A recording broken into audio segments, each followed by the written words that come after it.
I would rather be the White Sox. Shut up.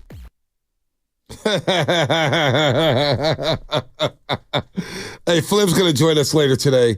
Dave Fleming, 8 o'clock, River Islands Guest Line. Matt Lively, KPIX, 8:30. Who would you rather be, the White Sox or the Giants? You're both missing out on the playoffs. One stinks.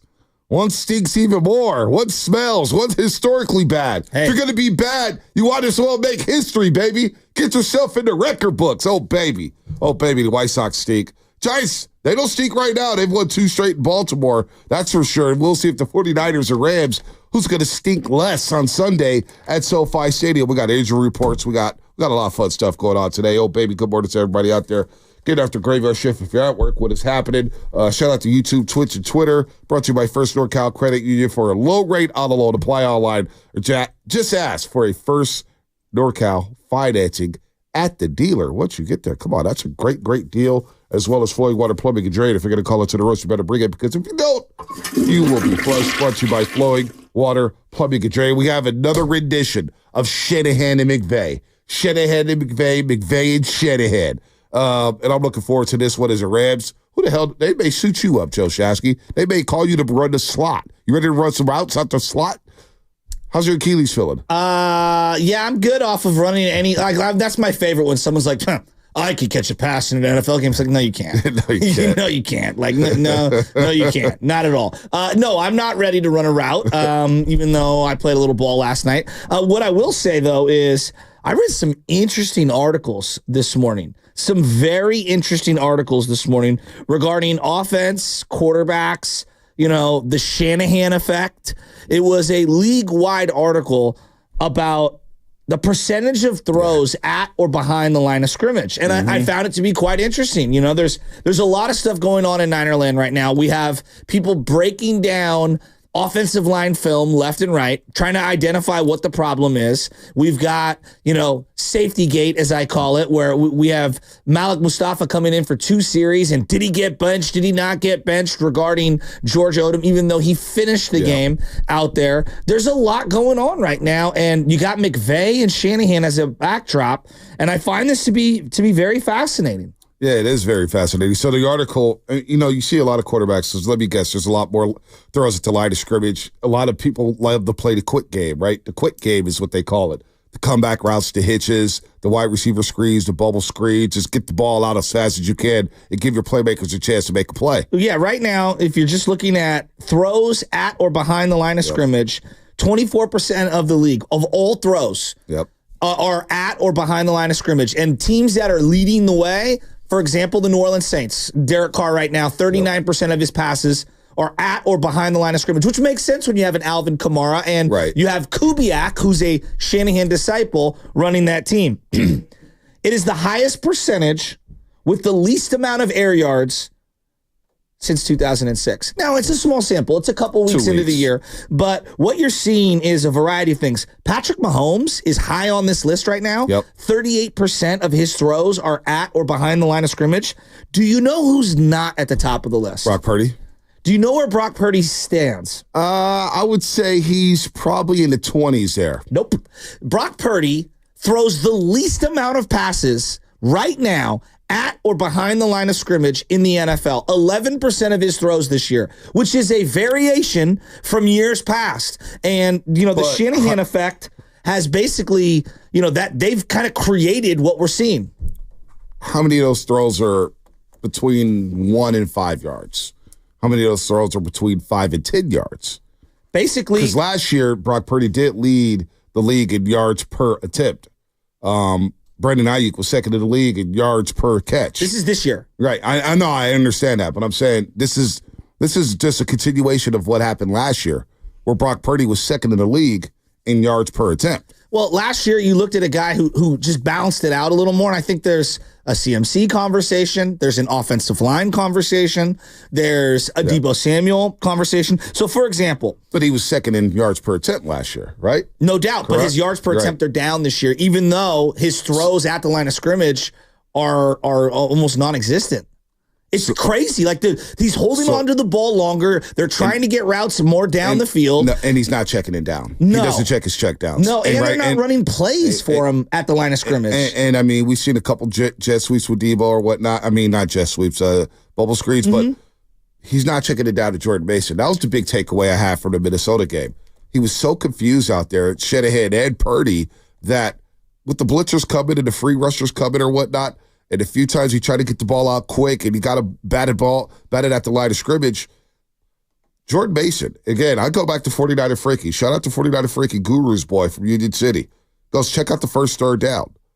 And I didn't make it the third down because I was stuck on second down, said, boy, you had Jordan Mason out there in the left flat. You had a blocker right in front of him. Maybe you get 10 yards right there. Then on third down, you force fit it to Debo Samuel, and you don't check it down to Jordan Mason. So that's interesting to me. Last year, his yards per attempt, second in the league. But his yards per attempt this year are down, even though he leads the league in yards per attempt. So what it's telling me is that the defenses are just ahead of the offenses. And right now, a lot of offenses don't have a lot of trust in their offensive lines, and they're just trying to get the ball out quick as possible, give their playmakers a chance to play. Because right now, what do they say about the NFL? There's so much space to play with these days, with all the spread formations and all the motions and the pre-snap motions and all the pre-snap reads, that you're getting the ball out so damn fast. And that's kind of the college game. The college game has been like that for a while, where you get some teams who like to stretch the field out, but you get a lot of teams that just wants to get the ball out quick and just, hey, go make a play, go get me 7, go get me 8. You know, it's no doubt about it that weak offensive lines are a huge part of this, right? But how do you quantify that? You just look at the drafts and look at how many defensive linemen are taken in the first round versus how many offensive linemen. And people are reaching for offensive linemen, but if you just look at the hit rate right now, look around the league. Every team has a really good pass rusher. Some teams have 2, you know? And so the other element of this, B, is, and I find this to be odd, pressure rates in the NFL are lower, but sacks are way up. So guys are holding on to the ball in certain scenarios, and when you hold on to the ball to allow a route to go down, well, they're going to get you, right? They're going to get you. So they're negating the pressure by getting rid of it quickly on a lot of scheme-specific throws, but then when they hold the ball, defenses have never been better at actually sacking you, right? So there's a lot going on here, but it's not so much about the quarterbacks, and I want to loop this into the 49ers defense and just their strategy. Everyone in the league tried to go single high safety, Seattle defense, okay? Cover 3 scheme. They tried to go Seattle defense. Now, we know that the 49ers have basically ran that exclusively the last couple of years. But right now, the biggest trend that you're seeing and why people are throwing underneath more than ever is that almost everyone outside of the Niners is playing 2 high safeties. Now, are there a couple of times and teams that are running single high safety? Yes. But a lot of teams are dropping 2 back, and they're saying, we are not going to give up the big chunk play. We're going to force you to go on 12, 13, 14 play drives to be able to score because we think we can get a stop. If we give up the big chunk play, that flips field position and your chance of scoring dramatically increases. And I'm just thinking like, wow, the Niners' whole strategy, they want to have great corners, but they've really not, they haven't invested in like a ball hawking safety. That's not what they look for. Talanoa Hufanga was a ball hawk a couple years ago with the 7, 8 picks, and he made it all-pro team. So he had a nose for the football, although they didn't invest heavily into the safety position because of his draft status. But, you know, you re-signed Jimmy Ward. I know they moved him to nickel in his last season, but he was a damn good safety for the 49ers. Antoine Bethea was here for a while. But look, I'm trying to think just Pete Carroll, right? Single high safety. Gus Bradley, single high safety. How many of those D coordinators are in the league that ran that scheme? Oh, they were all over the place, but they're trying to, people are trying to show variations. Dan Quinn, but that, you know, somebody, was it Eli? It was somebody 3 years ago, maybe 2 years ago. I remember reading something, and they were saying how the cover 3 scheme, teams have figured that out already. It's kind of like the old Tampa 2, where everybody was running the Tampa 2, and all of a sudden everybody started picking apart the Tampa 2, and everybody adjusted. They went to the single high safety. Now, when you go to the single high safety and you have corners, they had Richard Sherman. They had Browder on the other side. I mean, elite players. Elite corners, big physical guys who are 6'3", that could get their hands on you, press you, and then get back into their zones and get back into their drops. Now, you got to have the right personnel to do that. You got to have a Cam Chancellor to do that. You got to have Earl Thomas to do that. So, but there's not a lot of teams who had that personnel, and not a lot of teams who are running that single high safety. That's been a little outdated. Yes. But you also have to have great pass rushers when you do run that. Now, at times, the Niners will switch it up, and you'll see some two high safeties. You'll see them run that at times. You see it with D'Amico. You see it with Robert Saleh at times. So you'll see variations of it, because if you stick in a single high safety all game long, you're going to get torched. If you stick in man all day long, you're going to get torched. If you stick in zone all day long, you're going to get torched. So you got to mix it up here. What I think the overall theme is, I go back to my theory, and Kirk Morrison shot this down when I was talking to him the other day, and he's going to join us tomorrow at 7:20 on the Morning Roast. But I still believe in my heart of hearts that not playing a lot in the preseason and these scrimmages that you're doing, I still think it has an effect on the first month of the season. And I think moving forward here over the next couple of weeks, you'll start to see some teams start to open up and get the ball down the field, because you can't live throwing the ball at the line of scrimmage all day long. You're going to have to take some shots. Yeah, no, I think there's a lot of things going on all at once. And your point about like how the league shifts and changes and all that, so true. Like you're just going to see it's always cyclical. I just look at the Niners and their philosophy, and they love the box safeties, meaning guys that are going to kind of help in the support of the run game. And like Talanoa and Tig are very similar in that sense. But I go back to that big chunk play, and that's why that Justin Jefferson play was such a dagger. Chunk plays are hard to come by. That was my big thing. Chunk plays are hard to come by, and when you give one up in a game, it is the difference nowadays, because it's so hard to blow off a 30, 40, 50-yard type of a touchdown. I mean, think about week 1 for the Dolphins when they're getting bottled up, and boom, Tyreek Hill, 80-yard touchdown. Those are daggers. And conversely, it feels like the Niners offensively haven't had a lot of those explosive type plays. Having Talanoa Hufanga back, who's expected to play on Sunday, and that's huge news. I think it's big. Huge news. Also heard that once Dre Greenlaw's eligible to return from injured reserve, there's a chance he may step right up and be into the lineup. Like, he's ahead of schedule here with his progress. But I look at Talanoa Hufanga, who got hurt, torn his ACL November the 19th against Tampa Bay in that tough game against Baker Mayfield a couple of days, won that 27-14. Early in the process without Hufanga, you could notice the deficiencies in the run game in terms of run defense. But in the playoffs, it reared its ugly head with Aaron Jones and the Green Bay Packers, David Montgomery, Jahmyr Gibbs, Jameson Williams, the Detroit Lions. And at times, in the Super Bowl, they shut down the run for the most part. But, Mahomes got his quarterback keepers on, and he has some big plays scrambling there. But they miss Hufanga in the run game. Big time. And Minnesota had their way in the run game this past Sunday with Ty Chandler, Aaron Jones a little bit. Darnold had a big scramble before halftime. So getting Hufanga back, who has a knack. Yeah, he'll miss a tackle here and there. He may get beat on some coverage, but he has a knack to make the it play from the secondary. And that's what they're missing at the safety spot right now. They need a guy who can make that it play. It could be a factor. You know what? Hufanga's got a nose for the ball. I'm excited to see how he moves around out there. I think this is a soft landing spot against the LA Rams, who's got Cooper Kupp and Puka Nacua out for this week, and they're going to be out for a few weeks here. Nacua's going to be out longer. We'll see about Cooper Kupp. He's not on IR yet. But having Hufanga back and having that nose for the football, that's going to be a problem. That's going to be good. And I think this too, the speed at the safety position. They need a little more athleticism for the free safety spot. I completely agree. Safety spending from year to year was down $100 million in the NFL. Yeah, I don't like that. And if you look at defensive line spending, it's up, right? And so never has it been harder to get a good contract relative to the league as a safety, and never has it been easier relative to the league as a defensive lineman to be overpaid. The 49ers defensive line, 23 pressures through 2 games. Now, I told you, pressures are just down in general, but the Niners are in the bottom third of the league in terms of pressures. So I do think, as the same talking points from last year, the connectivity from the back end of the defense and the front end and how they're helping each other and complementing each other, they're a tick off right now. And it's only 2 games. Let's see, if we have pass rush problems against this offensive line of the Rams, against this team that's playing a bunch of people who would be in street clothes otherwise. They got 4 different linemen who would be of their top 6 that are probably not going to play. You got to get to the quarterback here. So I went back yesterday and watched the game again, right? Just cleaned up some things before I fully move on to the Rams. And I know what the Rams are going to bring to the table. But when we talk about team speed, pressures, base down situations.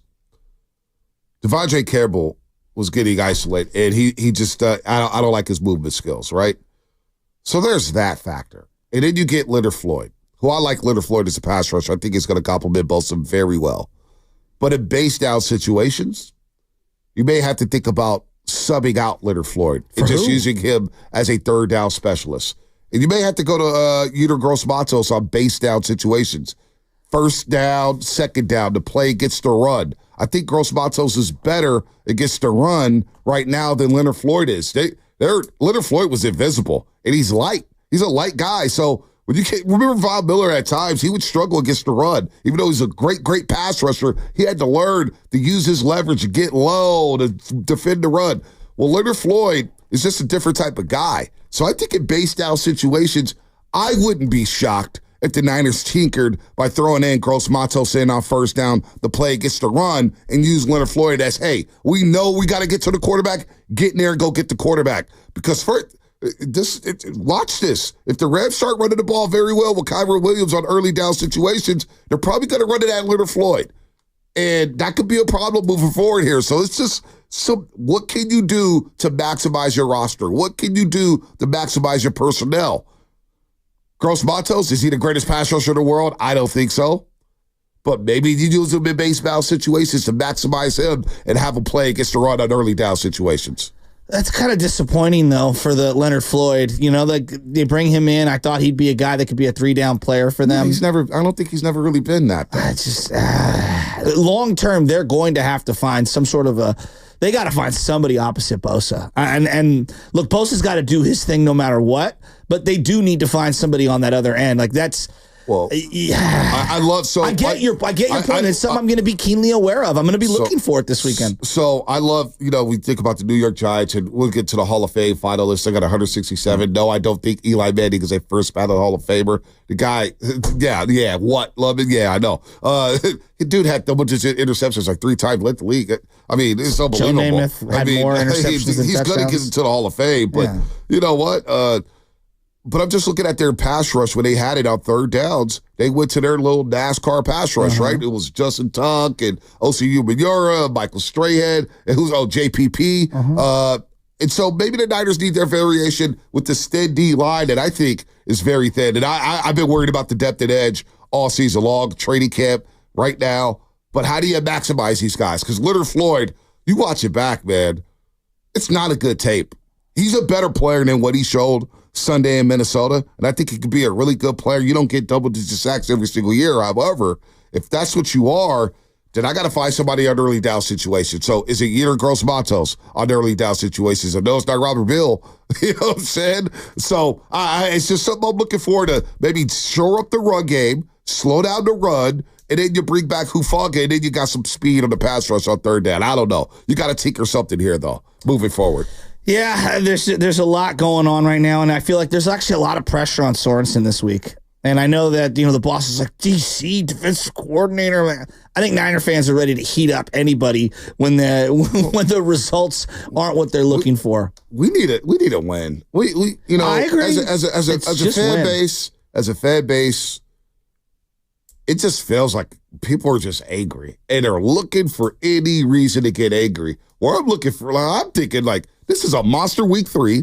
You get a win, you get to 2-0 or 2-1, you get the Patriots the next week, you get the 3-1, then it sets up a monster 4-game stretch before the bye week to where maybe you get to 5-3 or 6-2, and you're still going to be in the mix for home field advantage. But it just feels like Niner fans are just looking for something to be angry about every single week. I'm like, man, there were some positives on Sunday. There was some positives. Well, trust me. Of course there was, but there's no loss that's a good one. I mean, we're not a rebuilding team, but I think the bigger issue is the Dauber's down for certain Niner fans because CMC and Debo are out. I get that. I get those are 2 of the most popular players, that the team has had in 20 years. It feels like it's been down from day one since training camp. Well, it's been because of the hold-ins and holdouts and everything like that. It's, hey, man, let's go, man. It's week 3. It's Rams week.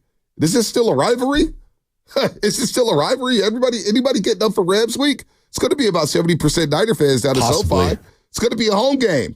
There's a lot to celebrate. All right, we're coming up here as we talk Rams Niners on the Morning Roast, brought to you by Life Source Water Systems. Hi, this is Sherry, owner of Life Source. For 40 years, families.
Hey, it's Jaime from San Pablo, and you're listening to the Morning Roast with Bonte and Shasky on 95.7 The Game. Yo, Joe, stop interrupting.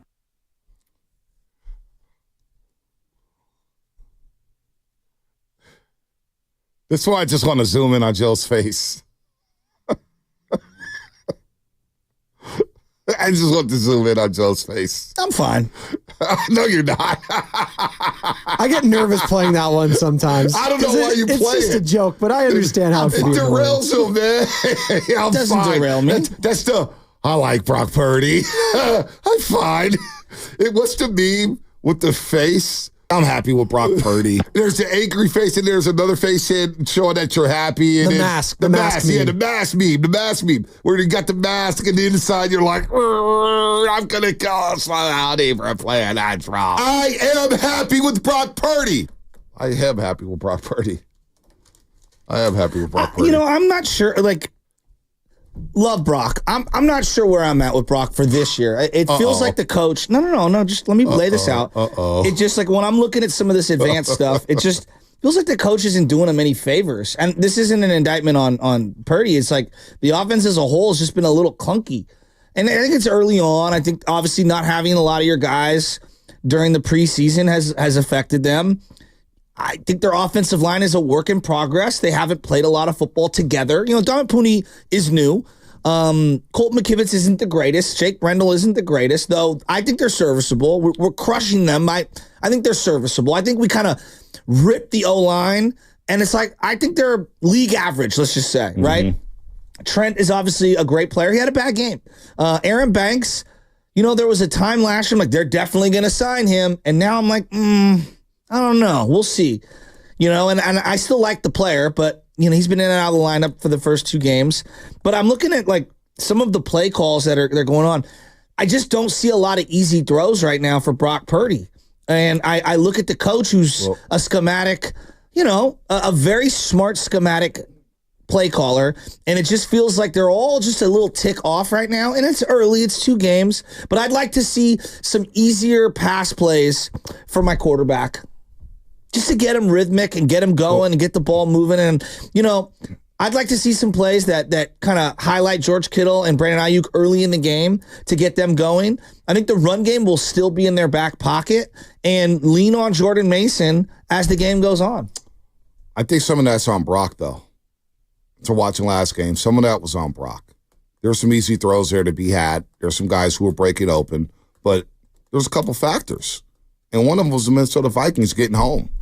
He did get sacked 6 times. A couple of them were on Brock, a couple were on that offensive line, holding on to the ball. Also staring down wide receivers. He stared down Debo on the first third down in the game. Stared him down all the way. Stared down Juszczyk on the pick. He's staring down wide receivers right now. So some of that is on Brock Purdy. I think the plays are there to be had. The checkdowns are there to be had. Shout out to 49er Frankie for the tip, because I wanted to say, ooh, there's a check down. Ooh, there's a check down. Ooh, there's a check down. And Jordan Mason got the jugs machine for a reason. He bought the jugs machine for a reason, knowing that I'm going to be used a little bit more. I'm going to need to use my hands. I'm going to go work out with Fred Water, learn how to catch a football. And so guys were wide open. Guys were open. Ayuk broke open a couple times. So some of this is on Brock, and it's very early. Trent Williams did not have a great game. I still think Shanahan is dialing up some damn good plays. The run game is cooking. So, look, this is a get-right game, I think. I do truly believe that facing this wounded dog in the L.A. Rams, whose injury report is just a mess. I mean, Cooper Kupp's not going to play. Nate Boom's on IR. Their offensive line they put a couple more offensive linemen on the IR yesterday. This is a game that Brock Purdy can get off and get his rhythm back, whether it's checking it down, finding guys wide open, and this offensive line has to be a little bit better. But I think Shanahan, has been fine for the most part.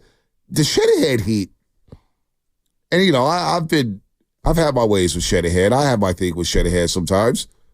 But it is wild to me how many people 2 games in are just all over Shanahan. All over him. Like the game has passed him by or something. Well, I just think that's the nature of the NFL. But this guy in particular, he runs the show. I mean, the buck does stop with him. Don't players have to execute, though? Of course. And we crush players. I mean, look Look online, like talk to your friends. Oh, Greg Nine drops a pass, and people lose their minds. Yeah, I'm not going online with it. Brock Purdy. You text 10 friends about Brock Purdy, you get 6 think he's great, 4 think he's going to get exposed. Like it's just I think that's the nature of Niner fandom and Niners in general. But like Kyle Shanahan is very unique in the sense that he runs like everything. And I think that when you are the play caller and the head coach, and it feels like you've got, I would just say veto power when it comes to like the roster and all the decisions and everything, like you're very important. And so I think you're going to be a lightning rod for criticism when the team falls short. Yeah, I mean, look, Brian Flores for the second year in a row has been in his back against Kyle Shanahan and his scheme. They've unlocked something against the 49ers with their blitz package scheme and they confused the hell out of them. But it wasn't like the Niners didn't move the ball on Sunday. They moved the ball. They just, turnover on downs.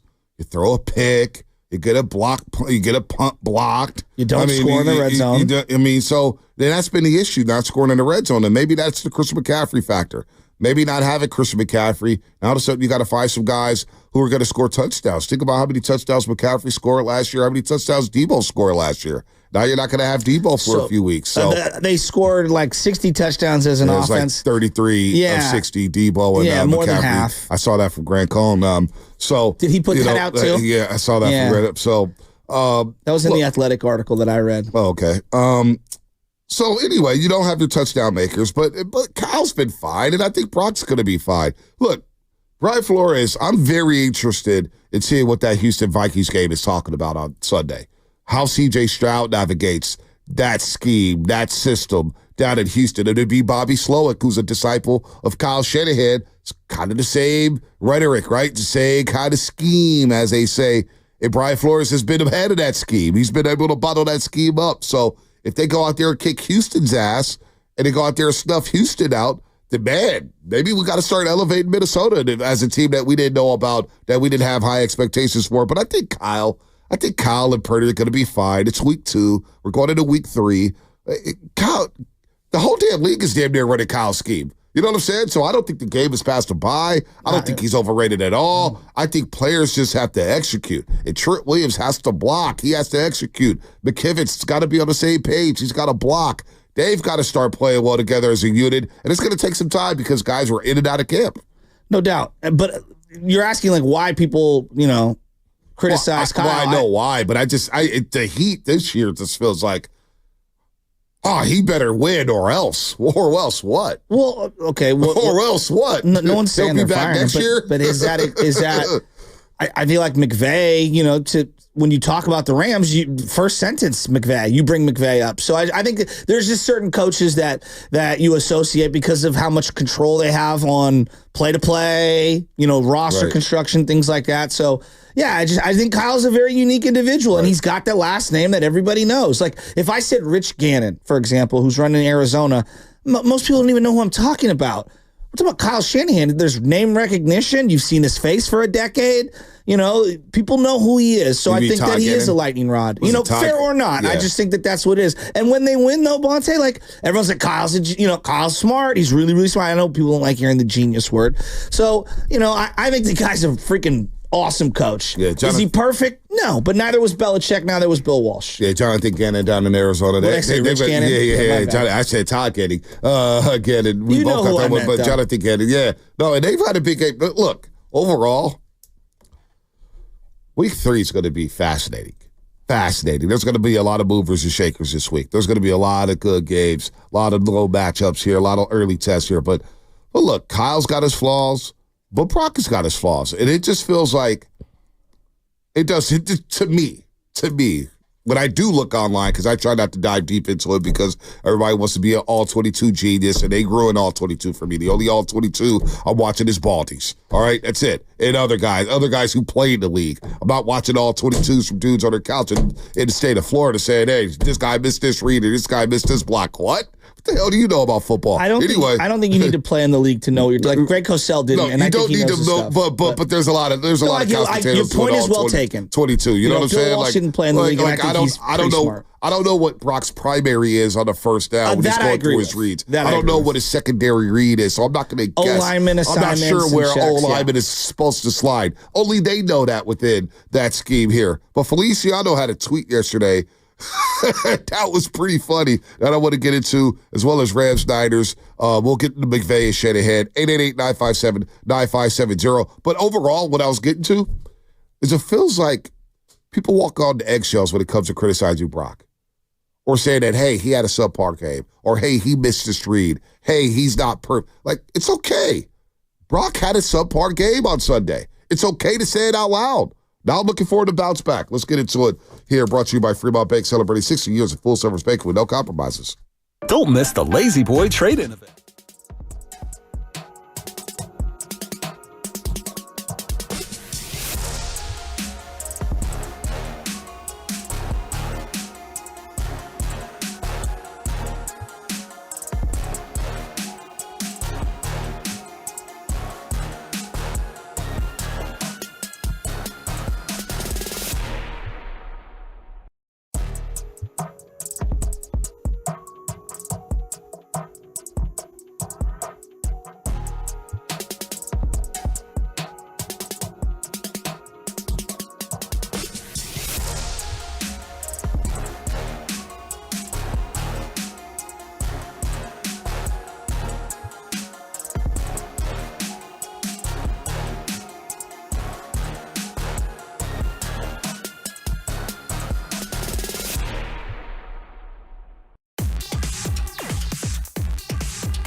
All right. Hey, check this out. This is San Leandro Mo, and you're listening to 95.7 The Game, the morning roast with Bonte and Shasta.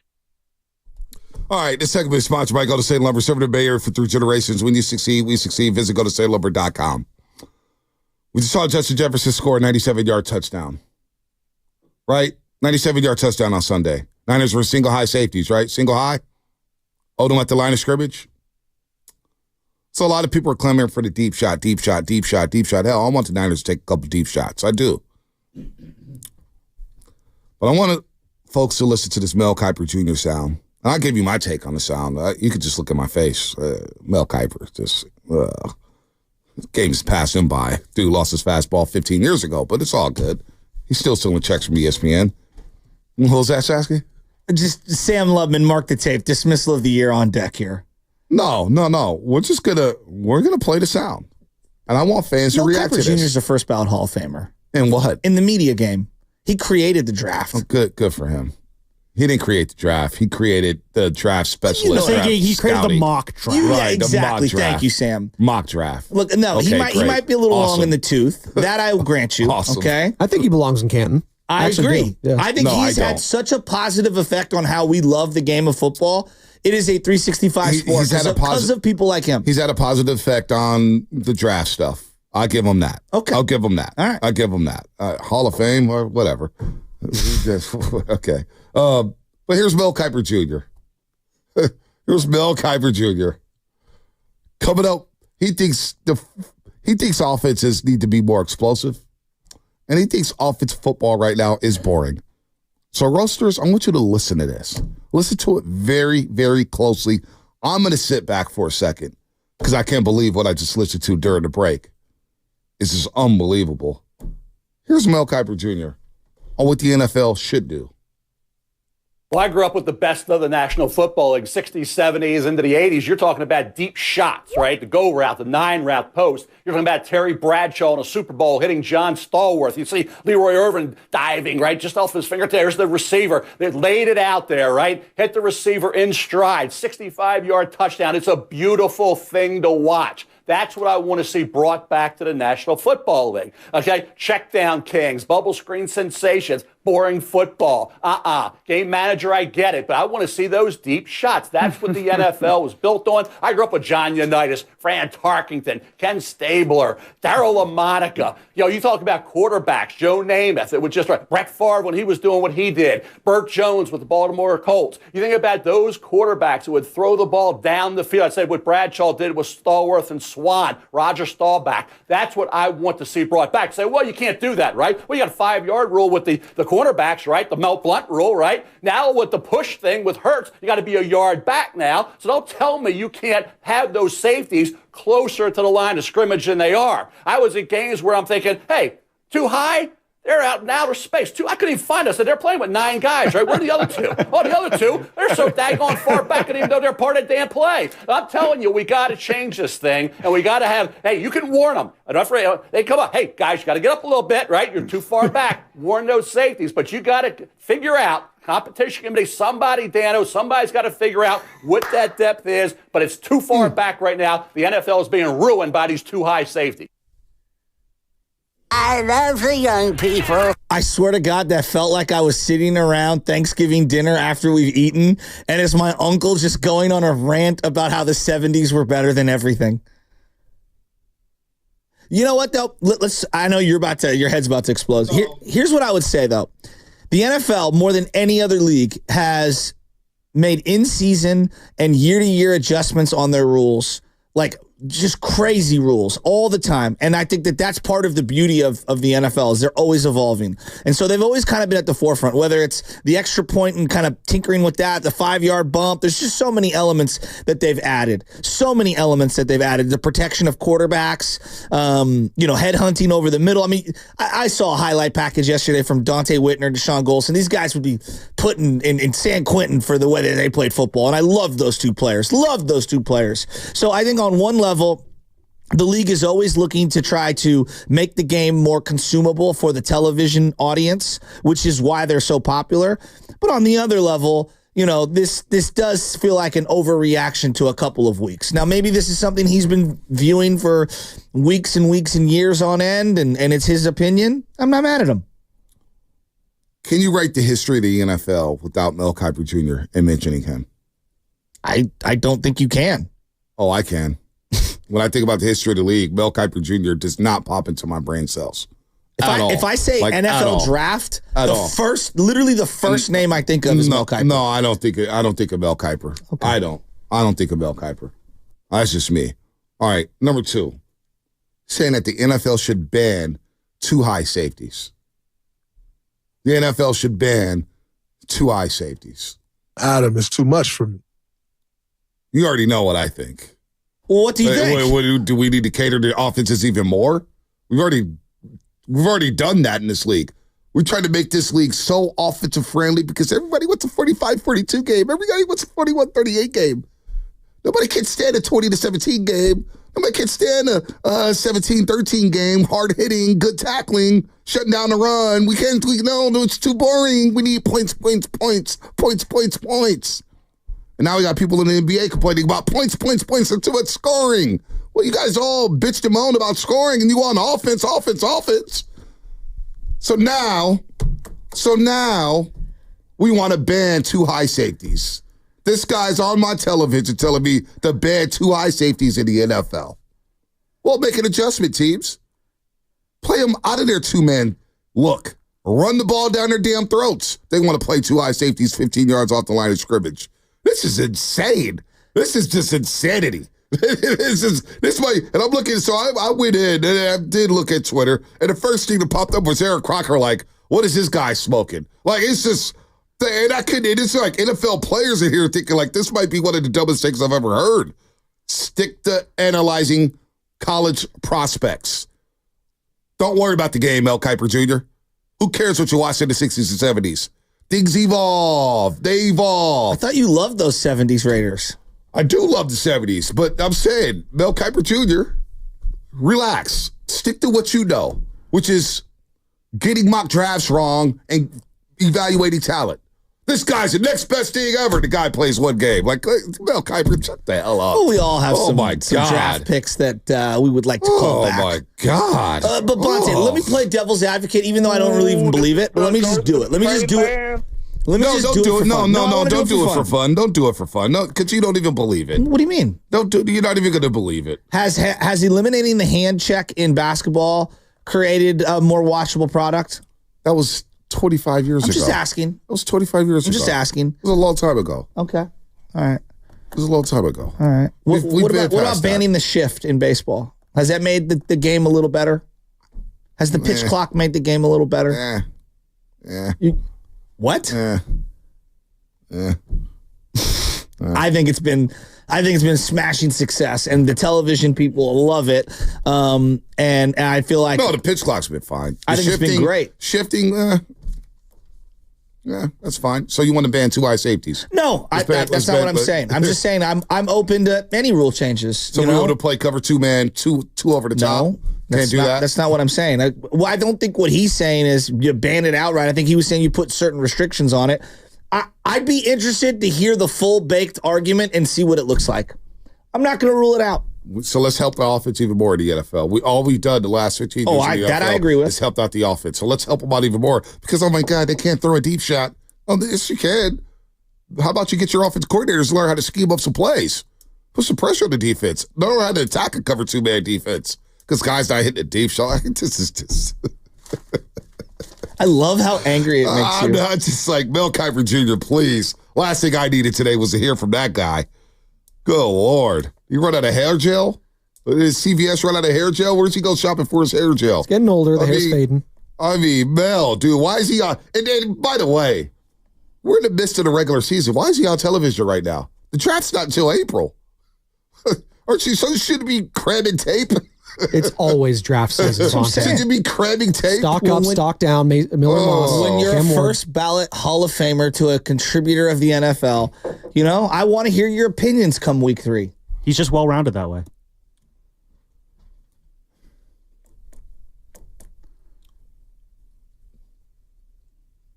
I love how I love it. I just never heard anything. This coming. I just never heard anything dumber. Like Spinoni, come on, man, help me. Like I know this is come on, man. We're talking about banning 2 high safeties because a couple of weeks offenses are struggling. How about playing the preseason, get your rhythm right? I mean, that's a cop out. I don't want to hear there's an element of that I agree with, but it's not the main reason why offenses are down. No, it's not. I didn't say it was, but come on, man. Offense is down. Can we agree? Offense is down. We all play fantasy. Enjoying the product itself the first 2 weeks? Are you guys enjoying the football? So this is what I would say to you. I think there's just, and I'm guilty of this. I'll raise my hand.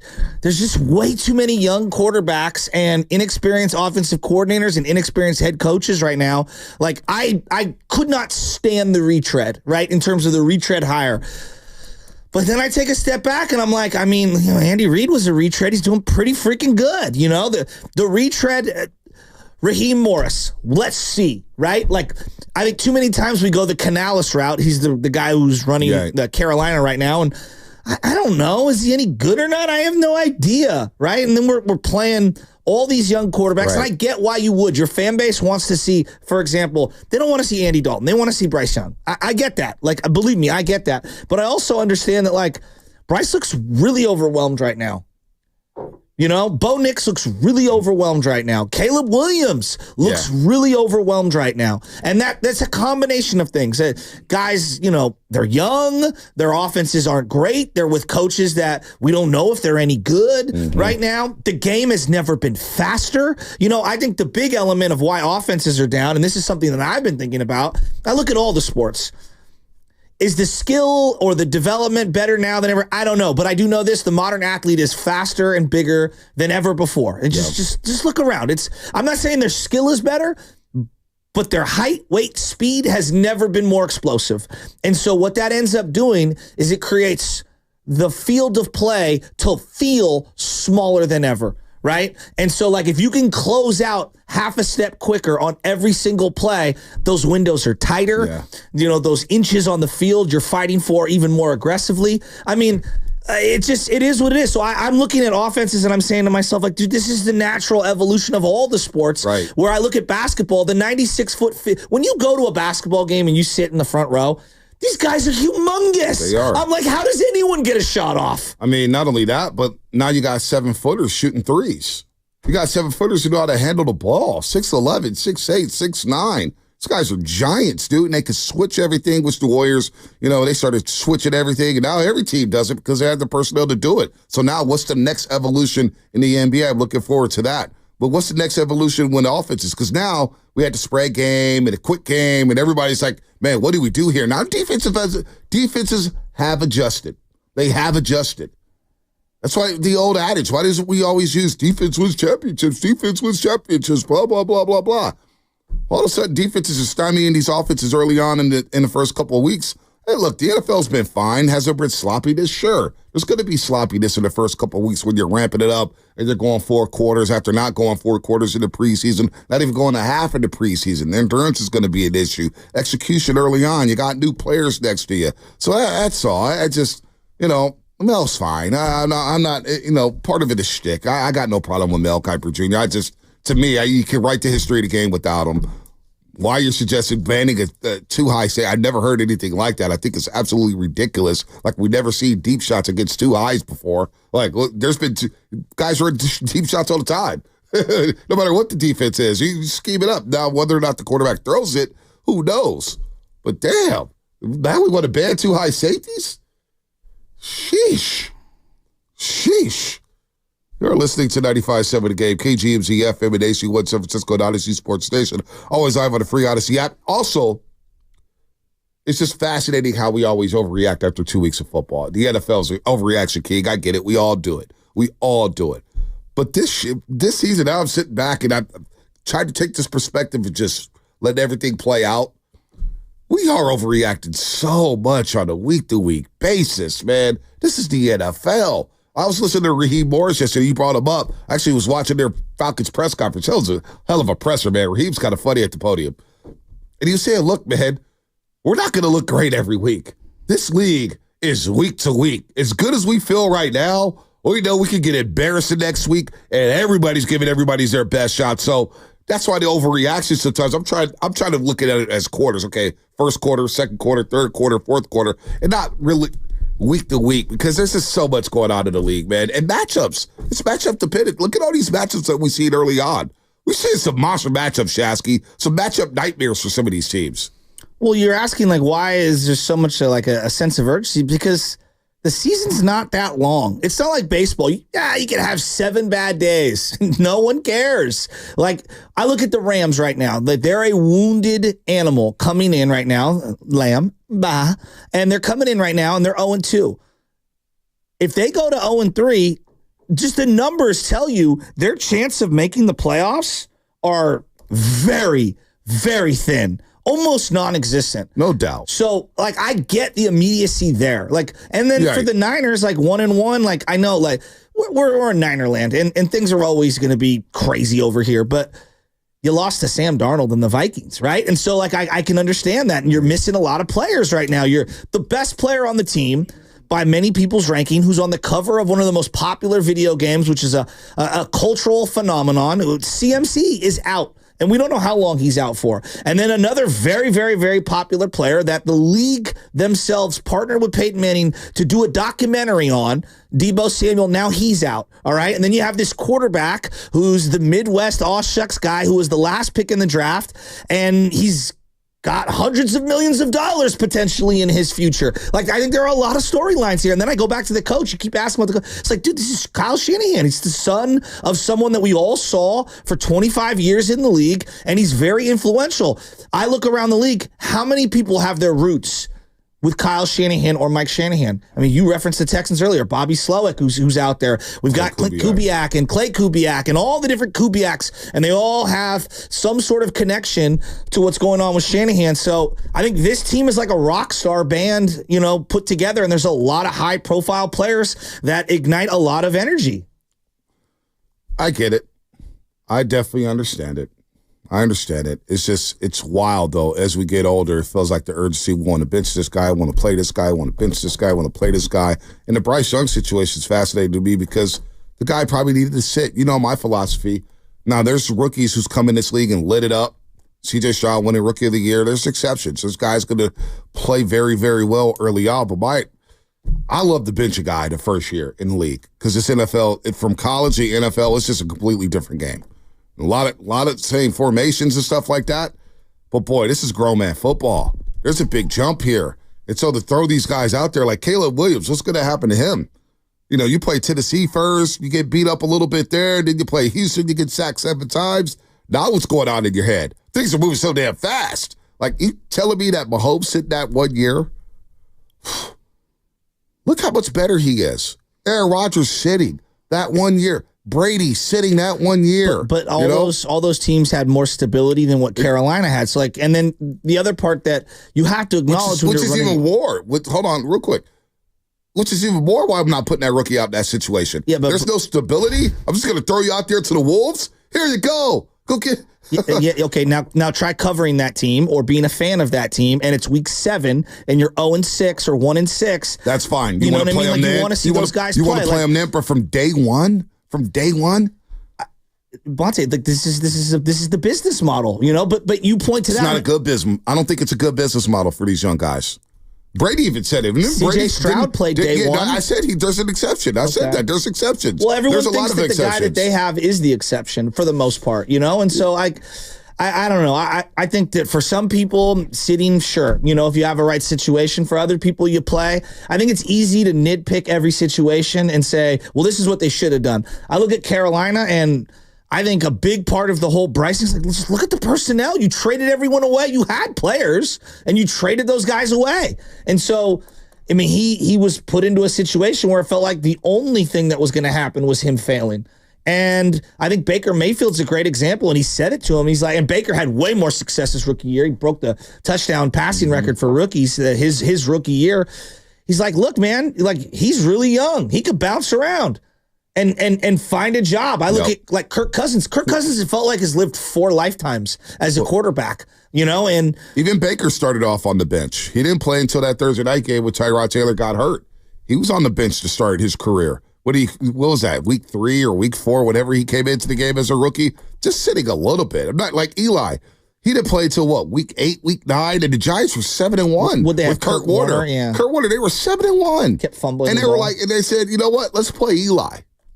And then they won like one game the rest of the way. But I got it. At least he got to sit for a second, learn how to travel as a pro, learn how to prep for a game as a pro. That's all I'm saying. And look, there's going to be exceptions moving forward. There will be. There will be a C.J. Stroud, but forever C.J. Stroud, then we get like 5 quarterbacks who just flame out. I think we're not ready to roll. I think we just get quarterbacks that flame out no matter what. Like Justin Fields is a good example. Like Justin Fields played pretty much right away. Right. I don't think he'd be infinitely better had he sat a full season. I just think he is what he is, you know? Maybe, but talent matters too around him, and I think Pittsburgh's bringing them along very, very well, very slowly. They're winning ugly. I want to wait on Justin Fields. Let me see it. Now, the release is slow, and I'm not the highest.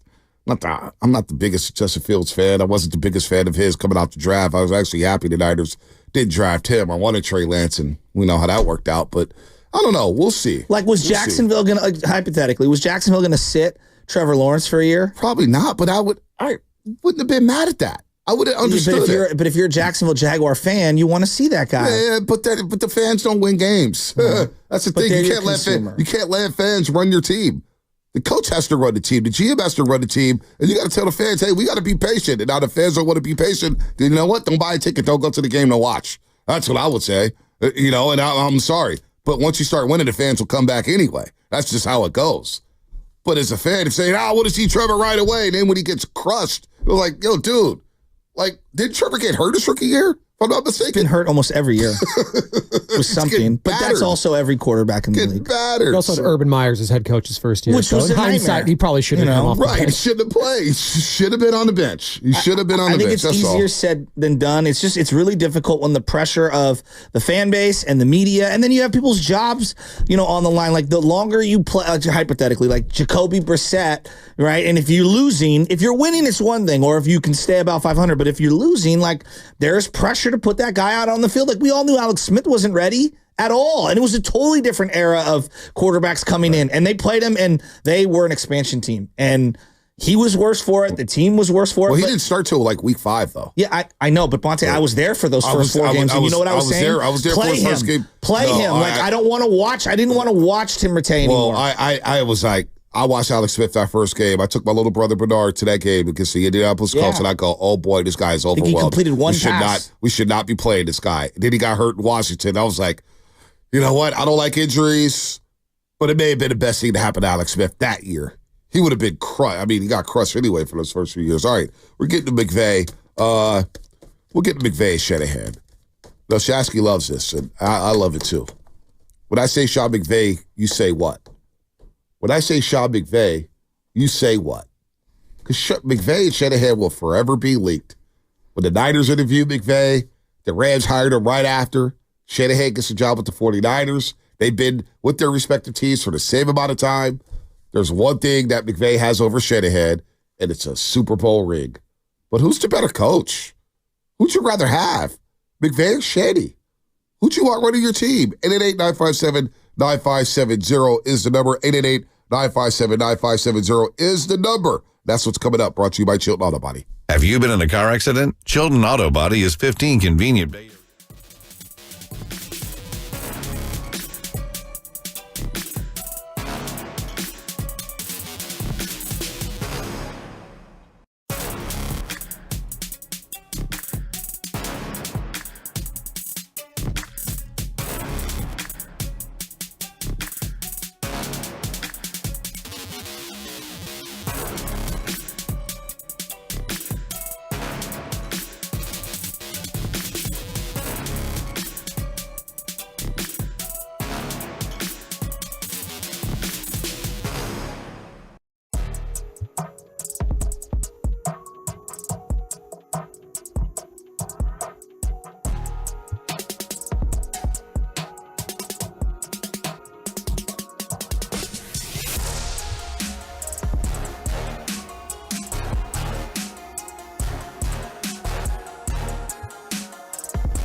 What up, what up? This is Big Pump from South City. You are now listening to the morning motherfucking roast with my boys Bonte and Shasky on 95.7 The Game.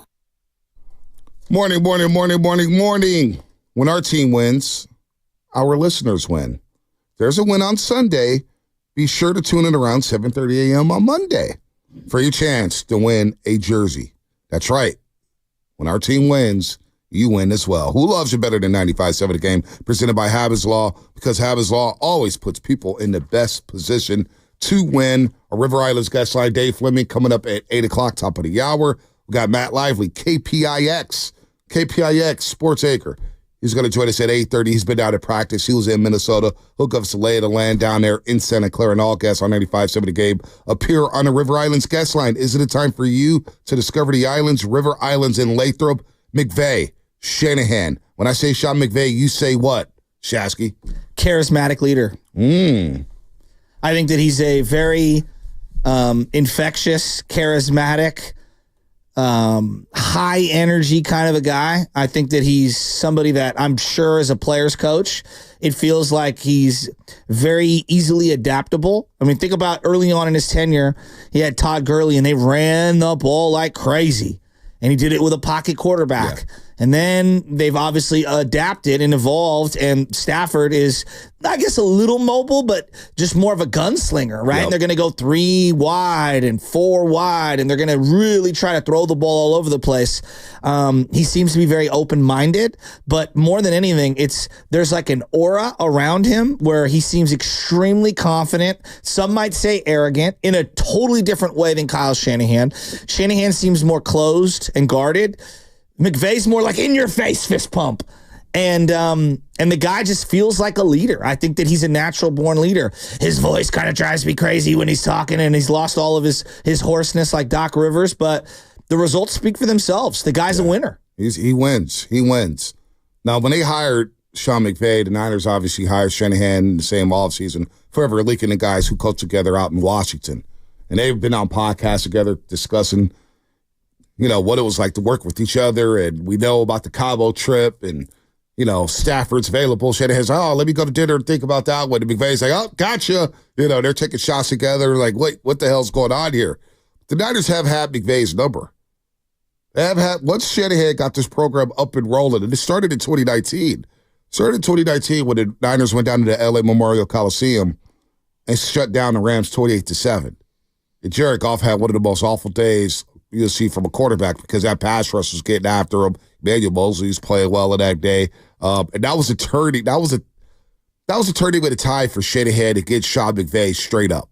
I mean, they had won 9-10, but obviously we know that one, which every Ram fan that all 5 of them, when you walk out of SoFi Stadium, they'll tell you, we got the one that mattered. But I believe Shanahan's the better coach.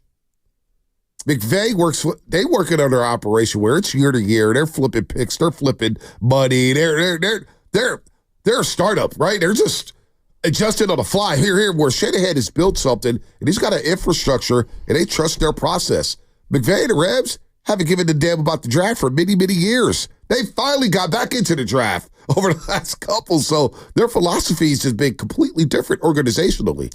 Who's been more stable as an organization? I feel like the 49ers. I would probably agree.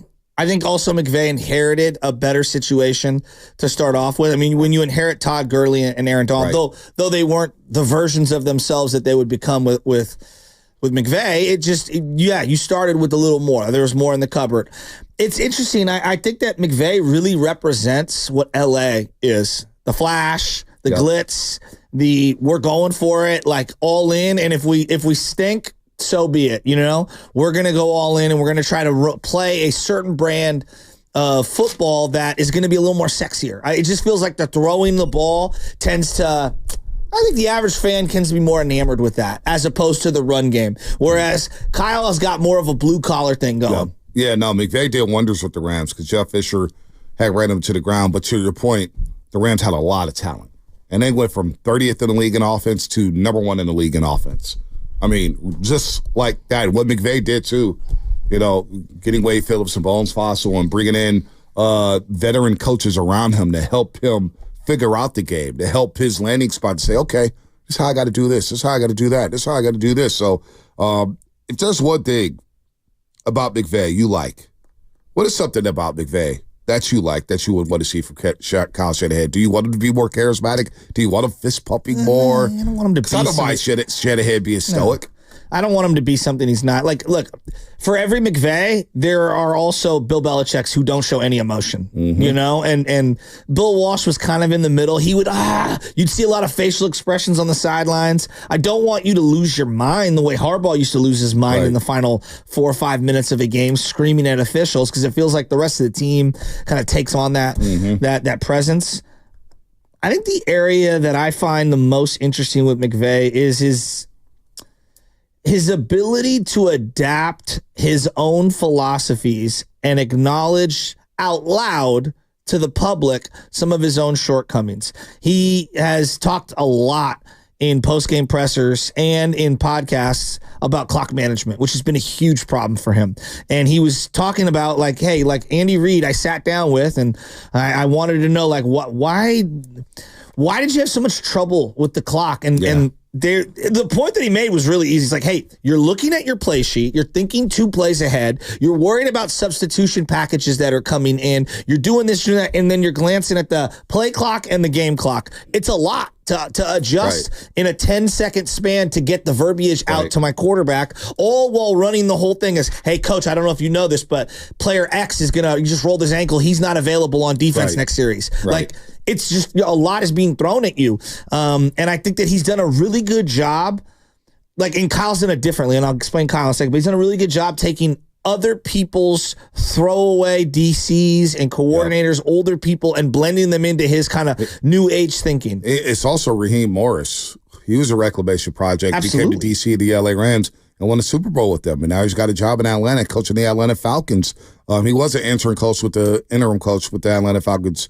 What was it, 2018, 17, 19, maybe around there. But then he got fired, went to the LA Rams, and worked with McVay because they worked together in Washington. Raheem Morris was a position coach out in Washington with Shanahan, Kyle, Mike, McVay, LaFleur, and all those guys. So McVay has done a good job with that. Now he's got Shula's son, his boy that he played college football with down at Miami of Ohio. So that's going to be an adjustment there. And he got cooked up last week. But I do wonder what Stan Kroenke as the owner and the way their motto is, how much will they adjust to focusing on the draft and just kind of building within? And also, McVay's flirted with retirement over and over and over again.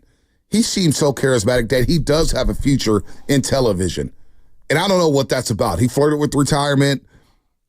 We've heard nothing about Shanahan. Shanahan seems like a lifer. He's going to be doing this until he's 70. No doubt. Yeah, I don't think Shanahan likes to be in front of the podium. I don't think he hates it, but I don't think he loves it the way McVay loves to be in front of the podium. McVay loves to be the guy. The other part about like the reclamation projects is he's done it with players. So Odell Beckham was a guy that nobody really wanted to touch at the time he brought him in, and he squeezed the lemon for every drop. They don't win that Super Bowl without Odell Beckham.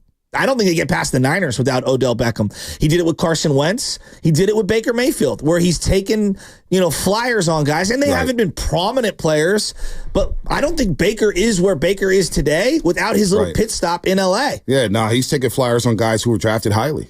I mean, let's face it, Baker was a number 1 overall pick. Carson Wentz was a top 3 pick. He will take a flyer on a guy who was picked in the first round, where Shanahan is kind of the opposite. I know they traded for Jimmy, who was a second-round pick, and they made the move for Trey Lance, and it didn't work out. But other than that, like Brock's 7th-round pick, Nick Mullins, who heard of him? You know what I'm saying?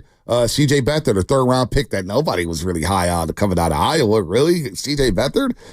Brian Hoyer, a career journeyman. So in that aspect, I always wondered if Shanahan could work with guys like that. Would he want a first-round hotshot quarterback? Think about the guys they fell in love with in Washington. It wasn't RG3. It was Kirk Cousins, who was drafted in the 4th round out of Michigan State. So that's another philosophical difference there when it comes to Shanahan and Sean McVay. Well, and it also feels like his relationship with the GM, similar to Kyle Shanahan's, is pretty good. They know exactly what they're looking for in players, and when they strike, like for a Jalen Ramsey, they'll strike. Like if they think they can get that guy, and I think that rubbed off on the Niners, making trades for Trent Williams, making trades for CMC. I think they saw what the Rams were doing, and they're like, you know what? I think we do need to be bold at times. I mean, they did it with Jimmy G, but the Trent and CMC felt very different. It felt way more aggressive. No, it was aggressive. I wonder how much influence Lynch had. Deshaun Jackson was on with, was this Kay Adams, I believe? Kay Adams? Maybe, but he was asked who the best coach in the NFL is outside of Andy Reid. Listen to Deshaun Jackson. Andy's not on the board. You can't pick Andy. Who's the best coach in the NFL? Right now, present or just all time? Present. Ooh, best coach right now in the NFL. I'm gonna go Sean McVay. Now, you got to take that with a grain of salt because Deshaun Jackson played with McVay for a little bit. He had a cup of coffee with Sean McVay in L.A. Why are you smiling like that? It's just, I think they're very close, Kyle and McVay. I think you take McVay, I'll take Shanahan. If they take Shanahan, I'll take McVay. They're very, very, very close. And it's like, we do this thing, well, McVay's got the Super Bowl. It's like, okay, so if Stafford doesn't connect on that no-look pass, or if Burrow finds a way in the final drive to score a touchdown, we look at McVay dramatically different. Yeah. The margins are so thin, and it bugs me that we do this. And I do it too. It's like, Shanahan doesn't have the big one. It's like, well, Doug Peterson has the big one, and he beat Belichick. How's Dougie P looking today? You need Dougie P. Yes, is it the ultimate prize? Is that what you play for? Of course, all those things. But I think knocking on the door, there is something to be said for knocking on the door. I'm not saying that you don't want to win it all. Of course you want to win it all. I'm just saying that I think we dismiss the journey and we give a little too much credit to winning it all when you kind of stink in between winning it all. How much has that elevated McVay over Shanahan, that Super Bowl rig? Because he went through Shanahan to go get it. And that seems like the sticky, because for a long time, that's a good point. I'm a McVay fan. I'll admit it. You used to get on me saying, "Man, you love Sean McVay." I'm a McVay fan. I like the goofiness. I like the fist pumping. The hair makes me have the hair is whatever. I mean, it's getting a little high and tight. I can relate. The hair is whatever. I mean, I can relate. Not Nahikian-esque. It is a little spiky. Don't want to be compared to him. I thought he was more frat bro early on, just because I saw him like, what is this guy doing, dude? Whoa, what is going on? But he's much more emotionally intelligent than I gave him credit for. Nah, he's legit. Do you guys want to hear what he sounds like after a win? I'm going to play an example of years past. I think this was back in that Super Bowl year when they had Whitworth, they had C.J. Anderson. This is Sean McVay after a win. Hey, you can't say enough about that team effort right there. How about the defense? Stopping the run. How about the offense? Rushing for 270. Let's go. 200 plus 100-yard rushers. Where's C.J. Anderson at? Give it up. Hey, you cannot say enough about the O-line. All right, hey, and our leader getting his first playoff dub. Check it off. Final Four next week. Andrew Whitworth. You want to play for that guy, right? Come on. There's something Harbaugh-like where I feel like he feels he's closer to a player than he is a coach, and I kind of love that. I'm not going to lie to you. It grows on me. Do you have Shanahan's post-game? Give me a Shanahan post-game. I watched Raheem Morris again. I was on the Falcons page yesterday. I don't know why. I don't know what led me down to that rabbit hole. But well, you're affinity for Kirk Cousins. No, yeah, that's what it is. Because you are Steiny. Raheem Morris was in the locker room. He goes, I wanted to give a tough guy speech, and I went in there, and there was a party. And Raheem Morris is dropping F-bomb after F-bomb after F-bomb after F-bomb after F-bomb. Like, man, he is feeling himself after beating Philadelphia. Now let's hear from Shanahan after the game. Hey, guys, hell of a job, man. All right, game, everybody across the board. How many runs do we get? 37 runs, guys. Hey, awesome job, man. Hey, guys, hell of a job, man. We got Minnesota. It'll be a very quick turnaround. You guys get your rest. Take advantage of tomorrow. Appreciate you guys. Awesome game. Hey, man. All work, no look. This is the only beginning. Hey, Niners on three. 1, 2, 3. Now, what would inspire you more after a game? McVay or Shanahan? But here's the deal, though. There's different leadership types, right? And so there are. There's many different ways to be a president or a general or the head of a company or, in this case, a coach. Okay, for example, there is guys that will kiss you, like the guy who used to run the St. Louis Rams. You know, what's the guy's name? Jeff Fisher? Dick Vermeil, right? Dick Vermeil. Right?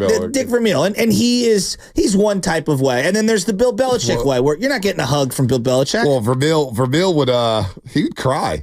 He let those tears flow. Now, I did see Belichick. He'd be calling out. Kendrick Bourne was one of his favorites. Kendrick Bourne, he loves some Kendrick Bourne. Bill Belichick, surprisingly. He has some interesting post-game pressers. But, like, not everyone is going to react the same way. Like, Joe Torre and Bruce Bochy are different, right? And so, but I think that's the beauty of sports, is there's many ways that you can win. It's, it's just what do you prefer? But I would say that the Niners feel more player-driven than the Rams. The Rams, there's a clear alpha, and it's Sean McVay. Yep. He's the alpha. Now, I wonder how that dynamic has changed with Aaron Donald leaving. I was going to say that. Okay. Aaron Donald not being there. Yeah. But I don't know how vocal Cooper Kupp's he is. A quiet guy. I just know how Shanahan operates, and there is a contingent of elite players that kind of run the locker room, and I think he's more cerebral. I just think it's different. 408, good point, and good knowledge here on the show. When we had George Kittle on, 408, extending the mobile text line. Kittle has said players can sense if someone is fake. Why would Shanny act fake to prop up his team? I agree. Yeah, absolutely. Can you play him again, though? Let's go McVay and then Shanahan. McVay, Shanahan. You can't say enough about that team effort right there. How about the defense? Stopping the run. How about the offense? Rushing for 275. 200 plus 100-yard rushers. Where's C.J. Anderson at? Hey, you cannot say enough about the O-line. All right, hey, and our leader getting his first playoff dub. Check it off. Final Four next week. Andrew Whitworth. Hey, guys, hell of a job, man. All right, game, everybody across the board. How many runs do we get? 37 runs, guys. Hey, awesome job, man. Guys, hell of a job, man. We got Minnesota. It'll be a very quick turnaround. You guys get your rest. Take advantage of tomorrow. Appreciate you guys. Awesome game. Hey, man. All work, no luck. This is only the beginning. Hey, Niners on three. Niners on three. 1, 2, 3. Now, one was a playoff win, and one was a regular season. Okay, that does make a difference. Okay, got it. Because you heard him there. Final Four, that was, I think, their last trip to the championship with Andrew Whitworth. But that being said, I feel like Sean McVay does that after every week anyways. But yeah, I would agree. Also, I think Kyle is more demeanor-wise, he's more Andy Reid than he is Dick Vermeil, Sean McVay. I can see that. Because like we don't even question this with Andy Reid. No. And Andy, no. Do I think Andy can be stern? I mean, the fact that you elbow Travis Kelce in the Super Bowl and we don't even talk about it, and you can just get away with like a shoulder little like thump, like how dare you do that to me?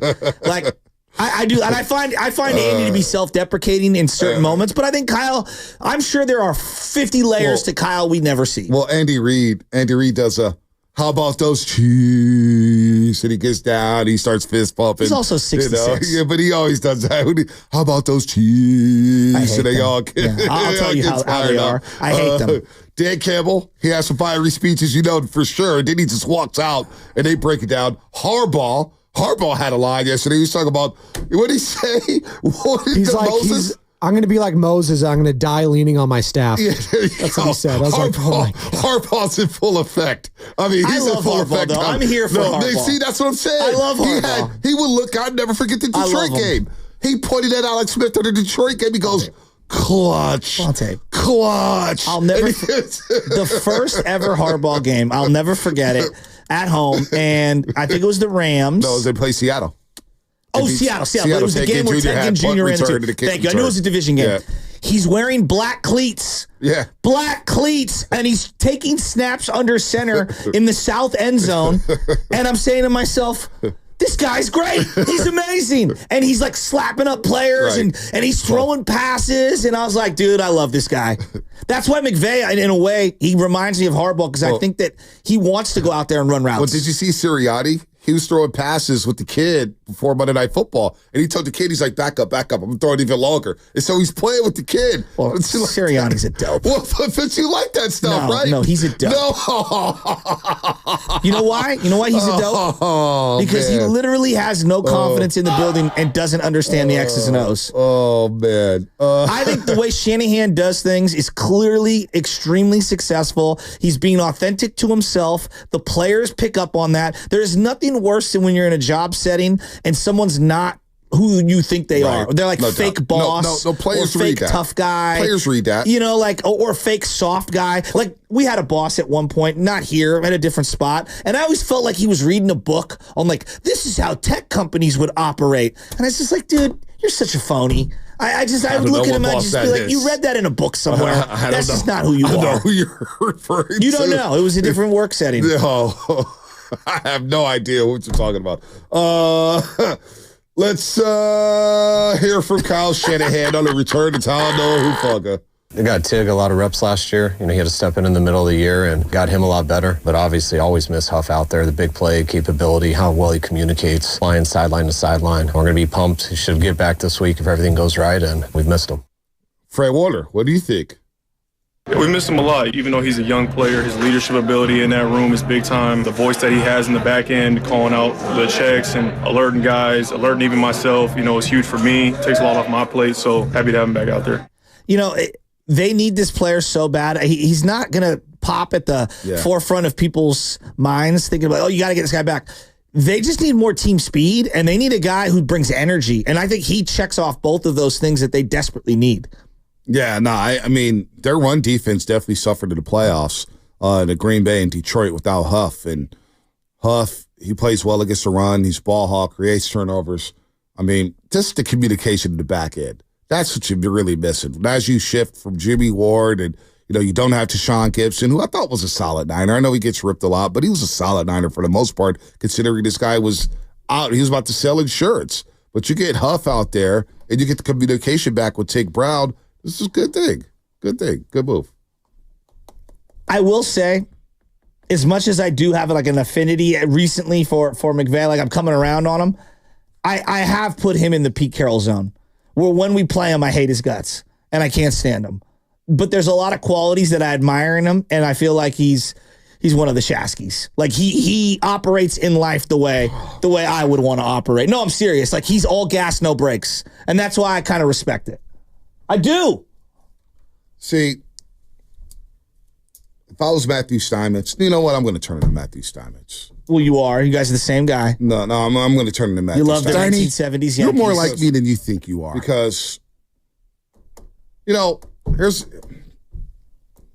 grinds me sometimes, and I've gotten over it over the years, but it does grind my gears a little bit.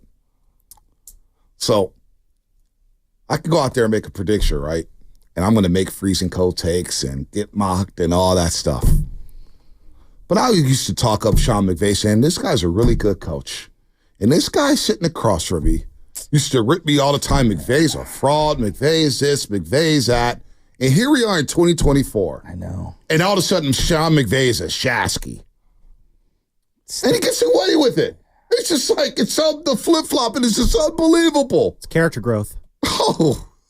Just call him Sean McShasky. Oh my God. I've matured a lot. It's unbelievable. Now, all of a sudden, as I get older, he used to be a fraud just 3 years ago. Fatherhood has made him wiser. It really has. Oh my God. Oh, also, Bonte, pivot, don't panic. I mean, come on. No, you pivot and panic. You all panic. Now McVay's a Shasky. I can't let that one. I wonder where people are with the Rams in general. Them moving back to LA was something that I was super excited about. I can't get over that. It's a great pivot, though.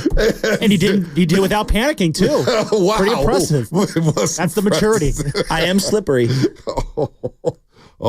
don't talk about that. I don't think you want to use that word these days. Hey, pause. I don't think you want to be using that word these days. I will say this. The LA Ram thing is interesting to me in terms of like how Niner fans perceive them.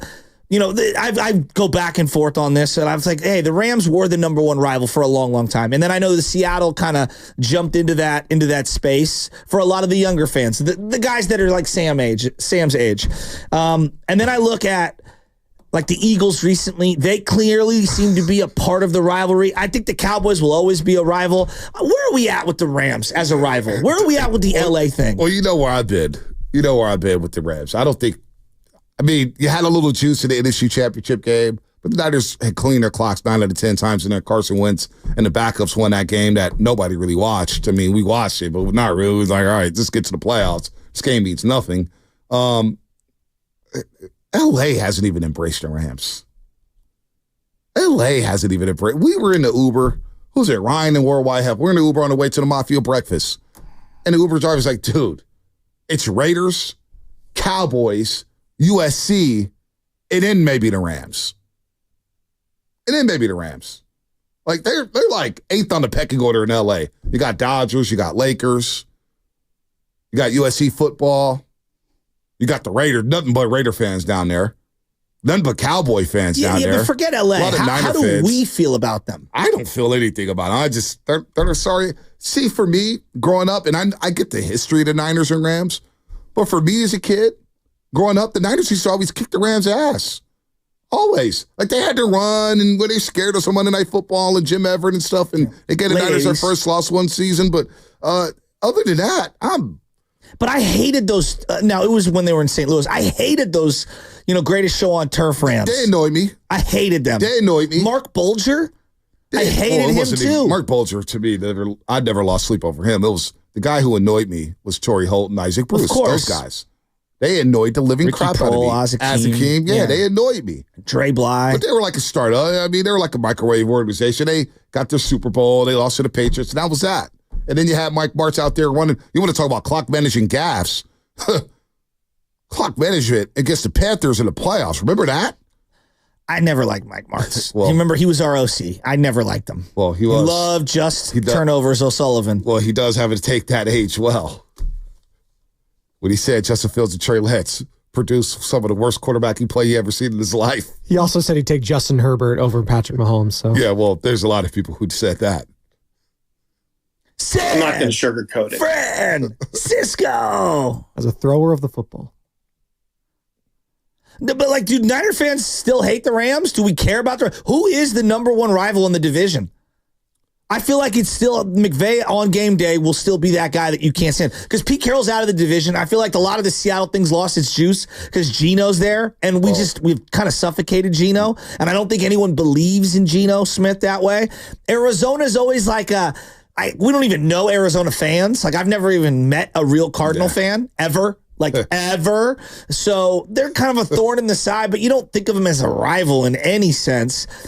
Do people care about the Rams at all? Well, it goes to your point, Shasky. It's whoever's the best team at the time outside of the Niners is usually that rival at that given time. Like, the Seahawks have been better, but even Geno Smith, we don't really view as him. Like, we don't take him seriously. I think when Cliff Kingsbury was there was a thing there. Okay. He was a young hotshot coach. Yeah. You already had McVay. He was getting compared to Shanahan. You had Kyler Murray and stuff like that. But to your point, is Jonathan Gannon doing it for anyone?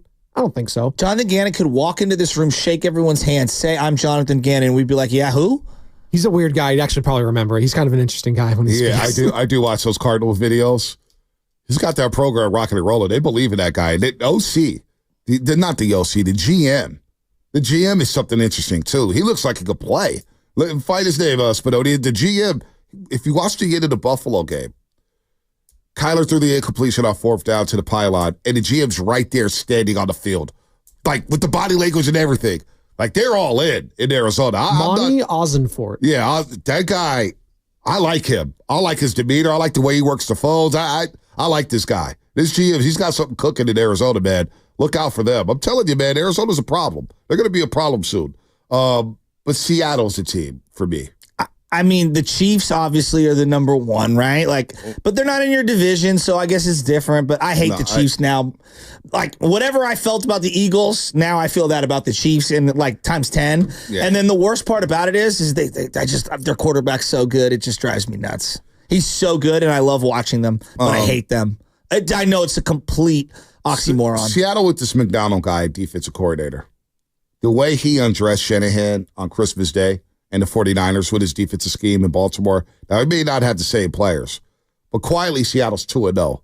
And they're getting Jackson Smith and Jigba involved offensively. He had a monster game against New England. DK still doing DK type of things. Geno's running a little bit more. Now, Kenneth Walker III is hurt with an oblique injury. But this is a McDonald guy who was at Michigan, who was in Baltimore, and his defensive scheme, his concepts, Mike McDonald. They got the OC from Washington, Ryan Grubb, who was there with Penix and company, Roman Dunze and all those guys. I think by the end of the year, Seattle's going to rise up that pecking order again because I think they're a factor to win this division. I really do. Okay. I think Seattle's going to be there. But obviously, Chiefs are number one. Are the Cowboys still there? They're the Cowboys, so we can't stand them. Yeah, the Cowboys, because it's generational. Yeah. And we hate the Cowboys.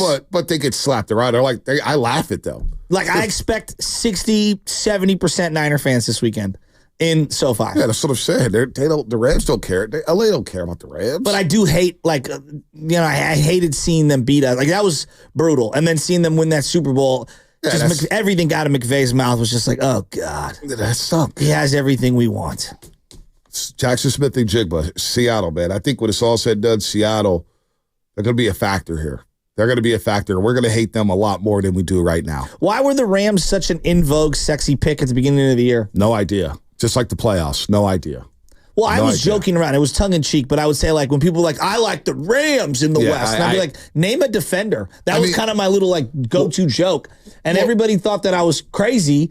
And I'm like, well, they're super hurt, and they got like the worst defense right now. It's McVay. It's respect for McVay, Stafford, Cooper Kupp, Puka, Kyron, and they finished the year well last year. They finished the season well to the point where we got into the playoffs, and everybody was picking the Rams as a sexy pick in the NFC, saying you don't want to run into the Rams, and then they get bounced in the first round. So that's why we were kind of leaning on that, saying the Rams could be a problem. They could be a problem, but right now they're banged up. They are hurting right now. Hurting. So we were discussing this in training camp, and I said, man, Arizona, nobody's talking about the Arizona Cardinals. It's because they're the Arizona Cardinals. Yeah, well, we better start talking about them. I think they beat Detroit this week. That's a big game for Arizona. Let's see what they do against Detroit. That's a big game for them. I feel like almost all sports fans are like, dude, Kyler Murray is so much fun to watch. But the question on Kyler, it's not about video games, although I love those jokes. I love the video game jokes because I still play video games. It's, can he stay healthy for a full season? And that's really what it boils down to. It seems like every year that they've showed promise at all, he goes down. And this really goes back to, can he stay healthy? Yeah, Seattle's the team. Yeah, Kyler, I'm with you. Can he stay healthy? He looks great right now. He looks good. Both games, he's been moving around well. He's throwing good footballs. Well, he's got loads of talent. Loads of talent. He's a fascinating player. And if Connor could stay healthy and they get Marvin Harrison Jr. cooking with the side end Trey McBride, they're not going to be an easy team. I'm not saying they're better than 49ers. I'm not saying they're going to win the division. But I am not taking them for granted when they walk into Levi Stadium. And that's why week 3, look at these matchups in week 3. And I think these are big games for a lot of teams here, just to say that maybe we haven't arrived, but you bet not overlook us. All right, you got Patriots Jets tonight. Very intriguing to me. Giants, Browns. I think the Browns would slap around New York Giants because Daniel Jones is whatever. Packers are I'm not going to say that the Browns are going to slap anyone around strictly because of the quarterback variance. I don't know. But Texans, Vikings. Fascinating game at 10 in the morning. Philly and New Orleans in a Superdome trying to get right after that Monday night debacle. Who do you want to win that one? What? Philly or New Orleans? I don't really care, to be honest with you. I need Sirianni to win just enough so they don't get Belichick. When my team's not involved, I just want to see a good football game. I want both teams to die. Like Philly, I don't even worry about them anymore. I was in Philadelphia a couple of weeks ago. They're shook. I mean, they ain't not even worried about them no more. They're so jacked up in the brain, it's not even funny. Bonte dismisses Philly. Chargers in Pittsburgh.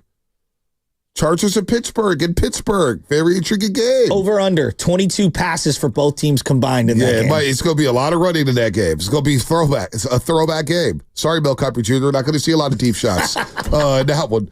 You got Dolphins, Seattle. You know, Ravens, Cowboys, 125 in Jerry's world. You know, you got Lions, Cardinals this afternoon slate. When you got Dolphins, Seattle, Panthers, and Raiders. I mean, week 3, dude. Chiefs, Falcons. But this is why there's a sense of urgency from fans. So in the division, that's what I'm looking at here. Like, why is the Ram game important? Well, it drops the Rams to 0-3. Yep. and you get a win in division. Because right now, you're looking at Arizona, and they've got that win in division, all right? So they're 1-0 in the division, right. And all these things we know year after year after year, it comes down to the last 2 weeks of the season to win a division, to host a playoff game, as opposed to going on the road. If you want to get, a first-round bye, we're a little too early for that, but just in division, you got to handle things in division. And that area where I look at Brock Purdy, why he's been so amazing, he's been damn near flawless in division. Seattle hosting Miami. Very interesting game. The spread's only 4. Seattle's favored by 4 at home against Miami. Miami's had a lot of time off since that Thursday night game against Buffalo. Skylar Thompson. But Mike McDaniel's a hell of a coach. Maybe you scheme up a great game plan against Seattle. I don't know. Very intriguing game. Something smells about that game, but Seattle could improve to 3-0. So you want to keep pace with them. We'll see what happens this weekend. All right, let's get BPA out the way. Hi, how are you? Yeah, I might drop $10,000 on that Seattle game because Skylar Thompson has no business being in the NFL. He's terrible. Yeah, if what we saw Sunday is indicative of who the Niners are, yeah, they're not very good. It's a 9-8 team. Oh my God! And it's pretty concerning. So we'll see. We'll see what they put out there. So wait a minute. Is the Niners are a 9-8 team? Are you just trolling? Are you just trolling all of us saying that they're not a good team? No. I said what I said was if what they put out there against the Vikings is who they are, then they're not that great. I think that's a pretty obvious statement. What if the Vikings? Hold real quick. No, BBA. Hold on. Okay. What if the Vikings beat the What if the Vikings beat the Texans? And what if the Vikings are just better than what we thought? Yeah, we're going to find out this weekend. That's what I'm saying. We're going to find out. Right? Sunday may have been a fluke and just a bad matchup for Kyle, right? As far as play calling. So we'll find out. It's certainly I don't think week 3 we wanted a gut check moment for the Niners, but we have it. So I'm excited to see Brock, play this weekend. I think he's going to have a big game. I feel like this is a moment for him. He always rises to the moment. It'd be exciting if they gave him some time to throw and stuff. I think that would be really cool if they gave him a chance to make some plays. More than anyways. Don't you think a couple sacks were on him? Hold on to the ball too long. I don't think it was his best game. It was a mixed bag. Not his best game, but I do think if they consistently give him some time to throw, that he will have a very good game. And if they don't, then I think you could see more of what you saw last weekend. BPA, whose report do you agree with more, the Susan Slusser-Farhan article or the Andrew Baggerly Farhan article? Baggerly. I mean, Slusser is, right, obviously she's married to the company line. Baggerly, I think, will seek the truth a little bit more, but I think, Farhan's done. I mean, I give credit to the Farhan Burner Brigade, right? The front office Burner Brigade. They are resilient, right? They will not let it go. But it's over, and I think God thank the Lord for that. It's been bad. So. Amen. Is it hard to credit Brian Flores and the Vikings defense, BPA, for the way they made the Niners look? Could we just give credit to them? No, I give credit to them, but wow. We should, even against a good defense and a bad coaching matchup, you'd like to think we'd be better than that, and then Nick Sorensen, hey, another week like that, we're going to be waxing nostalgic about Steve Wilkes. So. Oh, hey. Anyways. Hey. Yeah, keep it real, BPA. You died on that hill for him. So. You missed Steve Wilkes in that game, huh? You missed Steve Wilkes, didn't you? I did. I needed some cover zero blitzes. Only a novice football fan will blame Steve Wilkes for what happened last season. Unbelievable. The cover zero is injured.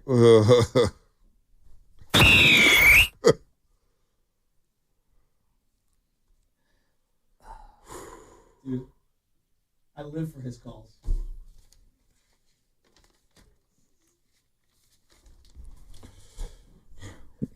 Just wait until my girl Tony calls. Oh, I'll get you back, Shasky.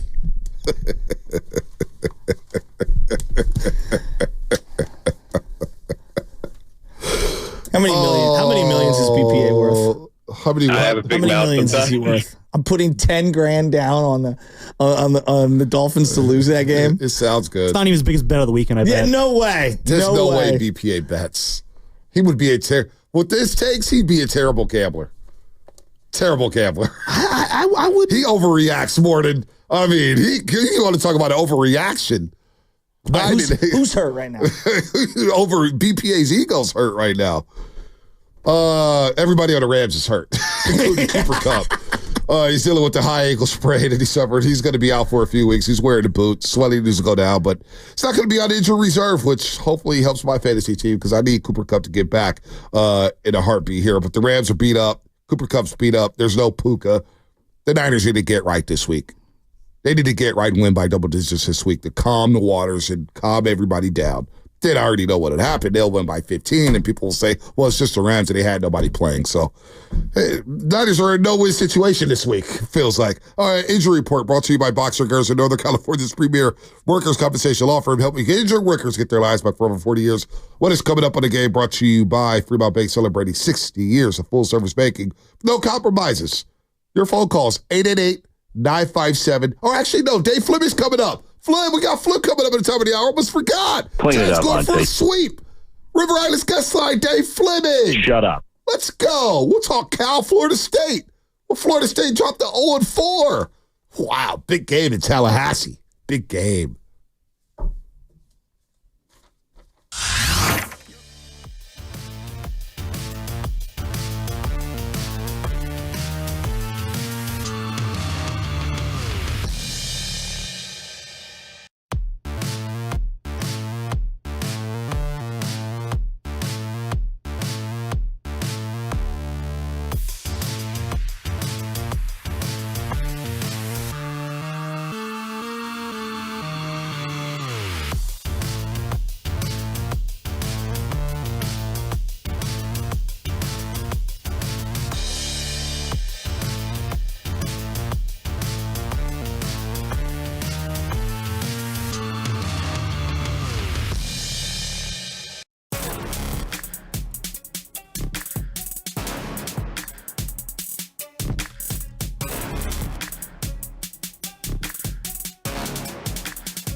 drives one. Deep right field. Gone! He's done it again!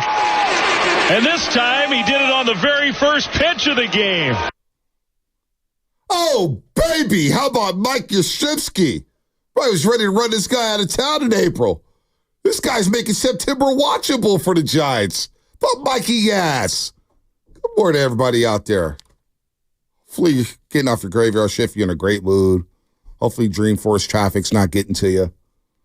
Although the Dreamforce conference probably helping out the overnight dancers today. Shout out to all the garbage men, ecology workers, janitors, doctors, nurses, babies, teachers, cops. All the moms getting their kids ready for school. How about that? How about that? Make sure you brush your teeth, kids. Make sure you brush your teeth. Dave Fleming will join us in moments here. Shout out to our friends at Flowing Water Plumbing and Drain. If you're going to call it to the roads, you better bring it. Because if you don't, you will be flushed. Brought to you by Flowing Water Plumbing and Drain. Dave needs a couple minutes out there in Baltimore. I think he's finished up a crab cake there.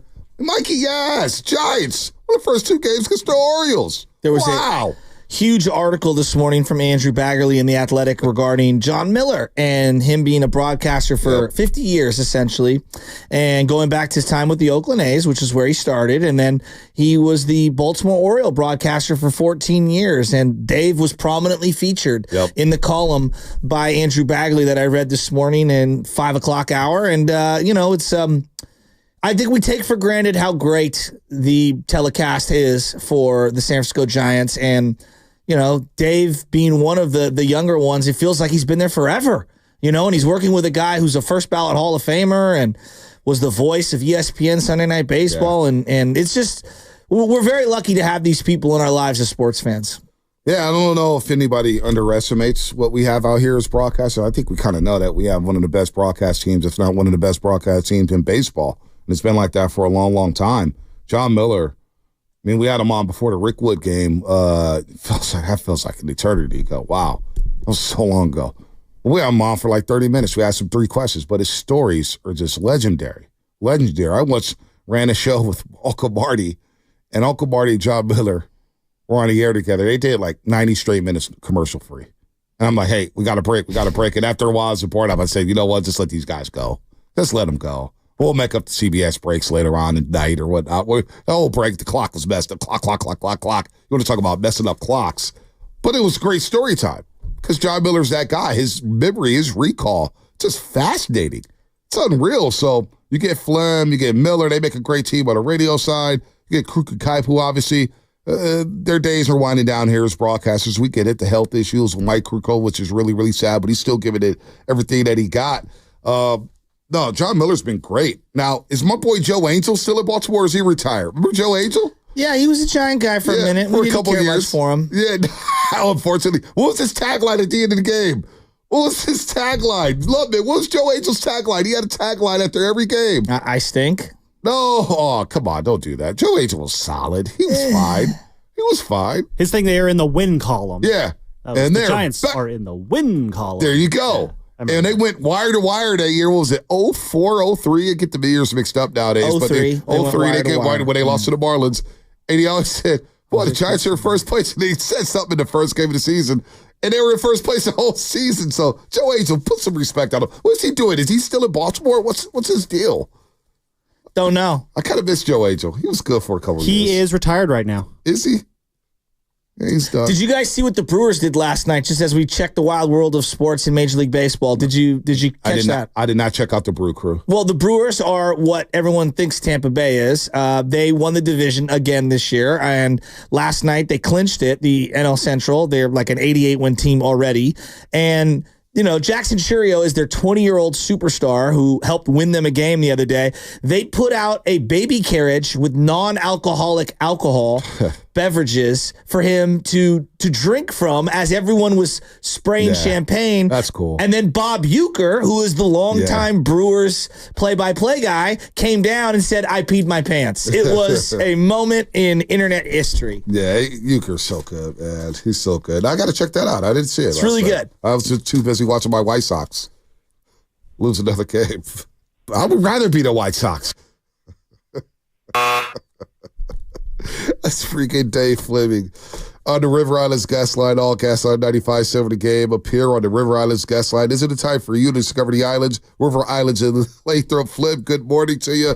Giants, man, play some good ball out there in Baltimore, but that's a John Miller's old stomping ground. So has he shown you around town, the Charm City? Has he got you a good crab cake, some good lobster, crab out there in Baltimore? Flip, good morning. He has done absolutely none of that. After all those nice things I said about him to Baggerly, that zero, no hospitality, no tour guide. No, in fairness to John, I have been myself pretty occupied here. So I meant it when I said it to Baggerly. It is amazing to come here. I mean, because John's been in San Francisco twice as long as he was here in Baltimore. But they have never gotten over the fact that the Orioles let him go. I mean, if letting him go is sort of like a euphemism. Like, basically, they fired him. Like, you listen to John, it's hard to imagine listening to John and saying, nope, that's not good enough for us. We can do better. And that's what the Orioles did. And so it never ceases to amaze me to come here and hear the reaction of people who are still furious and have never gotten over that. Wow, that's crazy. I mean, I didn't know that he was just fired like that. That's insane. Well, I'm looking at the Giants, and it feels too little, too late. I mean, this is a great Baltimore team. I know they're slumping right now, but to see them do what they've done, it brings me to Blake Snell.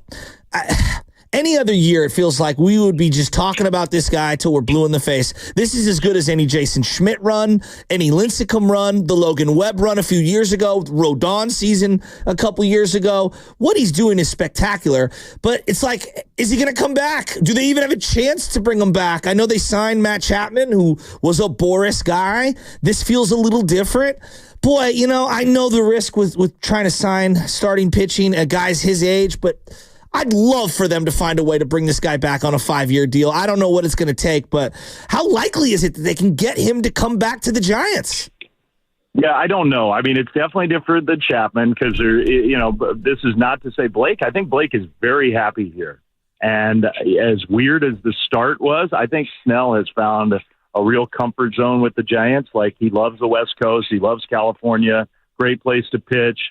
But it's not Chapman. Like, Chapman really, truly, deeply wanted to be in Northern California. Like, they didn't want anything else. And so it was easy to get it done. It took a lot of cash, but it was easy to get it done because there was just such strong feelings on both sides of it. Okay, that's true. It's not going to be like Chapman. But they absolutely have a chance to bring him back. Like, it's going to come down to money, like it always does with just about every free agent. And I tell you what, you watch him pitch the other night, and I know, look, there are things you can nitpick with Blake. And he pushes back on a lot of the innings stuff. But look, the track record of his career is there are going to be lots of times during the year where he's not going to give you the innings that maybe you want from a starter. But the innings that he does give you are the best. And I talked to Brandon Hyde for a long time yesterday, manager of the Orioles, and he said to me, he looked me right in the eye, and he said, that was the best guy we've seen all year. That was the best stuff we have seen all season. Number one, Blake Snell against the Orioles. And to me, if you have championship aspirations, what's your avenue to winning a World Series? It's to have a guy like that on the mound in the playoffs. And so the regular season is one thing, and he helped you win games. The Giants have been a way above 500 team in the games that he's pitched this year, so he's made them better in the regular season. But you sign Blake Snell to have him in the playoffs, and when you get him in the playoffs and the other team is looking at that stuff, it's not a fun feeling. And that's 4 years in a row, Flem, where he's just dealt in the second half of the season. The track record's unbelievable when it comes to July, August, and September. And he replicates it once again. I was watching him the other day thinking, boy, contender right now, like the Yankees. Even the Baltimore Orioles are probably kicking themselves saying, we should have sold the far for this guy to try to make a push for a World Series. I said it I don't want to cut you off, but I said it on the telecast the other night. It's because I asked the Giants, and look, I don't want to give away any secrets or anything, and I won't name specifics, but because we didn't want to trade. The Giants didn't want to trade Blake Snell.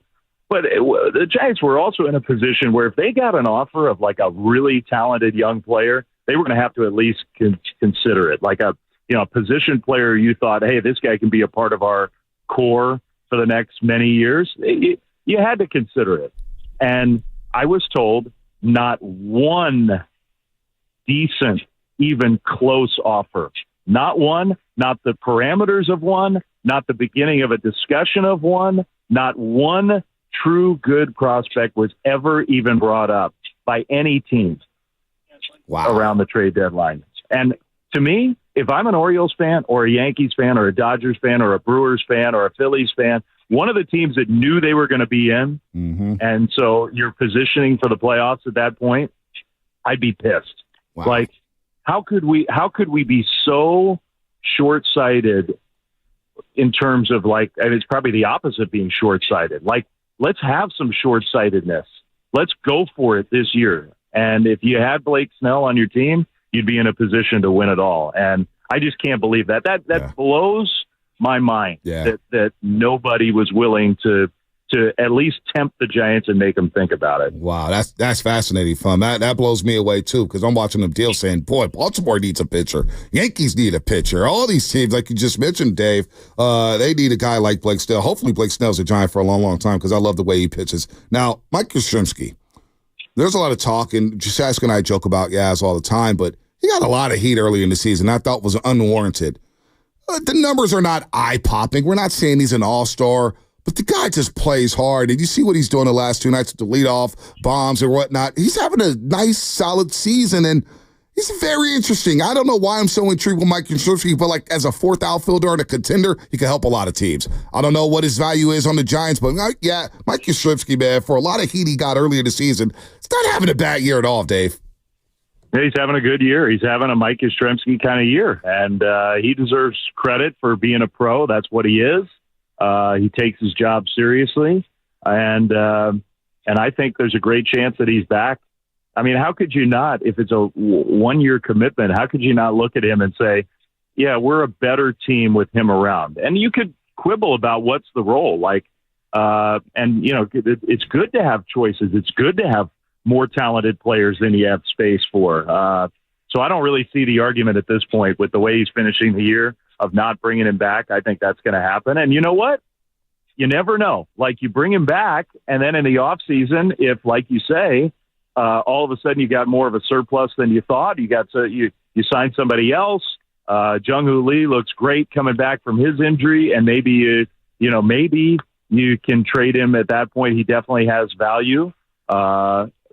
Because he's a good player, and a lot of teams could use him. If I'm the Orioles, I'm like, hey, you know what? He seems to swing the bat really well here in this park. Yeah. Let's call the Giants and see what it would take. Dave, we're talking about like roster construction a lot here, and there's no way to like kind of tiptoe around it. I know you can't divulge everything and anything, but there's been a lot written about just the front office. Buster's involvement in the Chapman deal. One side saying he had to grab the steering wheel essentially. Another side saying Farhan was in the hospital, and I don't want to ask about what's going on with him medically or anything like that. This has been a bizarre couple of weeks here, like a bizarre couple of weeks. Are we going to get to hear from anybody in that front office at any point over the next couple of weeks? Do you think that they're going to have, just some sort of, a dais where everybody's out front and talking to the fans? Because they just feel very directionless right now, and there's just a lot of stuff being written, and I'm not seeing a lot of people standing at a podium taking accountability. So it's just, I feel like we're in a really weird spot right now. I hope so. I think that would help, is to be a little more out there, a little more visible. Now, part of it is, Farhan was not, it came out that he had to go to the hospital. He's fine. I talked to him the other day in person. He looks fine. He's feeling a lot better. It was mostly like he got dehydrated, and so they needed to just have him rest and sort of recuperate for a couple of days, but he's fine. But yeah, it's never a bad thing to be a little more visible and vocal and articulate your side of the story as opposed to letting everybody else tell the story. I mean, I guess I would just say this. 2 things can be true. Buster's on the executive committee of the Giants. Like, of course he's involved. That's the whole point. That's why it's great to have Buster back in the fold. Like, he's a big part of this franchise. So, of course, he's involved. And then the flip side can also be true of there's still a guy who is in charge, and that's Farhan. And so, like, I don't know that there's as much of a conflict as everybody is making it out to be. Like, every negotiation is different and has different sort of pressure points. But to your big picture thing, I mean, I would say I would be strongly in favor of just a little more openness from Farhan and from everybody involved of just like, we've got nothing to hide. Let's come out and talk about this a little bit. Could be that it's the end of the year and everybody's just trying to get to the finish line and figure we'll address all that stuff once the year's over. Yeah, because, Dave, as a sports fan, you see like Jerry West comes to the Warriors and there's a credibility that they desperately needed, John Lynch, he's a credible person, even though he had never done the job before. Having Buster involved in whatever capacity, it just gives them credibility that I think they really need with the fan base right now. And it's encouraging to hear that he's a part of it. Doesn't mean he's going to be super successful. There's tons of examples of great athletes who weren't great front office or executives or whatever. But I just think he's a credible face that Giants fans want to see.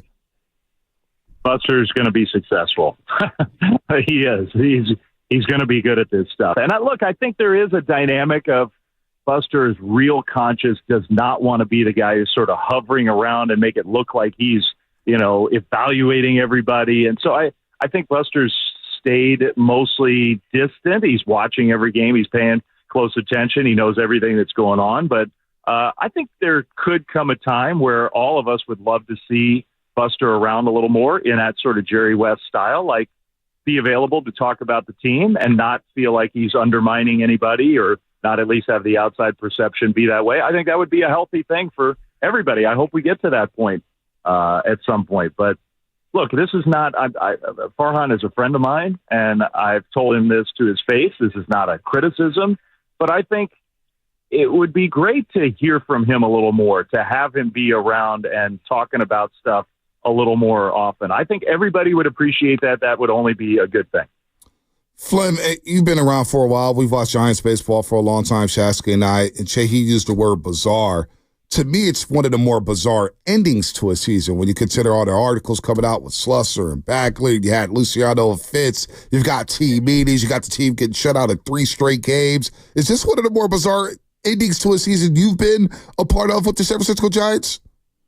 Well, we've had some, we have specialized in chaos at times over the years. Doubt. Like that's kind of, like it hasn't been drama free over my 23, 22 years for lots of different reasons. But yeah. And I think one goal for everybody, all of us, like everybody who cares about the Giants is to calm a little bit of that down. Like let's, and part of why I say like maybe being a little more visible and open would help is I do think that almost always helps calm things down. And it's not good to have, even if it's just a perception, even if it's not reality and it's just a perception, it's just not good to have people around the game thinking that that's what's going on there, that, man, they're falling apart or what's happening over there. Like, you don't want that. So we know that's not, the Giants are a top tier organization, franchise, in the way that they take care of people, the way that they take care of their players, the way that they value their history, the ballpark, the way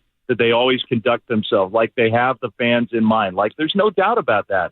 So I do think it should be a goal for everybody to eliminate some of that stuff that you're talking about.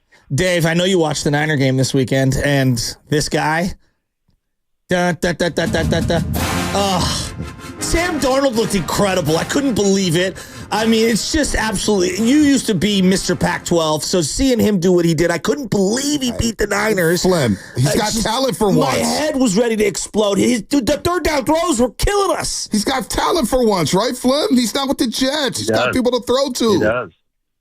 He does. I mean, it's a great reminder. This should be a great lesson and reminder. Like, context matters so much in that sport. Like, so much. And there's a reason why Kyle wanted him here. You know, there was a reason why Kyle thought he was a great fit with the Niners. And look, Kyle helped him get back on track. I think that's undoubtedly true.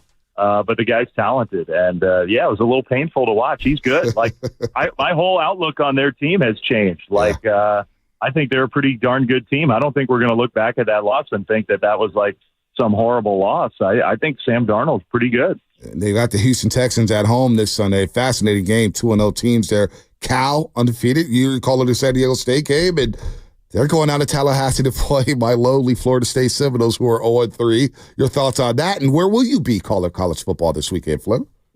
If Cal wins that game, and I think they should. Now, it's never easy. You go on the road. I know things are like it's speaking of chaos, Florida State football right now. Ooh. But so it's not easy, but they should win that game. They're better than Florida State, and if they can find a way to win that game and come home, Cal will have the biggest college football game in a bunch of years in the Bay Area. Like, hosting Miami will be a very big game, and that's cool. Like, that's what was so fun for me as a Stanford guy when Luck showed up, and all of a sudden, the whole world of college football is paying attention to us.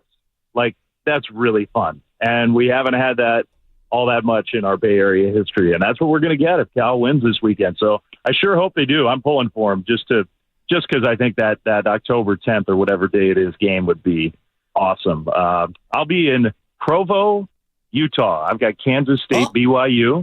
Kansas State is two undefeated teams, and let me tell you this: this is probably too much. I'm probably going over the top here, but I believe that the Kansas State quarterback is going to be the next big thing in college football. This guy is so talented.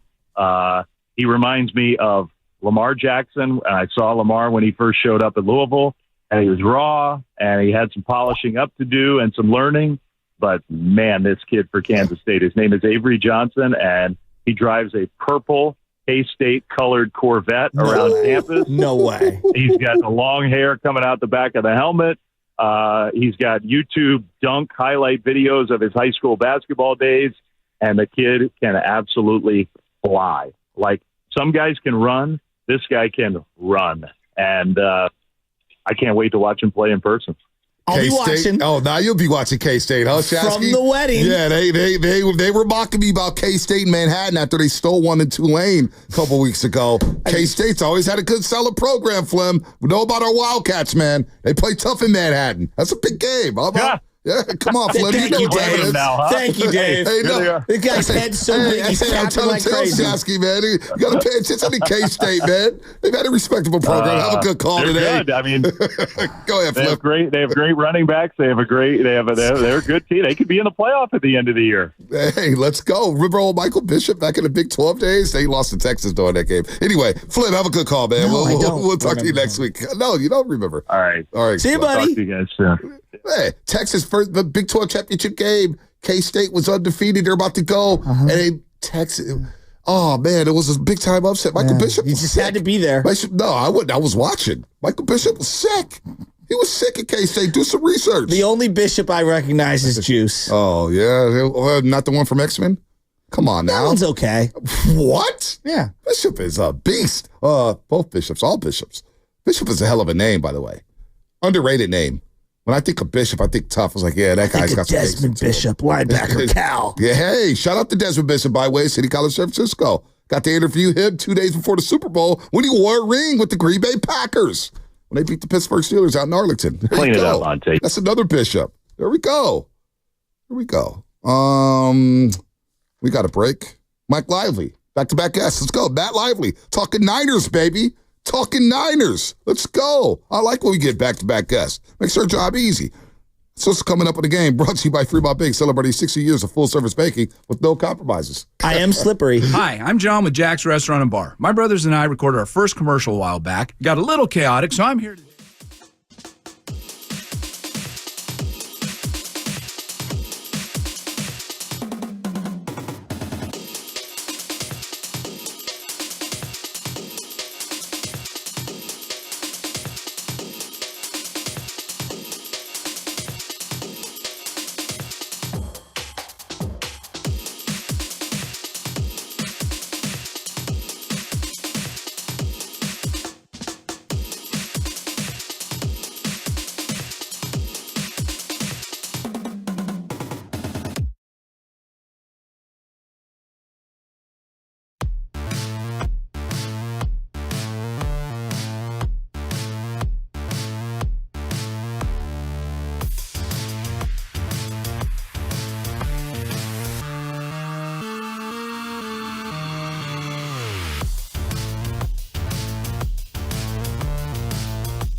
Well, they have run the ball.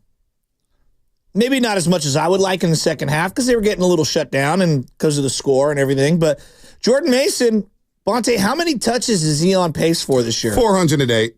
I mean, it's only 2 games.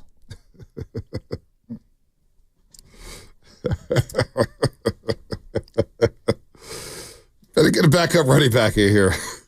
Oops. Let me look at our practice squad. Our practice squad, Keyshawn Vaughn. It's a name to watch out for. Keyshawn Vaughn is getting a lot of buzz. It's got some wiggle to his game. Keyshawn Vaughn. Okay. Keep an eye out on him because I don't know if Isaac Guerindo's ready for the load to be a backup running back, his shiftiness or whatnot. I've heard mixed reports about him. So, but you better get a backup for Jordan Mason. You want him carrying the ball? I mean, we didn't even want Christian McCaffrey, who was the best player on offense in all of football last year, to touch the ball all the time. Jordan Mason, he said it after week 1. I don't know how McCaffrey does this. This is tough. He's already had 48 carries through 2 games. Better go get another backup running back. Better go do that. Well, they need to get right, and they got to win this one. I've been thinking about it long and hard. And it's only week 2. This game's huge. You can't lose to the Rams and give them life. They're missing 1 million people. You're missing a lot of people, but you have enough parts to be able to move the ball on offense. And defensively, like, you got to get going here. And if you look at the back end of the schedule after week 5, like, it's really hard. Yep. Arizona gives you fits. The Chiefs are very difficult, clearly. Look at who you're playing. Real quick, because I'm a sicko. And during the break, I was looking at K-State, Michael Bishop. So in 97, they finished number 3 in the country. They lost to Nebraska that year by 30, but they only lost 1 game, won the Fiesta Bowl. The next year, they were number 2 in the country, playing in the Big 12 championship game. Lost to Texas A&M, not Texas. It was Texas A&M 36-33 and derailed their season. Michael Bishop was a cool guy. Just K-State knowledge here.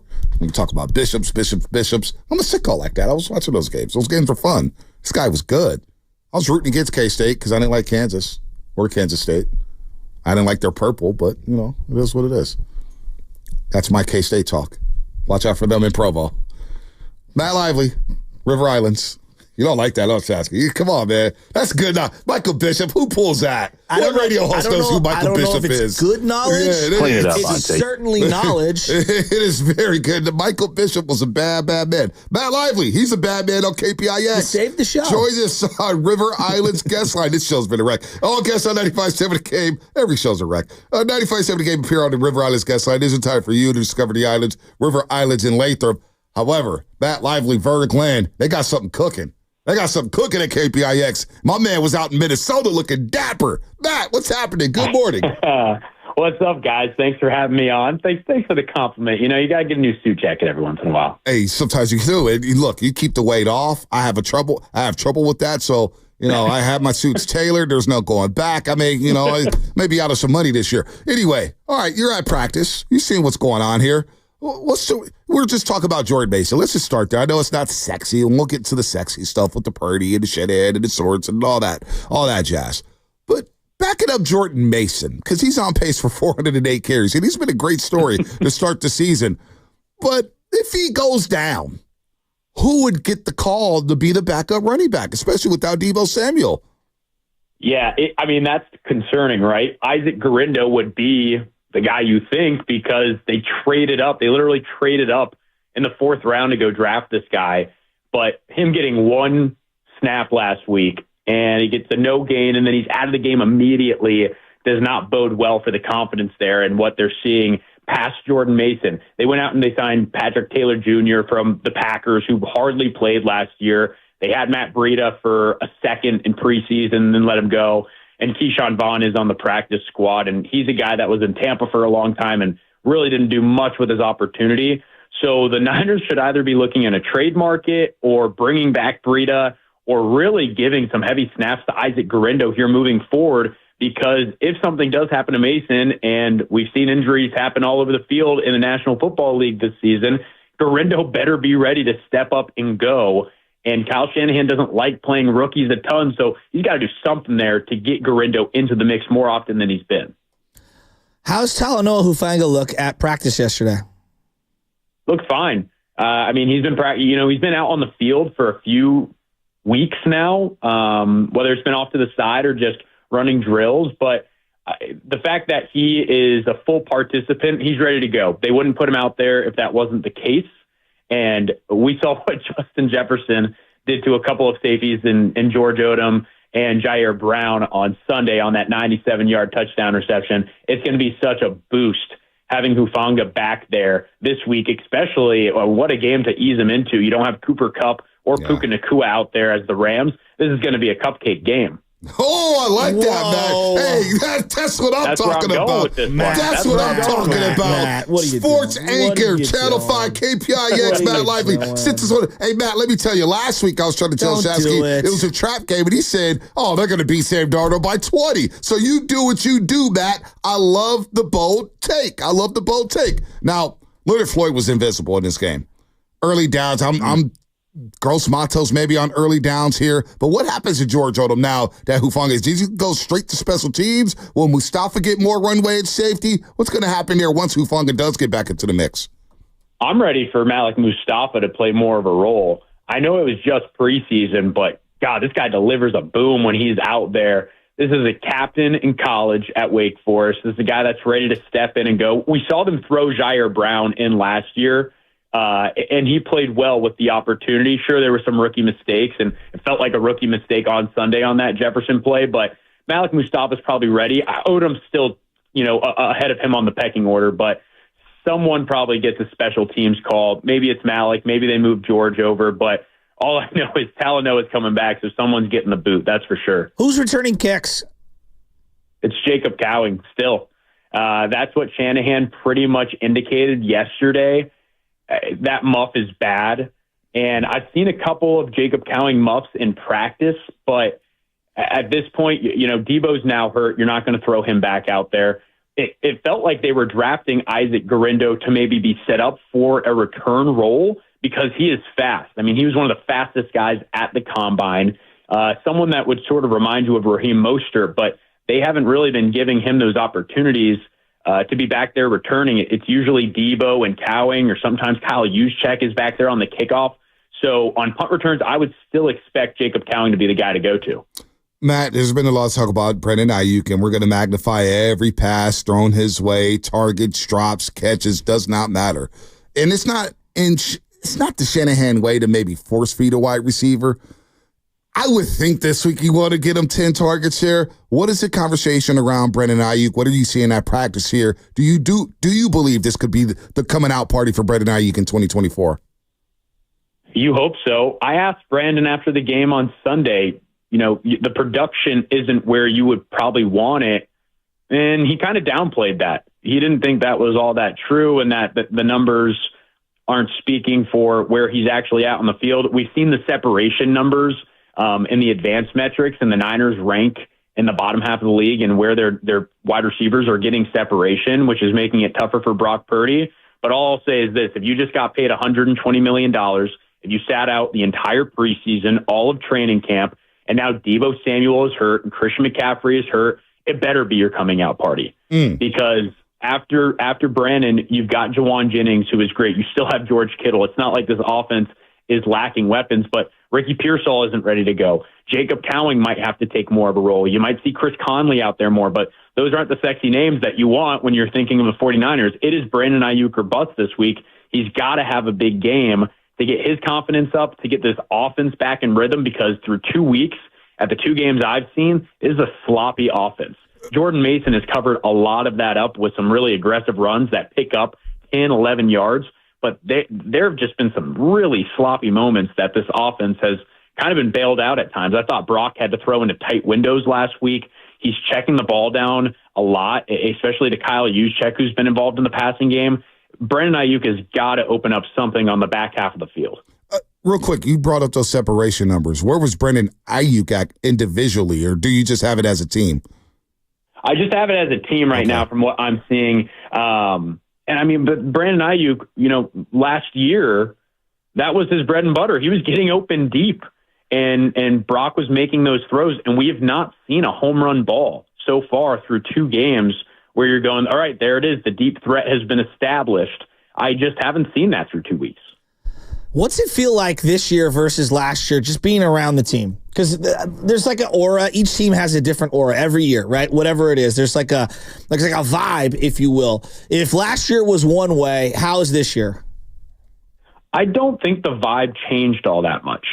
And that's not that big of a shock considering this is almost a carbon copy of the roster they had last year.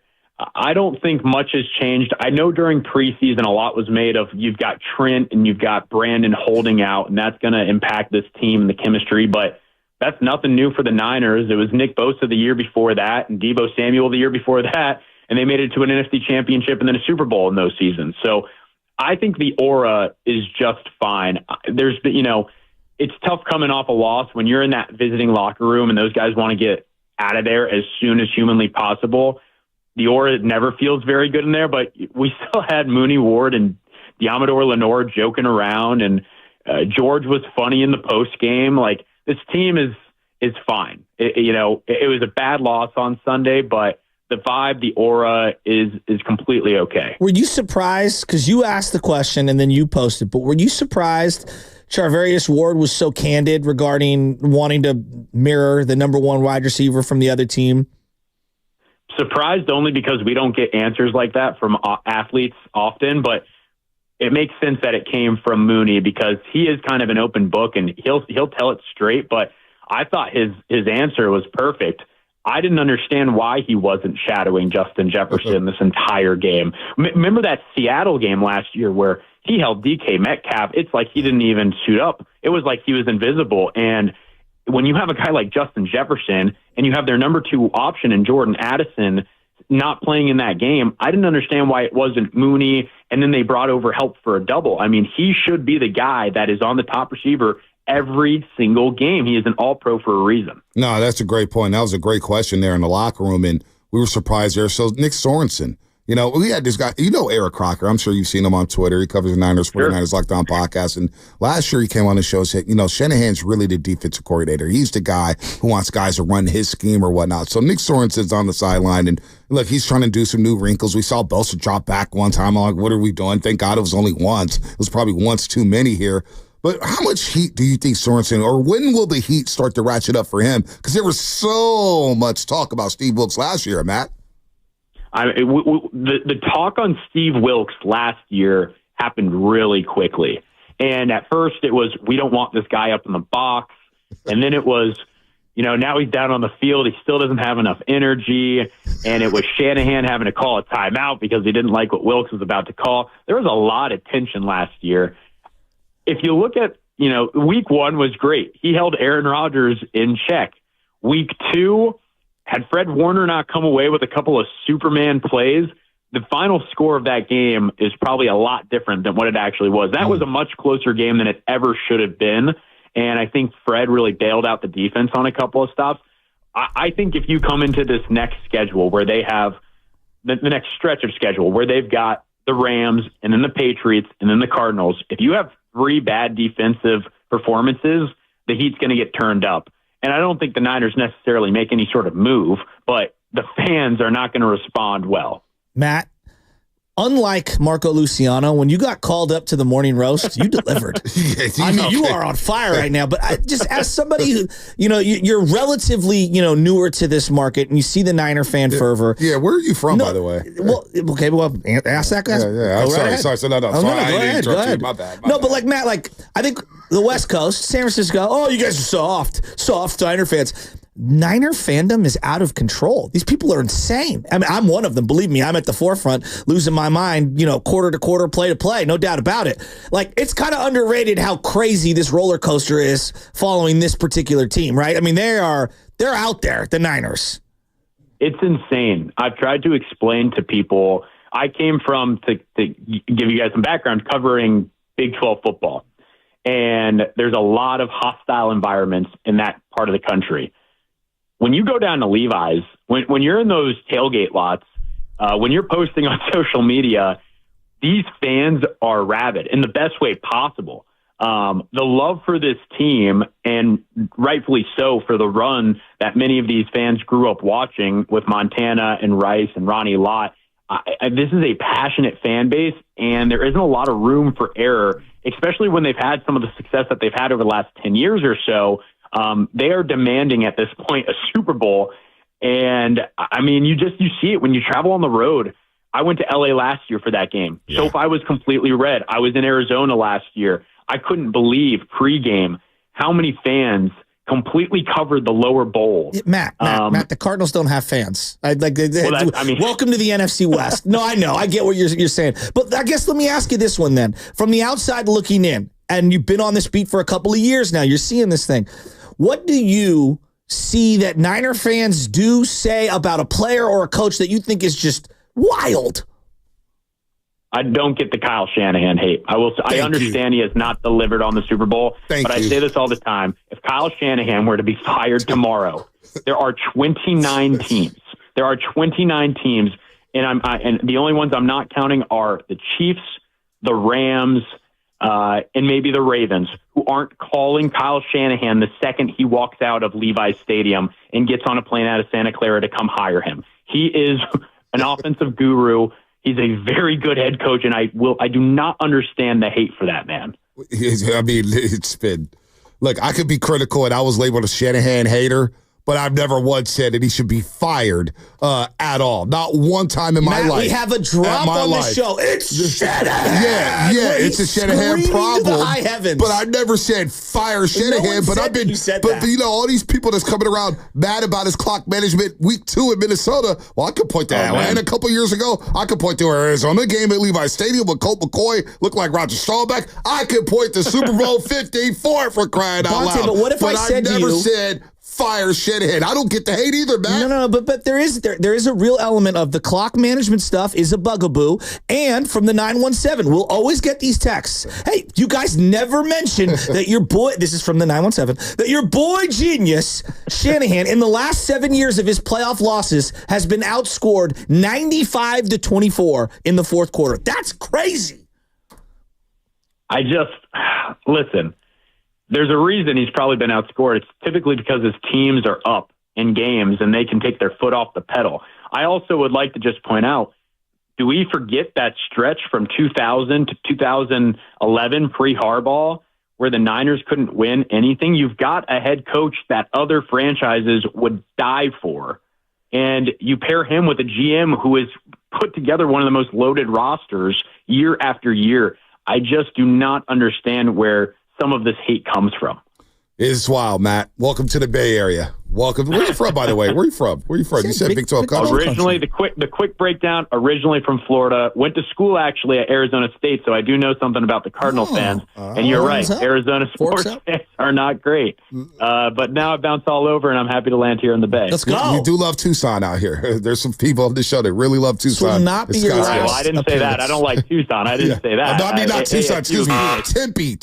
My bad. Got the wrong T's right. Tempe. Mill Avenue. That's great. Tucson's nothing's in Tucson. No, Tucson's fun. Nah, Tucson ain't that fun. Yeah, trust me, it goes off. I went out there. I mean, it goes off. That's all they got to do out there. But Tempe, Mill Avenue, Scottsdale, Phoenix. That's what we're talking about. That's what we're talking about. Matt Lively. Way to come strong today, baby. I can't afford Vern Glenn can never do what you just did, Matt Lively. No, not true. But I appreciate you guys having me on. It's been fun. Anytime. Vern's a great guy. Great performance. Sports Anchor for Channel 5, KPIX. He's been covering the Niners. He's been on the road with them. Vern sent me some stuff the other day. Vern's funny, man. What Vern said? He was just sending me some stuff they were doing at KPIX. And we keep in touch. Florida State football right now. Ooh. I didn't even flip to say that. We all know. The Shanahan thing's so funny. I love you to death. You know I do. I love you to death. You're like, thank you. I can't tell you how many episodes we've done, if these are episodes, where it's literally me like, yeah, Shanahan's pretty good, but there's this. It's Shanahan. It's year 7 and he doesn't know who his quarterback is. Yeah, well, that is a problem. You've been leading the drum. No. That doesn't mean I said fire him. I never did that come out of my mouth. That's what Matt was saying, to hate. But I've been critical of Shanahan, and you guys told me, well, I get it. He didn't call a timeout in the Super Bowl. I get it. Mahomes is on the sideline, blah, blah, blah. And then you throw a hissy fit with 20 seconds left in Las Vegas. I see what you're saying now in Super Bowl 54. It's like, welcome to 2019, Shasky. It's already 2024. He has his flaws. The clock management. The clock management has been an issue forever. I don't even get outraged over it no more because I'm just like, this is just who he is. It happened. Remember the Atlanta game? They had just beat Carolina. They had like 7 defensive players out. You don't get outraged anymore. The Atlanta game. February, you were outraged. No, I don't get outraged about clocks anymore. You know what? You went crazy because it was 21 seconds. I said, well, that's what happened in Super Bowl 54. And you guys told me I was a psychopath. Whatever. I'm chilling. The Atlanta game, when they went down the field, down 2 scores, and they were just taking their time. It's like, where's the urgency? This is just who he is. So there's a lot of positives when it comes to Shanahan, but he's got some glaring flaws. Yeah. But I'm not saying, hey, go fire. Andy Reid had clock management issues. Nobody said fire him. This is called analyzing an individual. This is what we do. We pick apart the carcass. That's what we do.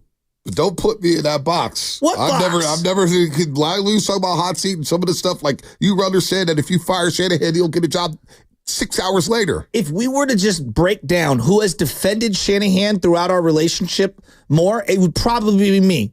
I don't know by how much, but it would probably be me. You have to explain to me that Shanahan doesn't need to be fired. I have been backing Shanahan pretty.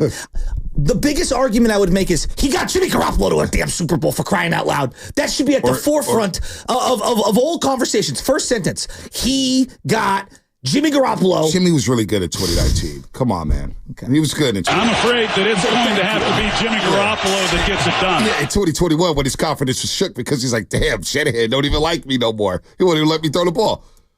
2019 was fine. He went up to Seattle for the first time since Alex Smith. Remember that? 18-22, 285, Sunday Night Football to go win the home field advantage in the AFC West. Like, wow, Jimmy can do nothing. He looked great in all whites. The Super Bowl. And Shanahan and the quarterbacks. And this is why it's important for Brock Purdy this year. You can laugh all you want to. We ain't going to be like, BPA's talking about 9-8 and all this stuff and blah, blah, blah. We don't know if Brock Purdy's going to get paid or yet. And I'm not going down that road right now. I'm not going to do it. But when Shanahan was sat there with Tim Kawakami the day before training camp and said, well, you know, can you pull up the cut? I want to pull up the cut. I just want people to listen to it. My biggest knock is I don't think Shanahan, the Tim Kawakami cut with Shanahan, where he's talking about the quarterback, a $60 million quarterback or a $50 million quarterback or a $1 million quarterback. Things change. How do you want to build your team? And I'm like, oh, he's putting in the outs. Just in case things go awry. You said it, I said it, we all said it. We know how Shanahan operates. You gave him the Farhan opt-out? Come on, man. We know how Shanahan rolls, and that's been my biggest beef with Shanahan. If you don't like this guy, then go get your guy. Well, Brady was there, wanted to come, and you didn't want him. Kirk Cousins, you want him? No, you don't want to trade for him? Stafford, you want him? No, what? Trey Lance, what? I don't know. That's been my biggest beef. But Shanahan's a damn good coach. He's a good coach. I think everyone agrees that he's a good coach. I don't know if everyone agrees with that. I don't think anyone who says he's a terrible coach doesn't know what they're talking about. Now, does he have certain quote-unquote fatal flaws that are prohibiting him from reaching higher heights? Well, that's a different conversation, right? Like, there's levels to the conversation. If you say Shanahan's a bad coach, well, then you're just being unreasonable, right? This is an adult table. Let's talk sports like adults, right? And you can go sit at the kiddie table and talk kiddie table stuff if you think Shanahan is a poor coach. Now, is he great in clock management situations in high leverage playoff games? That's a very nuanced conversation, right? So to anyone who just says, hey, Shanahan sucks. It's like, all right, no, that's ridiculous. It's Shanahan overrated, and I think that's ridiculous. Well, overrated. What do you mean by overrated? I don't know what these people. I don't know what these people mean. I don't say overrated, so I don't know what the rating is. I don't know why people say that. I don't listen to people say that. You just brought up the kiddie table and the big boy table. I've never been at the kiddie table. All right, I didn't say that. I've been to this, so I don't know what overrated means. I don't know when people say Bonte, he's overrated. I don't pay him no mind. So what is his rating? If you had to rate Shanahan. He's the top 3 coach in this league. Okay. That's what his rating is. Yeah. That's what his rating is. He's a damn good coach who's been able to keep this team together for many, many years. 54-29. It's not lost on me what George Kittle says. He's real. He tells players like it is. Sometimes he's too real, probably. But Shanahan's a good guy. Good guy. But you got the Kawakami Cup? Spinotti's working on it. Because I want it. Because is this the one about the quarterback market getting crazy with the prices and stuff like that? Is that what you wanted? Which one specifically? Maybe it's not what I threw you a curveball. We'll preview it during the break. But Matt Lively says something else that something we're going to monitor for a long, long time this season. Coming off of that Super Bowl where they couldn't beat press man. They couldn't beat man coverage. And Matt Lively just said the Niners, one of the worst teams when it comes to gaining separation on their routes. That's why they drafted Ricky Pearsall, because Pearsall apparently is a guy who knows how to beat man coverage. It wins his one-on-ones. Hopefully he's getting right, because we may need him. But the Niners still have a problem with beating man coverage. And Brian Flores said, I'm going to blitz you, play man, and there was a lack of separation. That's something to monitor. Now, that's intriguing to me. Can we get separation on the outside to help out Brock Purdy? I don't know. That's interesting. I know there's all these advanced analytics and stuff. That feels to me a little deep. Like, for example, Mike Evans. I don't think Mike Evans, and I don't know what the data tells you, but my eyeballs don't tell me that he's like, boom, boom, boom, in and out of his routes, and he's just like 4 yards open, 3.5 yards open. To me, he's like, just throw it up, I'll make a play. You know what I mean? When I look at Nico Collins right now, the reason why I like Nico Collins is I'm like, damn, he's 6'4.5", and he's just a big body dude who, he can run. There's no doubt about it. Like DK's a big body dude, he can run, but it's like the catch radius and the way he can block guys out. That's the thing I think that the Niners are missing, not this crazy separation. I think you need a couple more big body possession receivers. That's why Chris Connolly, who's not that great, that's why I think he does have a role, and Juwan Jennings does have a role. Like, does Juwan Jennings kill it when it comes to separation? Not really. He's got great hands, he's physical as hell, and he's got the trust of his quarterback. So, like, I'm not saying that those things don't matter. Getting separated, like Jerry Rice was a separation monster, I'm sure, right? But there's other elements to being a really good player. Keenan Allen has made a career off of being a smooth route runner, but more than anything, just being reliable and being a guy who catches the ball over the middle. Deebo Samuel's had a hell of a career just catching the ball in traffic. I don't think he gets great separation. So I think we make a little too much of these separation numbers. Now, can guys get open? Does the quarterback trust them? Or are you dialing up play calls for that guy? Are you running specific things to get people open? Those are like a little more different than just pure separation numbers. When you don't have outside wide receivers who are not blazers, who are not like, we don't think of Brandon Ayuk as a big speedster guy. Yeah. We don't think of Debo as a big speedster guy. We don't think of Jennings as a big speedster guy. We hope Cowan could be that. We hope Pearsall could possibly be that. But when you don't have that, I think separation is key. I think getting in the right position. They were all over Deebo Samuel last week. Now, Deebo ended up having a really good game, made some great catches over the middle of the field, some high throws from Brock Purdy. Now, I would like to see him lower. It's like, you can't miss high over the middle. I agree. You got to be careful there. The fact that they are having this issue, it's just something to monitor. I think it's something coming off of that Super Bowl, that image of like, damn, Kansas City dared them to pass. They sat up in man defense and said, we're going to blitz the hell out of you. You empty the backfield, you go 5 wide, we're bringing 6. Like straight up. And they had no answers for it. And on the goal line on Sunday, same thing. You want to go empty gun? Van Ginkel gets in, he's scot-free. Free rusher. We got to do something about the scheme here to limit that stuff. And by the way, I'm not even sure that's a completed pass because Harrison Smith looked like he was all over Juwan Jennings. So, I don't know. It's just something very, very intriguing there. But Hufanga's going to come back. He's going to be ready to roll against the LA Rams, and that's a good thing. Here's what Shanahan said about Hufanga. They got Tig a lot of reps last year. He had to step in the middle of the year and got him a lot better. But obviously, always miss Huff out there. The big play capability, how well he communicates, flying sideline to sideline. We're going to be pumped. He should get back this week if everything goes right, and we've missed him. We've missed him a lot. Tig and him haven't really played a lot together or at all. Like, how's that? I'm trying to remember the beginning of last year. I know Tig was on the bench. It was Gibson. Yeah. Deshaun Gibson was playing. So this is going to be, obviously a work in progress. 2 young players who haven't played a lot together. I don't know how much practice time they've gotten together. That is definitely going to be something to monitor. No, it is. And as we saw in the last game, a safety mistake can cause a huge momentum swing in a game. And maybe we should just ban 2 high safeties. How random is it that I read that article and then that came out? Like, that was a huge article this morning. I mean, and I couldn't believe it. Oh, wow. There's a Tony Dungy tweet. Thanks, Dan, for including me in the legacy of cover 2, but our Tampa, blah, blah, blah. I didn't see it. But it's about the 2 high safeties. Lewis Riddick was saying that's just ridiculous. He basically said that tweet, said, yeah, that's crazy talk. He brought up the muff punt, Jacob Cow. He said Matt Lively said that Jacob Cow was muffing some punts in practice. So punt return. I thought of you immediately when he fumbled the punt snap. And well, you told me that I was crazy, and the amount of people I heard from, the amount of people I heard from who said, "Joe, I feel the same way as a Niner fan." Where when the ball's in the air, it's like just catch it, just catch it, just catch it, just catch it. The amount of people who are like, "I wouldn't even put someone back there." I've heard from so many people who said that, like, "Hey, if we get it at the 1, we get it at the 1." Right? Yeah. Well, that's crazy too. It's. But you don't field your own punt inside the 10. No, so I hear that. I know that. But that punt returns, whether it's 20 to 30 to 40, 50, Niners fumble punts all the time, but I'm not going to get PTSD about it. It's like, damn, we can't find a punt returner. I'm not going to live my life with PTSD in football. I'm not going to do it. But, I did think of you, and I kind of chuckled. Because I knew, oh, my God, they followed a punt, and everybody's scrambling for the ball. I kind of cackled. I'm not going to lie. I kind of cackled. You cackled. I cackled. I did. I kind of cackled. See, this is the difference between a real fan. Oh, yeah, real fan. Yeah, no, that's what you guys think. Oh, my God, Joe, I feel you.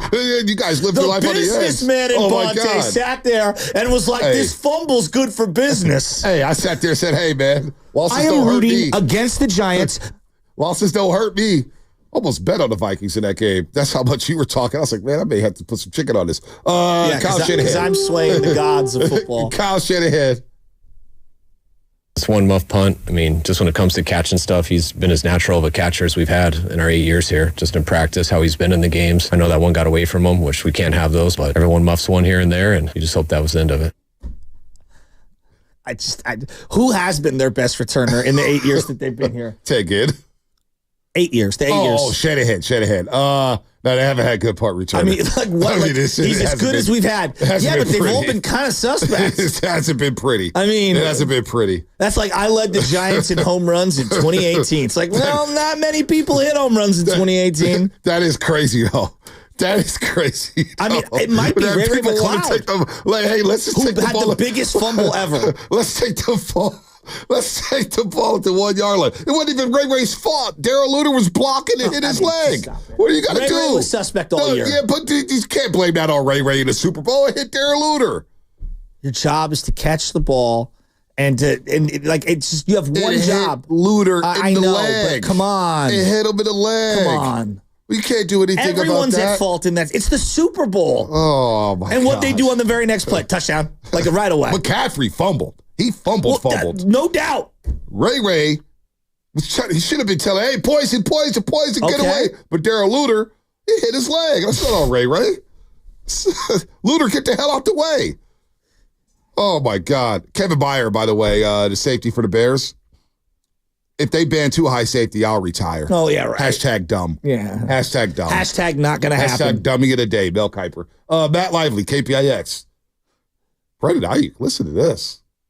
We've seen the separation numbers in the advanced metrics, and the Niners rank in the bottom half of the league and where their wide receivers are getting separation, which is making it tougher for Brock Purdy. But all I'll say is this. If you just got paid $120 million, if you sat out the entire preseason, all of training camp, and now Deebo Samuel is hurt and Christian McCaffrey is hurt, it better be your coming out party. Because after Brandon, you've got Jawan Jennings, who is great. You still have George Kittle. It's not like this offense is lacking weapons, but Ricky Pearsall isn't ready to go. Jacob Cowing might have to take more of a role. You might see Chris Conley out there more, but those aren't the sexy names that you want when you're thinking of the 49ers. It is Brandon Ayuk or bust this week. He's got to have a big game to get his confidence up, to get this offense back in rhythm, because through 2 weeks, at the 2 games I've seen, it is a sloppy offense.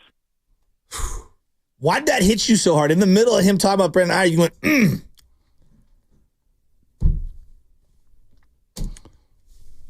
Just know how this stuff works with real fans.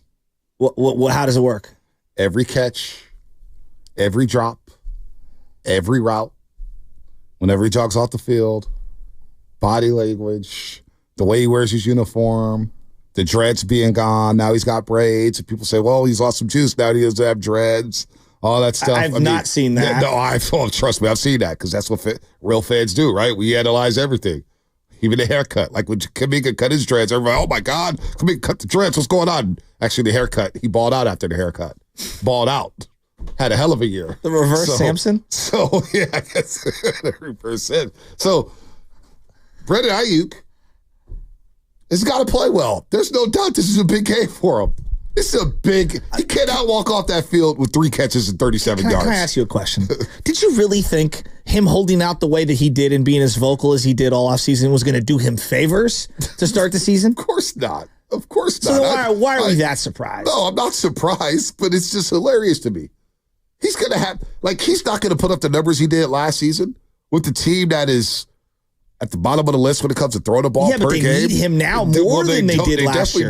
They definitely need him. So why do you mean you're just already conceding that he's not going to have a great year? No, I'm not conceding that at all. He could still have a great year and not put up the numbers he had last year. It may be 1,200. It may be 1,250. Maybe 1,300. But the expectations for him after holding in, I think some fans expect him, you got Jefferson money, you need to have 1,500 yards receiving. It's not going to happen on this football team. Just not. But Sunday, without Debo, without Chris McCaffrey, that magnifying glass on number 11. Well, if he comes out and has another 4-catch, 44-yard game, and the offense looks, suspect, they can win the game. They can win the game. You think so? They can win the game. If they win and he has 4 catches for 30 yards, oh my God. Really? I think winning tamps down the frustration. Not with this fan base. Really? Not with this fan base. You don't think? Oh, hell no. Oh, Sasky, you've been doing this show with me. Yeah, I kind of think a win is just needed. I think a win is just needed. No, because it's the lowly Rams. They have nobody playing. Hell, the Niners could beat the Rams by 15 points this week. And there's going to be cynics out there saying, well, you better beat the Rams by 15. They have nobody playing. Well, I would say to them, well, Bonte Hill told me, who's a very wise man, division games are just different, and you have to find a way to win. There you go. See what I'm saying? I know. There you go. But you kind of making my point. People are still going to find a way to find an excuse. That's what we do in sports these days. That's what we do. Just admit it. You know it's true. They could win 20-17. Ayuk has 3 catches for 37 yards. Yeah, they won, but boy, did we pay the wrong guy in Brandon Ayuk? Well, I think that's a fair conversation to have as the season's going on and you see how he's being utilized, right? Again, and this goes back to the whole financial component. Was it smart to pay someone $30 million who you never really target a dozen times a game? I think that's a fair conversation. That's not being a hater. It's more like business strategy. Case in point, right? I just want to get 10 targets. Is it smart for Joe Shasky to buy a boat when I don't live on a lake? Is it smart for Joe Shasky to buy a boat when I have no place to put it? Is it smart for Joe Shasky to have a boat when I'm not a fisherman? No. None of those things are true. What if you just want to go out there lakeside and go, roll out like Klay Thompson? Is it worth the bang for the buck? So I do believe there's a fair conversation throughout the year of, was it smart business to give a guy $30 million a year when you're just never, by the way that this offense is and how you're set up, you're never going to throw to anyone 12 times a game other than Debo. By the way, division games are different, except this Rams team is so damn beat up, they let Arizona drop 41 on them. That game looked personal for Arizona. So Rams have had their number in these division games. They've had their number. But it is Niners Rams, so expect the unexpected. But I'm looking. I'm looking at you two. Who just said that? Top 5 money. I want top 5 production. I'm saying, come on, man. You know how this works. I'm not saying anything that's a lie, right? Am I lying? Let's watch how this plays out. We're gonna end the show. Brought to you by St. Martin, Lucky, California. It's your last week to play the Savings Road Trip game.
now we got Luka Akua. Now, back to the morning roast with Bonte and Shasky. Mel Kiper Jr. said, if in 8 years Jimmy Clausen wasn't a successful quarterback in the NFL, he'd quit ESPN. It's year 14. Will Mel Kiper Jr. be a man of his word? Said he quit his job if Jimmy Clausen wasn't a legit quarterback by year 8. Now he's got everybody running with this whole too high safety should be outlawed thing. So for those that don't know what you're talking about. Well, those know who I'm talking about. Those who don't know who I'm talking about. Mel Kiper Jr. said too high safety should be outlawed. He wants to see more deep passes. He's tired of the bubble screens. He's tired of the quick game. He's tired of it. It's boring to him. So he wants to see 2 high safeties. Each safety on the hash mark playing 10 to 15 yards off the line of scrimmage. He wants to see that outlawed. He only wants single high safety so he can see more deep shots. Poor Mel Kiper Jr. Football's boring to him now. I find his mock drafts to be boring. But listen, Lord Sharp had a great tweet. You're more of a Daniel Jeremiah guy. I'm more of a Charles Davis and Mike Mayock type of guy, NFL Network. Mike Mayock's really good on there. Charles Davis, too. He hasn't been on there in like a decade. Yeah, ever since he got the Raider job. He needs to be back on there. But Daniel Jeremiah's not bad. Or Sharp football. I like Sharp. Top 5 ways to get more offense. Number 1, only 10 men on defense. Number 2, defense must sit until the snap. Number 3, defenders cannot wear cleats, only sneakers. Number 4, highest paid defensive player is blindfolded. And number 5, band too high. Now, he's being sarcastic, of course. But all over ESPN, and running with the should 2 high safeties be bad. Dang, must suck. That must suck to talk about all day.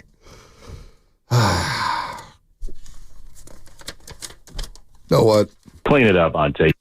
Let's go to Adam in the city. Let him start the segment off. Adam, good morning. How we doing, guys? Good morning. What's up, buddy? You want 2 high safeties bad? Right. Adam, real quick, you want 2 high safeties bad? No. How about you just play better defense? Or better offense? Or better off. I mean, just get it together. It's kind of sad because I used to love watching ESPN when it actually covered, sports stories and the games. And now it's just everyone's headline that they want to make into some giant thing. So it's kind of sad to not be able to want to watch that show anymore because it used to be one of my favorites. But I had a question for both of you because I think both of you have gone, but I'm going to the game in LA this weekend. Any food recommendations at the stadium or around it? Around it, it's just Inglewood. You got the Great Western Forum. I didn't eat around there. Inside the stadium, they've got your basic stadium food. Nothing special. Like just get some chicken strips and fries and call it a day. All right, so it's not like Chase Center that we have like all the great food options available. I would have thought that they would have some good stuff in there. Not there's only one Chase Center. There's only one Chase Center. Nate Thurman's Barbecue, Sam's Charter House. It's been an episode. Hi, I'm Bonte Hill. I mean, Jesus. I mean, there's only one Dumpling Tiny. Not everybody could be Chase. You know what I'm saying? Stan Kroenke invested some better food down there in SoFi. But I haven't walked around the entire SoFi, but the food's been, meh. Why are you looking at me like that, man? No, I missed some of that call, like the chicken tenders. That's the best thing at SoFi. I mean, just call it. I mean, that's like pretty a bad knock on SoFi. If chicken tenders, like I love chicken tenders, but if that's your number one, no, hold on, don't quote me on this. You guys do this. I'm just saying, just get some chicken strips and fries and call it a day. Okay. Stop saying it's the best thing. Okay, no, all right. Just get some chicken strips and fries, call it a day. I was screening a call when I caught pieces of it. I thought that you were saying chicken tenders are the pinnacle of SoFi food. No, I wouldn't come down your road there. I would say that's more a knock on SoFi Stadium's food if chicken tenders are the standard. By the way, I'm still team soda. SOTA. Stop. Weight loss doc. Say the yard. Your SODA. I don't drink soda. Clean it up, Ante. Shask, what's up, man? You've been quiet. It's the quietest you've ever been on the show. I have a 6-pack. It's just under the dad bod. I put down a list. Can you give me some music? It doesn't matter what kind of music. Bonte, you referenced the San Francisco Giants this season as a season that has been very bizarre. The end of the season. No, I think the season as a whole has been bizarre. I've got a list here of most bizarre seasons from Bay Area sports teams. Outside looking in, OLI. Oh, boy. Your 2024 Giants. Number 5. Number 5. It's the 2021 49ers. The Jimmy Garoppolo thing. You got Trey Lance, the shoulder. They went to the Debo experiment. Then the offseason where you couldn't move off of Jimmy G. I mean, what the hell was going on? We heard more about Don Yee than we've ever heard about Don Yee ever again, where you caped up for Don Yee for about 5 months, and then he's throwing on the baby field going into 2022. It was bizarre. Well, they advanced to the NFC Championship game. It was bizarre. Number 4. Number 4. It's the 1992 Giants. They traded away Kevin Mitchell. They had one foot in the door in St. Petersburg. I didn't know what the hell was going on. It was bizarre. Yeah, we were 10 years old. The final year of Roger Craig, it was bizarre. You were earmarking money for Robbie Thompson and not Will Clark. Just very bizarre. Number 3. Number 3. It's the 2002 San Francisco Giants. Kent and Bonds clearly hated each other. Kent, remember, had already been in trouble for washing his car, yet he was doing wheelies on a Harley. And then Kent and him go at it, Bonds and him go at it in the dugout in front of everyone. And then Dusty Baker doesn't have his contract renewed, and they release his taxes. I mean, the whole thing was bizarre after losing the World Series. I mean, you want to talk about bizarre. Well, that was the year they went to the World Series, right? Yes, and they lost. Yeah. Kent gone, Dusty gone. The whole thing was bizarre. 2022 was fun, though. I mean, 2002 was fun. It was fun, but it was bizarre. It was very Barry Bonds. What was bizarre about those home runs? Number 2. Number 2. It's the 2023. It's the punch. I'm just the punch. I mean, come on, you guys. The Clay return, the punch, Draymond, the whole thing. Just the whole thing. Shocked you talking to me. The Jordan Poole. Now I'm seeing videos this morning of Draymond and Jordan Poole from a couple of years ago. That is bizarre. It was too much for me. It was very interesting season of basketball for the Golden State Warriors, which Steve Kerr mentioned the other day on the Dan Lebertard show. They asked Steve Kerr, what's the angriest you've ever been at Draymond Green? And he mentioned the punch. The punch won't go away. The punch will live on. And it just losing the way they did to the Lakers. I mean, beating the Kings because Steph says don't get on the bus if you're not ready to play. The whole thing was bizarre. Well, James Wiseman being traded. Well, come on. 15 minutes after they lost that game 6, there was 2 articles from The Athletic. One on Jonathan Kuminga about showcasing his talents all around the country in case of a trade, and then there was the Draymond dynamic. And hey, we maxed out this team with Steve Kerr. It was unbelievable. You ever use LeBron a hug first and foremost? Daps him up too. I wanted to put the 2012 Warriors on there with Mark Jackson. I'm fighting for my life because that was bizarre when the pastor got extorted by a lady of the night. I'm thinking of some other ones too around there. 2014 A's trading away Cespedes the way they did. Totally agree. The collapse that they had, it was just like an accident you couldn't help but watch. And John Lester not throwing to first base. That was just he like short circuited. I was in Boston the day that trade went down. Johnny Lester.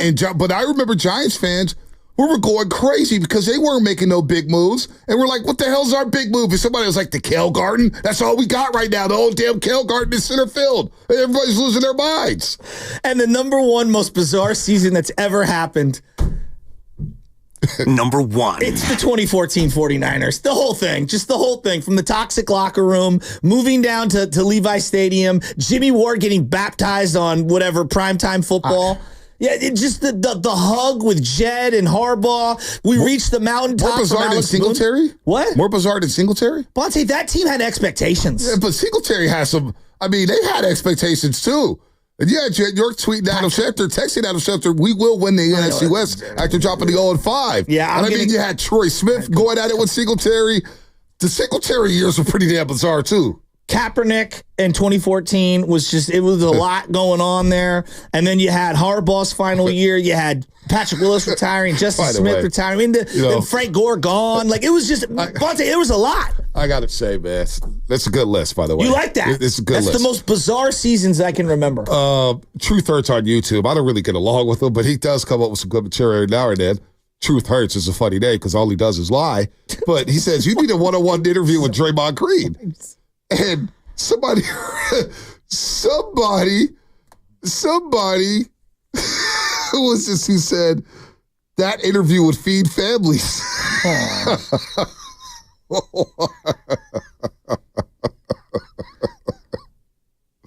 That That would do numbers, wouldn't it? It wouldn't do numbers. You like that list, though, huh? Yeah, I disagree with some. I mean, I don't. When we talk about Bizarro, we need the think pieces to come out, though. The think pieces on Harbaugh, the think pieces on Singletary, the think pieces on Mike Nolan, the think pieces on Dennis Erickson, the think pieces on Mariucci. Singletary? He dropped his trousers. That was the high water mark. We were done. There was a lot going on with Singletary. The timeout on the field. I guess they had a lot of Falcons huddling the team up, and then they give up a 90-yard bomb to Roddy White. I mean, there was a lot of things going on with Mike Singletary. A lot. Michael Crabtree, and the whole holdout. You know, I mentioned Troy Smith, him yelling at Singletary, going crazy. Troy Smith trying to break the team down after beating the Rams in overtime to improve to 5-6, thinking that there's a hope for a playoff spot. That was bizarre. Bizarre. I'll never forget the Texans game when they came out and Alex Smith he's in the game and they're going 3 wide, and it was like the Niners jumped into the 21st century going 3 wide. Oh, that was bizarre. 2000. You can go with a lot of Raiders seasons. Just every single one of them has probably been bizarre in their own way. But the 2008 one with firing Lane Kiffin, Al Davis going projector mode. Well, that's you got Jacarcus Russell out there just not watching anything. There's just so many layers in the Bay Area with storylines. I know you did that list off the cuff, but not including the Raiders in that list is actually more bizarre. The Raiders are their own category. Yeah, but you say they have their own top 5 list. Exactly. Just in the 2000s. No, that's not McClain experience. No, that's not fair. Yeah, that's it is not fair. I mean, DHB. no, come on, they're part of Bay Area sports. The A's in the 70s winning 3 straight championships and fighting each other every single day. 50 years ago. I don't care. It's part of the Bay Area sports scene. We also weren't alive for You know how many old guys call our show? I guys love over them, 60? but they don't have a meter. Oh my God. Well, we don't get Gene and Oakland to call in and talk about those bizarre 70s teams. Seriously. I mean, come on, man. We talk about sport. You can't bring up Frankie Albert to talk up John Brody, and then when we bring up the 70s A's, you just dismiss them. That's dismissal. The Raiders had so many bizarre situations. I'll throw in another bizarre Raiders season, that 2017 season, right after, where was it? They start off 0-2, lose that game in Washington on Sunday night. They were 2-0. Sorry, 2-0. Sorry, they started off 2-0, lost that game in Washington. That season just went off the rails after that. That was an incredibly because they beat the season. Jets. They dropped 45 on the Jets on Sunday. Marshawn was dancing on the football sideline. hour. My kind of football hour was great. Romo, O'Neal, Greg Hopper. Let me tell you. Guess why? He once told me in that interview, he goes, Bonte, I knew I need to dial it down. One day at Veterans Stadium, we're playing the Phoenix Cardinals, not the Arizona Cardinals, they were the Phoenix Cardinals at the time. He goes, and Larry Centers was playing fullback, and I stomped on his head 7 times. And I knew I took it too far. And I was like, whoa, 7 times? You think what? That would have been enough. 7 times. I don't know if it was 7 times, but they are, Robo. I get the point. Hey, how about the whole, the line isn't going to block for Derek Carr because he didn't kneel? Oh, yeah. That was after the Jets game. The Donald Penn fighting a fan in the parking lot. Let's go 21 mil. That's what I'm saying. He got out the car. Brown freezing his feet off. No, but Donald Penn got out the car and walked up on dude. You know what? But that fan was talking big talking. It's like, dude, you got to stop talking to these dudes like that, man. You got to be careful with these athletes. Donald Penn almost slugged the guy who walked out the car. It's like, dude, Donald, get back in the car, man. But no. Get back in the car. Get back in the car. Dude's going to clock that young kid. That was a big guy, too. But I heard football. Imagine Niner fans tried that with Trent. Dude, they dropped 45 on the Jets. Marshawn's dancing on the sideline. Coliseum's rocking. We do the football hour, and every pump goes, I thought this would be a good year, but I didn't think the whole damn thing could come together this quickly. We're thinking big playoffs. And then DC happened. Well, that happened because they fired Bill Musgrave and they brought in, who's my guy? Musgrave. Todd Downing. Todd Downing. You know he's part of a staff. I swear to God. Well, he was just an OC recently with the Tennessee Titans. Where's he at? Oh, my God, I saw this. I know he got a DUI last year, and then he got demoted. Todd Downing is in. Oh, yeah, that's right. I saw this. Getting ready for the Jets game. He's the quarterback coach and passing game coordinator for the New York Jets right now. No wonder they suck. He was the OC for a couple of years in Tennessee. Oh, man, Todd Downing, the gift that keeps on giving. However, PFF named him quarterback's coach of the year in 2015. Stop. I swear to God, it says it on his wiki. Are you in or out on PFF? Make a decision right now. I've been out on PFF. Okay, then stop I've never used it. No, them. I'm using it as a joke. PFF named him quarterback coach of the year in 2015. Well, we can agree, though, because of the A's ownership situation and because the Raiders are the Raiders, it's almost impossible to not have their own top 5 lists individually. Correct? The ineptitude runs deep. Nah, they gotta be on this list. I mean, really play every five. area sports team. You could probably get their own top 5 list. That's what I'm saying. You could. I mean, Cal Berkeley has some bizarro this with Todd Bozeman back in the 90s. Well, there were those years with the tree sitters players. too. Remember? Who? The tree sitters outside the stadium. They were trying to upgrade the stadium. That got delayed a couple of years because the hippies were sitting in the trees, not letting them cut them down. That's right. That's right. I forgot about Those take away our trees, man. So like, holy cow, would that be a thing? We need him to breathe, man. Shout out Cal Twitter, by the way. So, I mean, hey, once a year. Twitter is a thing. I'm not going to lie. Is this bizarre? The buzzword of the day, bizarre, bizarre, bizarre. Is it bizarre that once a year I have to watch the Al Davis projector press conference? I do it like once a year. I have to. I sit through the whole damn thing. Who's the MVP of that? Oh, it's Herrera, Mr. Herrera. I was going to say John Herrera. I was going to say the projector. No, the projector, yeah. Okay. No, I love that we all walked away with 3 different MVPs. The Kawakami situation with Herrera was different. That was a different day. Wasn't that the same right before that? No. That was a different day. But I John thought it was Herrera, right before it. John Herrera was told, John, you got the projector? And we know his daughter. She went to SF State. Julie. We're 9 days away, September 28th of 2008 when that happened. So 16 years ago next Saturday. Honestly, that whole damn thing with Big Dog City, could not believe. It was legendary. Did everybody sign in? Everybody sign in? Cam, how's your mother? And maybe just replay that whole thing next week in honor of the anniversary. I kind of wanted to just do 45 minutes, which is mail it in. 9 o'clock hour. Listen. When he goes, there's so much stuff. Jamarcus Russell, Javon Walker, Dan McFadden. He was talking about I was going to fire him after the Buffalo game. He FedExed him the termination letter. I was just, hey, Lane's got them boys cooking. Hey, you know what, Lane? Congrats to Lane. He quit drinking. He's quit drinking. Got his life in order. I'll say this. Lane is perfect in college because he can recruit. I mean, that guy can recruit. I think he's going to Florida next. He's got Boca Raton written all over him. Well, Gainesville's kind of far from Boca Raton. Oh, no. That's where his summer house would be. No, yeah. He started off in Boca. He's a Boca guy. Athletic. Yeah. And I'm telling you what, his Florida Athletic teams made a lot of money for gamblers. Mm-hmm. They were covering spreads, brother. Hey, they was running up the score. That was FAU. Hey, Mo Buddy, FAU's playing today. I miss Al Davis. Gosh. Can you just give me some Al Davis clips, please?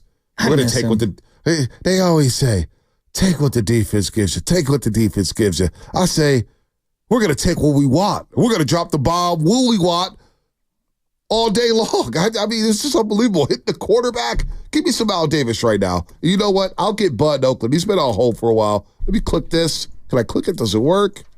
No. Can I? There we go. Bud in Oakland. It's happening. What's good? What's good? Up, hey, Sasky, man, I just want to say, Oakland has always been hated and underappreciated. So by you leaving us off your list, we expect that. And you may not have did it intentionally, but, you said Bay Area sports list and you intentionally left the Raiders off. And, that's fine. We've always been underappreciated. Hey, Bud, hold on. I don't underappreciate you guys. You guys treated me right when I covered the Raiders. I love covering the Raiders. I got love for Oakland, California, baby. I'm just speaking Oakland intentional. You know what I'm saying? The East Bay, man. We don't get enough love. But anyway, with them talking about that the getting rid of the too high safety, that's soft. Just like you said, Al Davis said, we'll take whatever we want. You got to have that Raider state of mind. I don't care if you got 2 safeties up there. I'm throwing the ball deep. Yep. I got a speedster that's going to burn past you. You got to keep the defense honest. And you can always set up in the single high and still, when the play develops, you still send a man out there. Yep. You can set up. It's all about disguising the defenses. So I think they're just trying to soften the game up. They're just trying to make it easier for these guys. And to me, that's just soft. Well, Bud, let me ask you. Can you write the history of the NFL without Mel Kiper Jr.? I mean, come on, man. We're listening to Mel Kiper Jr. right now. Yeah, I mean, man, where's Chris Berman? I'd rather hear some Chris Berman than some whoop, whoop, whoop, whoop, whoop. I want to hear, I want to hear something else, man. But I mean, I guess he's the guy. I guess somebody you can take it for what you want, man. But real quick, I want to talk about Brock, right? But I'm not talking about Brock Purdy. I'm talking about Brock Bowers, the guy who's from the Bay Area. He's from Napa. You know what I mean? This guy is balling out. The Raiders were ridiculed about taking the pick, and now that he's balling out amongst he's making franchise records for tight ends or NFL records for tight ends, and they're still not giving us the juice. But I just want to talk about Brock, but not Brock Purdy. Can I ask you a question? Call, baby. Don't you think you could do a top 10 list of bizarre Raiders seasons? They've been to playoffs 1 time, 2 times in 22 years. I mean, come on. They could have their own list. Oh, yeah. You can, man, please, man. I think you guys mentioned it, the Super Bowl season where we lost to the Tampa Bay Buccaneers. You know what I mean? That was crazy itself. Getting rid of John Gruden in middle of the season, then he goes and coaches the Tampa Bay Buccaneers, and we meet them in the Super Bowl. Wow. Is that not bizarre? That's probably like number 1. Yeah, that's crazy. Jimmy G, Shayla Fred forgot this as we get deeper into Rams. I had a dream that someday I would build the finest organization in professional sports. I had certain philosophies of my own that had to become part of whatever I was to do. And that was, number 1, what I call the vertical game. We were going to stretch the field vertically. When we came out of the huddle, we weren't looking for first downs. We didn't want to move the chains. We wanted touchdowns. We wanted the big play, the quick strike. Love that guy. It's number 1 to say you want to do that. It's number 2 to say that you have the players to do it, but it's number 3 to do it. To do it on first down of any football game for that defense that you're playing against. For those cornerbacks who play out there on the corners, to know that the Raiders that are coming at you, they're coming at you on top, and they've got the speed to do it, and they will do it. It's like having the bomb and being willing to drop it. Dude, it's so good. Who was it telling us that they would want intentional balls thrown toward Al Davis? Who said? Oh, was it Romanowski? Yeah, he's like, Steve Young, throw me one close to Al Davis so I can give him a shoulder. Right. God, Romanowski. He said he hated because he hated them for those Denver days, obviously. Right. But then he ended up loving them. Oh, he was a perfect Raider. He was a perfect absolutely, absolutely perfect. It makes sense. Can you guard the other one where he talked about the quarterback must go down? He must go down hard. Al Davis is something else, man. And he's right, though. I want those quarters sticking. First down, second down, third down. I'm testing you, buddy. We gonna stretch the field deep. Well, defensive theory evolved early on in the 60s to number 1, pressure. Put pressure on the pocket.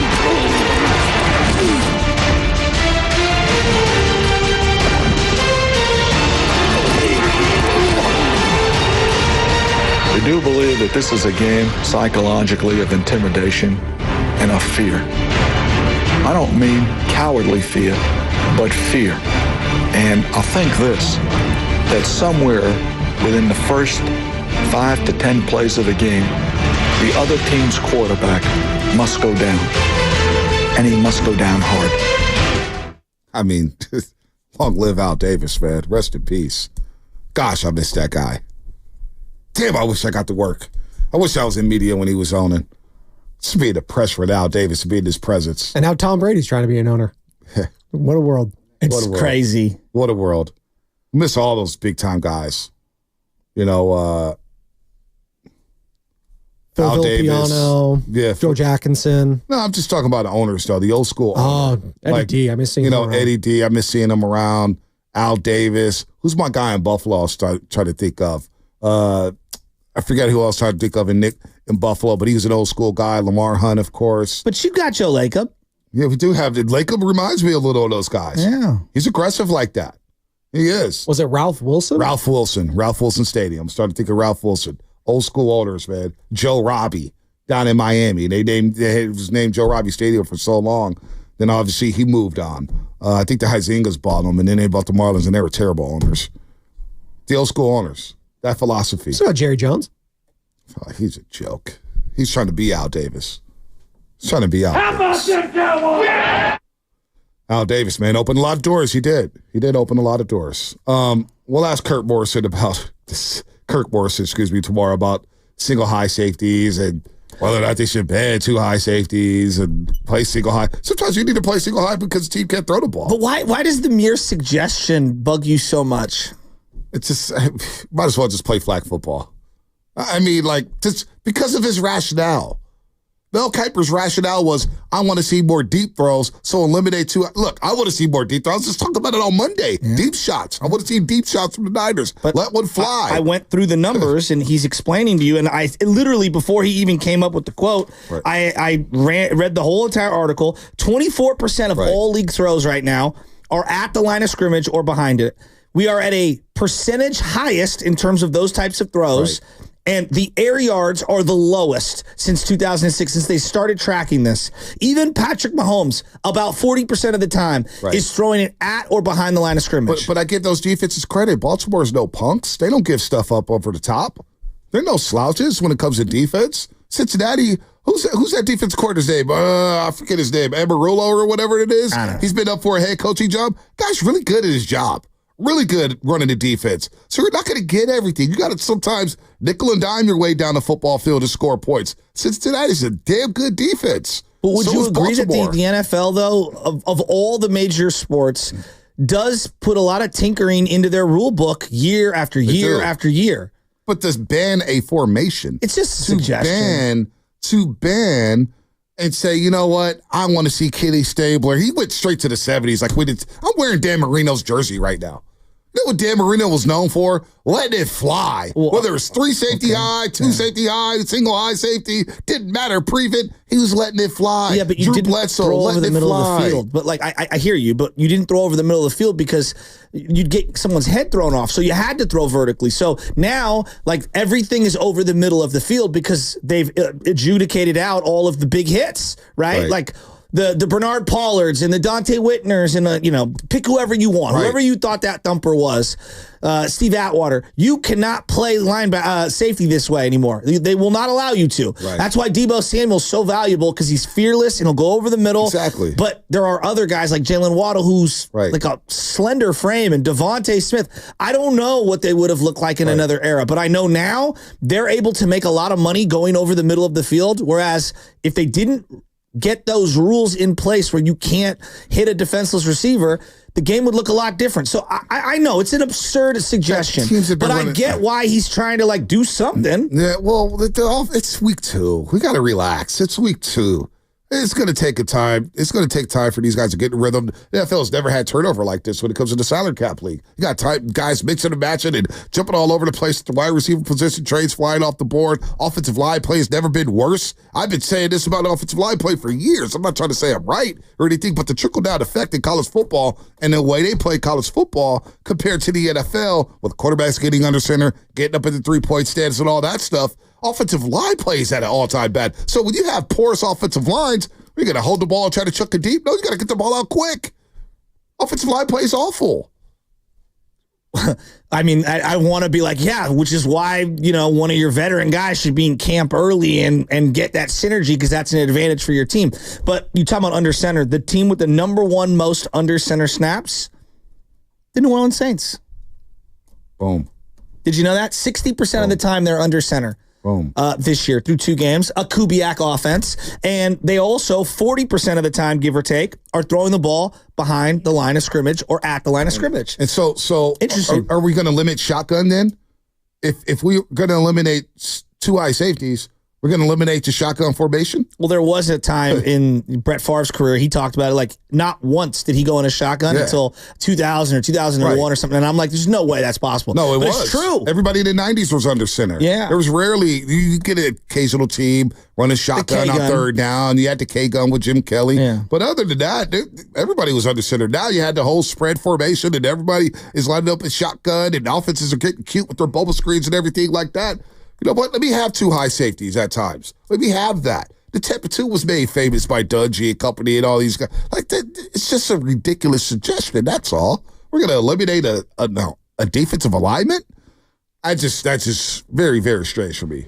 Very, very strange. I don't know. I'm never going to dismiss a suggestion to make the game more freed up, because I look at all the other sports, they've made a lot of different moves and some of them have worked out, like no hand checking, 3 seconds, defensive 3 seconds has actually helped the NBA. No, but this suggestion is dumb to me. Okay. I'm open for the suggestions, not this one. They've already done enough to open up the game.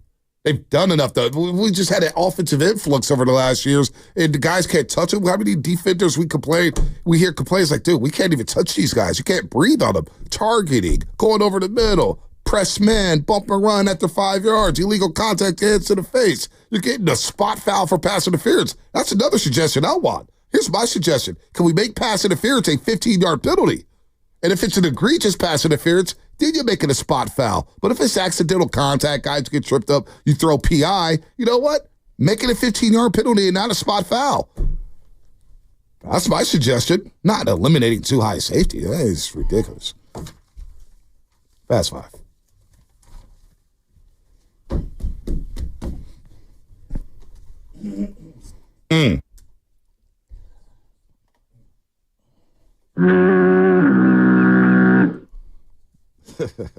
Who's starting off? Nobody wants to talk? Fast five? Here's my final thoughts. I'm going to get a haircut today.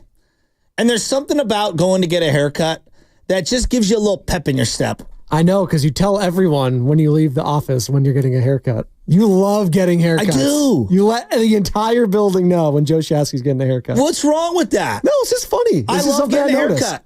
Shout out Chris. Shout out Dog Patch Barber. I'll go see him shortly.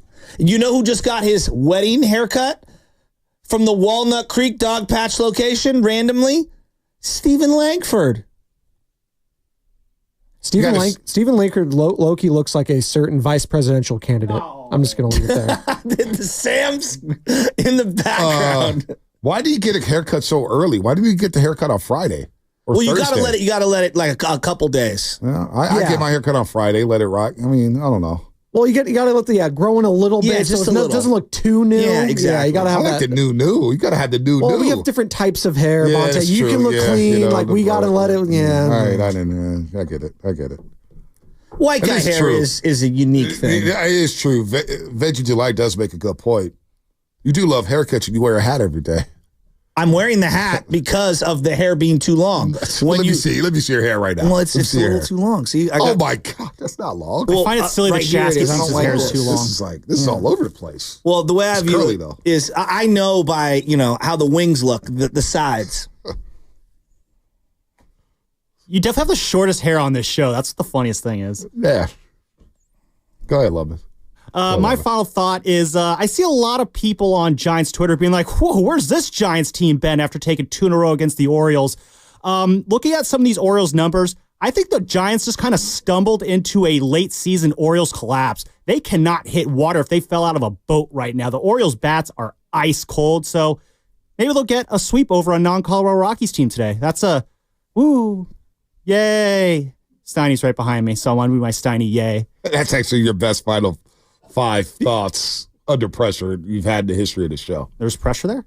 Yeah, Steiny's looking right at you. Oh, Steiny doesn't bring any pressure. Oh, I do better when Steiny's watching, actually. Like Tiger Woods, do you make love to pressure? It's we have our thing. Like Billie Jean King, pressure is a privilege, as you all know. Pressure's a compliment, really. There you go. Pressure makes diamonds, San Quinn. Sure. Shout out Blood Diamond, great movie. Leo DiCaprio. I think it's kind of underrated. Diamonds are so are forever. That's what Kanye told us. Thanks, Yeezus. They are. Conflict free. You can get lab grown diamonds, as you all know. Dude, we're all over the place here. But my final thought is this. Dave Fleming said it. And actually, I'm going to go back to last week when Matt Steinmetz is all of our final thoughts. Steiny was the one who told me, yes, Matt Steinmetz, that Avery Johnson from Kansas State was going to be the next big thing. Matt Steinmetz told me that last week. You know why? Because his daughter attends Tulane, and he was locked in on the Tulane-Kansas State game, a game that Tulane choked away. Blew it. The quarterback was trying to do too much, fumble. Boom, K-State recovers it, 70-yard touchdown. We watch K-State around here. We know about K-State. Quarterback's not bad. And he's from Kansas to Wichita. Yeah. Homegrown. He wanted to stay there. He got recruits all over the country, but stayed in his home. Stayed in his hometown to put Kansas. You know who else they had? They had Dylan Edwards, a running back who was at Colorado last year. He's from Kansas. He went back home to play running back out there at K-State. So K-State, Wildcats, dark horse for the college football playoff. My final thought, what are the New York Jets going to look like tonight against the Patriots? I'm actually excited for this game that a lot of people are not excited about. AFC East, both teams are 1-1. What's Aaron Rodgers going to look like on prime time? I'm actually excited about the Giants. Got a fun fact to ask you. Oh, go ahead. About your squads. Most consecutive Gold Gloves, Major League Baseball history. It's got to be Brooks Robinson, right? Mm-hmm. Yeah, 16. Baltimore Orioles. Who's number 2? Ooh. And position players, not pitchers. Ooh. Yachty? Nope. I'm going to buy. Oh, God, I got to take a guess because it's better to guess. Omar Vizquel? Nope. Ozzie Smith. Ozzie Smith. And then Roberto Clemente, because we just celebrated Roberto Clemente Day, 12 in a row. Yeah, Ozzie Smith, the Wizard of Oz. That was Fast Five, brought to you by Xfinity. At home or on the go, you get the fastest internet to all of your devices. Who the hell wants to ban 2-eye safety? Come on. Hi, this is Brian Bakhtiari.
to know now. I'm mentally invested. Don't tell me to pray and you don't say what for. He brings the perspective. Yeah, I think they both have a great point. Get off me, text line. He's truly one of a kind. That is whack. Oh, my God. And he's doing a great job. I need you to man up and say what you really want to say. Simon, you're doing a great job. Go Green Wave. Together, they're Steiny and Guru. Yeah. On 95.7 The Game. Oh, everybody's waiting. Everybody's waiting. You guys want to know what I'm going to start with? Uh-huh. Hey, Goo, we got a football problem? Not to me. Apparently, we got a football problem. Yeah. I got to believe that I just saw a statistic where, boy, you got to be rankled. You know, passing numbers are down across the board in the NFL the first 2 weeks. Everybody's crying. I have heard that, but I'm going to be honest, I have not noticed in real time watching. Really? I think I got an answer to it. Nobody plays in preseason. I think it's trust issues, and I think after week 4, Steiny, things will pick back up. But Evan was telling me, let's just look at the Chargers. All of a sudden, 2-0 under Harbaugh. But if you look at Herbert, he's thrown 35 passes combined in 2 games. He used to do that in one. They had him throw it for 50 last year. Yeah. You know who leads the league in passing yards? Yeah. You know. Go ahead. Number 13. Brock Purdy. Yep. Brock Purdy. Does it seem like he's been throwing for more yardage than any other quarterback in the NFL? I mean, it doesn't seem like that to me. Yeah. But 1 touchdown on the season. Not that means anything, but he don't have a 97-yarder like Sam Darnold. You know what I mean? Yeah. Those are the ones you remember. And that's the one, that play, the reason to me that play sticks out, the Justin Jefferson 97-yard pass, is because there's another thing going on with the NFL. Not only are passing yards down, but what they call air yards are the lowest since that stat has been tracked in 2006. So quarterbacks are not only throwing it less, they're throwing it shorter. They're throwing it fewer yards than they've ever thrown it before, which means there's less deep passes.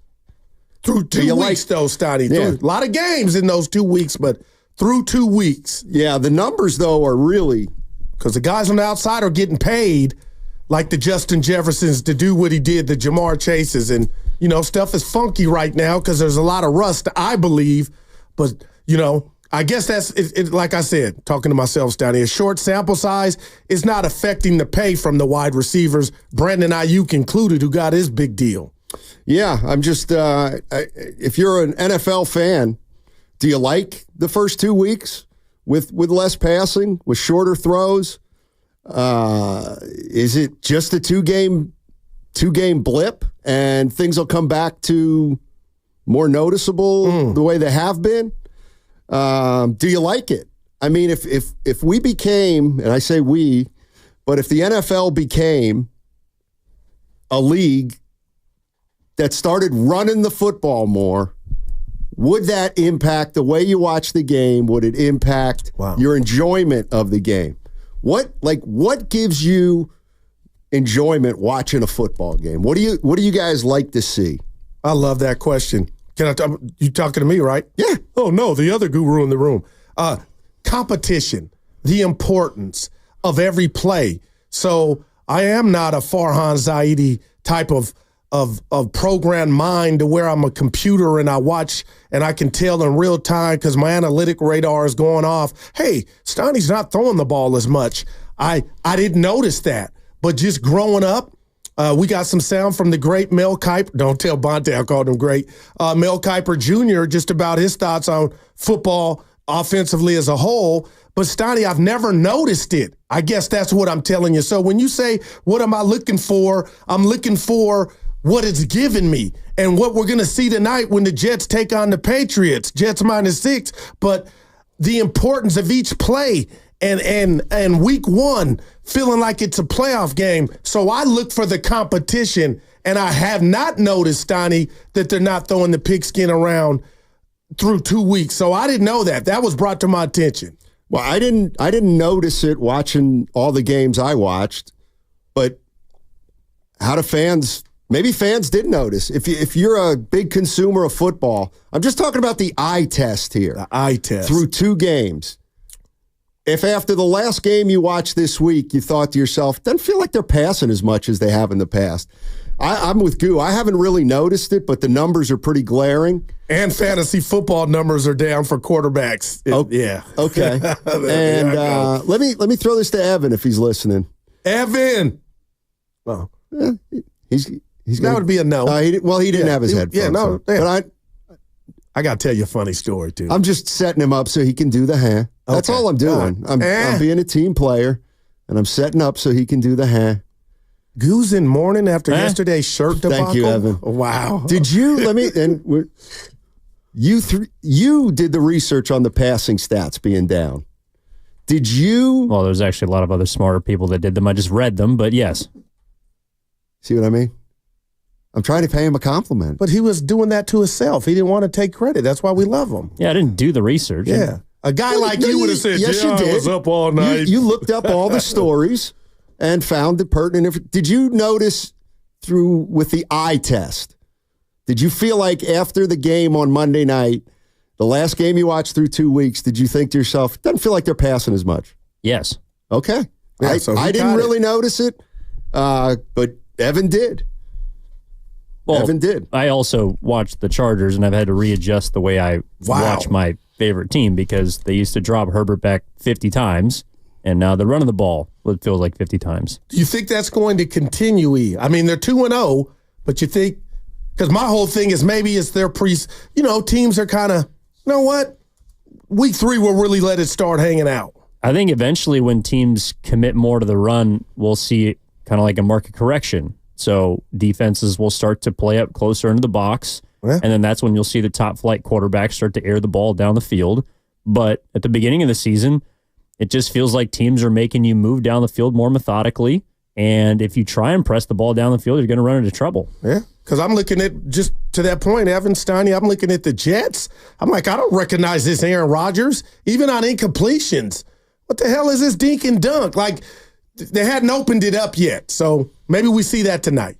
The other thing is if passing is down and long passing is down, or teams are taking fewer shots down the field, is that good, bad, or indifferent as it relates to the San Francisco 49ers?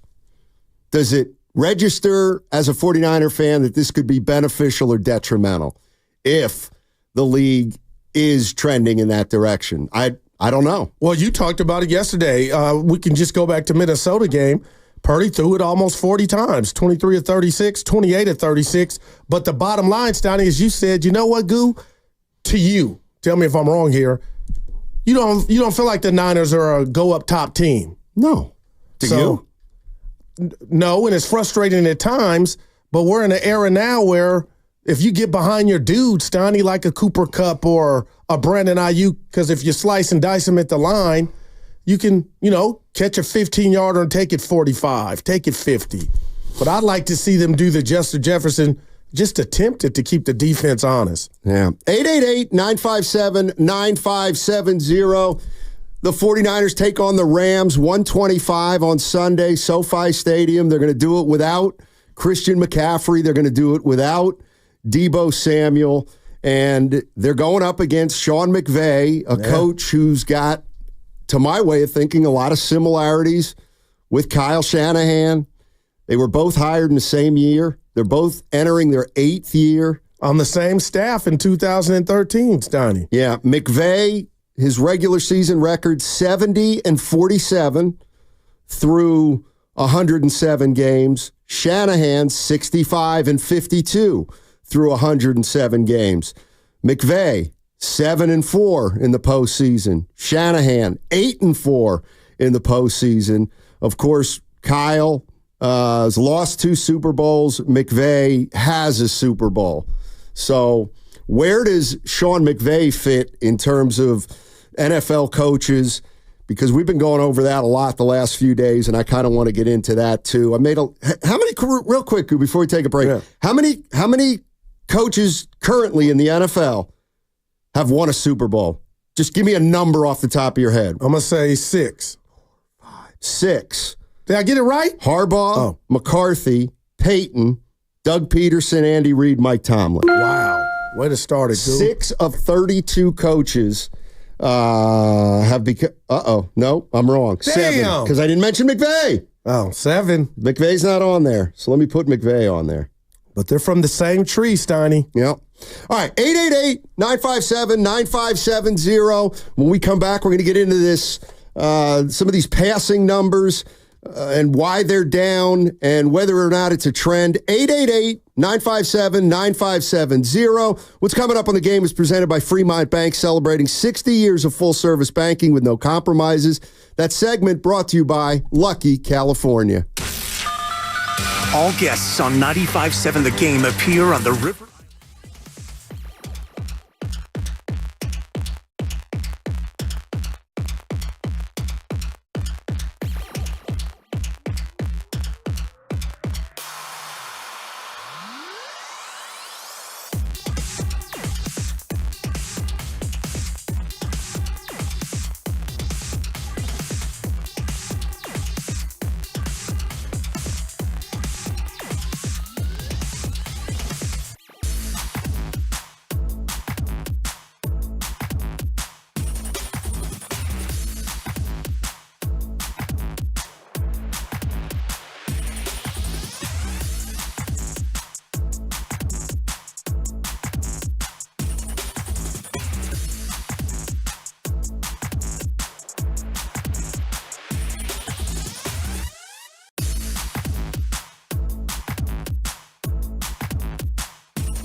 the air.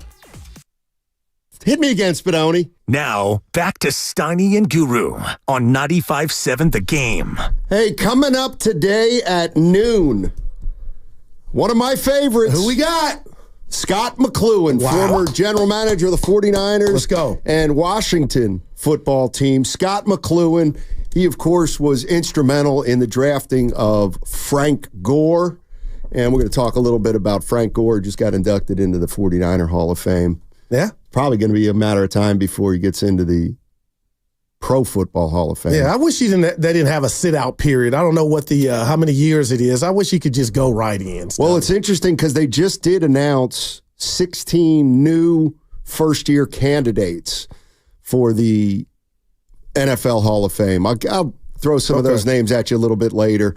But we're talking about the 49ers and the LA Rams.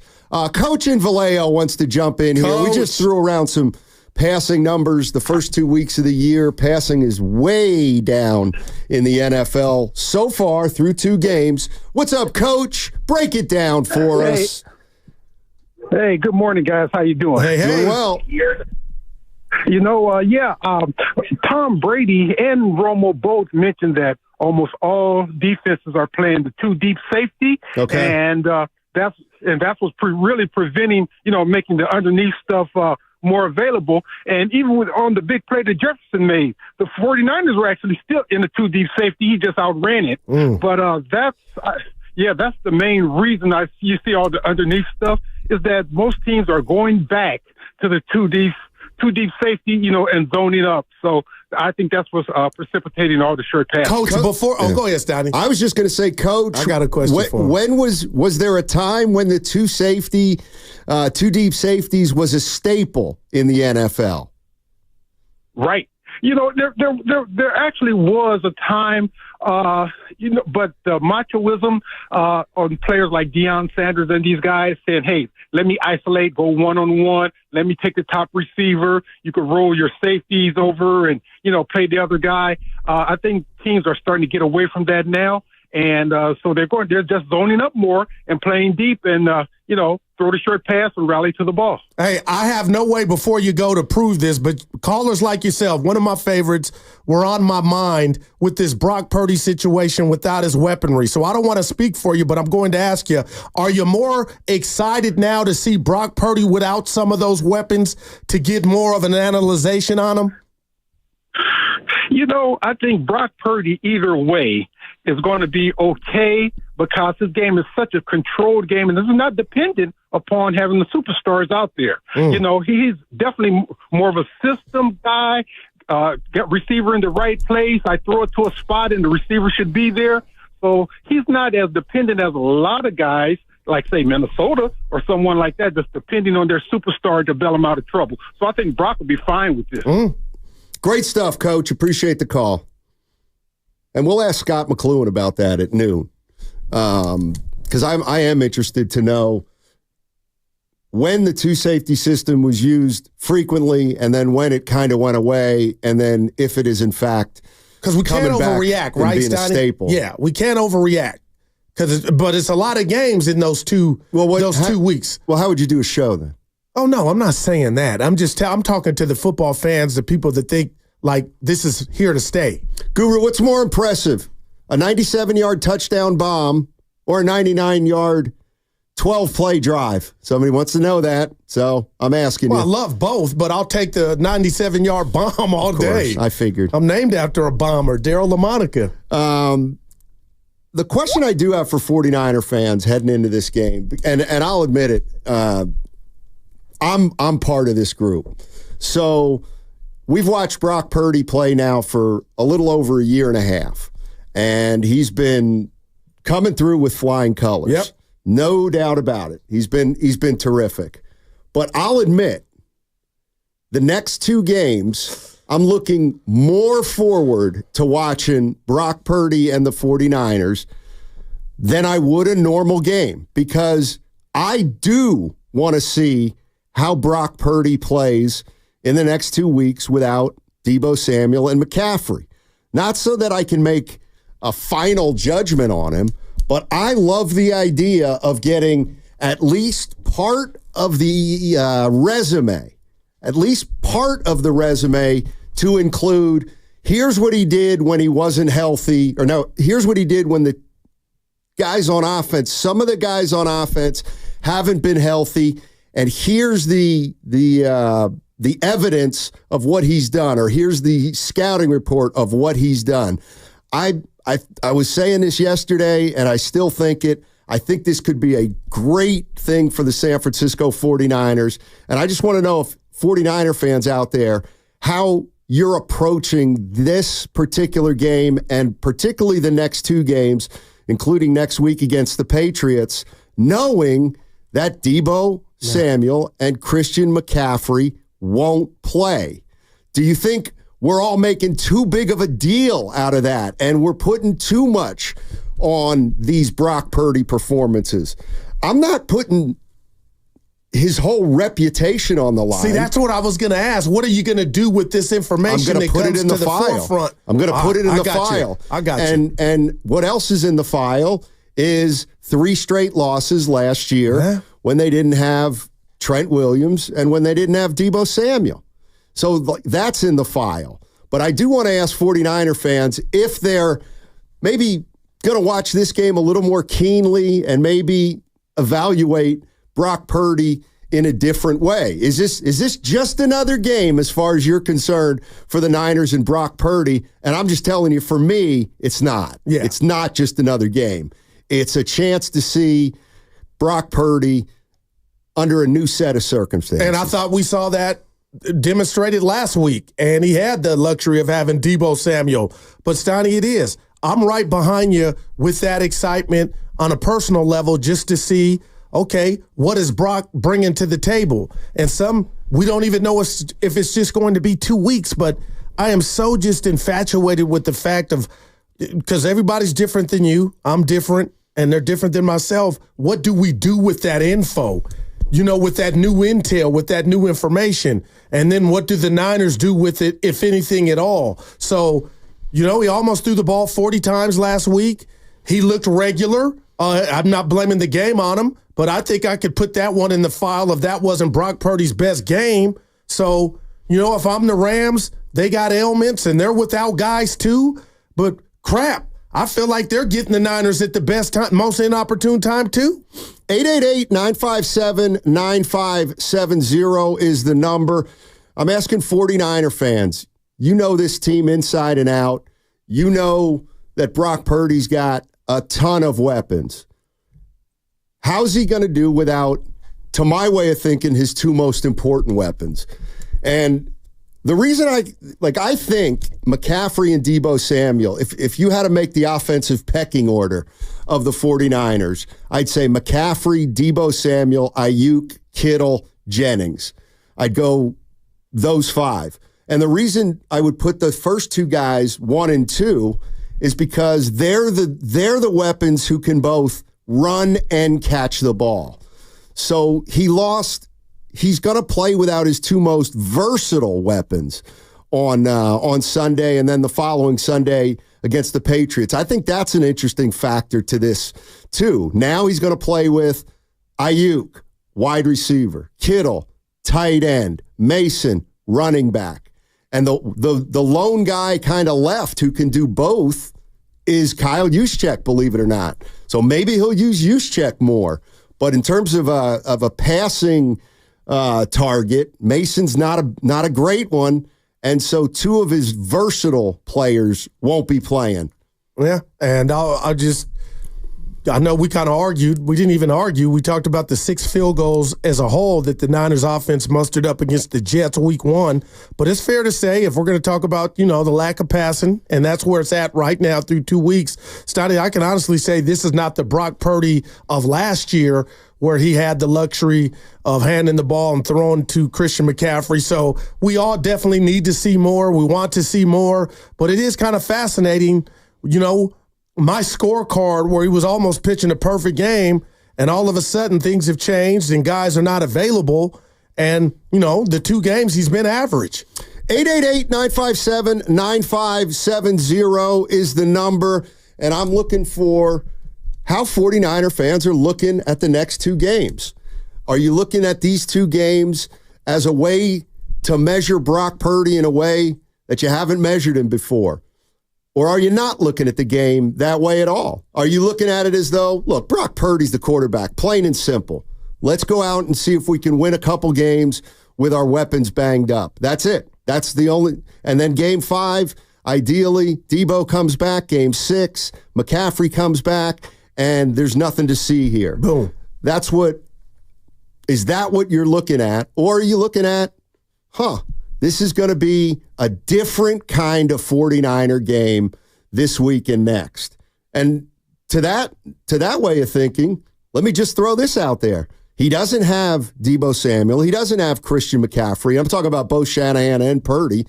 So what do you expect? Do you expect more passing, less passing, more running? Do you expect it to be looking pretty much like it's always looked? Like what would you do without those two players in terms of attacking the LA Rams? Oh, that's a great question. I'll just say this. Recency bias. I saw what Arizona and Marvin Harrison Jr. and Kyler Murray, the electric Kyler Murray, I saw what they did to the Rams secondary early on in that game, Stoney. So you're asking me if I'm Kyle, I'm coming out and I'm going to try to just bust him with the pass. So Juwan Jennings step up. Brandon Ayuk, we've all talked, and we want to see a big game from you, George Kittle. So I'm trying to get him with the pass, Stoney. That's how I would try to slay this dragon.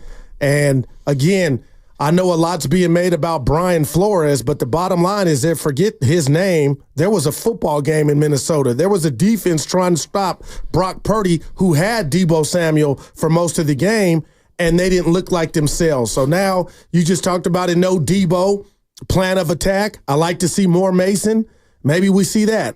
You asked me, I'm giving you an answer, but I'll tell you this, Donnie, there's no way this game comes and goes, and Jordan Mason doesn't have more than 20 carries.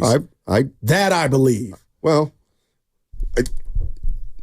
so the thing I find interesting is you said you want to bust them with the pass. Yeah. So last week, the 49ers threw 36 times, and they threw on 7 of their first 8 possessions. Right. How'd that work out? That didn't. Exactly. 2 of 10 on third down. Exactly. So, and I'm not saying you're wrong. Yeah. And I'm not saying you're wrong. How much of that is execution? It's part of it for sure.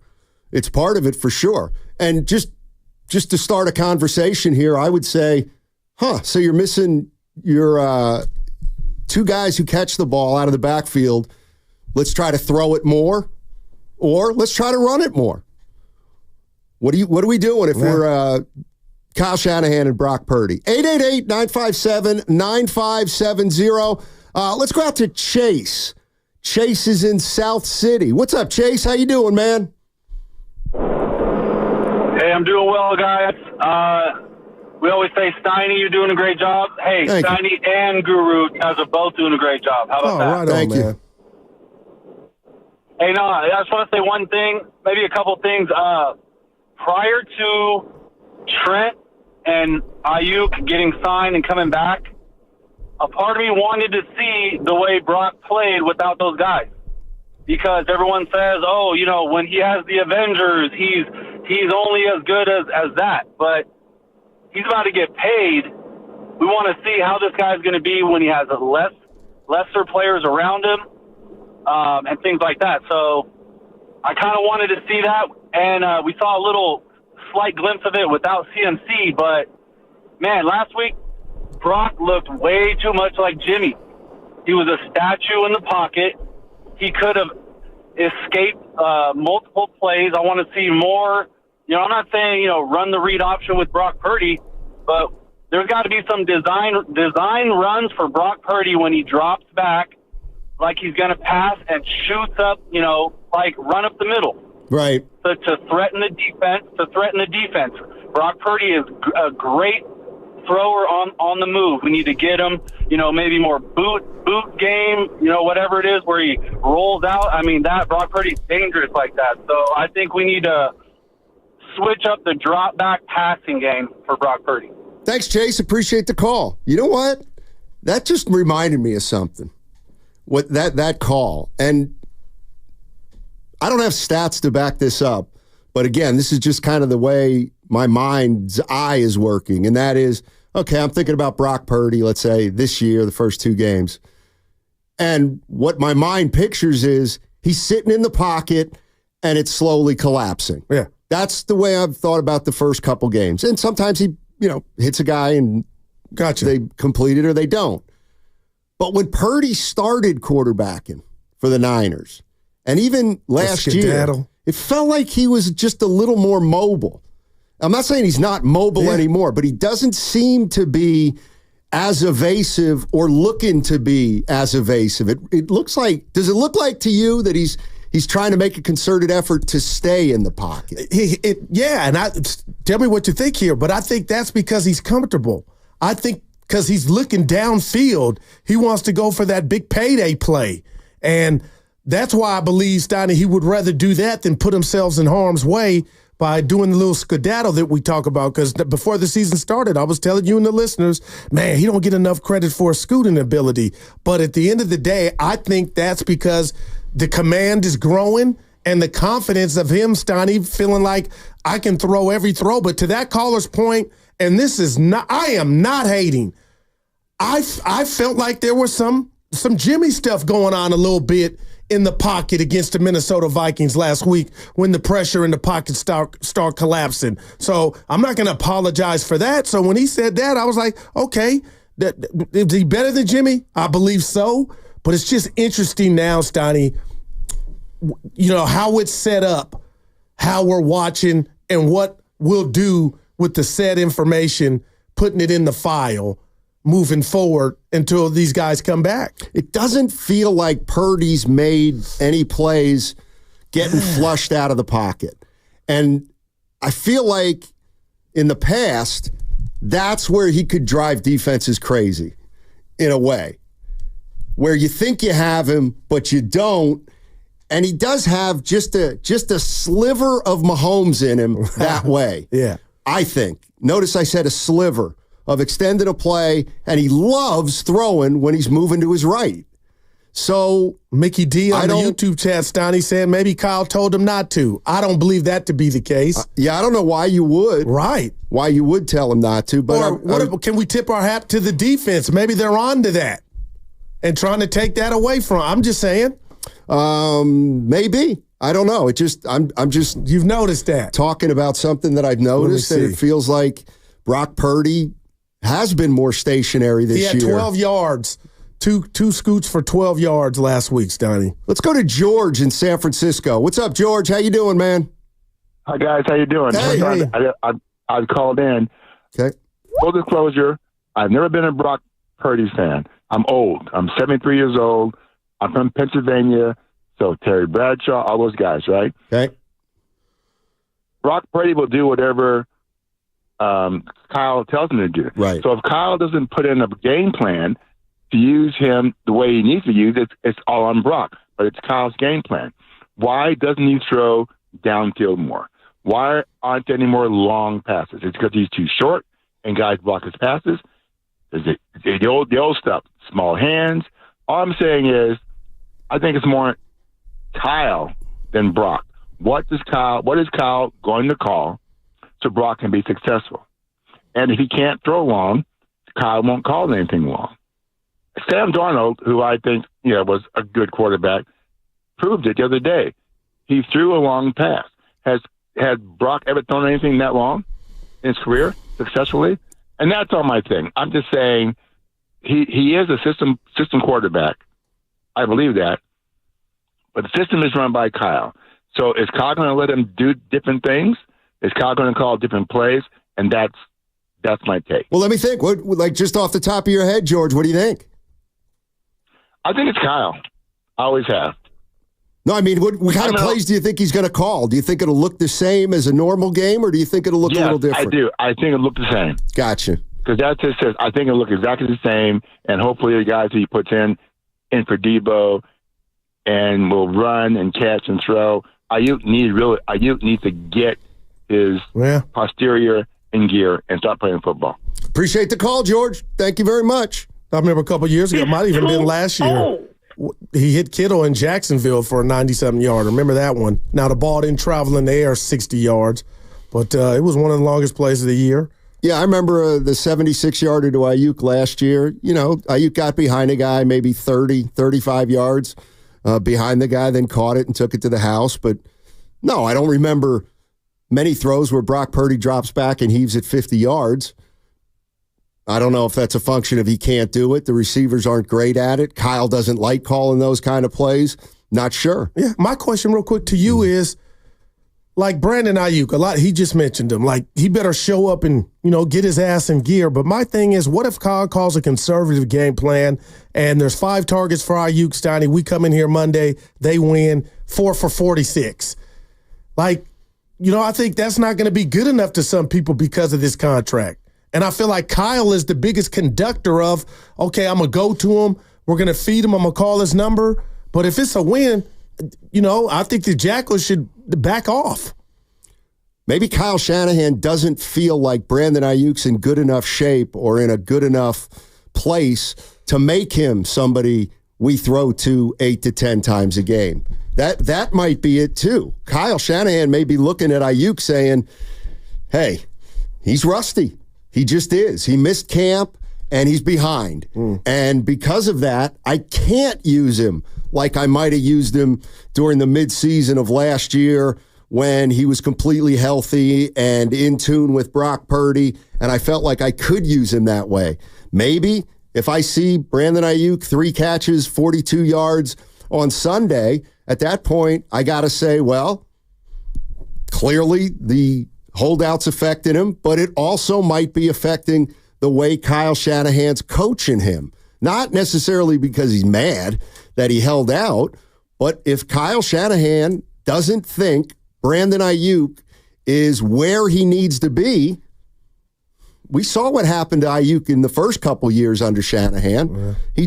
So maybe he just doesn't go to him as much as he normally would if he thinks he's healthy and in shape.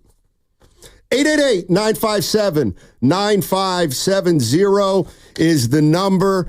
And my question to 49er fans is twofold.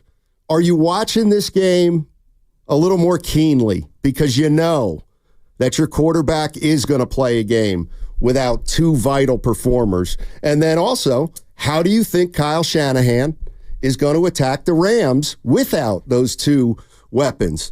Do you think the game's going to look the same as it normally looks? Or is it going to just look a little bit different? And also, why isn't Brock Purdy extending more plays?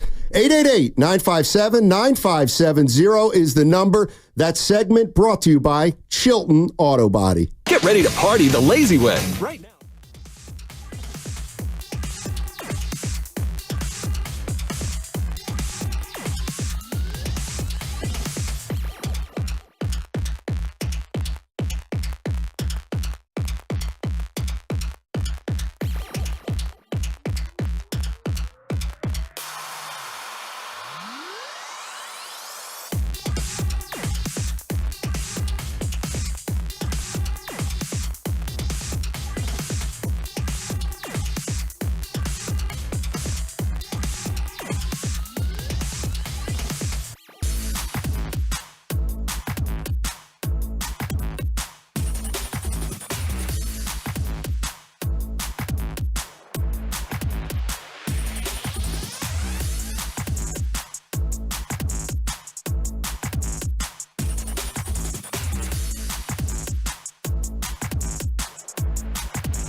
It's his first time, Jim. Stop hating on Moody. He stinks. No, you stink. Now, back to Steiny and Guru on 95.7 The Game. We got Scott McCloughan coming up at noon, former 49er and Washington general manager, instrumental in drafting Frank Gore, who was recently inducted into the 49ers Hall of Fame. Looks good. And McCloughan's got a ring with the Seattle Seahawks. Yeah. We're going to get back to Brock Purdy. How come he's not making plays out of the pocket like he used to? That's the question I have for fans. But no. What do you got? You got a little story for me? So I park in the garage across the street every day, and it's ran by a guy named Steve. Okay. And I talk to you about your fear of Willard, your fear when people call you the wrong name, you don't correct them. Remember we talked about that? I'm like, Stein, anytime somebody refers to you as Tom or the wrong name, you got to buff them and check them. John Sally. So I've been parking there almost a year. Pay what I pay my rent. And every time he sees me, hey, Dwayne. And I never stop and do what I criticize you for to tell him. So Dreamforce is in town. I'm coming in. I'm running late this morning.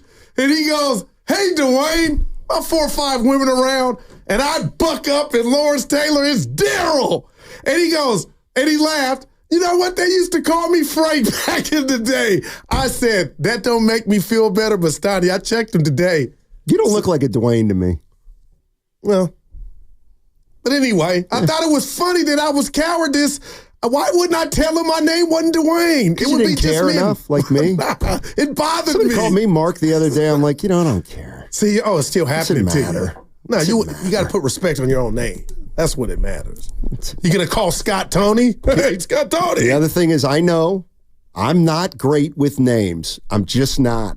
So if somebody makes a mistake with me, I always make a point to say, who cares? Well, you're good with Chris this Paul name. Second. Yeah, that one and John Sally. Yeah, I'm down on him. GP3. Why has Brock Purdy not made as many plays getting flushed out of the pocket? And what about my answer? I think he's hanging in, trying to wait for that big banger play. Well, first of all, let me reset the stage because now I've heard it a couple times this week. He looked a little like Jimmy Garoppolo. Now, I haven't said it, and that thought did not cross my mind. Steiny, but it has. What about the batted passes? That's happening a little more. Boy. No, I'm not calling him Jimmy. You said I know. And there were some Cheech and Chong throws. Every ball. What are Cheech and Chong? High. Like they were just high. Like, Brock, I know you're indoors, but those are little things. I'm not calling him Jimmy. He's better than Jimmy. But, Steiny, you got me thinking, because how does the show start? Our open. Say what you mean and tell me what you... I'm telling you, these are things I'm monitoring. That's all. Jeff is in Marin. Hey, Jeff, what's going on, man? Get us going, my man. Jeff. Oh, boy. Jeff. Good God. How do I pick the one call? He was working on his car. Or his boss walked by. Jeff. We'll see. Get in the game. See ya. Oh, Skinny Bob is in El Granada. Oh, boy. Let's talk about the Niners defense. Hey, Skinny Bob. How you doing? Good morning, guys. Yeah. Hey. Hey, I'm not too concerned about the 49ers offense. I'm more concerned with the defense. Seems to me, and, I'm not a specialist on any of this, but I watch it for entertainment. I don't really analyze it too much. But what I see is 3rd and 7 or 3rd and 5, a lot of our opponents lately have been making their third down plays, and I think it's and they're throwing long passes. Fred Warner is exceptionally good, no doubt about it. I think he's the best I've ever seen at that position. But what to me is the problem is defense, and I think offense is it's time for the other guys to step up, and we got plenty of weapons. My opinion on Purdy is he's doing damn good. He's a youngster, so he's going to listen to what the coach says. And I think he's got a good head on his shoulders. I'm happy with what's going on, but I think defense has to get those third down. And first and second down, they do well, but on the whole, from what I see, a lot of conversions on third with the opponents. Skinny Bob. Yes, Skinny Bob, let me give you this. I got some math for you, some numbers. Opposing teams that the Niners have played are 13 of 22 on third down. How about that? That's too high. Absolutely. Skinny, you're the man. We appreciate it always. Yeah, maybe we'll go this week and I got some text from Filmo Mike yesterday saying my boy Tone, the Rams are injured, and I'm like, so are the Niners. But, Stoney, that defense, it's going to take more than one great player, and that is number 54. But you know this, you need help. And Bosa, you got the 2 sacks, but if we're going to look at Ayuk and his contract, we can look at Bosa, and we look at Bosa, Stoney, not that you're playing bad. You're not living up to that disruptiveness that comes with that contract. I want to see more Bosa. And I'm going to say this to you, and you could throw something at me about Bosa. I feel like he uses the same move to try to go around the outside. Give me some bull rush, Stoney. Give me a swim move, something. Every time I watch Bosa, it seems like he's trying to get low and get around the guy. Go through him sometimes. Just a thought. This from the 650, and we can talk more about this because I'm happy to have somebody explain it to me. This is the reason why Purdy hasn't started moving around in the pocket, according to the 650. We need to stop running so much spread/shotgun on early downs when you're single. Oh, boy. The ball out of play action under. Why do people want him to run less shotgun is what I'll ask. Not me. I love it. When you're single, back offset, I formations are working so well in our run game. We are awful running the ball when Brock isn't under center, and we need to start throwing the ball out of play action from under center as well to keep the defensive line from pinning their ears back and rush Purdy. This will help open up him moving around and possibly even running for first downs. I feel like Shanahan is so stubborn with his first 25 plays, and he doesn't pivot out of the area. It's frustrating. Okay, so he wants less shotgun. And we love the interaction, but he's second-guessing one of the best to do it right now in regard to play calling. I'm not saying he's not wrong, but I'll just tell you this, Donnie, and I'm talking to the whole NFL and all 32 coaches. I am so sick and tired of third and fourth and one, teams lined up in shotgun. Yeah. Dog it. Come on. Go back to the old school, and they're not getting it. That kills me. I mean, if a team is known for running, I guess my question would be, why wouldn't you run a lot of play action Boomer to set up the pass? Joe Montana. I mean, I'm sure there are great reasons, and I'm all ears waiting to hear. Go ahead. Yeah, 888-957-9570 is the number. I didn't say it. I didn't even think it, but I've heard it. People saying Brock maybe looked a little like Jimmy Garoppolo last week. I don't know if I'd go that far, but I do feel like we haven't seen him as evasive as he has in the years past. Maybe That's funny you bringing that to me because I hadn't noticed it until you said it. Well, maybe it's as simple as that's something he's working on. He's just stay in the pocket. Maybe Kyle's asking him to do that. I don't know. It feels like the eye test tells me that last year he scrambled and he made plays and he turned plays that didn't look great into plays that got positive yardage, and it just feels a little like he's not doing as much of that this year. He's got 3 runs, Stoney, for 23 yards. That's over 7 yards a pop. I know it's not by design, but I know 2 of those came against the Jets where he got a couple first downs, some negated by holding. But I'll watch that moving forward. But I guess, Stoney, if he's not a Lamar Jackson, you mentioned, the GOAT right now who does it the best when he runs out of necessity, and that's Patrick Mahomes. But hopefully, Steiner, you dial up a play to where you're going to get top-tier blocking, and you sit back there and make the throw.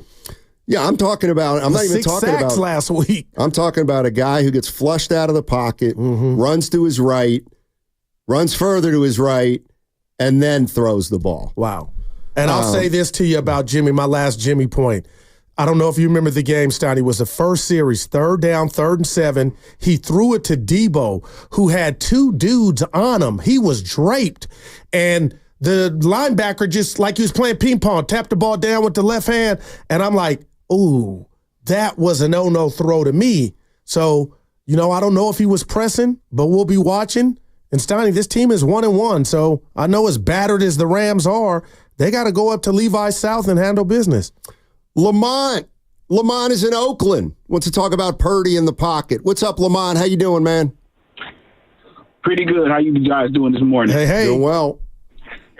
So one of the things that I noticed about Purdy that's important is that the only reason they beat Detroit in the NFC Championship is because he left that pocket and he ran for some big plays and got some first downs. That is essential. And that is a differentiation between him and Jimmy G, as we were just talking about Jimmy, right? Like a minute ago. He can leave the pocket. He has to leave the pocket to make those plays because the other thing, he's short. So if he stays in the pocket too long, that pocket can collapse. And we kind of saw it in the Super Bowl with Chris Jones and the height and the kind of being able to kind of disrupt. I mean, Chris Jones is kind of unblocked, but at the end of the day, that height can disturb you. It can disrupt you when you're a shorter quarterback, right? And so I think that he's trying to stay in the pocket, but the reality is his strength is leaving the pocket, whether it's to leave it to throw it, like you said earlier, or leaving it. Like he made huge plays in that NFC Championship game. Without his feet, they don't beat Detroit. It was a couple 3rd downs where he says he tucked it and he ran for the first downs, and it made Detroit second-guess everything when he dropped back because now they got to think about what he's going to do. And so that's my point as far as Brock. He has to get out of the pocket because that's an element of his game that other quarterbacks don't have. And I think we see it with Lamar Jackson, too. Lamar will stay in there because people say he can't stay in the pocket. Man, get out the pocket and use your legs because that's what you've been blessed with. And I think Purdy's not Lamar, obviously. Purdy's not Lamar, but he has an ability to move, and we saw it work to get them to the Super Bowl. So I don't think they need to start abandoning that. And the thing that we're talking about with Ayuk and whether he's going to be able to do better next game, I think the problem with Ayuk is that the defense sees that it's not McCaffrey back there. And so they're not responding the same way as if McCaffrey was in that backfield.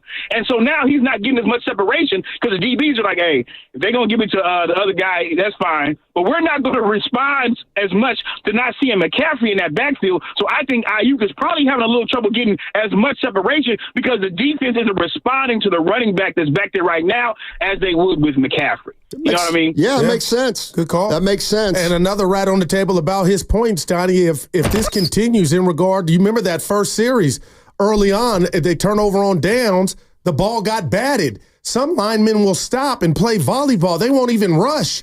If they feel like they can bat your ball, they'll stand there with those long-ass arms and try to bat that thing down. But one of those series turnovers on downs resulted in a batted ball. You're listening to 95.7 The Game, KGMZ, FM, and HD1 San Francisco. Always live on the free Odyssey app, Twitch and YouTube, powered by First NorCal Credit Union. The other thing may be that the line just hasn't. I mean, he got sacked 6 times. Yes, he did. Maybe the pocket's collapsing to such a point where he can't get out of the middle of the field. He just can't. They look good against the Jets, but anytime you give up 6 sacks, Donnie, that is not good. And I'm sure the Rams, who they got available for him, are going to try to, continue that. But Austin and San Jose, Donnie, and this is our guy. Why is Guru still dogging Jimmy? Man, do your homework, Austin. I gave the dude a B+ for his tenure here in San Francisco, so miss me. T-Baby in San Francisco. What's going on, man? Hey, good to hear from you this year. My first time calling this year. Yes, appreciate it. Look, there's a real issue with us having revolving chairs with the defensive coach. And every time we get a good one, they're head coach on another team. Is there any way we can have a 3-year option to keep or get rid of a defensive coach? Our choice. I mean, a contract. You can't leave for 3 years, but if we want to get rid of you, we can do that. Rule. Got it. That's any player in the NFL, too. I mean, it's kind of an unwritten rule in the NFL, and I think in pro sports in general, that if you have an assistant coach that other teams want to elevate to be their head coach, you don't stand in the way of that. No doubt. But he's right. The 49ers have had a lot of turnover in terms of defensive coordinators, and I'm hearing a lot of talk about how the defense maybe needs to be better. We know Ward didn't like his role last week. He said as much. They're giving up 21 points a game in two games, 23 to the Vikings, 19 to the New York Jets. 67% on third downs. That's the part that's killing them. Yeah. They're not able to get the other team off the field. Man, in Minnesota, they had them down 6, couldn't get them off, converted 3. 3 third downs. 888-957-9570 is the number. 49er fans, you got a game this week against the Rams. Doesn't feel like a normal game against the Rams. It must be because of how banged up the Rams are. We think that's it. It's a game that the 49ers obviously have to have, but they're going to go into it undermanned. And my question to 49er fans is, admit it if you are, or just acknowledge it. You're looking a little more forward to this game to get a little different kind of read on on Brock Purdy. I know I am. It's not dissimilar from a basketball team that loses its 2 leading scorers, and you need the third scorer to step up and have a big game, not to mention the 4th and 5th scorers. And I'm interested to see how the 49ers play, and I'm always a big pecking order guy. Who carries the ball the most, who gets the most touches, what you're really trying to establish on offense, and I'm interested to see the pecking order. Who's gonna lead the 49ers in touches? It's gotta be Jordan Mason, right? You would think, but I'm wondering if Kyle wants to spell Mason, because we haven't seen it yet, because Debo was the guy that got the carries after that 8 carries in the backfield week 1 against the Jets, but just 2 last week. Who's the backup to the backup? Or are you just going to go back to week 1 with Jordan Mason and run him into the ground and, because he can handle it with 28 totes. So I'm curious to see that aspect. And I just want to tell Niner fan, not that I'm getting or I'm hearing or feeling a lot of confidence from a lot of Niner fans, Donnie, but it's like, man, so you're telling me you're going up here, McVay, Kyle, that's awesome in itself, but this will be the first game with no Debo and no McCaffrey. Can you really come to town big-headed or feeling like we could take advantage of the Rams injuries when you got a rash of them your own? I mean, look at the NFL. I didn't see the Saints doing what they did to Dallas. I didn't see who beat Detroit. Went to Tampa Bay, went to Detroit, knocked them off. So, any given Sunday. 980. People are looking at the wrong thing for this game. It's not a referendum on Brock, but more, it's on the O-line and the rest of the wide receivers. Brock just threw 2 games in 8th, and he's 8th in the league, and we can all say he hasn't been his best, but Brock isn't the issue. Fair enough. Yeah. Fair enough. And I'm not saying he's the issue. We just talked about the defense. I mean, that's man, your boy needs some help, Stoney. Fred Warner. Yeah. And you know who else needs help? Brock Purdy from his $30 million wide receiver. And this is the game. Brandon. This is the game. I'm definitely counting on seeing more from IU. No doubt. And everybody is. You are right. And we'll see how it plays out. But, man. 888-957-9570 is the number. If you watch the 49ers the last 2 or 3 years with Brock Purdy as the quarterback, has he looked different in these first 2 games than he has, let's say, last season and the season before? And if he doesn't look the same, is that on him or is it on what has been around him so far? I made the observation, and it's not my own, or I'm not the only one, but it just doesn't feel like he's making the defenses fear his ability to run. And to me, it's not about running. It's about the threat of running. And I've always felt watching Brock Purdy the first year and a half that he always found a way to weasel out of trouble, Remember, I called him like a mouse in a kitchen where you think you have him and then he runs onto the fridge. We dubbed it, I did, the skedaddle. And I thought he was great at that. Great at making the determination of when he can run to the flag and get a first down, of when he's running to extend a play and then throwing on the move, and then picking the right spots to stay in the pocket. I don't know. Maybe Kyle Shanahan wants him a little more in the pocket. Maybe that's something Brock Purdy is working on.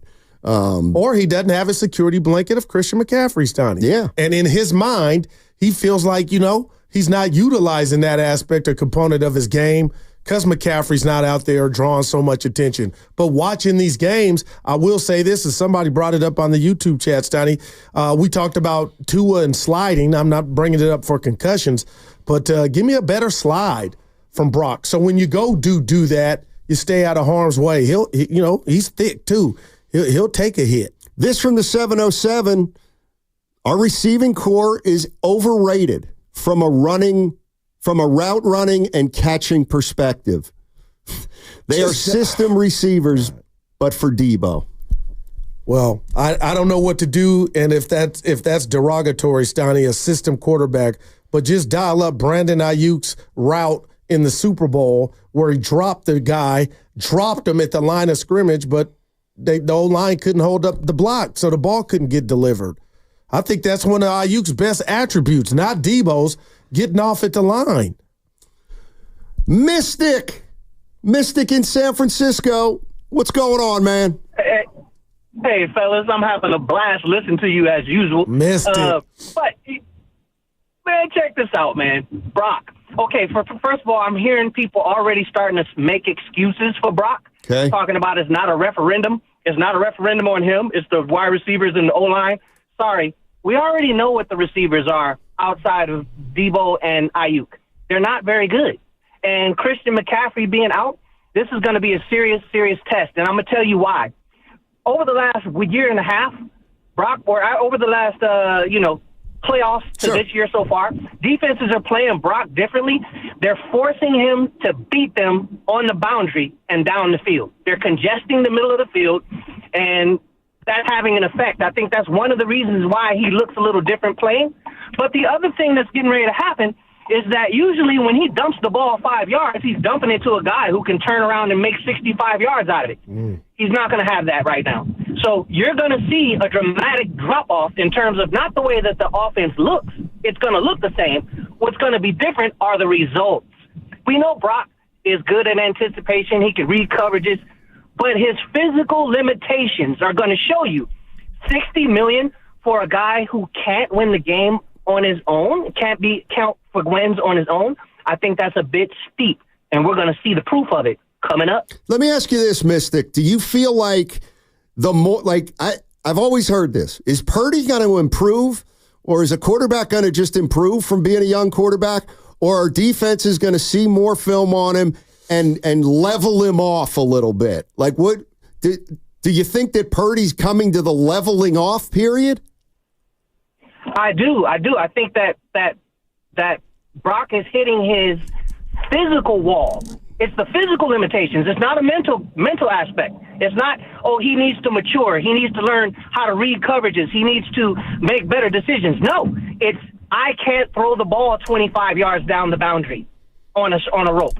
That's the problem he's having. And especially since the offense was designed to give him, all the motions, everybody looking, he dumps it over here and the guy takes off for 30 yards. That's gone now. You've got Kittle and Ayuk, who's a shell of himself right now, and Juszczyk. So you're going to have some problems scoring that football. Thanks, Mystic. It's a good call. Yeah. It's a good call from Mystic. 888-957-9570. Let me ask Niner fans that question about Brock Purdy. And I guess maybe it's different for every player. You come in the league, you have success for a couple years, and then one of two things happens. The league starts to make an adjustment to you, or you start to make the next adjustment to the league. And then the second or third year player becomes a star in his fifth year because he's the guy who's making the adjustment to the league. You know who you sound like you were describing to me? Jordan Poole. Well, 888-957-9570 is the number. We'll get more into it on the other side, talking about Brock Purdy and how he's going to be used against the L.A. Rams. Download the Odyssey app directly from our QR code on both YouTube and Twitch. Brought to you by First NorCal Credit Union. For a low-rate auto loan, apply online or just ask for First NorCal financing at the dealer. How's business? Good.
Day 125, SoFi Stadium. No Debo, no McCaffrey. All eyes on Brock Purdy. And Brandon Ayuk. And the defense. Yep. And Nick Sorensen. Let me ask you a question, fans. Guy comes into the league, plays a couple years. Pretty good. Guy's pretty good. Or guy's really good. Sometimes they get better and better and better. Other times, feels like the league catches up to him a little bit. If I throw a couple quarterbacks at you, I want to know. I want to get into them. Yeah. All right. This is a quarterback, and I'll get to Vegas, Rob, and Jeff, and anybody else who wants to jump in here. But I'm starting to sense a little bit of trepidation from some 49er trepidation fans. Okay, Justin Herbert. Justin Herbert, Goo, came into the league, kind of gangbusters. Do you think he's getting better? Or do you think maybe it's leveled off? He's getting better now that he has Jim Harbaugh at his disposal. Okay, he's throwing. Okay, now he's throwing less than he's ever thrown. That's fine. But if you needed him to throw more, he's not having a physical stand. I don't feel like from a physical standpoint, he's a dream. Everything that you want. So when I look at Purdy and his stature, that concerns me. And Justin Herbert's had batted balls, but I'm watching this thing moving forward, Stoney, if this is going to be an ailment to Brock Purdy. So when you talk to me about, or you say Justin Herbert, I'm all in. Okay, hey, they feel like right now they need to run the ball or keep him at 25 passes. But if you needed to say, take that away, we need to throw it 50, he could be your guy. And that's why I would say to him, I think he's getting better, especially now with Jim Harbaugh. What about Josh Allen?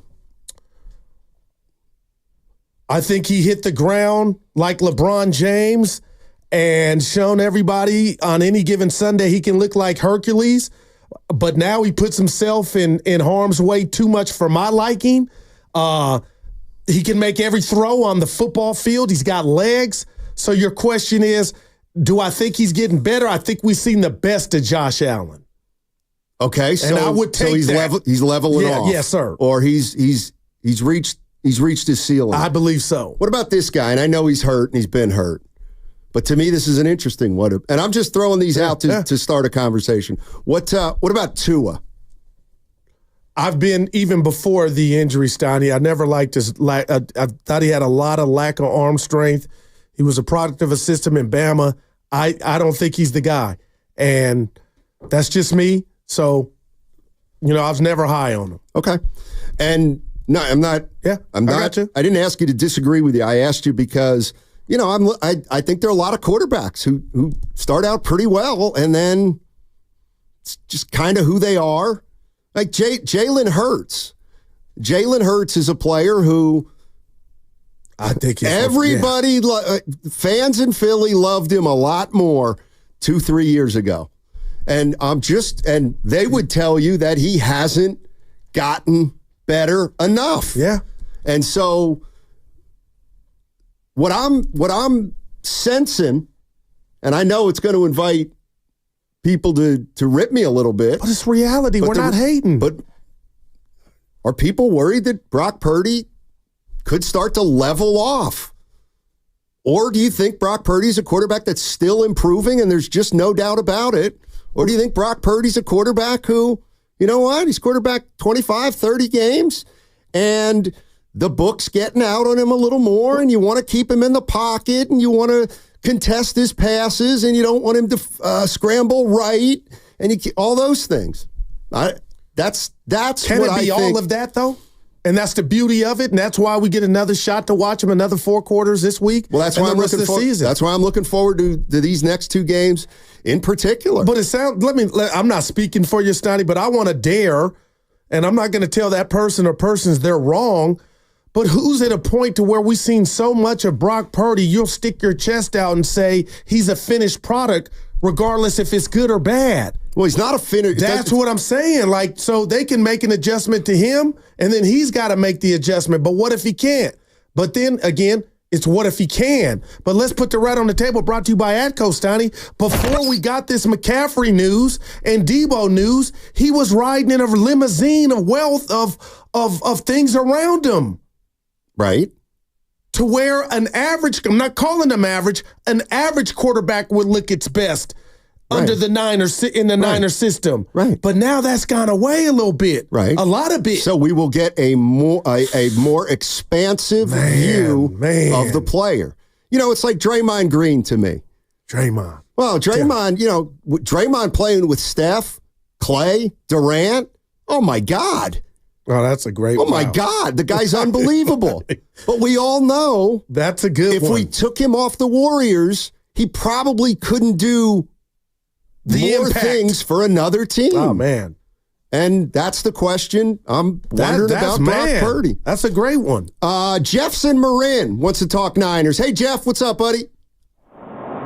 Hey, guys, thanks for taking my call. So a couple points about Purdy. Look, I think Purdy has improved over the time he's been here. He's growing up. He's getting thicker. He's getting physically stronger. True. His arm strength is certainly, I think, equivalent to Joe Montana. Not comparing them as quarterbacks, but Joe didn't have a big arm either. But Brock has demonstrated he can make all the throws. He's demonstrated an incredible presence in the pocket, right?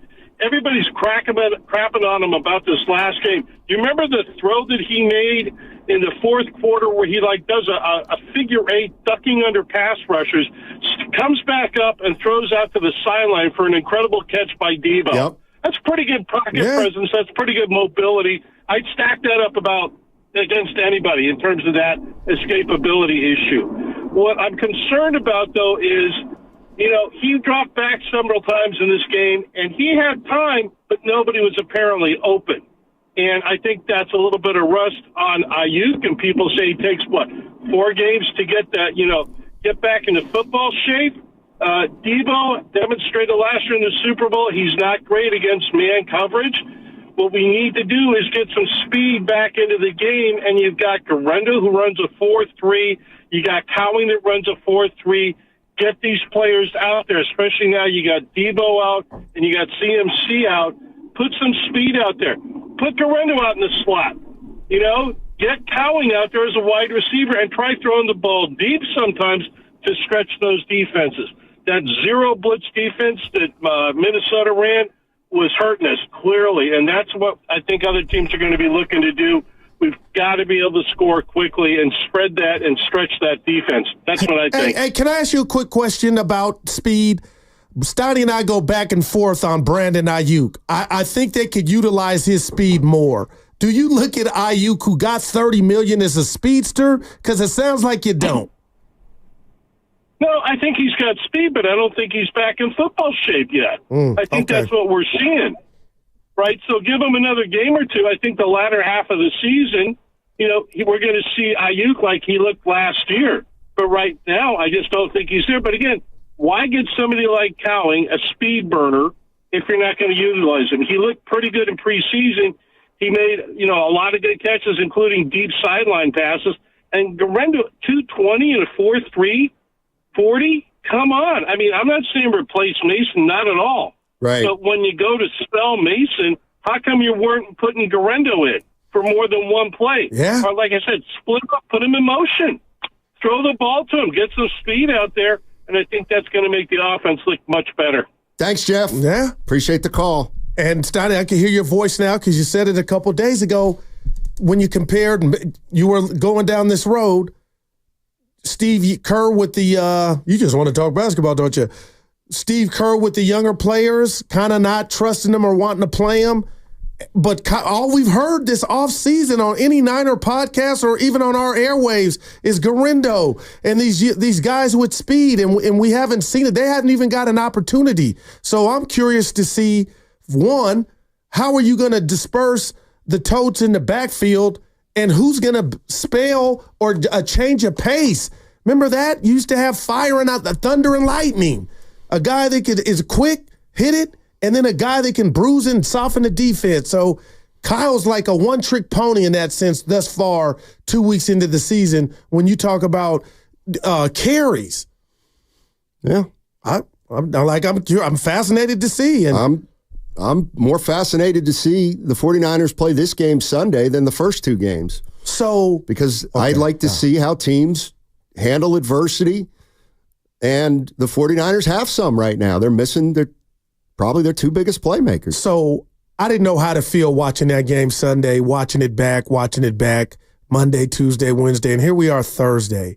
So all of us, no matter what side of the fence you are on in regard to Brock Purdy, all of us can agree, I'll use the sports version of intriguing, to see how he's going to ball out without some weapons. But Steiny, I got to fight you, man. I don't think this is good for the Niners. Because if, let's just say he's not the Brock Purdy we've seen, then where are you at in the grand scheme of things? So you would rather never see him in this situation, pay him, then get into the situation and realize he might not be the guy? Well, I guess I'm throwing at you, I want to pay him predicated on when my team is whole and how he's looked. All right. So that's why I know. And I'm watching, but are we going to let whatever transpires, let's just say it's not anything to write home about, supersede what he's done when they're whole? Does it supersede? Not necessarily. Does it factor in? It should. I would think it should, right? I mean, I think, and I know how football fans around the country are, and I think if you were talking to a Rams fan or any other team, they would say, of course it's fair. It's football. It's the NFL. You got guys hurt. He's got two guys hurt. Make it happen. It's pretty simple. You want to make $50, $55 million? Go win 2 out of 3 of the next games without these guys. It's That part to me is fair because that's just the way it is. 888-957-9570 is the number. Are you guys like me, 49er fans, and are a little more interested in this game Sunday than a normal game? To me, without McCaffrey and without Debo, I don't wish injuries, but yes, we're going to get to see the 49ers down a couple weapons, and who knows, maybe they come out and score 42 points against the LA Rams. And then you put that into the equation, and Purdy looks better. It's very possible. And I'm just wondering what 49er fans, how much stock are they putting in this game for Brock Purdy? And I'd be lying if I didn't say that I don't think, that I do think, yeah, these two games are probably more important than any of his other regular season games that he played. That's me. How are you? 888-957-9570 is the number. Let's go to Vegas Rob. Vegas Rob. Hey, buddy, what's up? What's up, y'all? How y'all doing? Hey. Good. Okay, my thing is they need to let Brock play, man. And they need to pay Brock because I'm looking at Shakar Sanders. He's making $4.8 million, and he's playing college ball. So why you can't play? Yeah, why Brock can't get paid? I mean, he didn't take y'all to the Super Bowl. He didn't already prove his point. You know, everybody get better. Kansas City put Pacheco out for 12 weeks. He tore his right up under, I think his bone right up under his leg. He tore it, but he out. So I mean, like Drew said the other day, man, everybody who signed that contract is the next man up. It ain't on Brock Purdy. If you made the team, then you need to step up. If you're getting paid, then you need to step up. If these two people out, it's the next man up, man. You can't just put it on Ayuk and McCaffrey and Debo. All y'all made this team. It's on Kyle, man. Can you adjust? You know what I'm saying? Because you have to prove yourself. You only writing off your daddy's name. I mean, where you come from? Who is Shanahan? We know who your daddy is, but who is you? Right now, you got your daddy accolades. Let's see what you can do on your own. That's all I got, y'all. Peace out. Appreciate it, Rob. So Rob's putting some onus on Kyle Shanahan. And I don't need to cape for Kyle, but he's done a lot, Rob, and Rob knows it. And Rob's tasting that he wants that victory. I got a question. Big game. I got a question for you, and Evan. I want to answer this one. And I think I know the answer to the first question. You think the 49ers can win a Super Bowl without McCaffrey and Debo? Probably not. What if Mahomes were their quarterback? They would have a better chance. No, that's real as hell. Could hell. Mahomes coach or quarterback this team and get them to the Super Bowl without McCaffrey? What do you think? I don't know. I think maybe. Yeah, right. I think maybe. And if we're calling him collectively the best quarterback in the game, bottom line is whatever quarterback you have in this scenario, the odds should decrease because we've agreed that Mahomes is, if anybody can do it, it's Patrick. Right. That's kind of why I'm asking. What about Josh Allen? Probably not. Right? Everybody but Mahomes. But, man, this is crazy. Like, that call we talked about on the 4th down play where it got batted in the end zone, Minnesota batted it down. Is that on Kyle? And it goes back to the play on Monday night. The one that he tried to swing it to Debo? Yeah, the 4th down, he threw in the end zone, it got batted. The defender, the lineman blocked it, and it was a turnover on downs. He was throwing to Jawan Jennings. Turnover on downs. My question, was that a good call? So for who is that on? Is that on Kyle that it got blocked because your quarterback is not the tallest? If a quarterback throws a pass and it's batted down at the line of scrimmage, I don't blame the coach. And that's where I guess I'm driving my bus. Let's go to Matt. Matt's in Orinda. Hey, Matt, what's going on, man? Good morning, gentlemen. Talk to us. Goo, listen, man. You did the worst thing you could ever possibly do. You kind of made me agree with Steiny. Oh, boy. And that drives me nuts, man. What did I do? How did I do it? How did I do it? Bro, let's put the rat right out on the table, okay? Like, here it is. You said 4 or 5 minutes ago, unless I misunderstood you, and please feel free. Okay. Correct me if I misunderstood you. But Steiny is 100% right. You can't be more than 100% right, but he's 100% right. Because we got to see what Purdy looks like without those guys. Because guess what? He's going to be here longer than them. And if you're going to pay him 40, 50, 60 million, not knowing what you're going to get on the downside of those guys, which is coming sooner than people want to realize, you've missed an opportunity to see that. No. And you might put so much money in your quarterback, your host on the other side. No, you screwed me, Goo. No. You made me agree with Steiny. No, I love you too. There's nothing wrong with agreeing with Steiny at times. But the bottom line is, you keep saying down the road, the future, the Niners are going to draft and add back to those positions. Will they have a Debo or a new McCaffrey? Probably not, but we act like he's throwing to himself. I'm just telling you guys, hey, listen, I know what's at stake, but if you think what Brock Purdy's already built or what he has in the good file, that's going to evaporate and vamoose because of 2 or 3 bad games where he could say, I didn't have my weaponry, I'm just hitting the pause button on that. It matters. It does. But let's not forget what he's looked like and where he's took this team to overtime in the bowl, NFC Championship game. I just think that doesn't get flushed down the toilet. That's all. All right, so Goo, I mean, listen, Steiny, you could turn the mic off and put the headset down because, like, I got you on this one. And I know exactly what you're going to say. Goo, come on, man. The odds of getting a versatile player like Debo Samuel, another George Kittle, a Brandon Ayuk, heck, even a third down playmaker like Jawan Jennings, bro, you are making a bet that is huge that says in the draft they're going to get guys as good as those guys. That's too much of a gamble, bro. Okay, hey, and I love it, but Steiny, I feel like, help me out now, partner. Thanks, Matt. I feel like he's coming from a vantage point of I'm already saying he's going to get paid. Well, I'm not saying that. Well, you say, and I said that even before the injuries.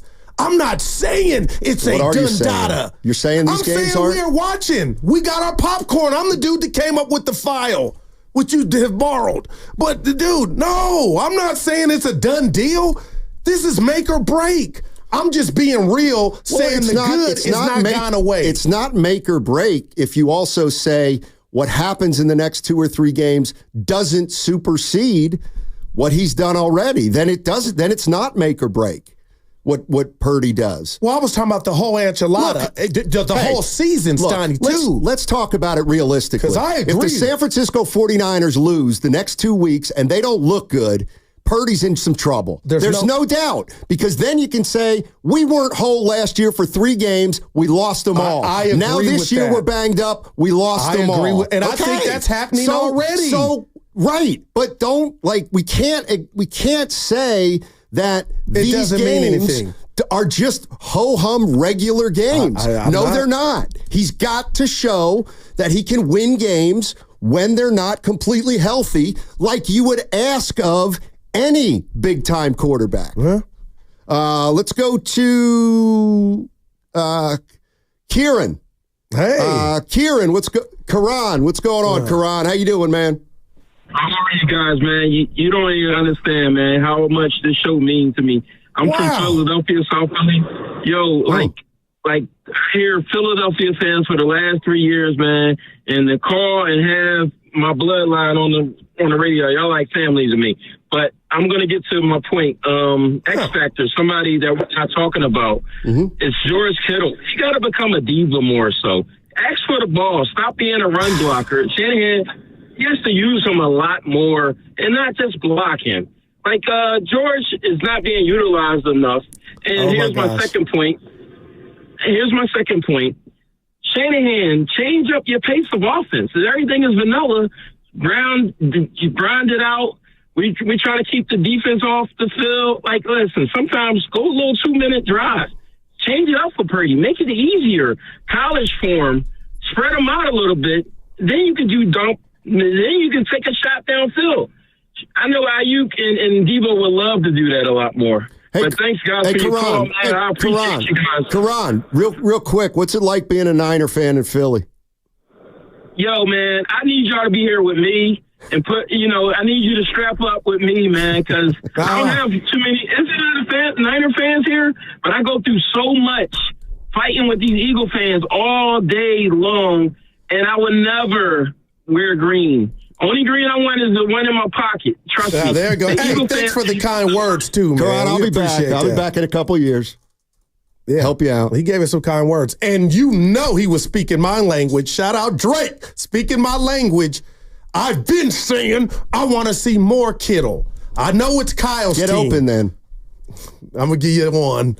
But you know and he don't can block do as more. much. Please. Just Tiny, stop. I mean, like I do always get a kick out of, like, I'm a big Kittle guy. Warrior fans who say, I want to see the rookies more. Well, Kerr doesn't do that. Well, I want to see him more. Yeah. That's not who he is. But I want to. You just want to talk. That's not who he is. Okay? I want Kittle to catch 12 passes a game. That's not who Kyle is. Yeah, but we've got to unleash Kittle. I wonder why. Because he likes to run. Kyle likes to run more than pass. You want to handle the next call? I can't see it. Filmo. Oh, Filmo Mike. Welcome to the program, baby. Hey. How you doing first? How's your mental health? My mental health is solid. Living, working, chilling. That's all we can do. Go live, go work, go chill. Michael, you got about a good 90 seconds before break, so get it in. Hey, Philly, I gotta go. I gotta get to Philly, man, and go rock with Karan.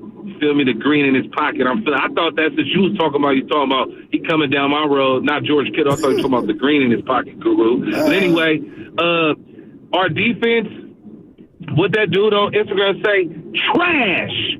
We not getting off on third down. Wow. We not laying down the lumber. I don't know if we need Ufunga because he's a ball hawk and he can hit you kind of hard. We missing Greenlaw, but that third down, 3rd and 6 with Harbaugh's team, early Shanahan teams, that would never happen. Wow. And then I told y'all last week about all these hypotheticals and talk about Super Bowls, and like I told you, I said, bro, we got a game on Sunday talking about the Vikings, and we ended up losing. Everybody want to talk about Super Bowl and all that extra stuff. That don't mean nothing. We got a game against the Rams. The Rams supposed to be injured as hell, so we got to win this game. There's no excuses losing this game. My last thing is, can we stop talking about arm strength? What the hell is arm strength? They complete passes. They get it over. Somebody said, was that you said? Tua don't have a strong arm. Tua got one of the best deep balls in football. Purdy stats say he's a great deep ball thrower. Why are we talking about arm strength? Ain't Mike. nobody Marino. Ain't nobody Jeff George. Thanks, Mike. Appreciate the call. We got to take a break, and I'm going to ask Guru about arm strength on the other side. That Sam segment Darnold has it. brought to you by Safeway. Get ready to party the lazy way. Right now, Lazy Boy.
I was at the Circa putting in work.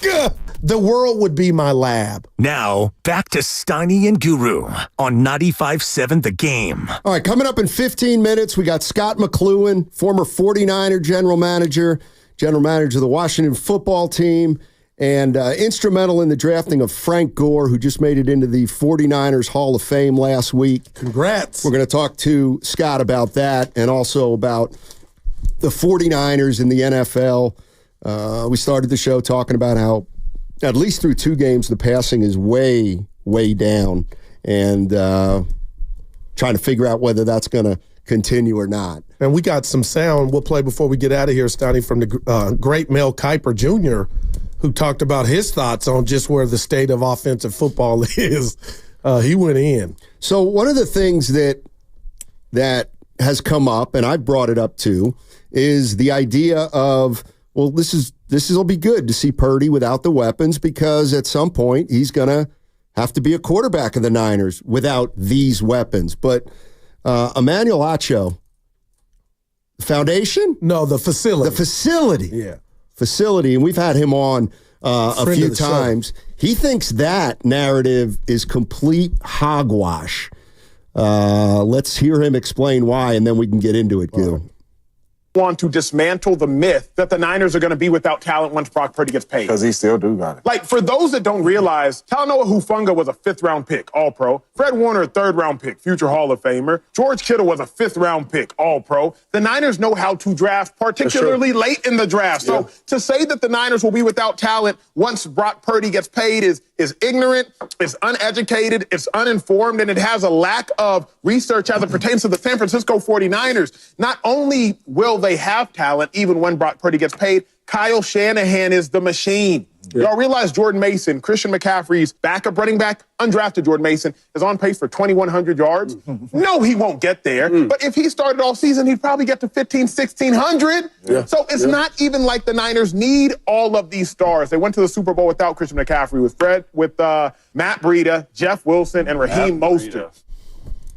What do you think about that, Gil? I mean, that's our guy, friend of the show, but I just said to the last caller that called and said he was mad at me for making him agree with you that, again, I'm not saying Deebo Samuels grow on trees, but to Acho's point, they do draft, they find diamonds in the rough. There are going to be, there's going to be more talent. It's not going to be Brock Purdy by himself. Now, I will say this, Acho kind of ignored the rat on the table, which is, what are we going to see these next 3, 4, 5 games? Does McCaffrey even come back? Hopefully he does, but if he's not, what is Brock Purdy? And that, is what I would just throw back to Acho, like, okay, I get what you're saying about the draft and they're going to add, but what if you don't get the likes of a Debo? What if you don't get, or Hufanga? So exactly, that's a big deal. I mean, he's given the benefit of the doubt, Steiny. You talked about, these guys they can find some diamonds in the rough,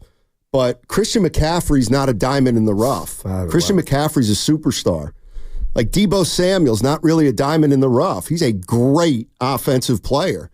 Brandon Ayuk, say what you want. He's paid like a top 5 receiver. So I get what Acho's saying. It's not like they're going to take the field without wide receivers in 3 years. But I just think when you talk about it like that, you're not acknowledging that the weapons they have right now are probably the best in the league in terms of the names and the production.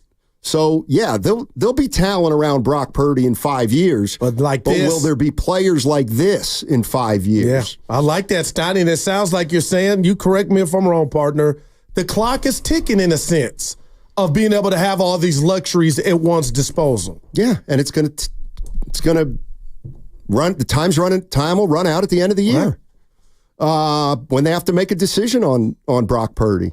Priest in Palo Alto, our guy. What's up, Priest? How you doing?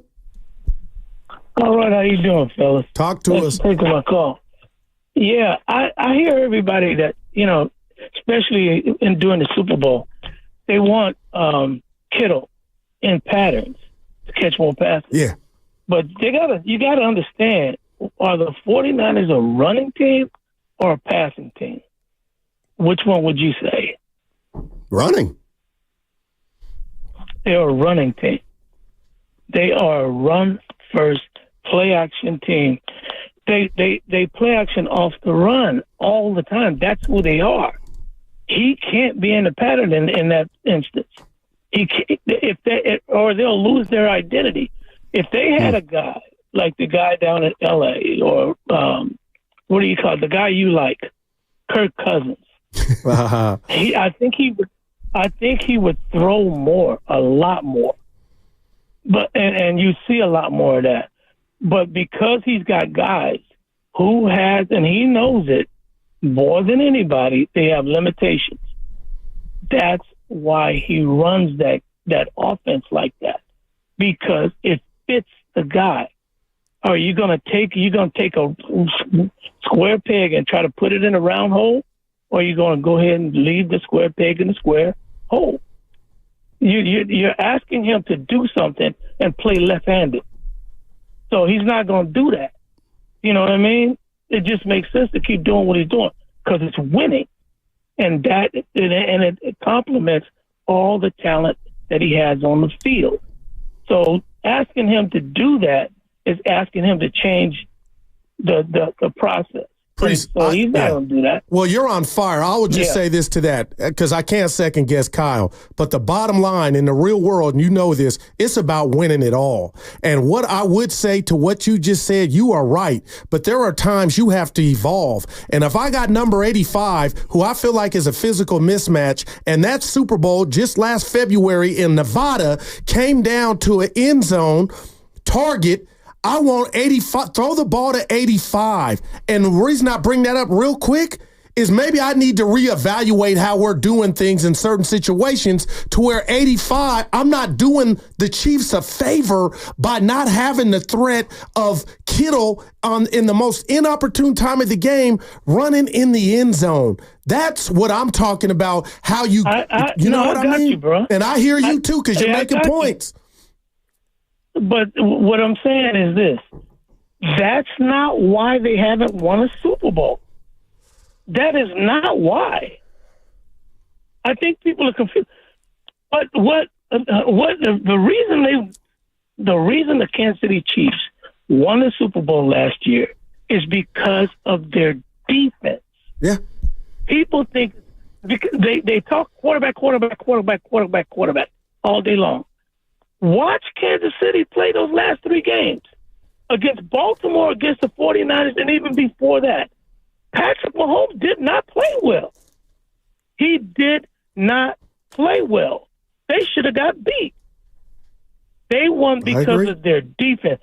Those two coordinators, I'm telling you, what's making Kansas City a cut above everybody else, the defensive coordinator, the offensive coordinator, and the quarterback. That's what it is. It's the combo of take one of those out, and they don't make it. Good stuff, Priest.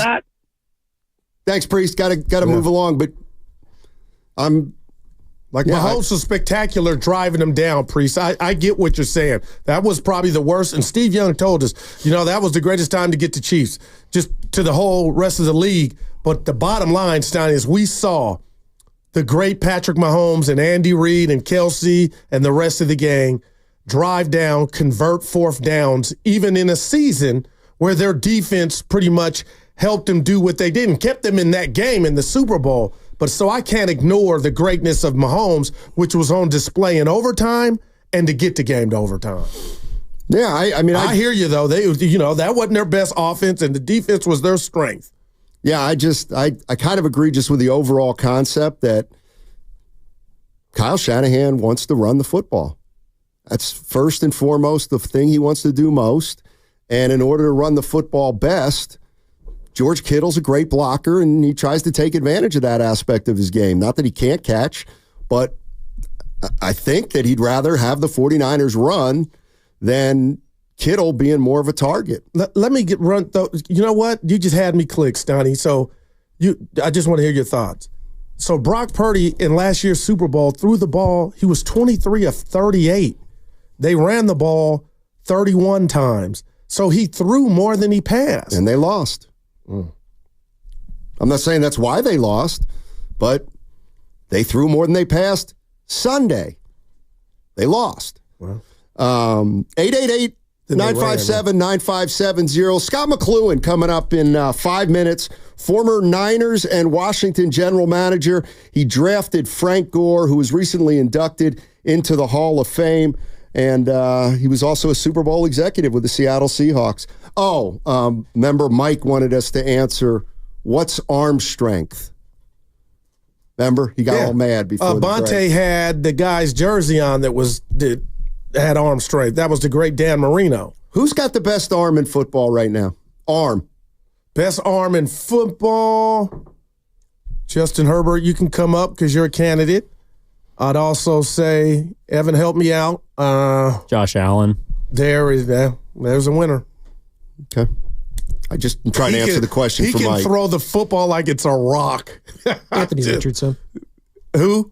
Anthony Richardson. Yeah, but get some game. That man, I'm down on him. So essentially what we're saying is big arm quarterbacks stink. You can't throw long. You don't need a big arm quarterback. You keep playing two safety high. Big Ben had a big arm. He threw it deep. And he could also extend plays. Well, and that's get in trouble off the field. Now, you know what? Well, that was he didn't unfair. get enough trouble. Yeah, you're right. That was unfair. He didn't get. I got you. I got you. Someone on the text line wants to text. He texted it in on the Xfinity Mobile text line. That if it's about my attire, I don't want to hear it. No, it's about.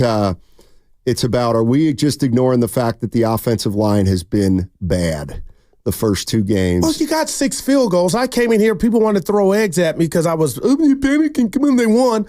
But yeah, you got it handed to you collectively. Sunday in Minnesota, 6 sacks, Steiny. That is not good. But I'm with the previous caller. I think I'm more concerned about the defensive side of the ball. And Hufanga coming back, you talk about, and I don't know where he's at, Steiny, his conditioning, but the fact that he's back and if he is what he's been, I mean, that's a big deal for that secondary, man. Here's the 925 on the Xfinity Mobile text line. You guys need to acknowledge how bad the offensive line has been for the Niners, especially up the middle. That's why Brock has so many guys right in his face. Well, we came in again after the Jets. Dominic Pooney the pressures were minimal across the board. Trent didn't have one pressure. That was against the Jets. Right. And Brian Flores, they presented a different problem. So if the offensive line's good one day and bad the next, then they're not very good. No, I'm just stating the fact. Like, what do you do? You watch this Sunday to see if they get it fixed. Yeah, that's all you can do. Sunday, 125. Yeah. San Francisco 49ers against the L.A. Rams. No Christian McCaffrey, no Deebo Samuel. Of course, the Rams are playing with a bunch of guys out also, and we'll see how the San Francisco 49ers fare on Sunday. All right, all guests on 95.7 The Game appear on the River Islands guest line. Isn't it time for you to discover the islands? River Islands in Lathrop. Joining us right now, Scott McCloughan, former 49er and Washington GM. He drafted Frank Gore, who was recently inducted into the 49er Hall of Fame. He's also got a Super Bowl ring as an executive with the Seattle Seahawks. Scott, thank you so much for joining us. Really appreciate it. Not a problem, guys. How you guys doing? All right. We're doing great. What'd you see in Frank Gore? A good football player. What makes him one of your favorites? I know he's one of your favorites. Well, I'll tell you I'll tell you a quick story. When he was a freshman at Miami, that was my first year with Green Bay when I was doing the Southeast, and I went to a night game, and they had Edgar and James. They had a bunch of players, both sides of the ball. I mean, probably 10 guys got drafted, I think, that year, whatever it was. And most of the time, I leave after the third quarter, because the game's over and they were winning, they were up big time. They took all their starters out, but I stayed. Watched Frank make 2 runs. I'm like, who in the heck is this guy? So back then you had little guides, whatever you buy, not media guides, but the when you walk in the stadium, you'd buy stuff, know, and you see through the roster and all that. And I'm like, true freshman. Holy smokes, he's better than Aaron James. You know, and it's, of course, Evans is a first rounder and all that good stuff. You know, a very good player. Don't get me wrong, very good player. But Frank showed me stuff, and he's a true freshman. I'm just like, wow, this guy's on my list now. You know, and of course, he could come out, you know, for 3 years, you know, but it was just impressive how natural a runner he was. It was really impressive. Scott, that's awesome. I got to ask you this, man. We had the luxury to go to the game Monday night, and I was starving. Football is back.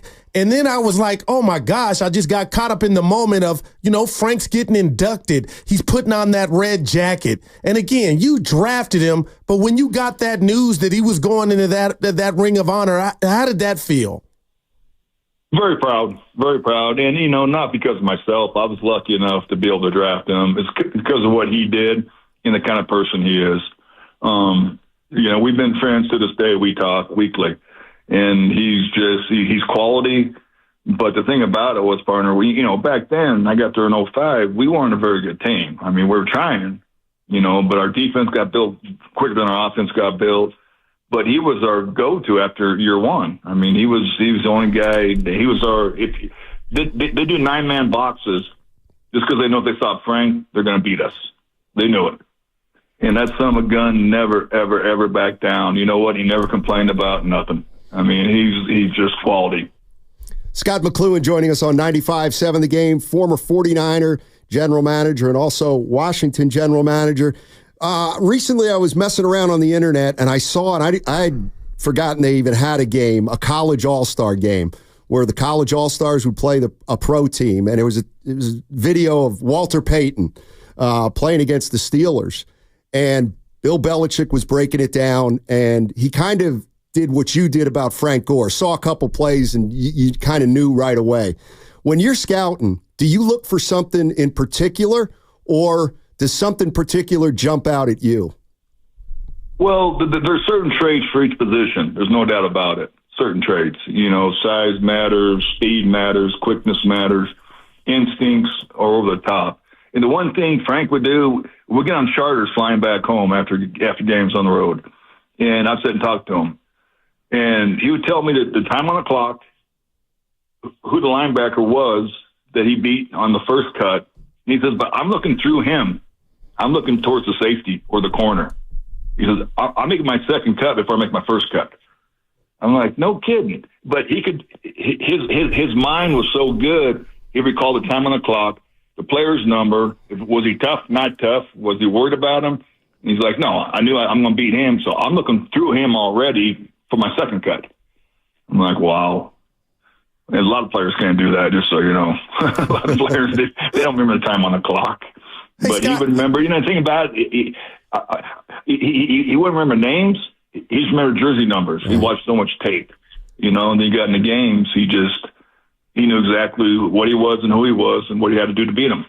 Scott, when you hear, you know, the news that passing is down only through 2 weeks, but there's a lot of football games, what goes through your mind? Are you ready to say, you know what, that means something, or you need to see more? Why is passing down this season through 2 weeks in your estimation? I don't know. It's a marathon. It's not a sprint. I mean, and there's so much football to be played. It's not even funny. And you're going to have stuff go on. Don't get me wrong. You want certain starters to play better. You want backups to step up. But you got to stay in there and fight the fight. It's not easy, you know, but don't make it harder on yourself by affecting people in a negative manner when you know you're going to need them at some juncture, you know, because, you know, same thing when we had Alex, you know, he struggled early, and it's partly my fault because I wasn't building the old line well enough, giving enough receivers or whatever. But you can't give up, you know. These kids, all they want to do is play football. That's what they live for, you know. And once you give up on them, you know, there's a confidence level. It's like, wow. I remember towards the end of my career in San Fran, you know, I brought in David Carr, you know, and he told me, he said, you know, when I got to Houston, you know, that was their first year, and he was the first pick, and all that stuff. And he said, I'd walk to the line of scrimmage. I'd call the huddle. I'd call the play in the huddle, walk to the line of scrimmage. He says, I wouldn't read the defense. all I was worried about was which way am I going to run? Am I going left? Am I going right? And he says, all my mechanics went south. My confidence went south. He says, I was never the same player since. Interesting. Scott McLuhan, join us on 95.7 The Game. You're listening to 95.7 The Game, KGMZ FM and HD1 San Francisco. Always live on the free Odyssey app, Twitch and YouTube, powered by First NorCal Credit Union. Obviously, you know what's going on here in San Francisco. I was wondering if you could give us a sense of kind of what John Lynch and Kyle Shanahan are trying to figure out. They got a quarterback who came out of nowhere who's making $1 million. They've got high-priced personnel offensively around him. They're going to have to make a decision on what, if anything, they're going to pay Brock Purdy. How do you figure out what to pay a guy like Brock Purdy when he's surrounded with unbelievable talent? Is it a tough ask to figure out what he may be without that team around him? From a standpoint, it feels like, CIU, I get it. Receiver, you can find receivers. Every year nowadays, in the last 5 years, there's 25, 30 receivers go in the draft. Quarterback, you identify not just game by game, but during the week of practice in the locker room. And if you have a good one, which they do, then you got to pay it. And the market's the market, and that's nothing they can do about it. It's been set. And it's going to keep going up and up and up, and the cap going up and up and up. It's just part of it. But right. If you have a leader, you have a smart guy, you have a good teammate, you got a guy that makes plays on the field in the system you run, then you have to pay it. The good thing for them is the fact that they drafted well. The bad thing is they got too many good players at one time that they have to pay. But that's a good problem to have. Really good problem to have. Yeah. Scott, if you don't mind, I'd like to ask you about what's going on around the league with young quarterbacks. And we're seeing Caleb Williams from USC, he's doing his thing, or getting the opportunity in Chicago along with Daniels in D.C. The Patriots chose to go with the veteran, Jacoby Brissett, and Bryce Young. That kind of they pulled the plug or benched him. Can you share with us your thoughts mainly on that one, on what happened in Carolina? Did they give up too soon? Well, they haven't given up yet. They haven't given up. I know Dave Canales, the head coach. I worked with him in Seattle. He was one of our assistant coaches. I know him well. They're not giving up on him. They just need a reset, And again, there's 11 and 11. It's not 1 on 11. And very few quarterbacks can do it by themselves. Very, very few in our lives. We got a handful. He needs more support around him, 100%, offensive line wise, receiver wise, running game wise, because there's only so many quarterbacks that can do it by themselves, and he's not one of those guys. Now he's proved he's a winner. He's proved that he can win in big games from college, and that's vital. In the SEC, if you're going through the SEC and you're rocking and rolling against every weekend, you're doing something right. I don't think they've given up on him, but with the young quarterbacks, that bear, it's tough to handle just from the standpoint of being a quarterback, and nowadays with all the spread stuff, they don't huddle, everything's, from the sidelines, all the signals, they call the play, boom, they throw to certain spots. It's all premeditated. But then in the NFL now, these D coordinators, they get paid too. And these guys are smart, and they're going to mess around with you. It's incredible, and it's that's why you see so many fail. Especially ones they're taking early. Everybody said they're a bust. And they end up playing whatever 10 years, 12 years, but mainly as a backup. But it's so unique. There's so much strategy involved in it with the defense nowadays, and they're figuring out these spread offenses. And you're going one back, no back sets. They're coming. They're coming to get you. And you know what? And these quarterbacks aren't going to last long. I think that's one of the reasons I worry about Bryce in Carolina. Is he going to stay healthy? Right. It's fine to go 3-4 receiver sets, whatever. That's fine. But you better get the ball out quick. And if not, because these defenses they're adjusting right away, and they're coming. They're coming after you, and they're like, I don't care if you complete 2 or 3 passes in the first quarter. Hurt them. Right. Put him on his back. You know, and then that changes the entire game. Now you got number 2 coming in who's had no reps, you know, during the week, and all of a sudden it's like, okay, now you take over. And it's like the game's over. Right. You got him. You got him right where you want him. Hey, Scott, thank you so much for joining us. Really good stuff. And once again, nice find with Frank Gore. I appreciate it. It wasn't me. It was him. He was the player. I just sat back and watched. All righty. Thank you very much, Scott. Appreciate it. Scott McClure. You have a good day. Yes, sir. Scott McClure on the River Islands guest line. By the way, he said one thing that I have never heard before, and it's changed my opinion. I'll tell you what it is on the other side. But first, download the Odyssey app directly from our QR code on both YouTube and Twitch. Brought to you by First NorCal Credit Union. For a low-rate auto loan, apply online or just ask for First NorCal financing at the dealer. Visit History San Jose.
slap me for what I'm doing. If I were your program director, I would fine you every time you make a reference to a Pennsylvania high school.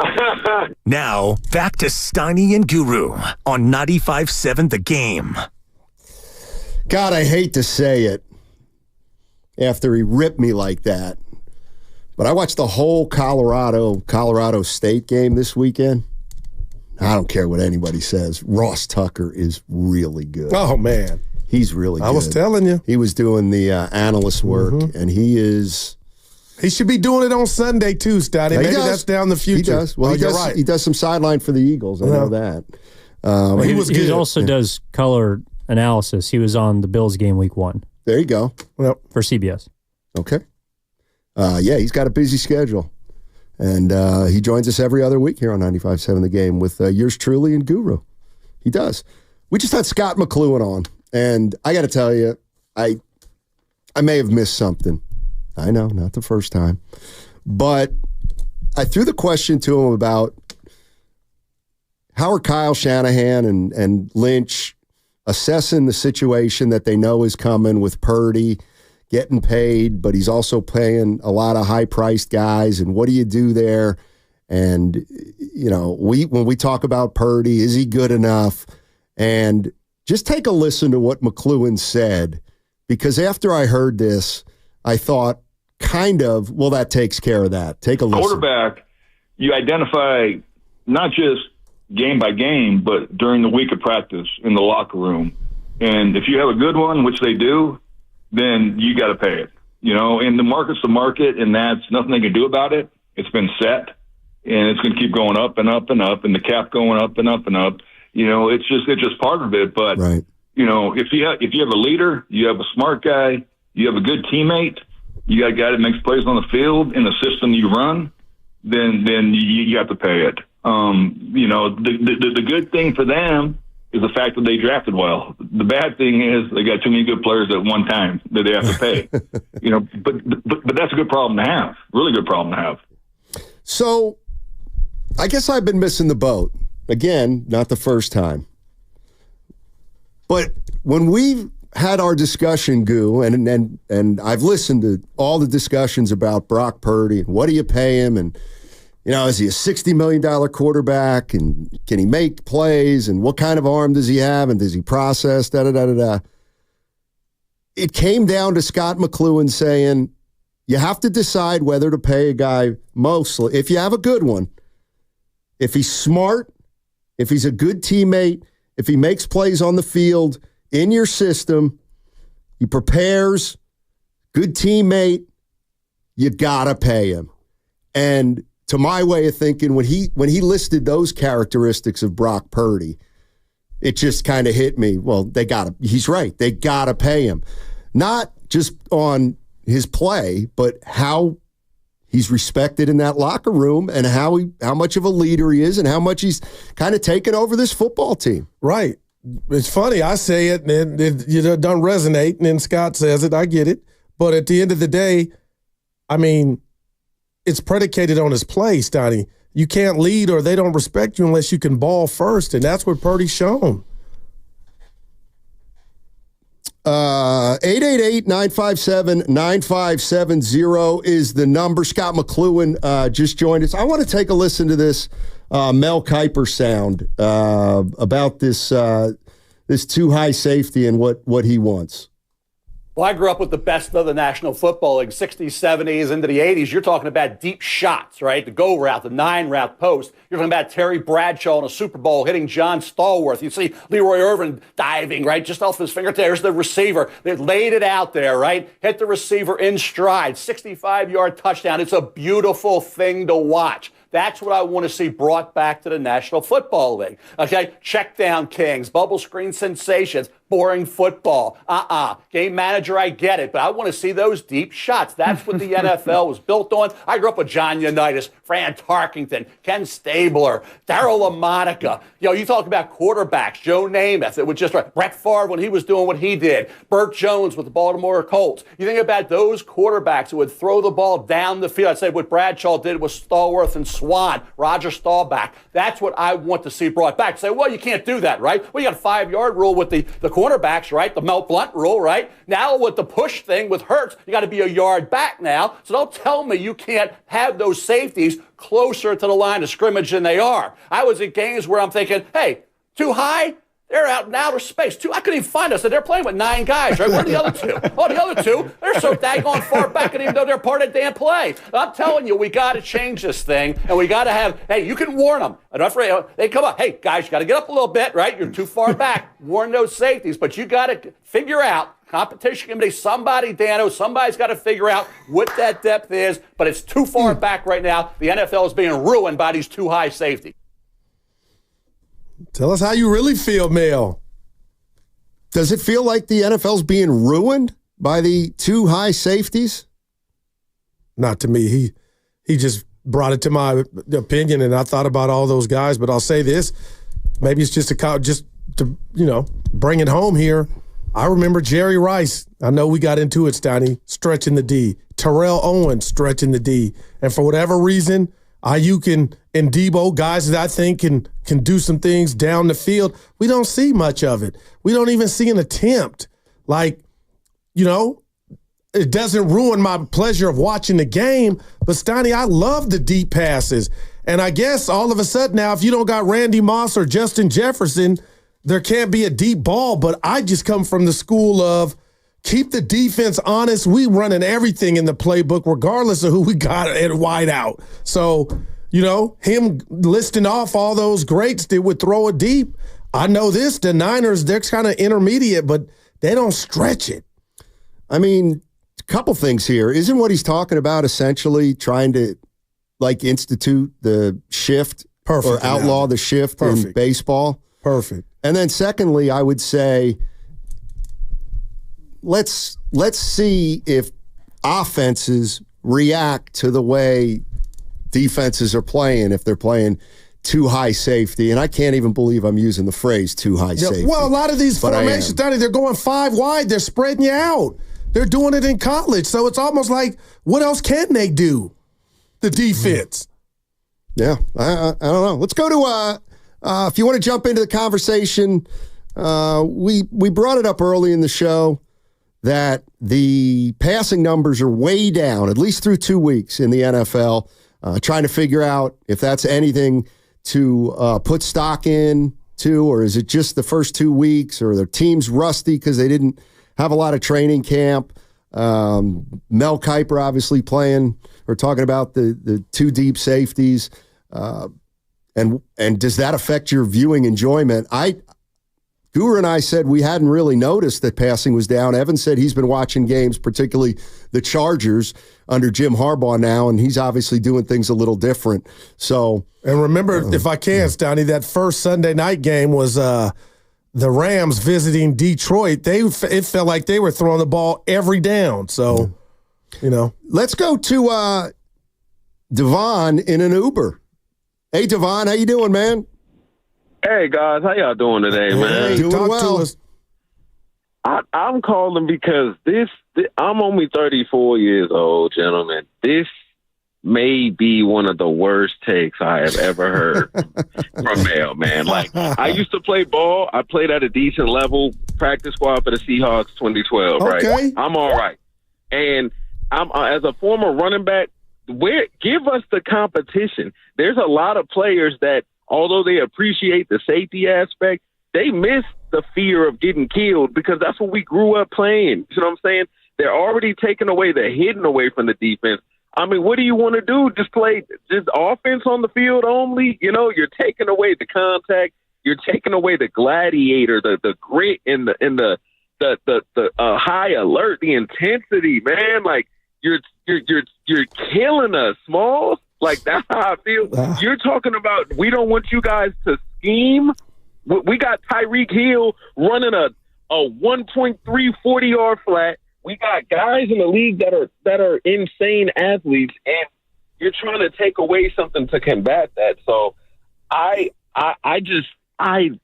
love you guys, and I know it's not your guys' take, and thank God, because I love you guys. I've always listened to y'all. But this is insane. The worst take of football. Well, let me throw this at you just to take the other point of view. What about those people who say, this game has gotten bigger, stronger, faster. These guys are in better shape and all that kind of stuff.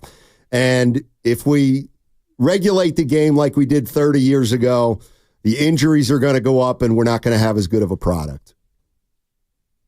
So what I would say to that, right, the injuries going up, I understand that there's a form of compromise that has to go on. This just isn't it. Like we're not going to – no, this can't be it because we moved the safeties in, and now after that, 10 years later, hey, you can't blitz. What's next? Hey, if that's the case, stop guards from pooling and getting a head start and crashing into guys. They're over, they got 80 pounds on, 100 pounds on. Like, are we going to start doing that? Like, what's going on, man? We're going to start playing football or something. I don't know what we're going to do, man. Like, they're trying to kill the game that I love, and that I'll tell you what, I can't walk like I should be walking, right? I've had an Achilles. This is what stopped me from staying at a. Oh, Devin, we lost you. So he's going to list off his injuries. Achilles was coming, it sounds like, Sonny. Yeah. I mean, Mel's trending, but he sounded like he meant it, Sonny, so it's not going to happen, but he got off a tape. Yeah.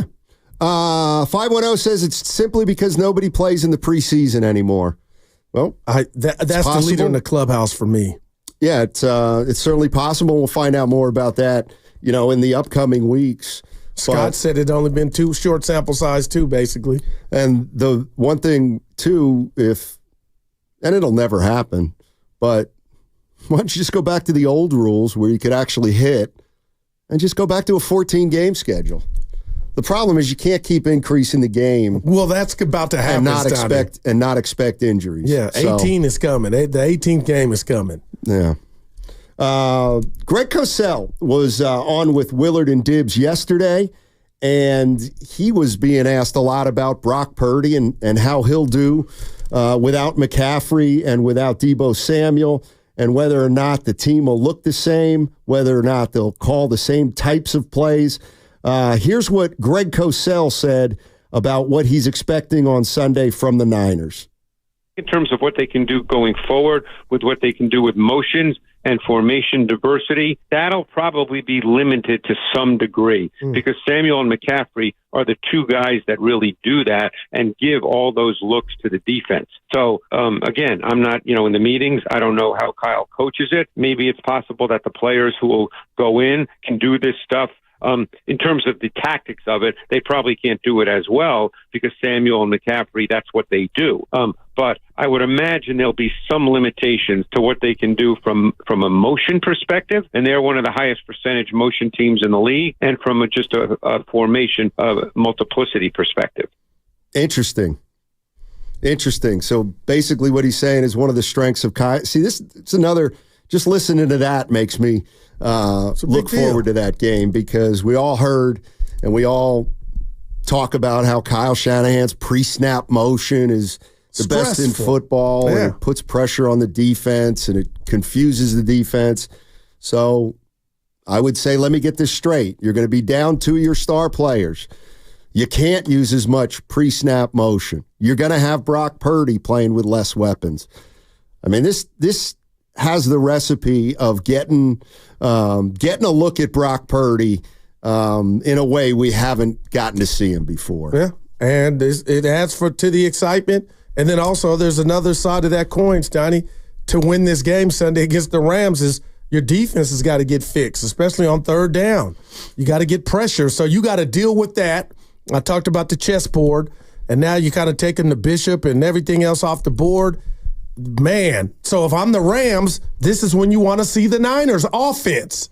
There's no doubt about it. Yeah, now, you might not be able to do a damn thing about it, but this is when you want to see them. No Deebo or McCaffrey. Well, I mean, they're sitting there without. And the two Ayuk best. hadn't had training camp.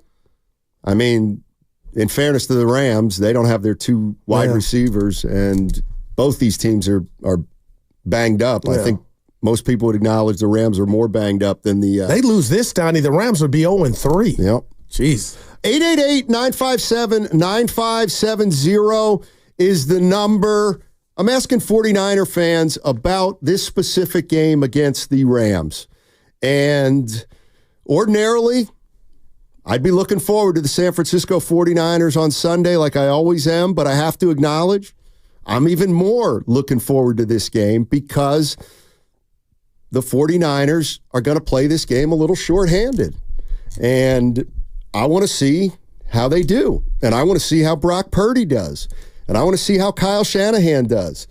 We all know this is a loaded roster, and we all know the rat on the table issue with Brock Purdy about is he a function of the stars he plays with and the system he's in, or is he really a hell of a quarterback? It's probably a little of both, but I think we'll get a clear view of it on Sunday. That's why I'm really looking forward to this game. The other thing is you actually get to see this offense without McCaffrey and Deebo Samuel, and at least you're playing against a team that is absolutely positively decimated by injury. So you're not going up against whoever the best defense is in the NFL. Yeah, and I got to double back to this because you mentioned hearing it from Scott Steiner, you kind of missed something. So do you now still feel, because it sounds like you're still excited about seeing Brock, but the implications on if we see bad Brock these 3 games, or however many games it lasts where he's without these weapons,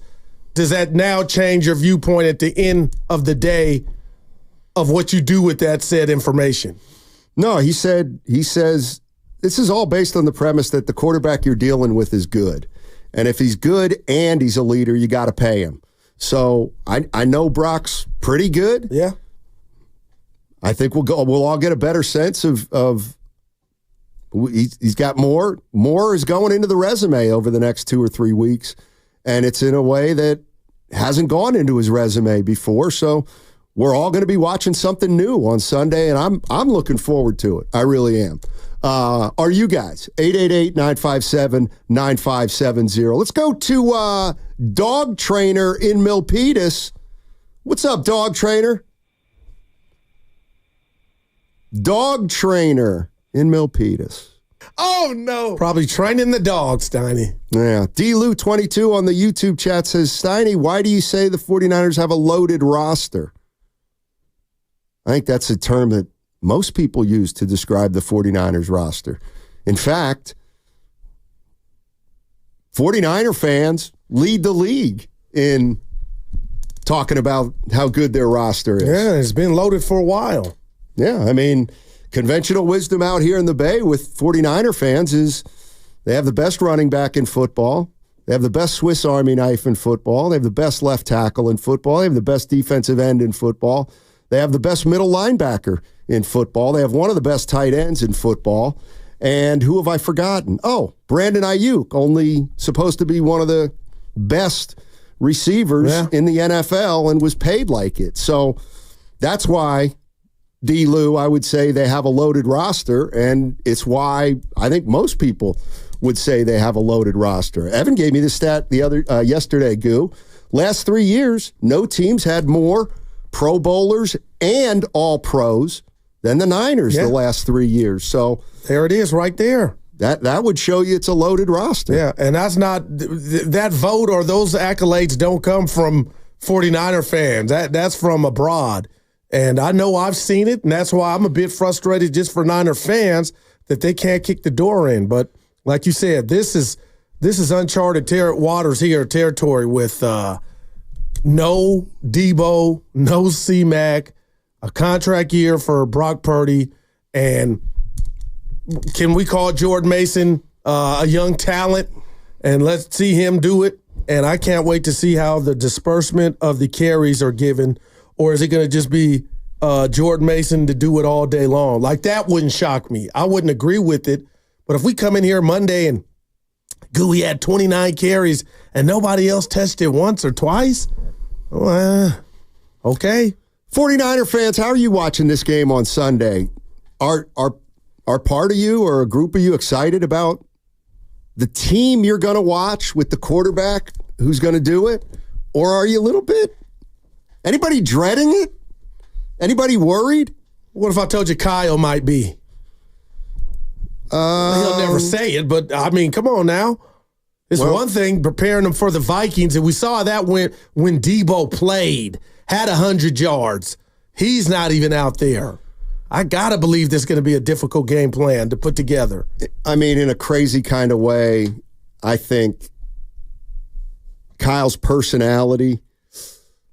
He likes this. Yeah. Well, he's not scared of it, but like Kyle Shanahan knows if they go in there with McCaffrey and Debo and blow out the Rams, people are going to say nothing to see here. But if they go in there and handle the Rams without Debo Samuel and Christian McCaffrey, and then follow it up with another win against the Patriots, and then I don't know who they play game 5. McCaffrey won't be playing in that one, but if the 49ers rip off 3 straight wins, I mean, that'll be really impressive to me. That's what you want. They would have the Cardinals game 5, Stoney. Arizona, and they look to be better this Here year. in the Bay. So 888-957-9570 is the number. 49er fans, you're going down to SoFi Stadium on Sunday. By the way, what's the crowd going to be like down there? How many Niner fans? And gold like it always is. Yeah, how many Niner fans are heading down to Southern California? And are they going to take over half or more of that building?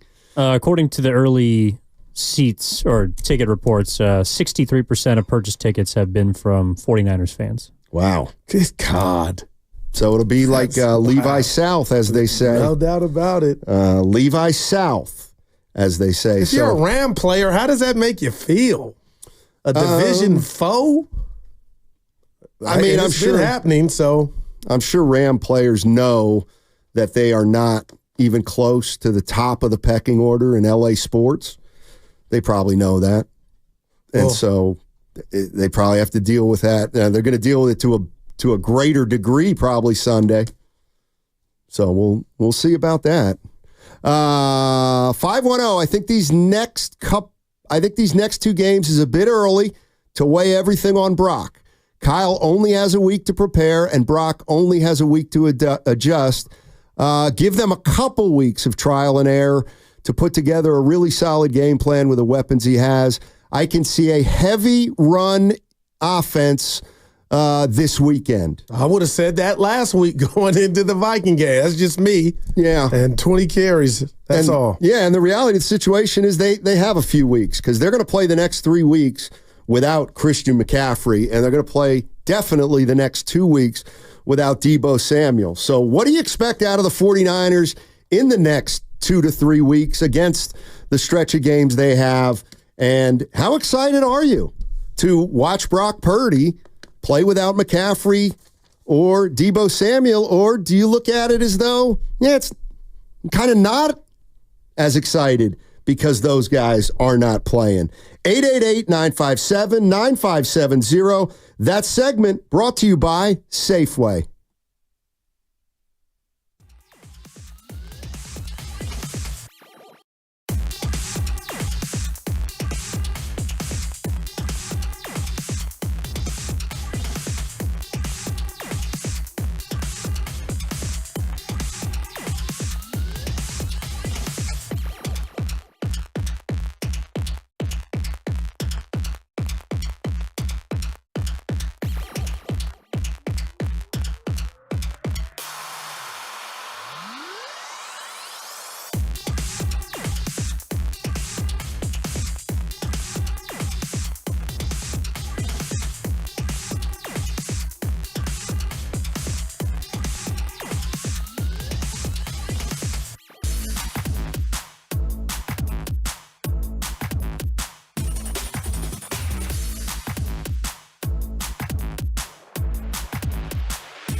KGMZ FM in HD1 San Francisco on Odyssey Sports Station. Always live on the free Odyssey app, Twitch, and YouTube. Powered by First NorCal Credit Union.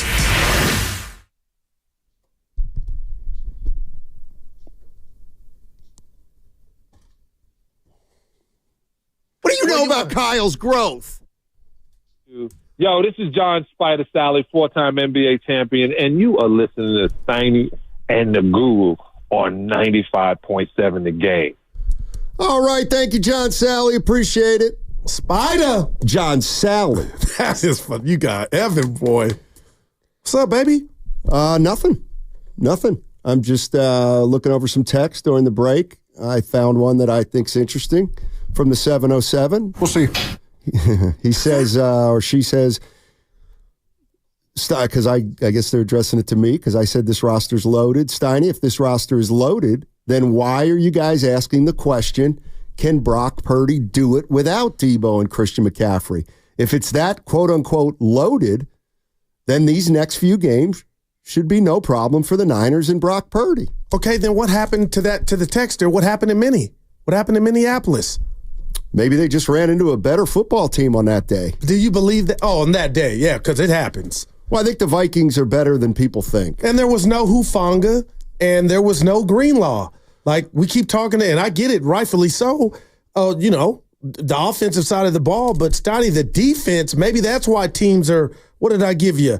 13 of 22 on, 13 of 22 on third down. Those are money downs. And I know it's early, but what if Stafford, who's no slouch, whoever he's going to be throwing the ball to, you give him time.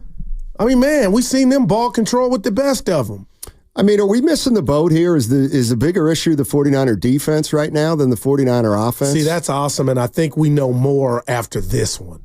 That would be 3 games.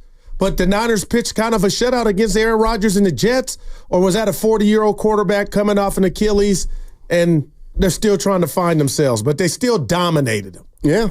707, I don't think the whole story on whether or not Brock Purdy is a good quarterback or should get the big contract is written. I do think they're going to keep some weapons to make it easier on him to win and put that in his lap instead of just throwing $60 million at him. Can you get him maybe to take 45? Maybe. Yeah. Maybe, depending on the kind of year he has. Like if you told me, Goo, come to the counter and bet, and I know this is not today's show, but Steiny, I'm 99.7% this is their quarterback for years to come. No. Just because, and to Scott's point that hit you, Steiny, you just don't walk away from a good thing that's working. Well, it's working now, but if the season goes sideways, that would throw a monster monkey wrench, I think, into the equation. Yeah. And we came into this season Super Bowl or bust, and now they're a little banged up, and injuries are a big part of football. And if they start out, 2-3, then they're looking uphill at the number 1 seed, and I don't know. Do you have a problem with me calling Brock Purdy? Evan kind of put it out there on Twitter, and I'm getting some pushback, but it's fine because I didn't say anything, crazy. But, through 8 quarters, if you look at Brock Purdy and I called him average, would you have a problem with that assessment? I thought he was pretty good in game 1. And then last week he was not as good. Right. A and an F is a C. I wouldn't give him an F for Sunday's game. Yeah. I'd give him probably a C. I don't know. What did I give him the other day? So I gave him C plus? Yeah. Something like that. But, we'll see. It does add in. I'm excited. I'm always excited, but this is different. Yeah, I agree. I'm more excited for this game. We ate it. And Bosa. While we're talking, nobody mentioning Bosa. We're taking a few calls this week. Starting, people want to see Bosa get that money, man. And a sack is not suffice. We're talking about being disruptive. You're not being disruptive as a defense. If a team is, and we said they dominated defensively, the Jets. Oh, by the way, Stoney, the Jets were 6 of 10 on third down. But my point is, let's see the pressures. Let's see the Charles Haley and the Alden Smith and Justin Smith just wreak havoc to where the quarterback's shaking in his boots. Sam Darnold looked like a G Sunday, an OG. He did. What's been? I know it's only been 2 games, but what's the player? Obviously, Fred Warner's probably having the best year of any 49er player. That's easy to see over the first 2 games. But who's been the most disappointing 49er that's played? Oh, boy, I wasn't even going there. Wow. All right. He's my guy. I got to do it. I thought Trent Williams did his job Monday night. It's Brandon Ayuk. Should have caught that touchdown. Yeah. I don't know what's going on, but you're not living up to the contract. But forget the contract. You're just not a difference maker through 8 quarters. Not at all. And what I'm fearful about, you tell me if I'm off my rocker here, shout out John, Steiny, we saw and heard from Bosa as he went through it that he wasn't the same. We saw and heard from Debo, he wasn't the same in the holdout year. So I'm just, what makes you so sure, Matt Steinmetz, that Brandon Ayuk will be able to slay that beast of I didn't show up? Because he's a receiver. Wow, because he's a receiver. Well, Debo was a receiver. Well, he was different. Man, I think a receiver's got way more of a chance to go the whole season and just get better as the season goes along. I'm not saying he's not. I'm just letting them know the Jackals are out for him. You know, it's look, and again, it's only 2 games. However, just go down the list. I mean, Purdy's can play better. Trent Williams can play better. Bosa, they can all play better. I wouldn't say Banks, Brindle, all of them. Outside of Fred Warner, who's played 2 great games? J.P. Mason. For the 49ers. Okay. J.P. Mason. There's 22 guys. How many of those guys have played great in both games? Probably not too many. Let's go to Tony. Tony's in the city. What's up, Tony? How you doing, man? Hey, dudes, I think you're being too harsh on Brock. You look at his quarterback rating. He played a pretty damn good game. I think he wasn't getting enough protection from Trent. Things have changed in terms of who he can throw the ball to, and the play calling sucked. What? Dude, no, go ahead. I have a question for you guys, though. This question's always it bugs me all the time. If we tend to win games when we run the ball a certain amount of times, why don't we just do that every game? That's a Kyle question, and I think it's why they lost one of the Super Bowls. I don't have that answer. Coaches do that. Why do coaches do that? I'm not a coach, so I don't know. Why don't they do that if they know it works? Some of the great ones do. Bill Walsh would call something, Steiny, and if it was working, he was calling it 8 more times. That's the Bill Walsh I know. Well, he didn't let you off the hook. I mean, it's kind of easy to say that, but the reality is these guys who consider themselves great play callers, I mean, basically what they want to do is they want to trick the defense into thinking they're going to pass, and then they run on those plays, and then they think they put the seed of a run in their head, and then they want to pass. I mean, that's, to me, the name of the game in football. And sometimes, why? I'll ask 49er fans this. Why did Kyle Shanahan throw 7 of the first 8 possessions against the Minnesota Vikings?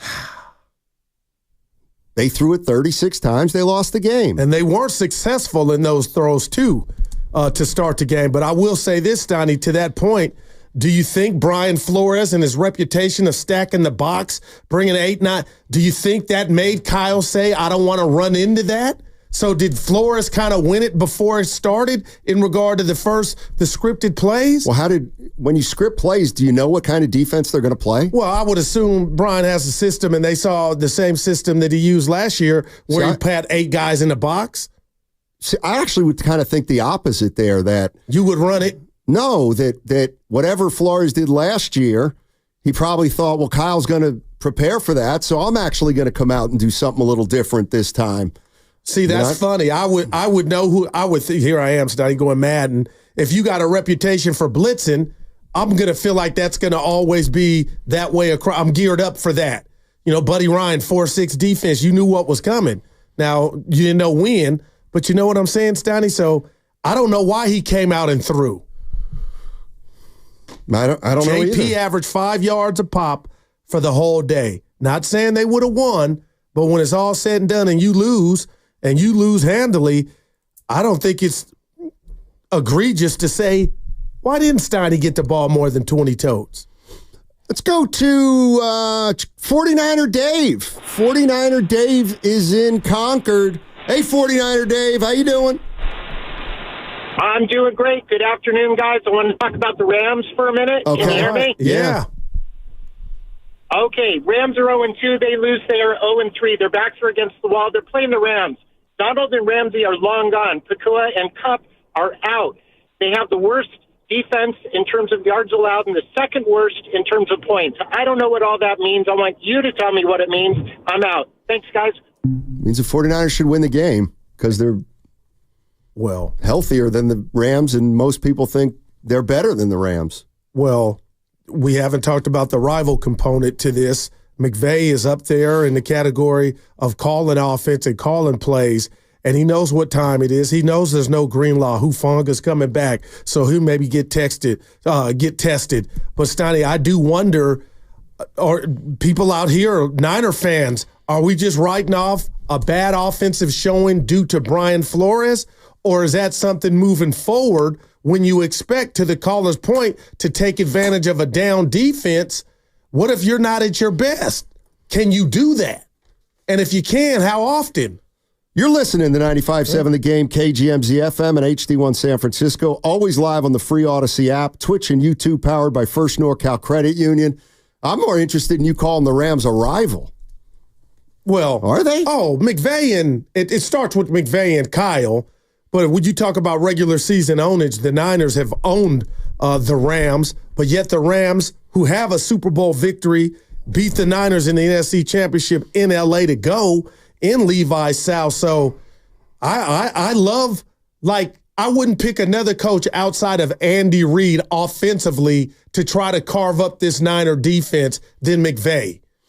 So, yeah, he's got less weapons, but he can get creative. And the rat on the table real quick, Stoney, is so is Kyle without Debo and without C-Mac. No, you're right. You're right. Scott and Hayward, what's up, Scott? How you doing? Thursday to you. Beautiful day.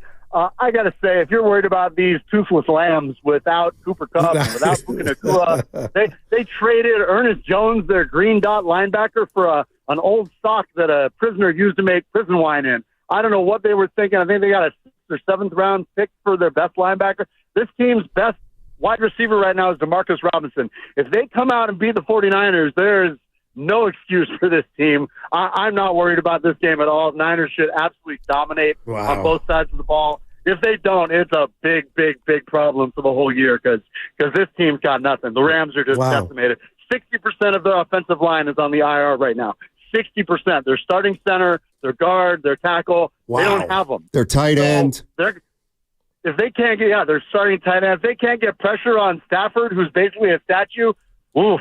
Take some of that money back from Bosa because, my God, they should dominate this team. Bet the house on the 49ers. Liquidate all assets. What's the line of the game? 7 right now, Stoney. San Francisco -7. You saw the boss said the mattress bet, liquidate all assets. Last week was the Niners at many. Yeah. But the Rams, Stoney, you can't. You got too many holes.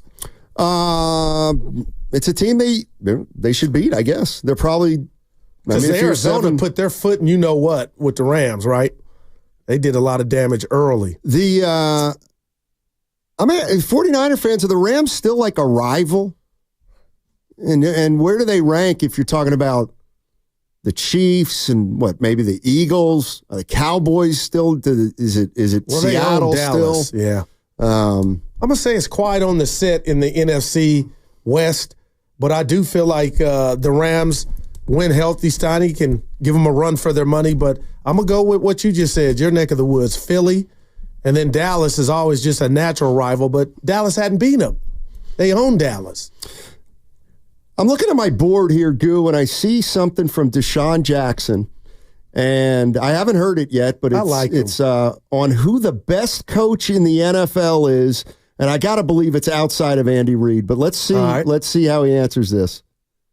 Andy's not on the board. You can't pick Andy. Who's the best coach in the NFL? Right now, present or just all time? Present.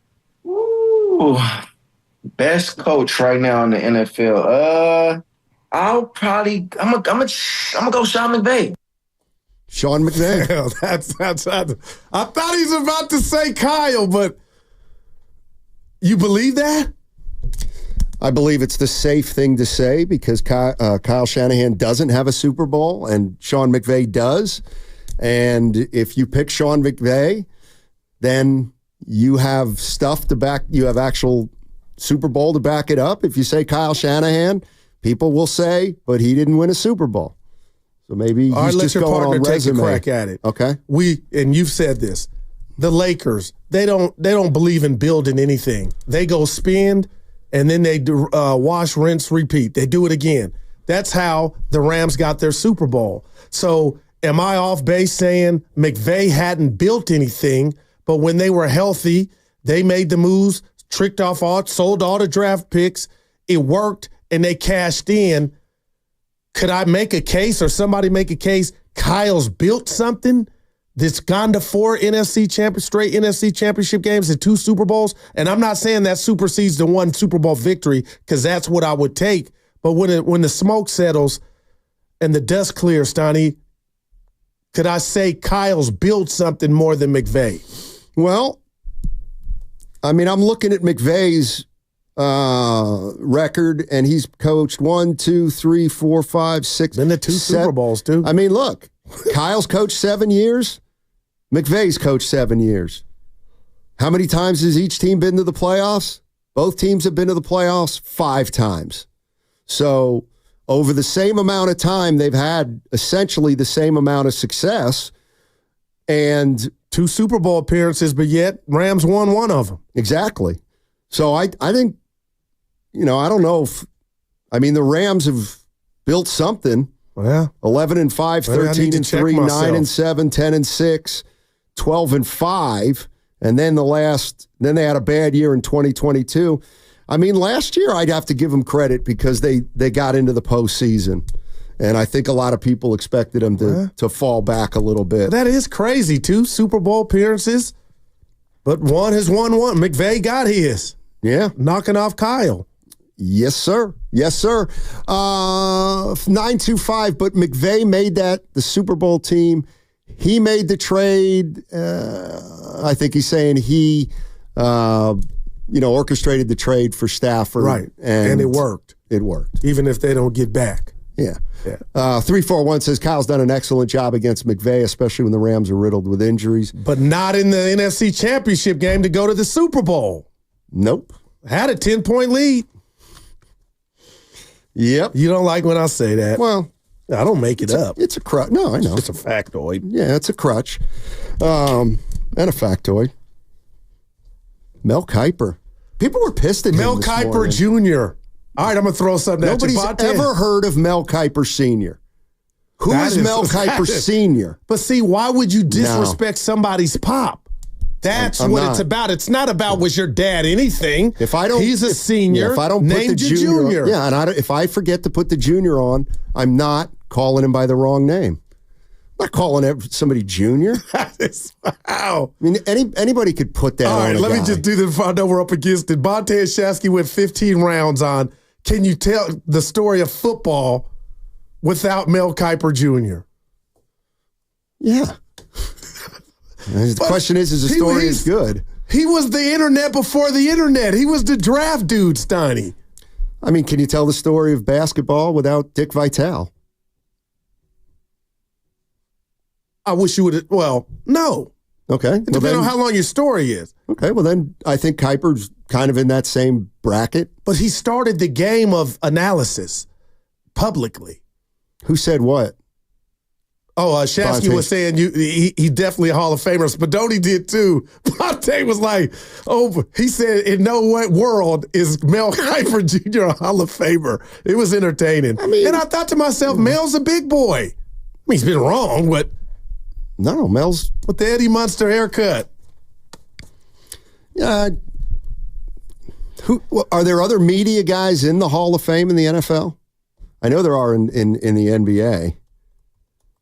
Let me see here, media. But see, now you're going to look at the names and then slot them. Exactly. But I feel like that lessens the impact of the name Mel Kiper Jr., who was a draft aficionado. He was the only one up there before was 30 of them. Hey, we do have a new class. Oh, man, I had it up on my thing. Oh, yeah, Hall of Fame?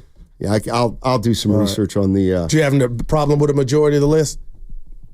No, because they're just nominees. Okay, gotcha. But when Delaney Walker is a Hall of Fame nominee, well, I like him. Then clearly, a lot of people get nominated. Hey, by the way, when we had Scott McLuhan on, I brought up. Did you know what I was talking about? The Walter Payton video with Bill Belichick? No. So back in the day, they used to have a college all-star game, and Peyton went to Jackson State. Yes, sir. So Peyton goes to Jackson State, and they played an exhibition game, college all-stars, against the Pittsburgh Steelers. And Belichick had that tape. And he Not tackle, Steiny. Oh, yeah. Yeah, a real game. Okay. And it was just fascinating watching Bill Belichick play tape of Walter Payton out of college, but playing against the pros, and essentially showing 3 runs where he said, that, and that I gotta find is why this guy is going to be a great running back. Sweetness. Where can I find that? I would say Google Belichick college. That would never happen now, Sonny. The laws wouldn't allow it. You know what I mean? I know. Good God, what we used to allow. I know, but you just see them. You see these guys in college uniforms, and they're playing against like Jack Lambert. Wow. And the Ham. Yeah, and the Steel Curtain. Joe Green. Couple things. Number one, all you need to do is play 5 years in the NFL and have a postseason accolade to be qualified for the Hall of Fame. So that is why Delaney Walker's on the ballot. Second, this is just from 49ers practice. George Kittle is not practicing today, experiencing tightness in his hamstring. And also Charvarius Ward with a hamstring and knee is also not practicing for the 49ers. Go ahead, Goo. No, thanks, Evan. I'm so done with, that's nothing. They'll be out there once the kickoff. The one thing I've learned, Stoney, you don't know until you know, but damn.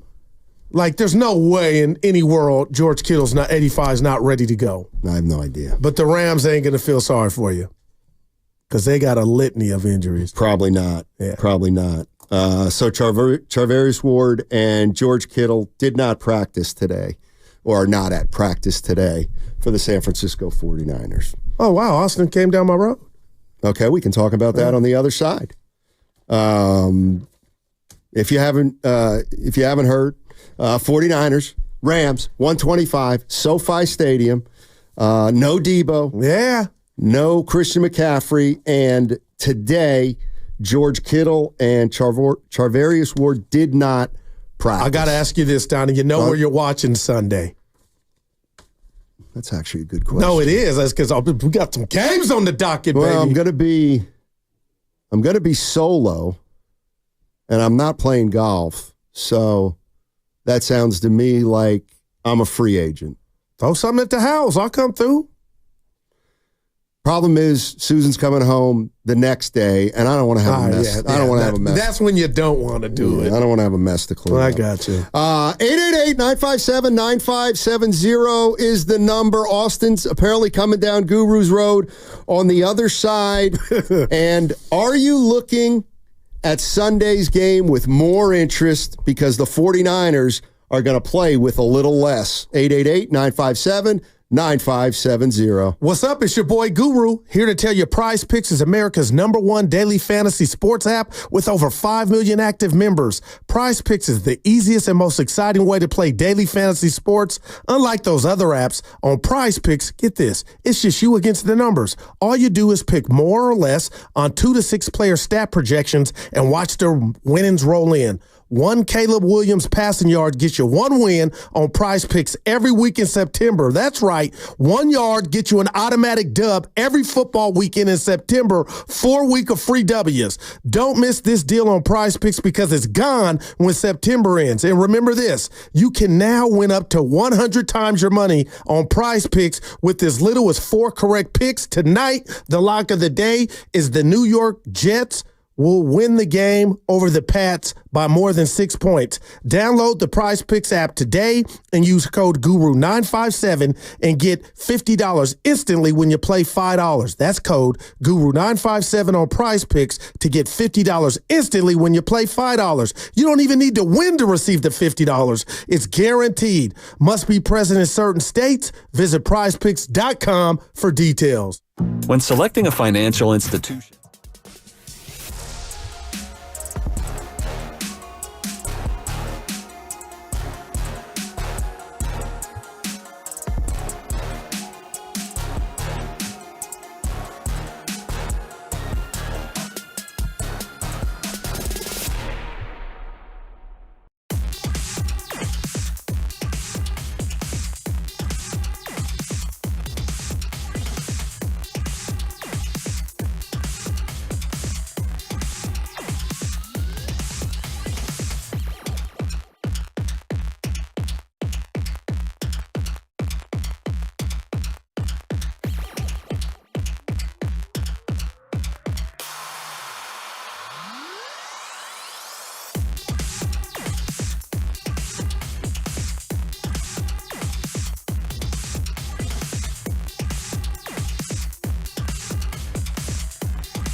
Now back to Steiny and Guru.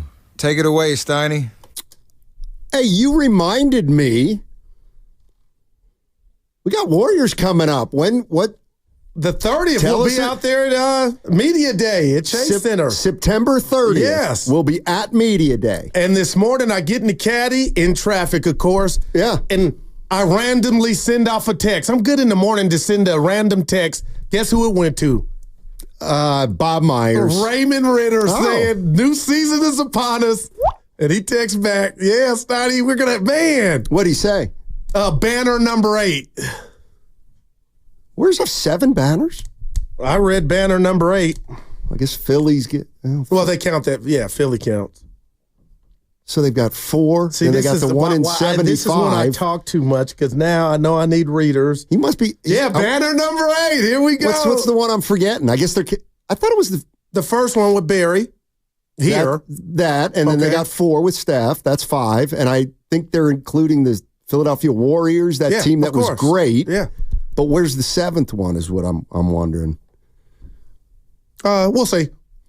You sure he doesn't think he's still working for the Lakers? That's what, well, they got more than Although 8. they're up to about, 17 or 18? Okay, go ahead. Austin is... Oh, no, he was just having some fun. He said, I believe, Guru, this is bad radio when you talk about other hosts. Those are our brothers, Austin. Those are my guys. I thought it was good conversation. If you're just joining us, you already know that McCaffrey and Deebo Samuel are out for Sunday and beyond. What we found out today is George Kittle and Charvarius Ward, neither of them practiced today. Wow. Evan Kittle has a calf? Hamstring. And what's Ward's? I think it was hamstring and knee. Yeah, so, man, we'll find out if those guys are going to play Sunday, but they are not practicing at least today. Coming up in about 8 minutes, we're going to have fun. It's a Thursday, and we're going to have our Know Your Foe segment where our main man Evan gives us some trivia on the city and the teams that play in that city for the upcoming 49er opponent. And we'll do that in about... This is a big one. L.A. is big, Steiny, so he got a lot to choose from. That makes 7, Steiny. Yeah, I know, but he said... Banner number 8. 5. So what's the title I'm missing for the Golden State Warriors? They had 4 with Curry. They had the 75. They had the Philadelphia Warriors, I believe, in 67, 68. Maybe your boy got it wrong. Ooh, am I forgetting a Warrior championship? I would bet that you are. I'm sure they had one in Philly that I'm not. Raymond is the real internet, you know? No, okay, I was... 1947. Okay, 1, 2, 3. Okay. 19, so it was the Philadelphia 76ers that won it back in 67, 68, not the Philadelphia Warriors. So 1947 and 1956, apparently they won a title. You know what I'm thinking about right now as you say that? Yeah. Is this game waits for no one. Let's just, like Kittle, you know what I'm saying? Like, Stanley, I'm now thinking the Rams, it waits. It's a battle of attrition. Imagine going into this game if Kittle didn't get better or couldn't go. Now you're talking about, like, holy hell.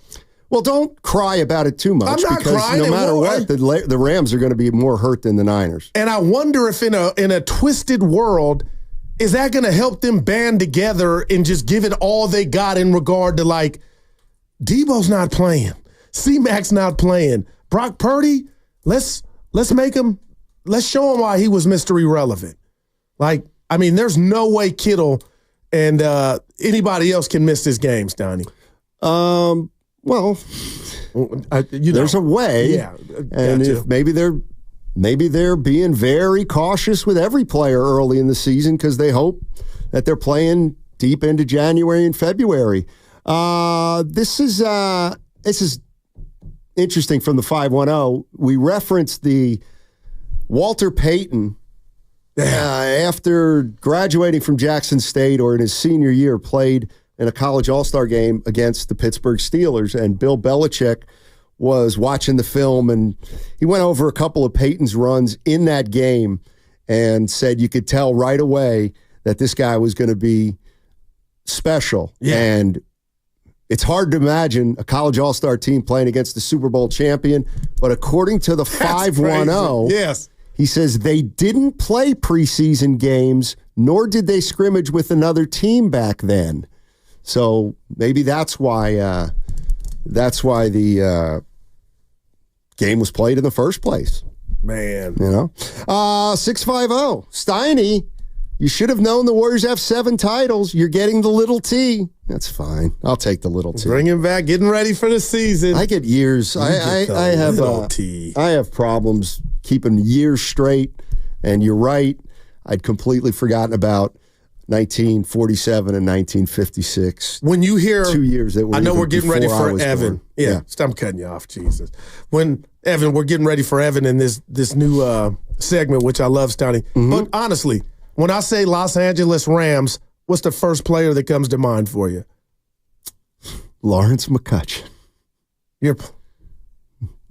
Lawrence McCutcheon. Who was that? He was a running back with like Ferragamo and those guys. Oh, wow. All right. I mean, Merlin Olsen? No, Eric Dickerson for me. That's Sure, why I asked. Dickerson. Yeah, with the goggles and the curl, the Jerry curl. Now I'm worried that McCutcheon didn't play for the Rams, but I know he did because that's the first. You know what Malcolm Gladwell says? Well, who brought up the Rams? Great Warren Moon. Who was this guy? The quarterback, Gabriel. Roman Gabriel. Yeah, Roman Gabriel. All right, I thought that's where you got that from. Lawrence McCutcheon. Goo, you're old enough to know him. Wow. Yeah, McCutcheon played 8 years with the Rams, gained 1,000 yards in 4 of them. Yeah, Lawrence McCutcheon was good. Wow. Now, Uncle Looney is making me feel real old, Steiny, if this is true, because if he's old as Evan, Marshall Faulk is what comes to mind. Sure. But that means you're young. You know if what you say Marshall Faulk? Yeah. Yeah, probably. I mean, I'm surprised. We're going back to the 70s, you and I. I was going to say, what about Kurt Warner and those guys, but they weren't in L.A., I guess. No, St. Louis. 669 says, and I agree with this one. Big game for Juwan Jennings on Sunday. I kind of agree with that. When's he disappointed you, I guess? No, I think he's the guy who's big games are ramifications. Oh, you think he's just going to have a... Yes. Yeah, because he's a baller. Yeah, I think, right now, I don't think anybody would take exception to me saying right now he's probably their most reliable receiver. But nobody will remove Debo from the pressure cooker of the game. He's got the most in regard to the streets, the fans, the pressure's on IU the most. And Purdy, to my way of thinking, and Kyle Shanahan. And kind of the Niners. Can they win a game without their 2 big weapons? And Sorensen. Yeah. Nobody's been talking about him. Well, I've been...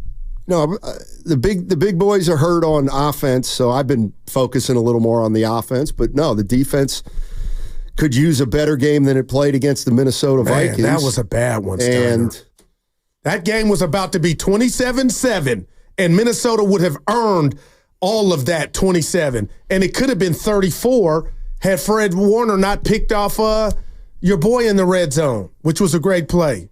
That was the only blemish by Darnold.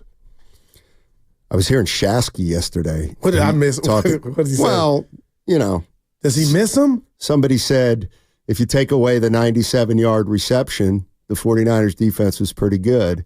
And Shasky's like, yeah, but it happened. Right. If my dad didn't meet my mom, I wouldn't be here. And I would just say to you that, Fred Warner made an interception, and he made a play. Well, he goes to the Draymond doesn't get suspended in 16. Exactly. The Warriors win it. Exactly. And we'd be talking about ring banner number 9. Number 9. Yeah, okay. I guess, that's... who's I talking to? Oh, my buddy Dana. Yeah, my buddy Dana. Hey, have the people commented? He mentioned you. And I mentioned him, Dana Ali.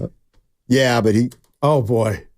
He asked me a specific question about you, and I couldn't answer it. You're wearing a nice Tulane T-shirt representing your daughter. Yeah. It's awesome, man. Yeah. What? Wait. There is some good in you. You're a good dad. It's Because I bought a shirt of the school that my daughter goes to. But now it's your favorite team. You watched the whole game against Oklahoma and made me watch. I said, get watched the whole game against Kansas State, too. And I told you they got a quarterback who's the real I've been deal. hearing it. Thank you. Bonte and Shasky, my brothers, they were talking about the Kansas State quarterback. And Fleming. The great Dave Fleming joined them. I thought you meant Fleming, the wide receiver for Tulane, who's nice. Bottom line is it took me 7 weeks, and I am now our station's college football expert. I don't know how many laughing Bonte drops. would be so hot about that. If it were true. All right. It is time for Know Your Foe. Yeah. It's that time of the week when Evan comes up with trivia about Los Angeles and all its teams. Rodney King. Evan, you have the floor. Yeah, I don't know if we're going to be taking it there, Goo, but that is certainly a part of Los Angeles' history. We're going to be gravitating between the team as well as the city. So we'll start with, I don't know, something having to do with the Rams here. Since you guys were discussing, the 1940s and back when Steiny roamed the earth, let's go to what year did the Rams first move to Los Angeles? Wow. Evan, Steiny, I'm going to go first. I'm going to go 1972. I'm going to say before that, 1970. Okay, 69. 68. 67. Stop. How far 71. 46. Oh, my God. What? And that hurts the show. Where did they move from and which team replaced them? They moved from the Midwest. St. Louis. That's what I was going to say, actually. I wasn't. That actually happened, but, oh, man. They moved from Chicago, thank you. Cleveland. Peoria. I got it. The Cleveland Browns. The Paul Brown Cleveland Browns replaced them.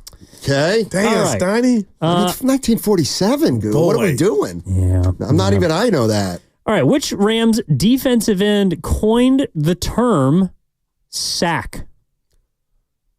Deacon Jones. That was my answer. Yep. They were bad. I didn't know he coined it, though. Yeah. Oh, yeah. It was either going to be him or Merlin Olsen. That was the actor. The Hallmark cards. Remember those? All right, I think this might be in your wheelhouse. I'm not sure. All right, after retiring from the NFL, Rams defensive tackle Merlin Olsen appeared as a regular cast member on which TV show? Little House on the Prairie. Yes. Yeah, Attaboy. I didn't know if I wanted that one. That was a long time ago. Let me tell you, I'm more desperate than you. I would have taken it no matter what. Yeah, he was also, I believe, a spokesman for Hallmark cards, if I'm not mistaken. Hallmark. There you go. Okay. All right. Evan, this is awesome. We're going to move around a bit. Let's go to Los Angeles. All right, I got this one here. Which of the Golden Girls actresses was named the honorary mayor of Hollywood in 1955? Arthur. I'll go with the obvious. Betty White. Damn it, I couldn't. It wasn't going to be Maud. Who was the fourth? Wasn't it Maud Adams? She was the third. Hold on. People want to know. Tonight's the night like Betty White, Snoop Dogg. Maud Adams. Am I right about that? Maybe not. Well, I don't see any Golden Girls. Anyway. Who am I thinking of, old timers? Let's go. Well, I'm not sure if you guys are hiking buffs, but what is the name of the type of yucca tree that is native to the American Southwest and lends its name to a California national park east of Los Angeles near Palm Springs? I know it, I think. The Yosemite. No. Is it needles? Oh. What would make you say Yosemite that? Yosemite is just straight east of here. I know, Evan. What's that? I'm saying Yosemite is NorCal, yeah. Yosemite, yeah. It's bad. Go ahead. Inyo. Face. I'm done, Evan. I'm actually kind of surprised. I feel like this is a popular one. Oh. And it's a tree? It's a kind of tree. The park is named a specific kind of Sequoia. No, it's the not. redwood. It's a name, Joshua tree. Oh, man. You two. Yeah. Have you ever been there? No. So it's a tree in the middle of nowhere? It's a national park called, And that's all they have there, the one tree? It's beautiful. Get a life. All right. Have you been there? What? Have you been there? Yeah. So what's the allure? Well, it's a beautiful place to hike. I thought it was flat, and then there's just a tree in the middle, and that's it. Well, as you know, as you move further away from the Pacific Ocean, Steiny, even in Southern California, it does become a little more mountainous with a lot of wildlife and nature. Mm-hmm. All right, we're going to keep it moving here. I was under the impression, maybe I'm wrong, that the Joshua tree was just this tree, and it like grew in the middle of nowhere, and it was just fascinating how this tree could be in the middle of nowhere. Well, yes, it's one tree, but there's a park built around it. It's not, you don't just, so I was sold a bill of goods. Well, okay. Anyways, this one's for you, Steiny, since I know you like Barbara Streisand. All right. The Streisand effect is named after Barbara, who tried to stop the publication of pictures that showed her home located in which LA County city? Can I guess? The Streisand effect is an effort to suppress information online to stop bringing attention to it. Close, though. That makes it worse. Come on, Steiny, give me some LA knowledge. Woodland Hills. Los Angeles County. Which LA County city? Oh, my God. That was bad. I think there is an LA County, though, like there's a San Francisco. No, there might be. It's not it, though. Pasadena. Dude. San Fernando. Santa Barbara. Long Beach. I'm reading off the YouTube chat. I'm cheating. Kern. San Bernardino. Riverside. Talar. Ventura. Here it is. This is the answer. Man. All right, Orange. tell us. It's not. It's Malibu. Malibu. I didn't know there was a Malibu County. Home, Silly of course, Valley. You know what college is at Malibu, right? See, this is like Stratomatic. I mean, everybody knows the big college in Malibu. Yeah. The big college. Pepperdine. Hey, Evan, have you ever? I've never been to the campus. Have you been to the campus? I've never been to the campus at Pepperdine. I heard it's beautiful. We took I hear Milan it's there. unbelievable. We took Milan there. Did you really? Yep. How is it? It was awesome. It's beautiful. It's like right on the beach, right? Yep. And then we also went to, you didn't ask, UCLA, and they were summer hoop and let Daryl run with him for a couple times up and down the court, man. Got it handed to him? Look at Evan laugh. Yeah, no, they took it easy. Okay. All right. Let's wrap up with a couple more Rams-related questions. Got it handed. Yeah, sorry. I do like my city trivia. All right, which Rams running back was nicknamed Crazy Legs? I know that. And it came up in Jeopardy. Remember, I went to it. Oh, that's who is Elroy Hirsch? Good job, man. Who is? That wasn't the question. I thought it was Jeopardy. All right. Kind of Jeopardy. Wow, man. Rue McClanahan. Who's that? And Maud Adams was a Bond girl. You're right. No. You're right. All right, and finally, who was the first quarterback to throw for 400 yards in a Super Bowl? I'll give you a hint. He was a Ram. Pat Hayden. It's Ferragamo. No, not the Super Bowl. He went to one. I'm going to say... It's not Jared Goff. Jim Everett? Stafford. Roman Gabriel.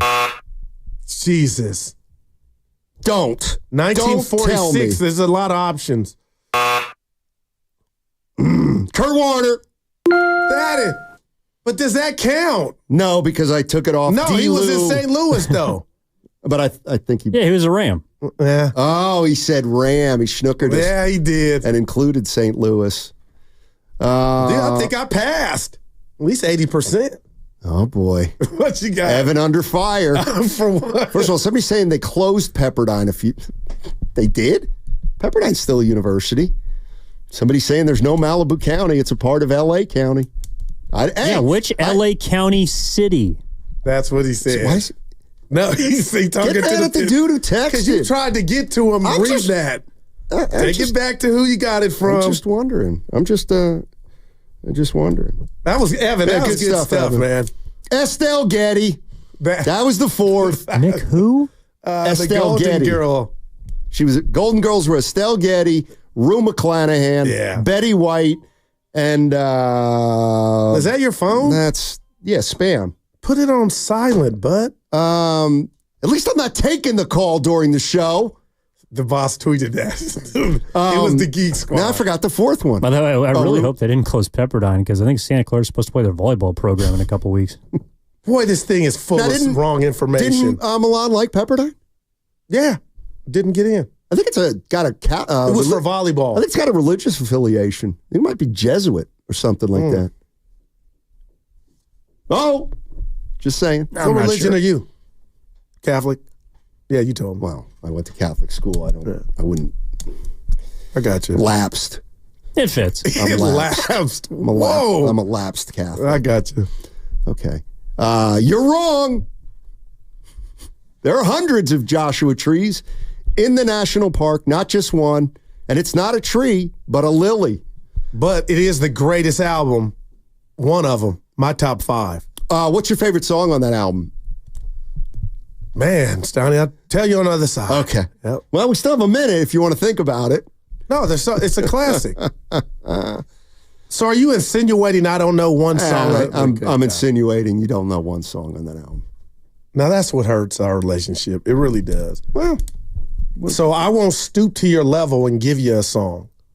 I'm just not. I can see that. I can see you over there. I'm done playing the heel. I can see you over there on Google. Oh, please. I can see you. People really don't like this black hoodie. The problem, though, is like I don't even know what songs are on that album because, like, I know. I do. No, you know a lot of U2 songs, but you don't know for sure That's if they're on that album. That's the greatest album, along with Phil Collins. Doo-doo, doo-doo, doo-doo. That's a song. Yeah, I know, but that album. What's the album called? If you give me a second, you know what? Do me a favor. Try to get one thing right in the next 20 seconds. God, he was great. Coming up on the other side, crossover time. Oh, boy, that'll be a lot of fun with Willard and Dibbs. Well, you talk a lot on them, so people think you have fun. I don't. Dibbs and I just sat out the last 2 days. We'll see. We've been texting each other. That's because Willard actually tried to maintain that he has no implicit bias, and we know that's incorrect on 95.7, The Game. Liam Makem here. Fall is here, and so...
Oh, we got a new segment. Can I brag about our show for a second? I would hope that we it's have the a only new one you brag segment. about. Whatever city the Niners are playing, we do trivia of that city. Evan put it together.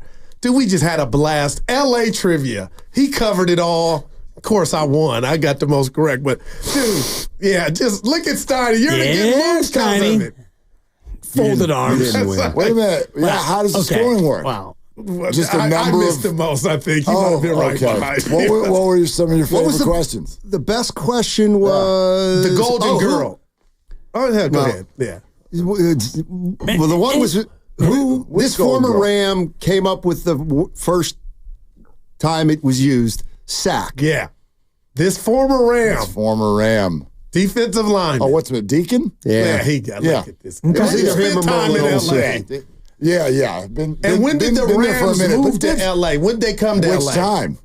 The first time. Yeah, how about that? The first time. Yeah, the first time. They moved to LA like, I don't know, 8 or 9 years ago. 68, I think, was my guess. 68. Cliff Clavin is The answer's 1946. Yeah, like, oh, I'm wow. like very, very pre-me. 46. I have no... Where did they move no from? clue. Or from where did they move? This is why we love them. Cleveland. Well, you also might argue that they didn't move to, or did they move to LA in 46 because they were in Anaheim, not LA.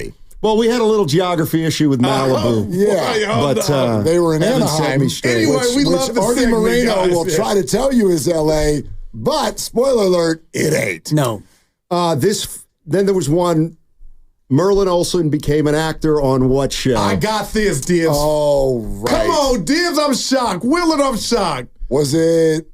Come on. Was it Webster? No, that was Alex Karras. Alex Karras. I knew He one also- of them big white dudes was on there. He also punched a horse in Blazing I was going to Saddles. say Murder, She Wrote, but I know that's wrong. not it. Angela, wow. What is it? Little House on Angela. the Prairie. Little There you House go. on the Prairie. Man, You got it. that's before my time, Gil. No, not He really. also was a syndication. I also remember him That's as a right. That's a buck. Hallmark spokesman. Remember? Yeah. Yeah.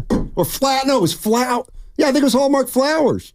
Oh, it something was like that. Flowers. Yeah. It was not But it might not have been Hallmark. Hallmark. Yeah, it wasn't. No, it was FTD. That's right. Thank you. Look at it. And finally, I'm trying to make up for it. Yeah. Trying to make a comeback here. Yeah, my bad. Play on the Mel Kiper Jr. That's a sound. minute and a half. Yeah, you're right. You know, Did you hear him? No, we talked about it actually in the talked green about it. room. And Your thoughts? well, I think that he is off his rocker, and I think that he's out of his tree because all you have to do is watch the Niner tape, Mel, and see that JJ, Justin Jefferson, went 97 yards on the Niners on a deep throw. Yeah. And just watch the Saints. And I've had him on my bench for 2 weeks. Rashid Shaheed Out of nowhere. with two big I had him last year. with that skid.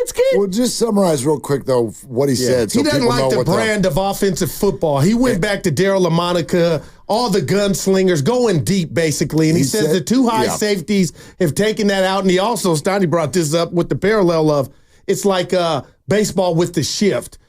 And I've never watched football thinking, I don't see the Niners don't throw it deep. I hate that. We'll leave that there. But, you know, they don't do what Sam Darnold did.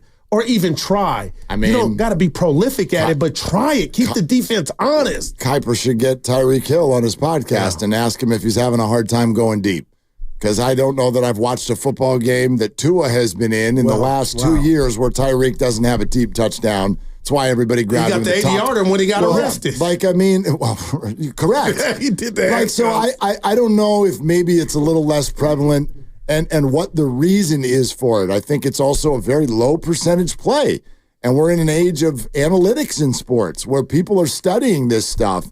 And Al Davis can, you know, he can be from his grave and say, go vertical. Yeah. And there are people now who are like, not a good idea. Like, but I've never watched the game here recently, guys, and said, they're not throwing it downfield. So I didn't notice that. I mean, that's where this all evolved is, so 2 games through the season, whatever sample size you consider that, like passing's down across the board. Sure. And Brock Purdy's thrown for The 550, most. 275 average. He leads the league in yardage. But Evan also threw in there that the air yards, the ball traveling the actual amount in the air is the lowest since they've kept track of the stats since 2006. So from all those things, it would look like the ball's they're not throwing it as long or as frequently as or maybe times catching them. At least through 2 games. Well, Two games. catching them too. 2 games. No, it's the attempt. Okay. It's the air yard attempt. It's not even the catch. It's the attempt. And I would say that it's more a byproduct of the preseason becoming irrelevant than it is the 2-deep zone or the 2-deep safeties, because teams aren't doing anything now in the preseason. So games 1 and 2 are glorified preseasons in many ways. And this is where I'm going to affix my attention for week 3 on Brandon Ayuk, because I'm sure you guys saw the report that George Kittle couldn't believe it, out at practice with a hamstring, and so now you don't have Debo, you don't have Christian, you don't have George. But I'm done saying that, Dibs, but go ahead. I think there's plenty of a way that he won't play. Anyway, go ahead, Dibs. No, I just wonder as we get to week 3 how much of this attention now goes to Brandon Ayuk, Mr. $30 million a year. It's time for you to move to Missouri, the show-me state. But if they double him, they can take him away if they really want to. Hey, we're going to lose anyway, but he ain't getting his numbers. You can take him away. Yeah, but that's where Kyle Shanahan in the laminated play sheet, if you're going to double him, someone's going to be open, Jawan, or maybe it's Cowing, or maybe it's going to be Mason for once out of the backfield. Well, that doesn't sound like what you're asking, though. No, what I'm asking is, are you ready to step forward and be a $30 million receiver? And what if the $30 million receiver essentially is a decoy all day because he's getting doubled and somebody else gets the numbers? Will you credit Brandon or not, is I guess what my question would be. If they win, sure. Okay, I won't credit him, but I won't discredit him. All right. Yeah, if he goes out and has 3 catches for 28 yards and they lose, you get discredited because you're making $30 million. Well, but like lose to me, that's the only thing. One thing I've noticed, and I think that this is the fantasy footballization of what we do on Sundays, and I'm not saying you're doing that here because I don't think you do, but I think that there's too much focus on Monday mornings on who did what instead of instead of what did what. The Niners are a what, the individuals are a who. I don't care who does what. And I watched this happen a lot last year where the Niners would win by 20 and people would come in and go, if Kyle was such a genius, he'd get Kittle involved. I'm like, they won by 20. I don't care who, it's football. If this were basketball, I would have a different take in terms of like, you're that dude and this is a big game and they need you, step up and be that dude. But you're a wide receiver. That is dependent on so many other things happening for you to end up with the ball. I don't care who gets the ball. I just told win the game. Real quick, I told Steiny yesterday, maybe I'm old Calvin's growing up. I said, when did we start not looking at they and he's got to do I said it to him like, what happened to they? Now I understand it's pressure and different things for different people, but it's they. It ain't Brandon Ayuk. Of course it's they, but look at week 2 against Minnesota. Right. It was they, and they lost, but who do we look at as the who as the reason why they lost? The defense? Yeah, we went after everybody. Yeah. Right. Went after everybody. Special teams? I thought. Sure, you didn't look at Fred. No, not Fred and Jordan Mason. I mean, Fred's a who. Gotcha. Yeah, but Jordan Mason's a who. Well, no, but that's so just... if Ayuk goes out and has 11 catches for $148 and 2 touchdowns and they lose, it's not a who, it's a they. Yeah. And that's my point of all this. So you'd be cool. You'd be cool with Ayuk if the numbers are there, but they don't win. If his performance is there, then he doesn't. Yeah. I will not come for him. If they lose 24-21 and the defense gives up another third down performance like they did in this game where you can't get off the field and Bosa's the only guy who has any impact defensively, and you lose a game, but Ayuk is amazing and it looks like he's back, he does not get criticized on Monday. Yeah, no, that's fine. But I'm also not like going to spend a whole lot of time like, well, it's great that Brandon Ayuk was good. Who cares? If you lost 24-21, it's just like Fred. Fred was amazing, but he didn't even win Defensive Player of the Week. He didn't even win. Who did? Because they lost. Because they lost. Right. And there's interesting sound, and I hope that the guys grabbed it from Fred Warner talking about what happened on that peanut punch when he was able to come all the way across the field and punch the ball out at the goal line. And I shared it from Coach Yak, and he picked it up from someone else. But Fred Warner told a great story about that play, how he was covering Trent Sherfield, former teammate. Yep. And Trent's like, run with me, Fred, run with me. And Fred's running with him, and Fred's like, to himself, like, why is this guy saying run with me? And then he looks across the field and he sees that Aaron Jones is running with the ball. So he breaks away from Sherfield, runs over, and pow! And he's punches coming the ball towards out. Jones, though. Exactly, because he was on the other side of the field, and Trent Sherfield, former teammate's like, hey, Fred, how you been? I missed you. Run with me, Fred. And Fred's kind of running with him, like having a moment, and then Fred kind of peeps over and is like, That's oh my. pretty cool. It's very cool. And for Fred to like realize that in the moment and dart over and pop that ball out, and he's like, yeah, unfortunately, Isaac Yadam, had a knee in the playing field. Otherwise, it's a touchback and this and that. But Fred's awareness in real time to be catching up with an old friend and then realize at the same time that there's a play that he can still make and to break off from a reunion. And he made it. And he made it. It just is incredible. Vision and instincts. Like if you any great athlete, vision. I mean, what do we talk about with Purdy? You know what I mean? Like sometimes, and Fred, like he looks physically imposing, but not so much so that someone wanted him in the first or second round. And I'm sorry to do this. I just went Draymond Green. Yes, you just said vision and instincts. Have all the and by the way, to flash back to a conversation that took up part of our show yesterday, this is why I bake in to assessing any sporting team, any team, and the way they draft. I'm going to bake in the fact that you're going to miss on some guys. Because what really makes a great athlete is often stuff that's really hard to know ahead of time.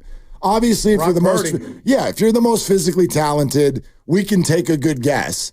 Although, how do you feel about the clear number 1 overall pick so far this year? Wow. How are his vision and instincts so far? It's only been 2 games. Not going to come down on the kid at all. Battered, man. Yeah, I'm just saying, vision and instincts. And the great ones have that, and I don't know how you assess that ahead of time. My partner has watching the tape. Huh? You have them. What? Vision and instinct. That's what makes the show go around. Look at it. He hates me. He also has early nap time. No, we have a meeting today, too. No. Yeah, Diaz. When everybody gets together. No. You can't check out until at least 2:01, though. That's in your contract. Okay. No, if the 49ers win 31-14 and Ayuk has 3 catches for 40 yards, nobody's going to care. Is that true? I won't. I know. Does anybody care? And do we think that everybody else would care? If they win 31-14 and he has 3 catches and 40 yards, we'll care less. You can't come It'll for be him, a man. subtext. Well, you're not going to come for him, but you'll look at it and you'll go, you know what? Brandon still isn't where he should be making $30 million, but you know what? They won. But Steiny told you he's a career 4.5 catches. That's his career. Like, that's what he'll get you, 4 to 5 catches a game. My first question is he going to get double teamed? What? If I'm the defensive coordinator... He ain't good enough to get double teamed. Well, he's good enough to get 30 in 76 games. I mean, we'll see. If you're defending a Kyle Shanahan team, I don't think the first thing you're thinking is let's put all of our resources toward one of their receivers. Even without these two, I don't think that's how you're. When you're healthy, Willard, you're right. I think now you got to be take number 11 away. What do they got? Well, and I'm not saying they don't have anything. I have a better receiver. I'd be putting 8 people in the box. I'd be like, Jordan Mason is the one who can beat us. I'm going to make Brock Purdy beat us without his people. That's what if I were the Rams DC, and I'm just a fan. I mean, that's the way I would. If the Niners have a running back who's got 250 yards in 2 games, they're missing Debo, they're missing Christian, and they're missing Kittle. Good God. And you could do what the Rams did. Dibs, you pointed it out. They did it and then backed off when he hiked it like we're showing, and then backs off into coverage. I mean, I want 2nd and 8. That's the most powerful thing I could create if I'm the Rams. 2nd and 8, 3rd and 7. That's what I want. Man. That's what I want. You're listening to 95.7 The Game, KGMZ FM and HD1 San Francisco. Always live on the free Odyssey app, Twitch and YouTube, powered by First NorCal Credit Union. I mean, I think I bet Brock Purdy right now feels like Jennings is a little more reliable. Just right now, if Ayuk is suffering from not having been at training camp, then maybe he feels more comfortable with Jennings until Ayuk gets back into the fold. I think what you're bringing up is actually a really interesting question. What do you guys think about this? So let's keep going with that hypothetical of the Niners win by double digits, but Brandon Ayuk doesn't do much statistically. Let's take it even further. What if it is a clear Jordan Mason game? Like Jordan Mason goes for $150 and 2 scores. They win by 10. Yeah. Okay? do you actually think, and we can ask this, people, will you be satisfied? Because what we're hearing all week, okay, Brandon, best show. Oh, Brock. Okay, Brock, are you actually worth 60? Everybody wants to see that. What if you win, but you don't see any of that? It looks like a guy. It looks like a Jimmy game. It's a Jimmy game where you're just handing the ball off. Yep. Right? Maybe 2 defensive touchdowns. Because you got, what? You'll have 14 more games to then bring that back to we're watching you. I'd like to see him just score. I don't care how. Can he score 3 offensive touchdowns? I'm with you, but does everyone feel that way? Is that satisfying? 27 to 17. It has to be satisfying because that's how he coaches. He loves to spread it around. Ideally, he would get everybody involved, and he would have Jennings 5 catches, Kittle 5 catches, Ayuk 5 catches. Mason gets 2 out of the backfield. Juice gets a couple, and he will be used a little bit more because he's the guy who can catch. Don't you try to praise him in advance? You've been burying him for years. Willard says, how dare you? If that happens and they win, there will still be questions about Ayuk. I agree. And I'm gonna say this to on the table real quick before we go. Is brought to you by Atco. Thank you. I was like, what company is it? Yeah. When Bosa held out, he played the year. But he ended, when it was all said and done, he said he lost that battle. He didn't have his best year because of the holdout. The same thing with Debo. And all I want to spray like perfume to people is, are we so sure that Brandon's going to win this? Oh, I got my stuff back. I'm ready to go. Because the last 2 admitted when it was all said and done, we'll watch it. They never actually won that battle of being behind and then catching up. There was a cost to their season. Sure. So who's to say? And that's why I think people are jumping on the wagon of they don't want this, but I feel like they almost don't want Brandon the ball out. Well, it creates a pretty discussable deal, and I mean it's kind of been dogging. I'd argue Bay Area sports now for a while. Don't forget Blake Snell. Like this idea of I'm ready to go. I'm ready. Here I am. I'm ready. No, you're not. You're not. You're not ready. And your job is to get ready. And it really makes people mad when you make 20 to 30 to 35 million a year and you're not ready for your job, circumstantial or not. And so I'm with, who'd you say? Was it text or YouTube? Tarvarius. I'm with you. Maybe the 4 of us in this room may not feel that way. I don't know that. Right. But if the Niners win by 10 and Brock throws for 138 yards, and Brandon gets 32 of them, I do not think his fan base is going to feel good. Not about him. You might get the win. You'll feel good about 2-1, but you won't feel good about the Brandon Ayuk part of it, for sure. Or even the Niners, because you know that whatever they do this weekend, they're going to have to do it again. And the Patriots guys are no walk in the park. They're not coming back this next week either. And we don't know if George Kittle's going to play this weekend with the latest news today that he was sidelined with a hamstring at practice. So for me, going into it, all eyes on Brandon Ayuk, and if he has a quiet game and they win, well, he's lucky because he gets not a full pass, but he gets a half a pass. Man. If he has a bad game and they lose, well, then get your pitchfork and your torches ready because people will be coming for him. Because it's kind of happening now. Go ahead. They're coming now. Yeah, we got a meeting. But I love it. All right, gents. Why don't you have a great show? We're 4/5 of the way through the week, and wow, this is one of the clunkiest departures. Should I just storm out? I've taken off on planes in storms that have been smoother than this. All right. On 95.7, the game. Are they the smartest show in the Bay Area? You guys are an intellectual feast for the smart sports fan in the Bay Area. Wow. You're pretty much the smartest guys on the radio. I agree. Good Lord, how big is your ego? Are they the funniest show in the Bay Area? Give it a laugh. Come on. You're a funny guy. Come on. Give me a laugh. You are funny, dude. Hit that S again. Are they the coolest show in the Bay Area? Hey, no white boys. They cool. That's what people are saying. You guys are phenomenal. This is one of the most perfect ways that I could end my day, getting a chance to talk to Mr. Mark and Dan, you know? We'll let you be the judge. Oh. All I know is it's a couple of Bay Area boys talking sports. I know nothing. Thanks. It's Willard and Dibs on 95.7 The Game. Oh, yeah. Oh, yeah. Woo. Week 3, baby. No, it's Thursday. Oh, you it's know me. week 3, Come on, baby. It's best Thursday. day of the week. Let's go. No, week 3. Oh, yeah. Week 3 starts in 3 hours and 15 minutes. And it is the best day of the week now. It is. During football. I'm going to give you 18 of these. And especially when it's Thanksgiving, then it's really the best day of the week. Well, that is the best day of the year. 18 of the 52 Thursdays. You're right. Best day of the week. And here's the third in a row of the best day of the week. It's week 3. Let's lock in. I cannot wait to give out another winner to the audience. Your boy's been hot now. Fade the Dibber's coming up 5 o'clock. Best day of the week. You damn 4 right. of his last 5 now, Dibber. Here's what I'm going to say. I don't like some of the people in our audience right now. It's 2:06 in the afternoon. Maybe you're 2 o'clock people. You might not be 3 o'clock people or 4 o'clock people or 5 o'clock people. If you're a 6 o'clock person, then you know how the show ends.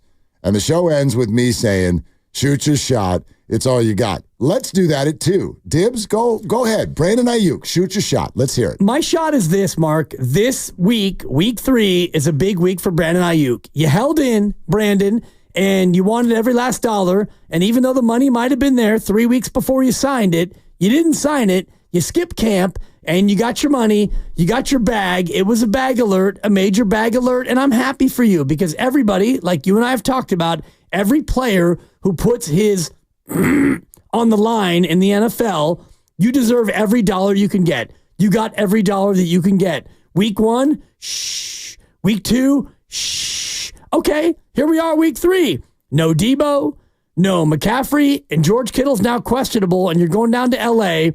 in a divisional game, and you're 1-1. Hey, Brandon, this is your time. This is your moment, and it's time for you to show up and be one of the top 5 receivers in the game. And for me, that means you make an imprint. And if it's 7 catches for $120 and a tud, if it's 5 catches and 106, whatever the numbers are, I don't even care. Go out there and show us that you are a number 1 receiver in the league. Lead your team to a victory in LA. So for me, all eyes, of course, always on the Niners and the scoreboard. But for me, I'm going to borrow from Guru, 2 scoreboards. The one scoreboard is the actual scoreboard. The other scoreboard is Brandon Ayuk, because you wanted the money, you got the money, you skipped camp. Your first 2 games were preseason games, and it was kind of okay because you lost 1, you won 1, and the reason why you lost, I don't think was his fault, quote unquote. But here we go. Week 3, you're favored against the Rams, and you might be the only guy on offense who anybody's ever heard of outside of Brock Purdy. So go out there, BA, and earn your money. For me, all eyes on Brandon Ayuk. You should go out there and dominate and lead your team to a victory. That's the shot that I want to shoot today. This is exactly what I was afraid of. And here's what I mean by that. Tell me. I told you that we sat in the stands. Lovely Christy and I had a nice group of people around us. There were some Jets fans in there, but we kicked them on their way back to the East Coast.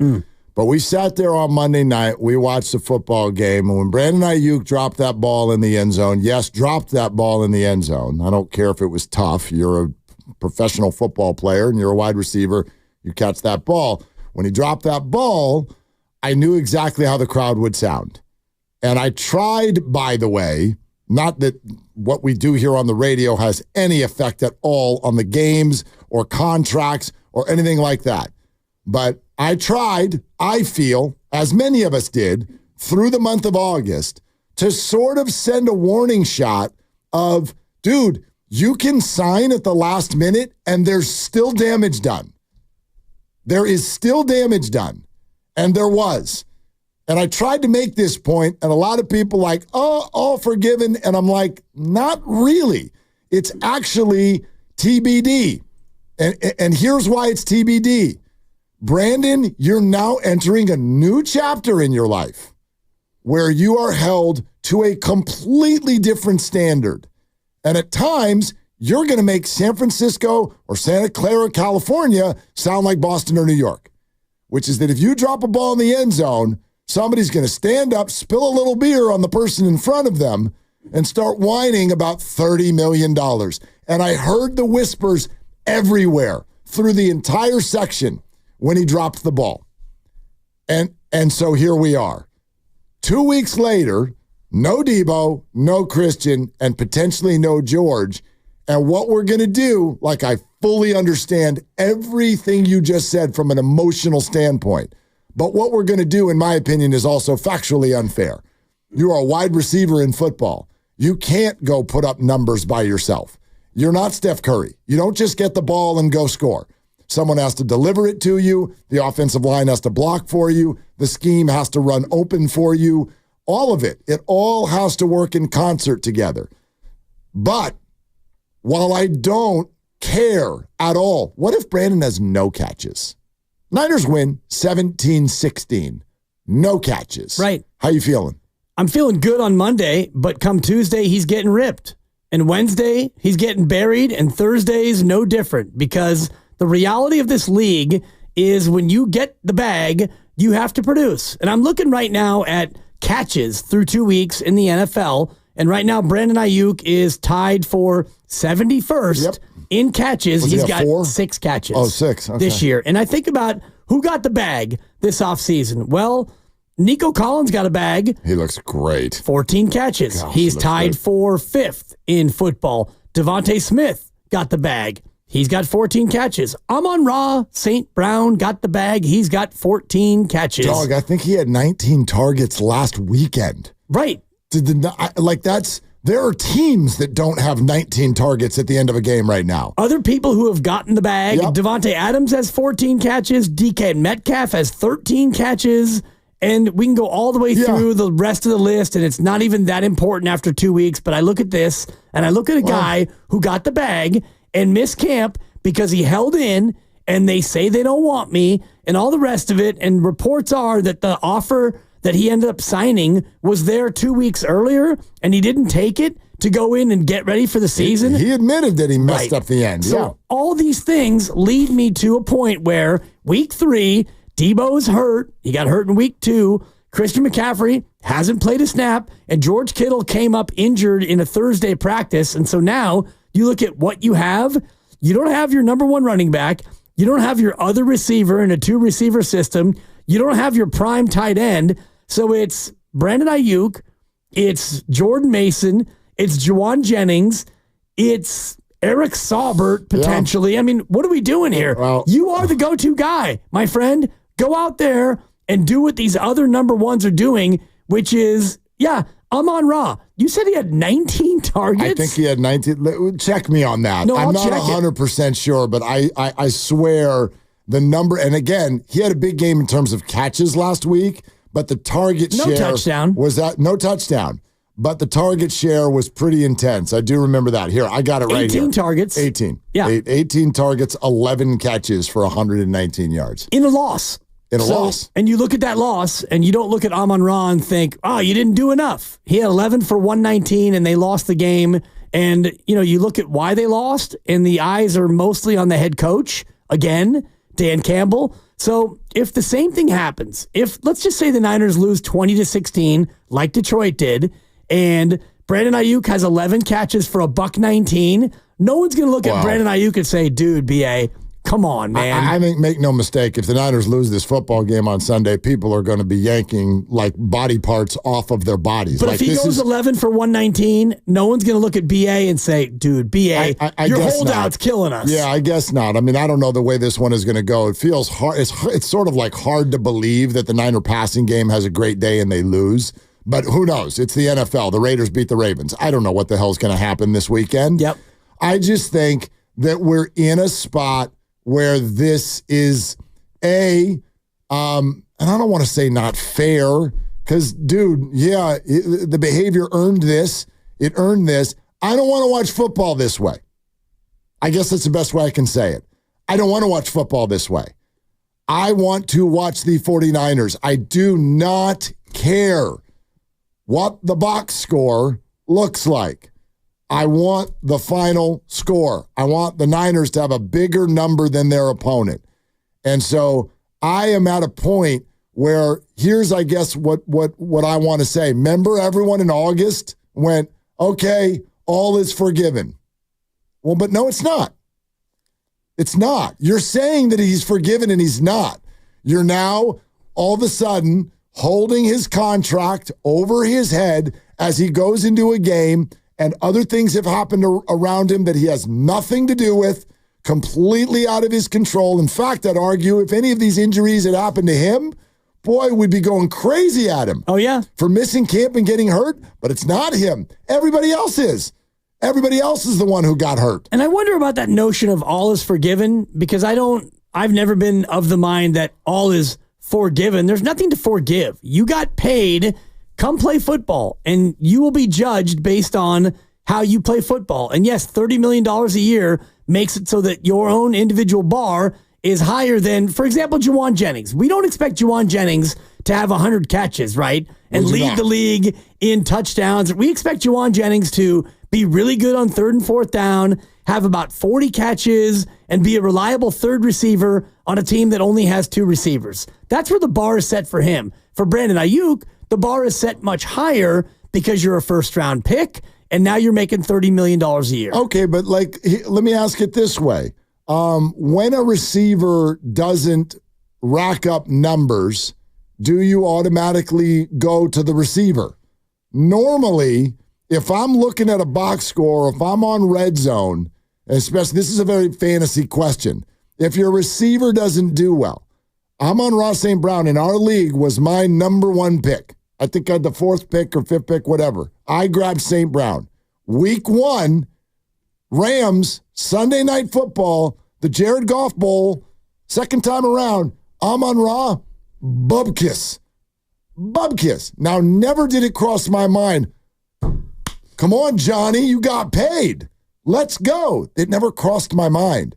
I don't tend to blame receivers when they don't get numbers because it's not really, unless you're looking at them dogging it or like not open, I blame other things. I'm looking at the QB. I'm looking at the scheme. I'm looking at the offensive line. Like what was the entire documentary about Devontae Adams about? Nobody looked at Devontae. Well, dude, your numbers. Yeah. He didn't have anything going on around him that was working. So he gets open down the left sideline, 40 yards down the field, and Jimmy throws it 65 yards. We're not blaming Devontae Adams. So that's what I mean by this. We've reached a spot where we're telling, I think, and maybe this isn't you, we're telling Brandon, okay, all's forgotten, but it's not.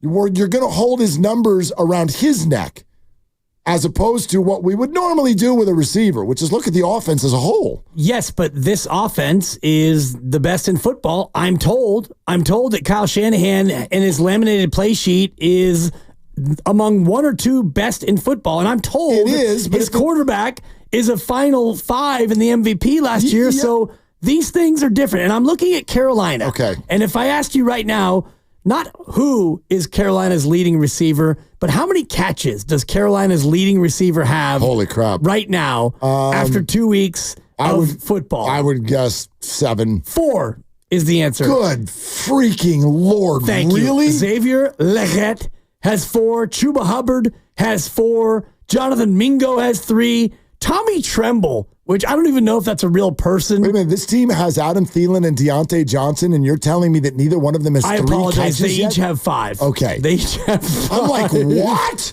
Thielen and Deontay have 5. That's absurd in and of itself. Dude, but if they didn't have 3, I apologize. Then what are we doing? I mean, that to me is the point of the exercise because their offense is a joke. Their quarterback has been benched, and Thielen and Deontay Johnson have 5 catches through 2 games each. Damn, and Adam Thielen has come out and defended of course. the quarterback, which is great. He's a veteran. Be a teammate. 34 years old. I admire it. But if you're Brandon Ayuk, you've got Brock Purdy, top 5 in the MVP, Kyle Shanahan, top 2 in the NFL in coaching. All right. So here's what I'm hearing. So go out there and be better than that. But here's what I'm hearing that I want to push back on. Push it. We don't do that. We're doing it to the Niners because we're fans. We don't do this to anyone else. No, we're doing it to the Niners because they have what I just outlined. This is not going to be a perfect example because it's the QB, but it's let me use this to help me further a point. Are you expecting the Dolphins' offense to look as good Sunday? Probably not. All right, so why do we go, okay, Kyle, okay, Brandon, you better be awesome. You're supposed to be a genius. Wait a minute. If you are literally missing Christian McCaffrey, Deebo Samuel, and George Kittle, you don't give any room for they're not going to be as devastating this weekend. No. They can still be good, but like I would bake into my mind maybe a little bit less. Not for a him. little bit. He's number one now. He's the number one target on this offense, and you still have your quarterback. But we've never seen him. And you perform still have like your this. offensive line, and you still have your offensive coordinator / head coach. He got paid based on things he did that were not like this. You know what I mean? He's had big games before. But he's never had to go get open when he didn't have the defense's attention drawn to anybody else. But I was told that he is an elite route runner by Greg Cosell, and that he is short area quickness and elite in the stem and all these other things. So twitchy. He's twitchy. All those things. But you've got an offense now that should be designed around Jordan Mason and Brandon Ayuk. So go out there and get 14 targets. And great. Hopefully it will. I don't argue any of that. What I'm sort of like getting at is the fact that that's where our mind goes, which I just don't think football works like that. But I understand why our mind goes there. I get it. He made a lot of money. He did it in a loud way. There was Instagram, TikTok, podcasts, and holdouts. I understand. I'm not asking you to not be annoyed. I'm sort of just saying, let's all admit we're still annoyed, or else we wouldn't look at it that way. If Brandon were the one that was hurt and Debo was still there, we wouldn't do this to Debo. We wouldn't be like, and he got paid. He got paid 2 years ago, 3 years ago. Right. We wouldn't be like, okay, Mr. Boombox Boy, let's see you go out there and show us something. You would just be like, man, I hope the Niners can still, I hope they can still operate. If Brandon was hurt, we'd be more annoyed. Of course, but not at Debo. We wouldn't be putting ultimatums on Debo's lap. No, we're not putting ultimatums on Brandon Ayuk. I think we are. No, we're not putting ultimatums. I think that's exactly what you're doing. I think what we're doing is we're looking at Brandon Ayuk and saying, okay, 30 mil, this is your time. Go out there and show me why the Niners paid you $30 million a year to be the guy. And you're top 5 in average annual at the wide receiver position, and now you don't have Debo, and you might not have George, and you don't have Christian, and you need a play in the pass game. Okay, Mr. Route Runner, Mr. Separation. Yeah, see. Mr. All those things. Go out and show me. All you have to do is say Mr., and I can hear it. Get triggered. No, I'm not triggered. I'm doing it for theatrical effect. And that's fine. If the Niners win and he has no catches, then it's a Tuesday story. It's not a Monday story. I mean, yeah, look, I'm not going to say that it's not a story. I understand everything you're saying. I'm sort of suggesting, I tried to warn you, Brandon. I tried to warn you. Yep, you did. I spent all August telling you, dude, this is not it. This is not the way. I'm not telling you you're not a good player. This is not it. You're going to regret this because people are going to hold it against you. And now we're hearing it, Mr. This and Mr. That. I know you like that. I want to sit down on the couch and get a drink, and I want the Niners to win. I do not. If Eric Saubert has this coming out party this weekend and the Niners win 24-17, phenomenal. Let's eat. Let's eat. Of course. I'm with you on that. I don't care what his numbers are. Till Tuesday. No, I really don't even care on Voices Tuesday. carry. Like in general, I care about it in a more broad sense. Not Sunday. I want Brandon to produce. I want them to win. Right. And I want this contract over the next 5 years to eventually be one that you were happy that you signed. I want Brandon to be a productive player. I am not making it about Sunday. I promise you this. If they lose on Sunday and he has a quiet day on Sunday, come Tuesday, I'm going to be looking at the contract and seeing what the dead cap number is when they can get out of this bad deal. That's for sure. This is your game, Brandon. This is your game. I guess that's kind of how I would respond to you. I think this is a macro conversation. I don't care if Brandon performs this weekend. I care if he performs, period, over the long haul. I hear a lot of people right now going, oh boy, you better this Sunday, Mr. Twitchy Pants. Like the Mr. You better be amazing. Mr. Hold In. Because we need you to be this weekend. Not really. Micro is macro. The 49ers need Brandon Ayuk to be a very productive player for the next 5 years. No. They need him to be a productive player for the next 5 days. That would be great. And if he's not, then we can talk about Super Bowl or bust and how this thing gets busted apart. Super Bowl or bust. Because if he goes out and has a dud and they lose to a Ram team as 7-point favorites, then let's just break this thing apart. If the Rams score on the 49ers this weekend at any level, I'm flat concerned. Forget the offensive side of the ball. They have that one guy who's pretty good. Yeah, exactly. Don't make me Google it. Exactly. I can't remember who it is. Who are you? Totally. You got to Google it. It's like trying to remember a song with DeMarcus Christie. Robinson. Yeah. He's really pretty good. You know that song with that guy that sings, that does it the thing? That one guy. Anyway, we're sponsored by Safeway. Do you care about Brandon's numbers this weekend? Do you care about his numbers this weekend? 888-957-957. I don't give a rip. I care about one number. Make sure the Niners number is higher than the Rams. It's Willard and Dibs. Head to Safeway this week for these digital deals for members. USDA Choice Boneless Beef Tri-Tip Roast Untrimmed Twin Pack for $4.97 per pound.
man. Best day of the week.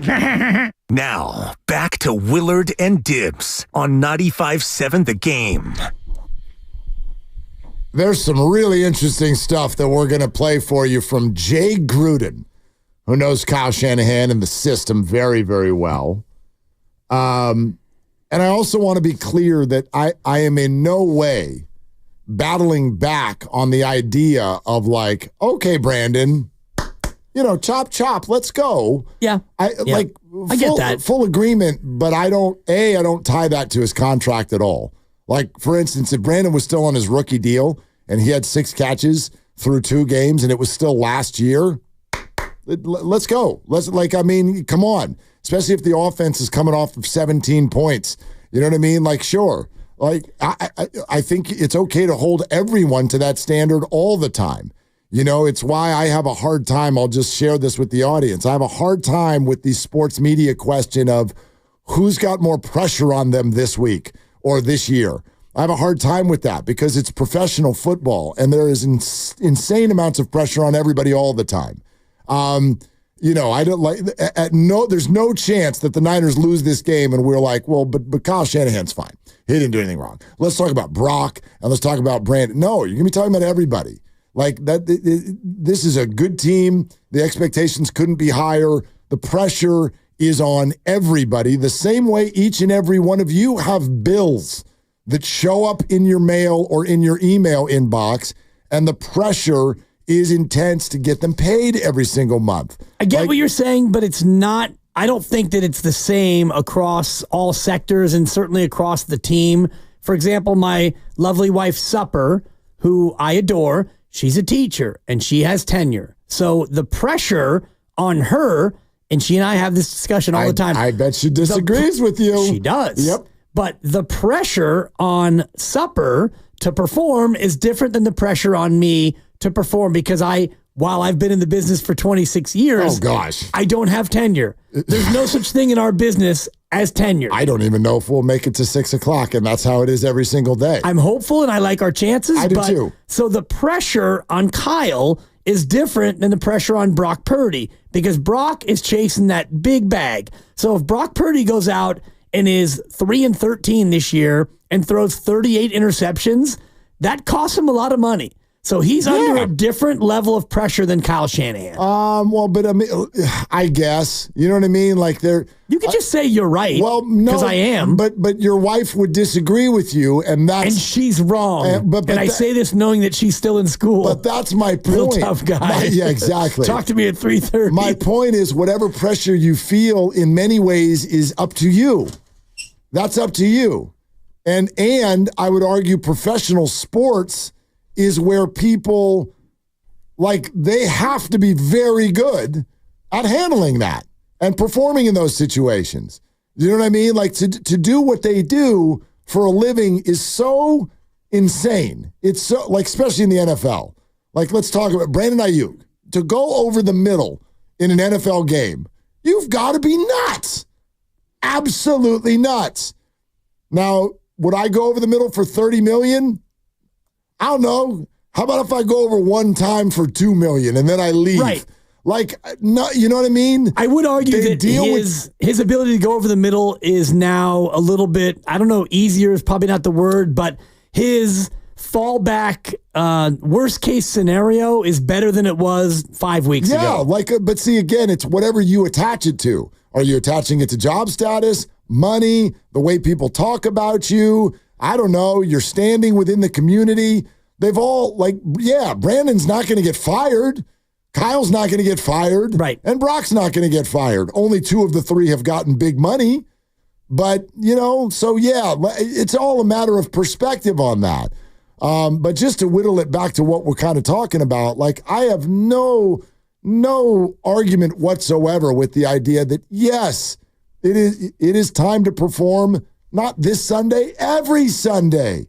Every Sunday. But particularly for me this Sunday. And that's where I don't agree. This Sunday, you've got no Debo, no McCaffrey, and Kittle is going to be questionable. He couldn't even make it through practice today with a hamstring. And we can talk about soft tissue injuries and the 49ers another day. Seems a little bit like a pandemic down there in Santa Clara of soft tissue injuries. But if you don't have George or Debo or Christian, guess what, Brandon? There's more pressure on you to be the dude. You got the bag. Now be the man. That's what I'm saying. I say 49ers go play well and win the game. And if Brandon Ayuk has 2 catches for 28 yards, but Juwan goes for 8 and 111 and a touchdown, and Jordan Mason goes for 125 and 2 scores, 49ers win 27-17. Let's drink. On Monday. Yeah. And on Tuesday. And Tuesday. No. On Tuesday, it's going to be where the hell is number 11? He doesn't even have as many catches through 3 games as his number on the back. Got to know the circumstances of that. That's all I'm saying. If it's because he's not playing well, then I'm with you.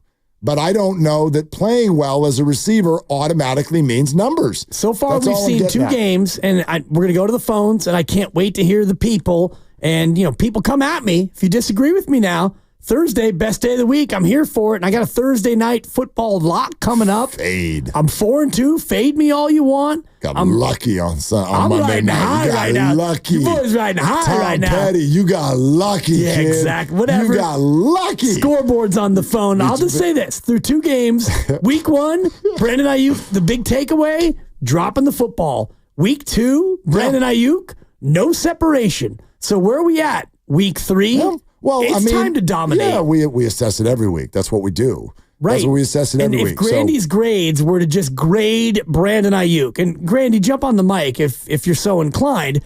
If you wanted to just grade Brandon Ayuk through 2 games, what grade would you give Brandon Ayuk? Let's see. You could separate it into 2 grades if you want, like 2 different games. Do whatever you want, Grandy. Yeah. You're kind of a grown man. It's not great. I'm going somewhere between a D+ or a C-. I like it. I had him as a D. So I think he got a D against the Jets. I don't think against Minnesota he did anything offensive, but he did against the Jets. Nothing special either against the Vikings. Yeah. So you give him a D and a C, and that averages out to a C-. I'd have to all 22 this thing to watch every single one of his routes. Your homework. And I guess here's another thing. And then I promise this is the last thing to say. We'll go to the phone. Go to the phones. No, but if you're saying, okay, now step up. Now. No, step up 2 weeks ago. No. I don't hold you to a different standard because your teammates got hurt. You need to play that well every week. Of course. All the time. That's why I have him as a D. That's all I'm saying. If we get a D level Ayuk in this game, guess what, Niners? You lose. Not necessarily. I'm telling you, you lose. And you might lose anyway. The Rams play you tough now. Oh, gosh.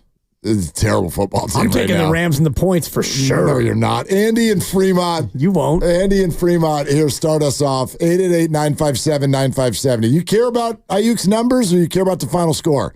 Andy, what's up? Thanks for calling. Hey, good afternoon, guys. How you doing? We're great. Hey, I just want to say something really quick, man. I think it's unfair for Ayuk. I personally don't. I'm nobody to say how much money he deserves and how much he doesn't deserve. But there's so many things that will come into play to put the ball in his hands. Take it back to the Super Bowl, man. He was wide open for a touchdown. But guess what? You got an O-lineman not blocking the number 1 DN. So whose fault is that? Is that Ayuk's fault for not getting that catch? Is that Brock Purdy's fault for not having time? Is that the O-lineman for not doing his job? We also talk about Shanahan's scheme. I'm a fan of Shanahan. Don't take that wrong. But Shanahan's got to put the targets on him. Shanahan's got to make him the number 1 receiver. And we've seen it with a lot of our stars. We're a run-first offense. We don't see Kittle do too much stuff like Travis Kelce. We don't see Ayuk get as many targets. We saw that in the Super Bowl. So many things come into play to get the ball in his hands. And we got to play as a unit if everybody wants to eat. And that's all I got to say. Andy, thanks. Yeah, it's a good call. And here's kind of what I will extend what he just said to add. Shanahan needs to make him the number 1 receiver. Let's talk about that for a second. He clearly is the most talented receiver that the 49ers have this weekend. So I have absolutely nothing against that. But that is, again, the fantasy footballization of what we're watching out there. I don't care who the number 1 is. And I don't think, maybe he will someday correct me if I'm wrong, we could ask him this, But I don't think Shanahan sits down in front of the screen in his office and gathers his coaches around and goes, all right, here's the pecking order this weekend. Here's who's going to be number one. Here's who's going to be. No, there's a play, and you want the play to work. And sometimes that means going through progressions and getting to option 2 and option 3. And sometimes Brandon will be option 2 or option 3 or whatever. So I look at it as a collective. It doesn't mean Brandon is in a Snuggie and like totally protected from all of this, but he might play well and not get catches. He might play awful and get catches. So I'm not going to just sit there and go, okay, let's box score dive on Brandon Ayuk because holdout and because contract. No, dude. Everybody is held to a standard on the 49ers of playing well as much as possible every single week and winning most games. That's my sole focus when I sit down and watch them play. Of course, and the sole focus is on watching the team win, and I get that. I'm the same. I'm a fan, and I want them to win, but when you look at this week, he's going to be the number one option on a lot of plays, and if you look through 2 weeks so far, he's not been the number one option on a lot of plays. The number one option has been Debo. It's been Kittle. It's been a ton of Jordan Mason and Brandon Ayuk at times, and that's why his target rate is lower than it's been throughout his career. But now you don't have Debo and you don't have Christian. So now you're going to be the number one target on a lot of plays. So what does Brandon do well? He gets open. His ability to run all the routes is best on the team. So go ahead, Kyle, and scheme it up to where when you're going to pass the ball, he is your number one option. And if he's your number one option and he's able to get open, then Brock should be able to target him at a higher rate than he's been targeted. And I look at these other guys. You would think. Cooper Kupp, 27 targets in 2 games. Yeah, now, he's out, and he got hurt, and he still had 27 targets. Malik Neighbors, 25 targets. Sure. Amon-Ra, 25 targets. These are number one receivers who are schemed to where they want them to have the ball a lot. Well, okay. That's what I'm looking for on Sunday. 2 of your 3 examples are exactly what I don't want the 49ers to be. Now, the Amon-Ra one, that's a good football team. I know they lost the football game. And what'd you say he has? 25 targets? Yep. Which means he only had 7 week 1. And they barely won that game. They've all been off to actually a little bit of a wobbly start. But your other 2 examples are exactly what I don't want the Niners to do. Malik Neighbors gets all the targets. Why? He's literally the only good football player on his entire offense. Right. Okay? Now, Cooper Kupp got all the targets. Why? Well, I'd argue because Puka Nacua played a half of football and left. Yep.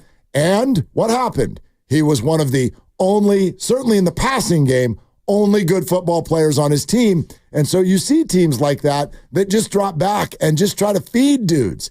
I'd argue that doesn't win. They don't win. The Giants don't win. The Rams have been embarrassed in the game that Cooper got all these targets. They lost by 31 points. That's why he got so many targets, because they were behind early. That's part of it. It's also because there's no other good players on the team to throw the ball to. So I don't want I think it's a bad look, quite frankly, for Kyle Shanahan if the Niners have to go, dude, just drop Brock back and throw it to Brandon. Let's do it 18 times and see what happens. That's very anti-Shanahan. If you're supposed to be a scheme master, let's scheme. Let's go. Jordan Mason should look good. Jawan Jennings can get open. Hell, Chris Conley. Let's see the rook. Let's see the kid. Let's see Cowing stretch the field. Let's see $30 million in action. Well, the guy's got 5 targets a game right now. That's tucked into what I'm saying, though. If that's not doubled this game, if he doesn't get at least 10 targets, then either he's not getting open or he's not ready or Shanahan doesn't believe in him. At least 10. That's at least 10 targets. Okay. I think. Sure. Then again, now there's exceptions. Get him the rock. What if they're running the ball down the Rams' throat and they have a lead? Well, then, if we're talking about 8 pass attempts like Jimmy G in the playoffs. Like that, but let's say it's 25 pass attempts. Do almost half of them have to go to Brandon? If George Kittle's not on the field, yes. Okay. Yes. Yes. Because Jordan Mason's not going to be a pass catcher. He's averaging, I think, one target a game. One each game. Right. So, would you rather throw it to Saubert or Brandon Ayuk? I'd rather throw it to whoever is open. Then scheme him open, Kyle. Yeah, but other people might be open too.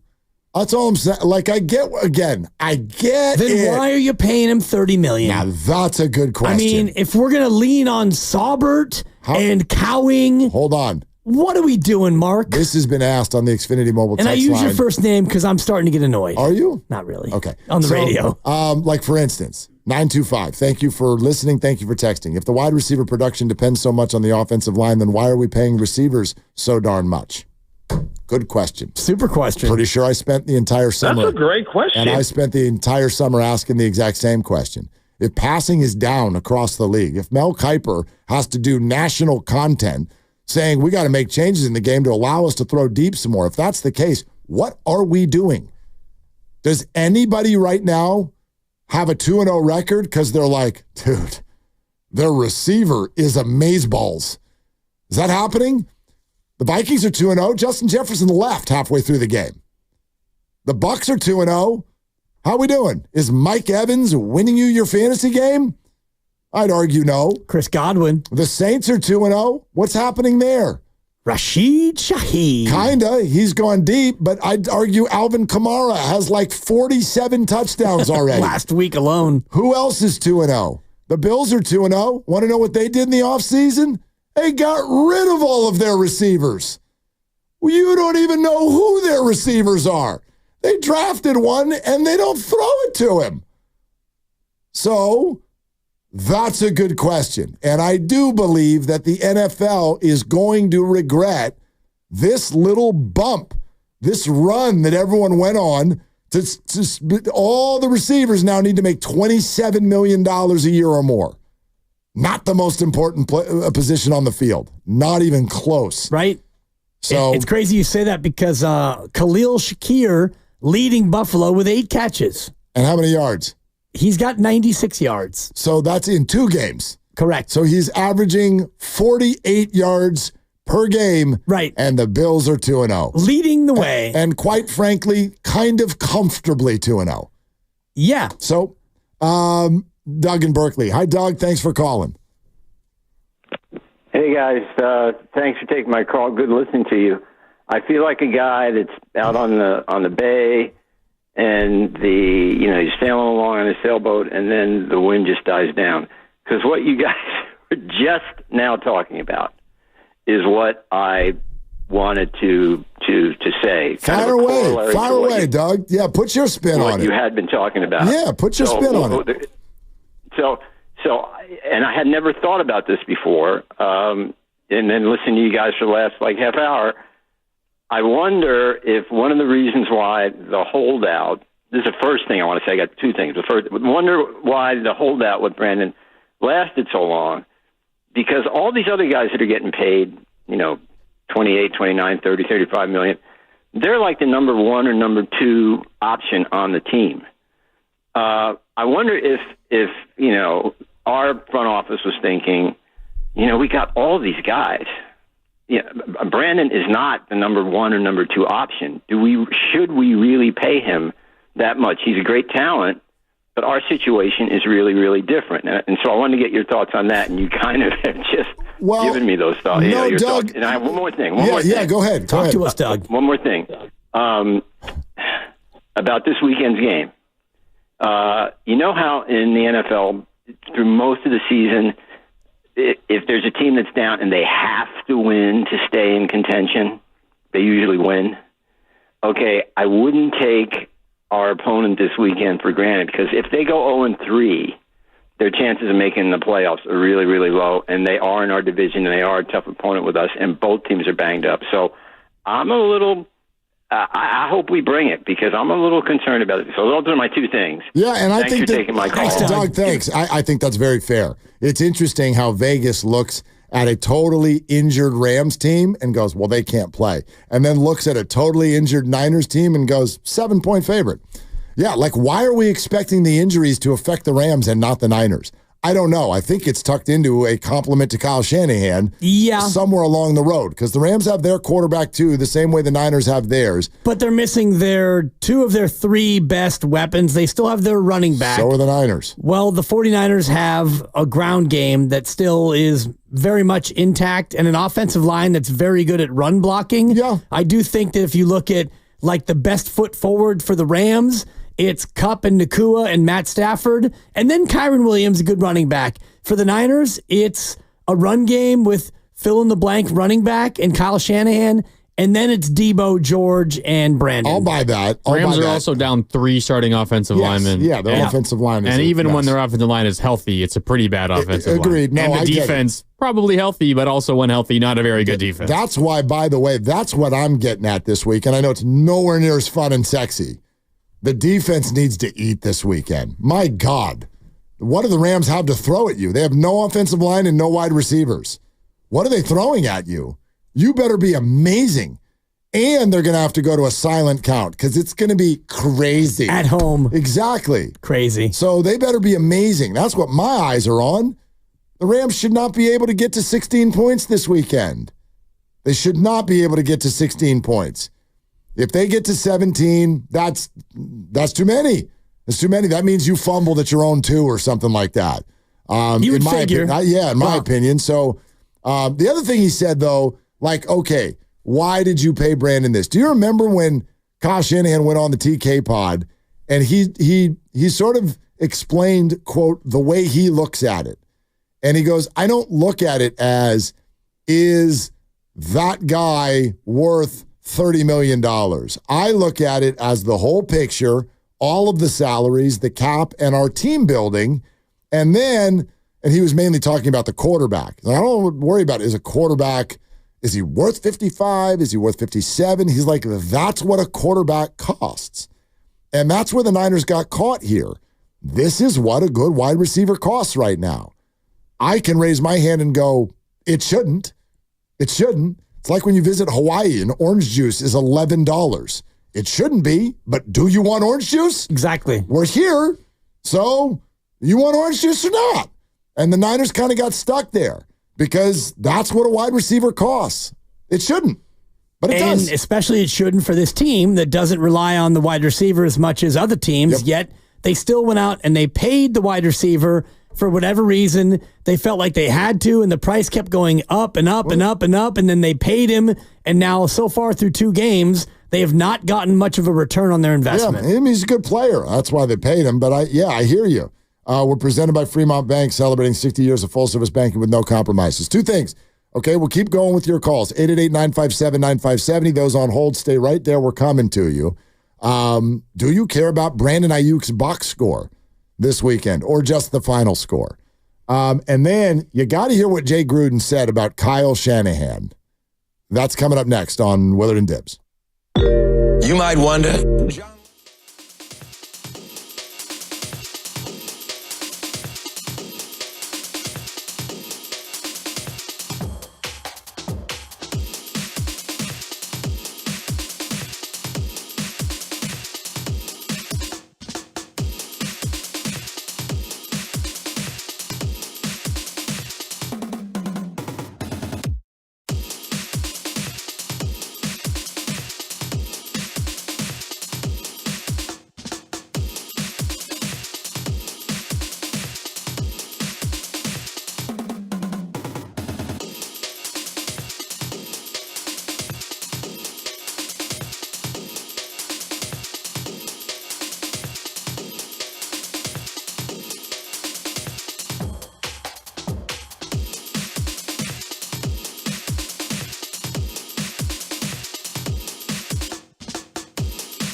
What kind of question is that?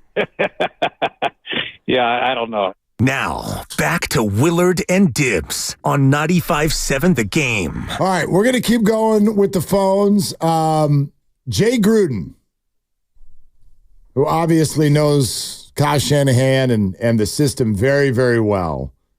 He had some things to say that I think are they're eye-opening. There's some truth to them. And they may not be the most comfortable thing for 49er fans to hear. Okay. Check this out.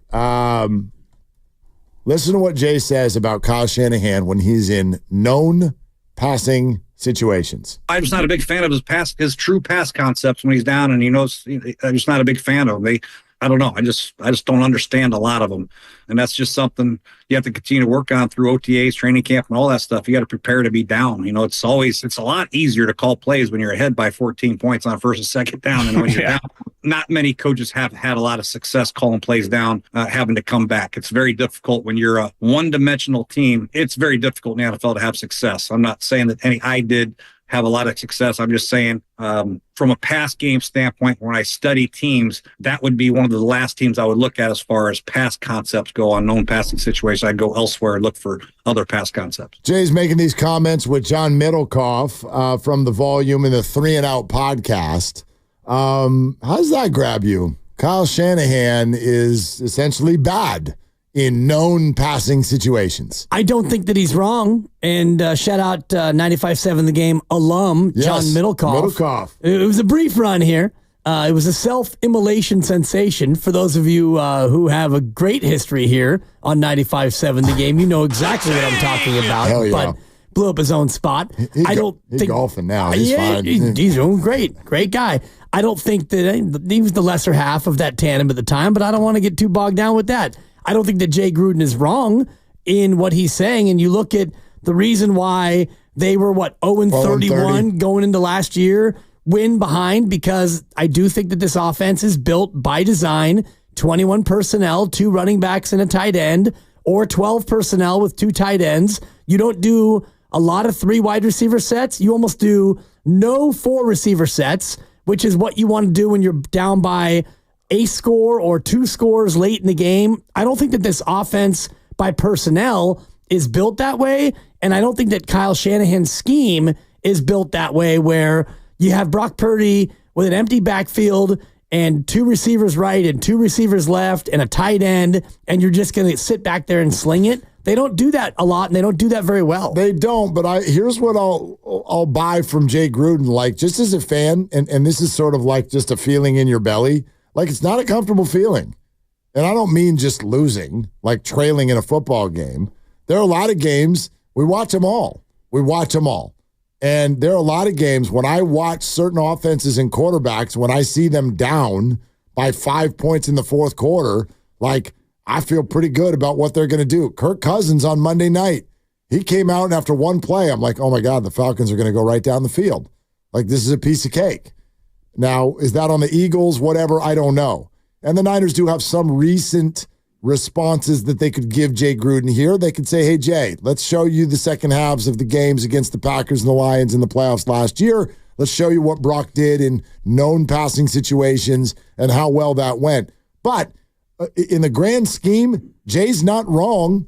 It doesn't look good when they're down. And when Kurt Warner told us that it's literally part of the plan to play with the lead, I thought to myself, well, sure, great plan. Let's score first. That's a wonderful plan. But my gosh, like, it's not going to work that way all the time. And so I do think it's a fair thing to wonder if Kyle Shanahan could make some adjustments to the way they go about those passing concepts. I think that it would have to be a complete adjustment to the way they construct their roster and the way he goes about constructing his offense, because he likes to do a lot of pre-snap motion. We know this. He likes to do a lot of shifting, a lot of sleight of hand. If he has everybody in tow and his offense is everything that he wants it to be, it's not really geared toward the hurry up or the no huddle, because his advantage is jet sweep motion, shift this guy that way, shift the other guy the other way, all those things that we call eye candy. Well, that takes time when you're trying to play the hurry up and you're trying to go pass first down the stretch. You're down by 5 with 2 minutes to go. His offense is not generally built that way, and I also don't think that the personnel is built that way. Debo and Ayuk, neither one of them is a straight line field stretcher. And beyond that, Jawan Jennings is he's a 20-yard and in receiver. You don't have really a deep threat. You don't have a lot of explosive weapons 20 yards down the field in the pass game. Jay Gruden, guess what, is going to join us in a little bit over a half hour. Jay Gruden's going to join us. He also said this to John Middlecoff with regard to Sean Payton and John Gruden's passing games when compared with Kyle Shanahan's. The Sean Payton pass game when he was at New Orleans, and my brother when he was at Oakland and obviously Tampa Bay. Those were the past games that I really liked. I really studied when John was out of football, Sean Payton and Drew Brees, and obviously Tom Brady. They were kind of different. Bill O'Brien and all those coordinators that he had there, they were a little bit different, but they still spread the field pretty good and made it a little bit easier for the quarterback. And it just made more sense to me on the eye where people were, why they were getting there, who they were reading. Sometimes I just feel like Kyle guys are just running all over the place with no rhyme or reason. But those are the teams. When Drew Brees was in his heyday, it was Sean, and they had, they worked the backs, they worked the weak side linebackers, and they worked the crossing routes extremely well. That was one of the best offenses, I think. I really look forward to asking him some questions here coming up again at 3:45. That's Jay Gruden, because for him to say that in the passing game, it looks like guys are just kind of running all over the place. It's disorganized, he's basically saying. That sounds very non-Shanahan-esque. Yeah, I'm with you. And how did it, couldn't you respond and be like, well, how'd Brock Purdy throw for 4,200 yards and 31 touchdown passes and finish top 5 in the MVP voting if the whole thing is a mess? Then again, he does have some data on his side, which is that they're not built to come from behind. And why not? Why not? If you've got two $25 million receivers and you're about to have a $60 million quarterback, why can't you just drop back and have it be less gimmicky? I think it's a fair question. And I want to hear his answer as to what he sees when they are behind. And I'm thinking about what you just said and last year, them coming from behind. And I'm just looking at it. And against Pittsburgh, they never trailed in the opener. And against the Rams, they didn't trail in the second half. So when you want to talk about coming from behind, well, it's not being down 17-10 in the second quarter. That's being down late in the game. You crushed the Giants. You motorboated Arizona. You pounded Dallas. And then the Cleveland game is one we could look at where you did try to come from behind, and Brock Purdy got the ball back with about 3 minutes to go. And actually, I'm sorry, with a minute 40 to go after Dustin Hopkins' field goal. And he led you down the field and got you into field goal position. And your kicker, Jake Moody, missed a kick that would have given you the win. But I wonder what he sees when the Niners do go 3 wide receivers or 4 wide receivers, if their concepts are not up to snuff with the other NFL teams. We'll talk to Jay Gruden in 35 minutes. This will be real interesting. Let's go back to the phones to Matt in Orinda. Hi, Matt. Thanks for calling. Thanks for having me on, gentlemen. You're hitting a great topic today. Mark, I don't know why I said Mark. We're not friends. It's not like I know you, but pretty awkward. But anyway. It's okay. Our names are out there, Matt. It's okay. All right. Well, all right. Last segment, I'm going to quote you here. You said, Brandon didn't do anything offensive against the Vikings. I agree with you. He didn't do anything offensive at all. So there's that. But, look, he's paid like a dog, be a dog. And you guys are addressing this topic like the other coast radio, and I love it. He's paid like a dog, be a dog. He's got to step up and be a dog. So, this one's for you. We all got to pay attention. You ready? Yeah. All right. This whole topic that you guys have stoked for all of us in this swirl that we're in is all about the Niners not quite having hit expectations yet. And you know why it's happening? And you know what it's called? Tell me. It's a frustration sensation, baby. Nice. That's a buck. Hit him with that, Grandy. Hit him. Yeah, he owes us money now. Matt, very thank good, you. Matt. Thank you. Yeah, thank you, Matt. Not too frustrating yet, but if they lose against LA, which I can't imagine that they will, but they're allowed to lose, to use your lexicon. It is. I checked. It's within the rules. If you fall to 1-2, George Kittle didn't practice today. Debo and Christian McCaffrey won't play on Sunday. And if you go out there and lose and Brandon Ayuk is not dominant, well, then, yeah, we can talk about the frustration that would fall from there. So you're being paid like a dog. You got to be a dog, right? Yes. Okay. So, again, you're not going to get any disagreement with me. You're simply going to say, I knew this was going to happen, and I tried to warn Brandon Ayuk. And this is because not just the money. This is not just the money. This is because of the way that he got his money. That now we have boiled down a 4-year, $120 million extension. We've now boiled it down to Sunday. Sunday. To start. Your teammates are hurt, and so now go earn your $120 million this weekend without any context of what else is going on the field. That's the only thing I'm sort of pushing against. I like, it's okay to hold Brandon to a standard every single weekend, and all of his teammates for that matter. 49ers are in LA to take on the Rams Sunday, week 3. 95.7 The Game's got you covered, the best coverage. Low Neal, Evan Giddings, kickoff show at 11. Grandy, Sterling Bennett, Kyle Madsen for overtime. The second the game ends. 95.7 The Game's the home for the best pre- and post-game coverage in the Bay. More of your phone calls next. Jay Gruden in a half hour, Willard and Dibbs. And Dan Dibley right now to talk about.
back to Willard and Dibs. What was on the menu? 7 steaks? 2 whole chickens? I went and got a giant Wagyu steak for him. So I'm ecstatic about that. On 95.7 The Game.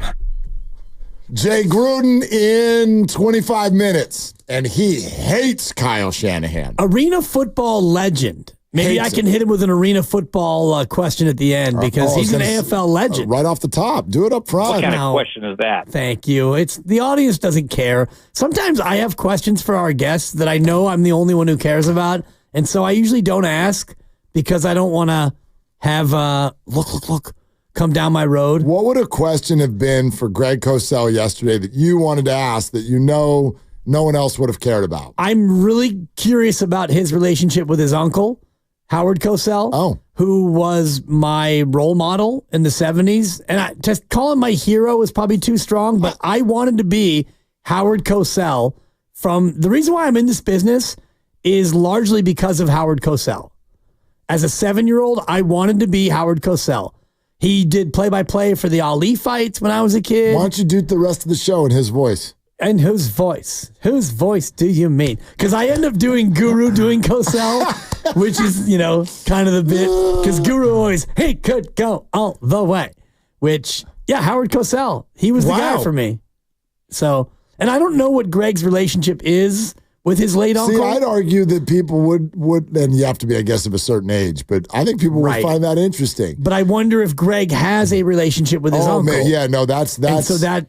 Yes. It's dicey. Because his uncle was not controversial, but like anything in a family dynamic, like there are family members where, for example, my late mother, Sue Dibley, rest in peace, she didn't speak to her brother for the last 30 years of their life. You have to be careful. You have to be very careful. I told you the story, right? When I used to do the, and the little Big Finish that I used to do with all my guests. The Big Finish. Yeah, Big Finish is a ton of fun. I won't tell you who came on and said this to me, former 49er. Okay. And one of the stupid, we played fun with food. And one of the stupid questions was, what was your favorite dish that Mom used to make? Uh-oh. I thought that was a great question. I'm like, that's fun. What's your favorite dish that Mom used to make? Guy goes, well, if you'd done your research, you'd know that my mom was dead. Wow. I'm like, dog, he's like, I was raised by my grandparents. Right. I'm like, well, then do that. That's the concept of the question. Right. You didn't need to turn this into a totally car crash. But, If you've done your homework, you knew my mom was incarcerated when I was 2. Every time I have a guest on the show, I'm supposed to research your family dynamics. That's asking quite a bit. How many hours are there in the day? But anyway, it was kind of funny. That's like me doing sideline for high school, asking the winning coach, hey, you'll be back here next year? 1 for the thumb, right? And he goes, well, I don't need it. I only got 4 fingers. And he holds up his hand with a stub where his thumb should be. Number 4. Correct. So, yes, I should have done my homework because turns out there was an article in the Modesto Bee 4 years earlier about a woodworking accident where Coach Roger Canepa lost his thumb. Yeah, no, I'm not putting that on you. You better be careful. Especially when he had another thumb. Yeah, exactly. The man had 9 fingers, not 8. That would have I'm talking about Tom O'Malley. Amazing comeback if you had looked at him and been like, dude, you don't have another hand?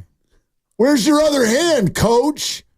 That would have been one of the great moments in sports broadcasting history. Instead, my TV career, gone. That was about it for your boy. All right. Back to traffic. Back to the Niners. Thank you. Dollar bill in the city. And again, as we get ready for this weekend, Dibs has laid the gauntlet down on Brandon Ayuk. Someone has to. Show me, Brandon. Be $30 million dude. Be that guy. And I'm sitting here going well, yeah, you're not wrong. And I understand the emotion. And so I have 2 responses. 1, tried to warn you, Brandon. I told you weren't going to be forgiven, and this was not the way to go about doing it because people are still going to hang this over your head. But my other reaction is, I get why you're making it about this weekend, but that part's not Brandon's fault. So the $30 million, I'd argue, is coming up in your mind because Debo is hurt and Christian is hurt and now George might be hurt. That's totally out of Brandon's hands. I don't want him to play well this weekend because his teammates are hurt. I want him to play well this weekend because there's a game.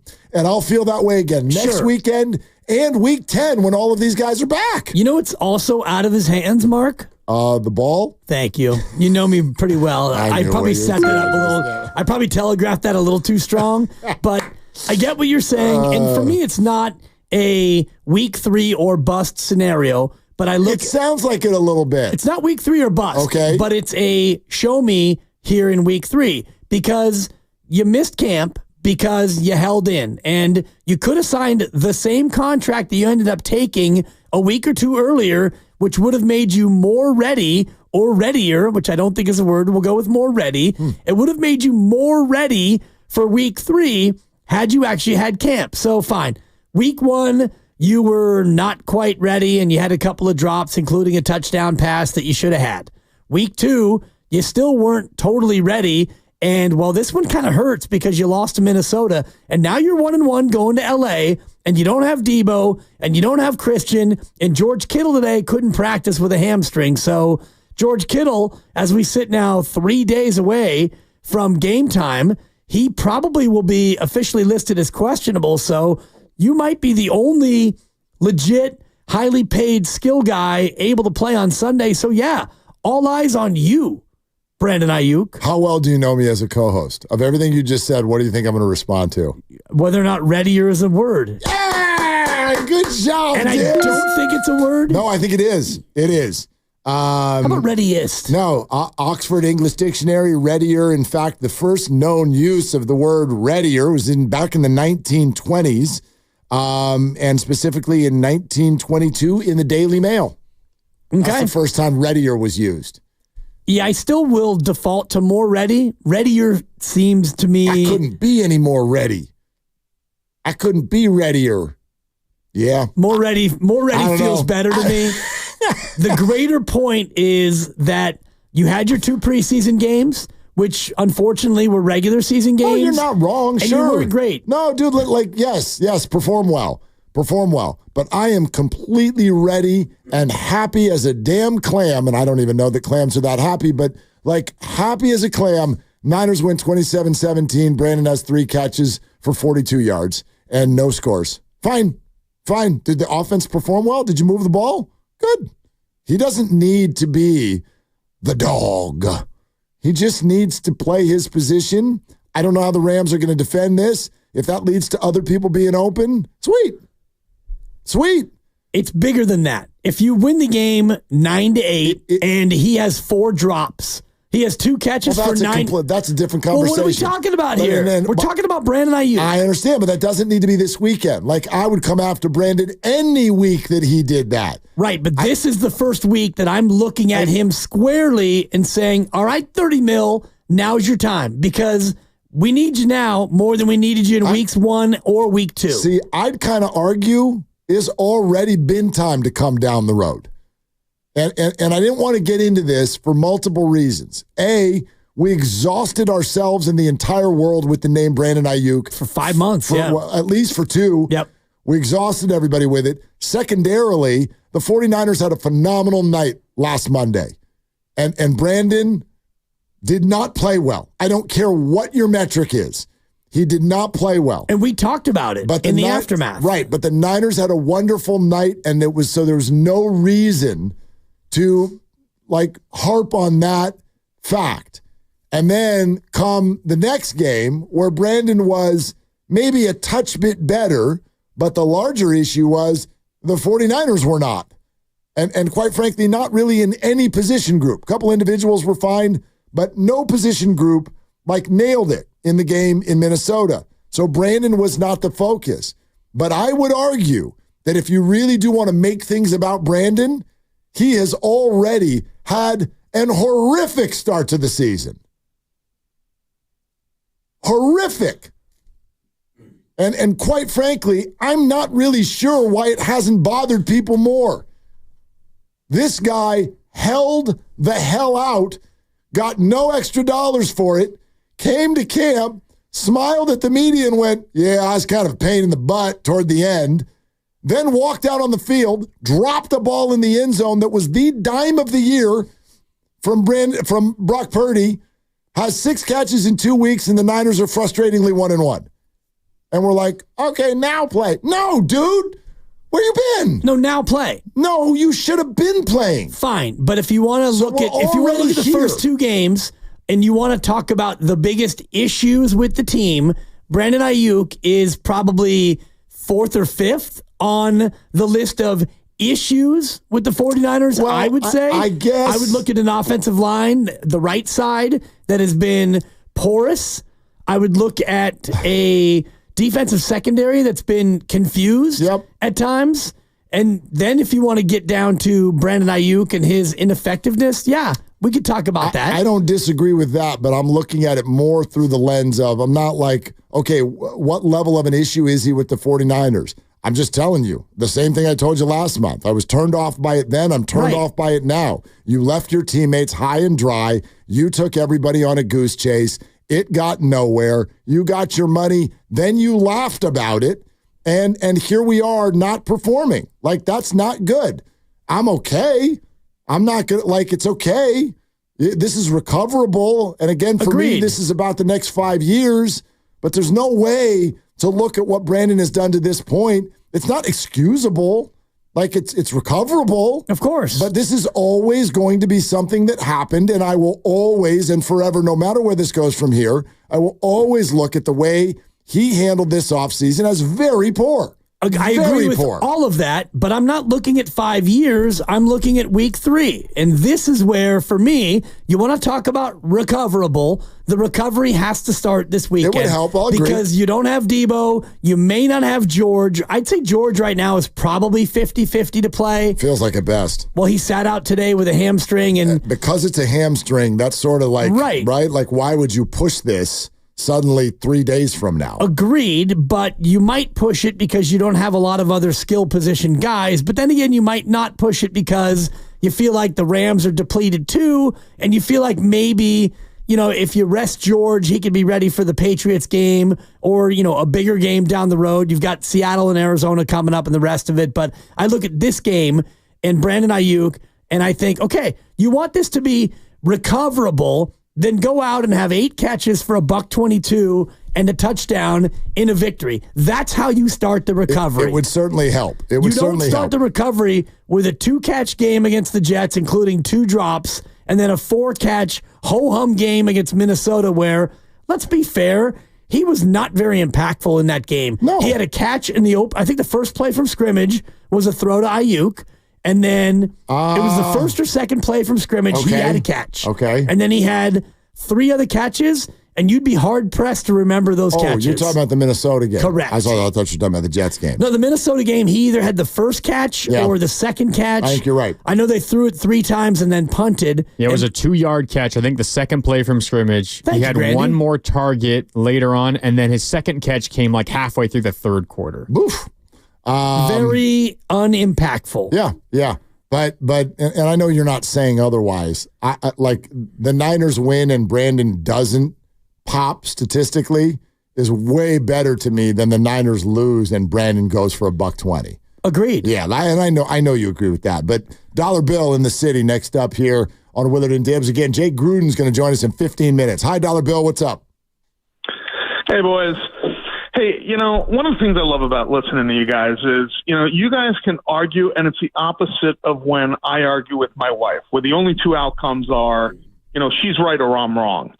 When I listen to you guys can both be right at the same time. Where, as a fan, you want to, who cares? You win, it's the greatest antiseptic. But when you get as both of you guys just said, if you get the big bag, and the way he went about it was kind of a little diva-ish, and then, the first couple weeks of the year, you're not really performing, well, then the pressures are going to build and build and build. And every week that he does not perform, the echoes are going to get louder and louder and louder. And this is the week where you want to be a baller, you got to ball out because you're it.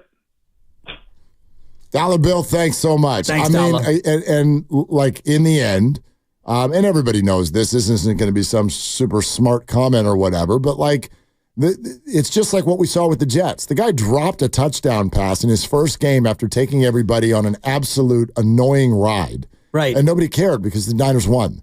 Exactly. Like that was like a 3 on the scale of 1 to 10 in terms of outrage because they were dominant, they won, and it was just kind of like, ooh, that was a thing. And we talked about on Tuesday, like, what were the negatives of the game? And you had to really think long and hard about the negatives. It's like, ooh, yeah, Brandon Ayuk with 2 drops, including a dime in the end zone. That sucked. But anyway, nice win.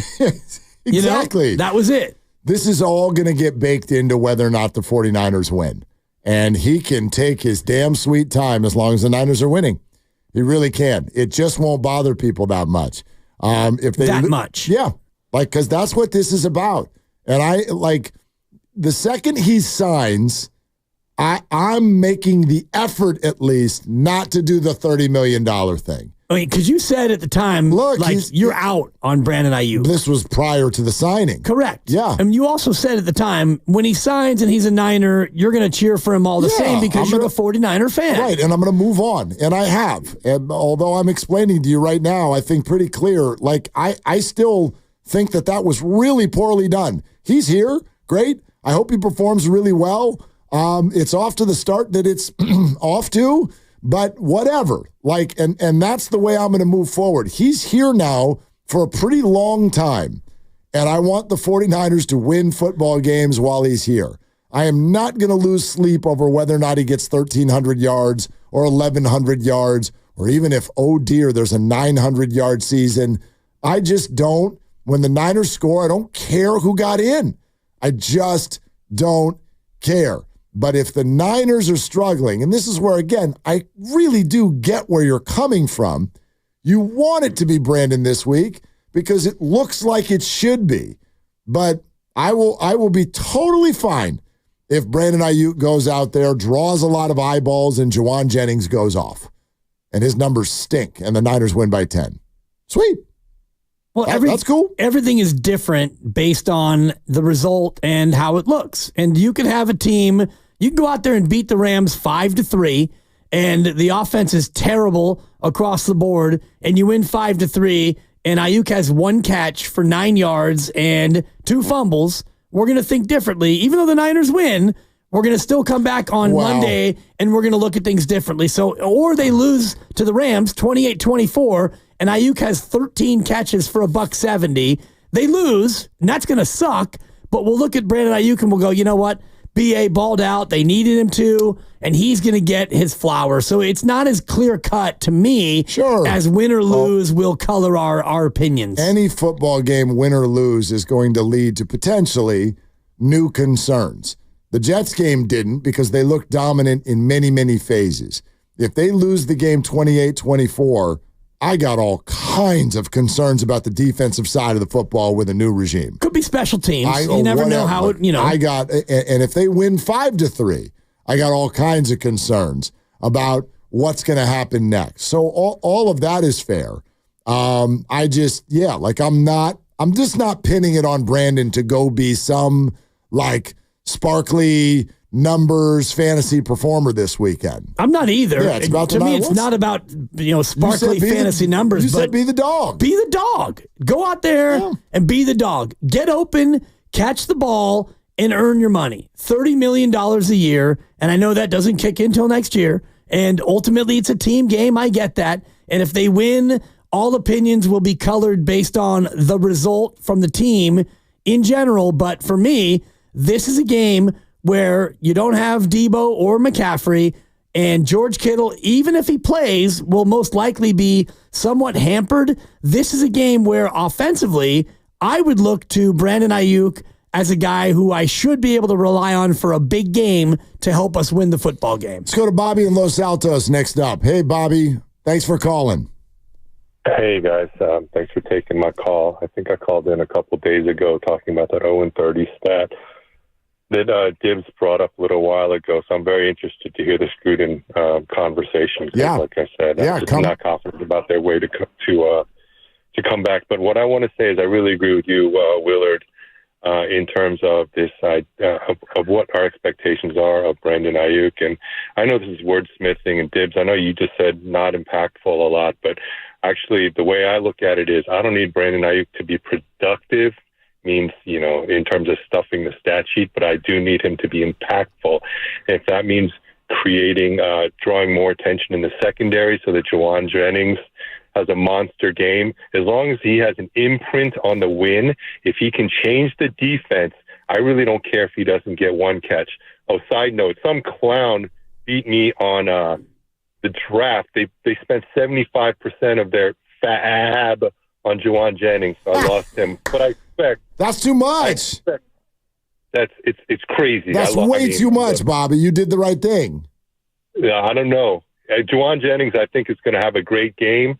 Unfortunately, I have Christian McCaffrey and I have George Kittle, so maybe I'll draft George Tongas or whoever the tight end 3 is to get me some points this week. But my point is that Brandon Ayuk, again, does not have to stuff the stat sheet.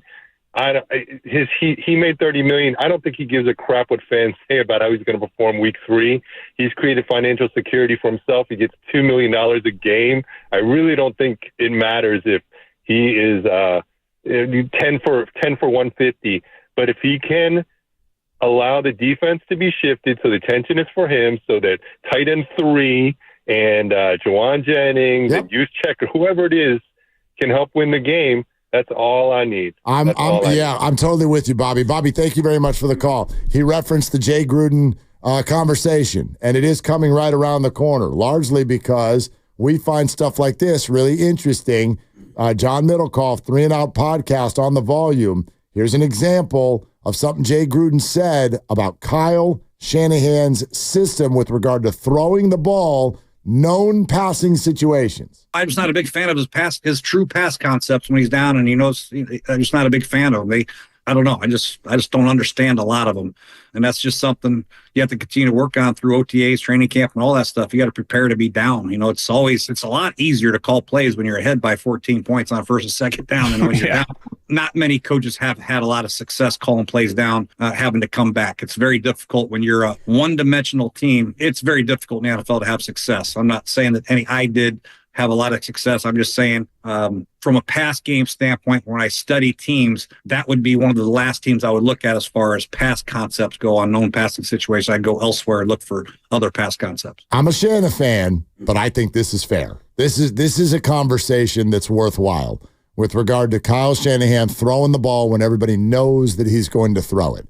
Top teams in the NFL have been able to do that. And I want to ask Jay, and I will ask him coming up, about what he means by pass concepts, if it's the personnel grouping, if it's the routes that he has his guys running. What is it about the Shanahan offense that he doesn't think works when they're down by a couple of scores? Longtime coach in the NFL, knows the game, knows the Shanahan family, and said what he just said, and joins us next. Jay Gruden coming up on Willard and Dibs. The following is an attorney advertisement.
Now, back to Willard and Dibbs on 95.7 The Game.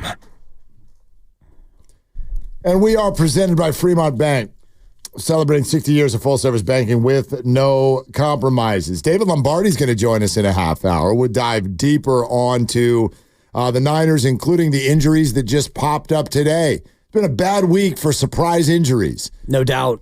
Kyle Shanahan came out of the game in Minnesota and said no injuries. Somehow, 5 days later, Debo, George Kittle, and Charvarius Ward are all sitting out practice, and we know Debo's gone for at least a couple weeks. Man. Whoops. Yep. And now Kyle Shanahan's got to deal with this, which is some words from Jay Gruden, former head coach in Washington, former offensive coordinator in a couple of places that I think are really discussion worthy. Let's dive into them. River Island's guest line, Jay Gruden, joins us on Willard and Dibbs. Hey, Jay, what's going on? Hey, how you guys doing? We're doing fine. We're intrigued by what you had to say, especially as a long time. It wasn't a knock on Kyle. Now Well, it's not. It was. No one's calling it a knock, but I think that what you're saying here is very interesting to 49er fans who are very aware of the struggles of coming from behind in the fourth quarter. What do you see from the Niner passing game when they are down, when they are in known passing situations? Well, I'll tell you what, they're not down very often, so they don't have to worry about it very often. You know, a lot of these teams right now that are in the lead, they call whatever they want, the bootlegs and the runs. Everything's working, but when people get down, and when everybody gets down in the NFL, it's very difficult to come back. It's not just Kyle. Every coach has a problem coming behind. We worked together at Tampa, and I've known Kyle's offense for a long time, and I just, in my mind, I don't recognize some of the things that he does in known passing situations. They're different, and it's not to say that they're bad. They're just different to me and what I'm used to. That's all. And I want to delve deeper because I don't think you're wrong, Jay, and I don't want you to feel threatened by this conversation because it's something I've talked a lot about. And for me, it comes down to formation and personnel and maybe route concepts as well. When you look at this team, a team that doesn't do three wides very often, they almost never go four wide receivers. Is it personnel as much as it is scheme as to why they don't come back very often?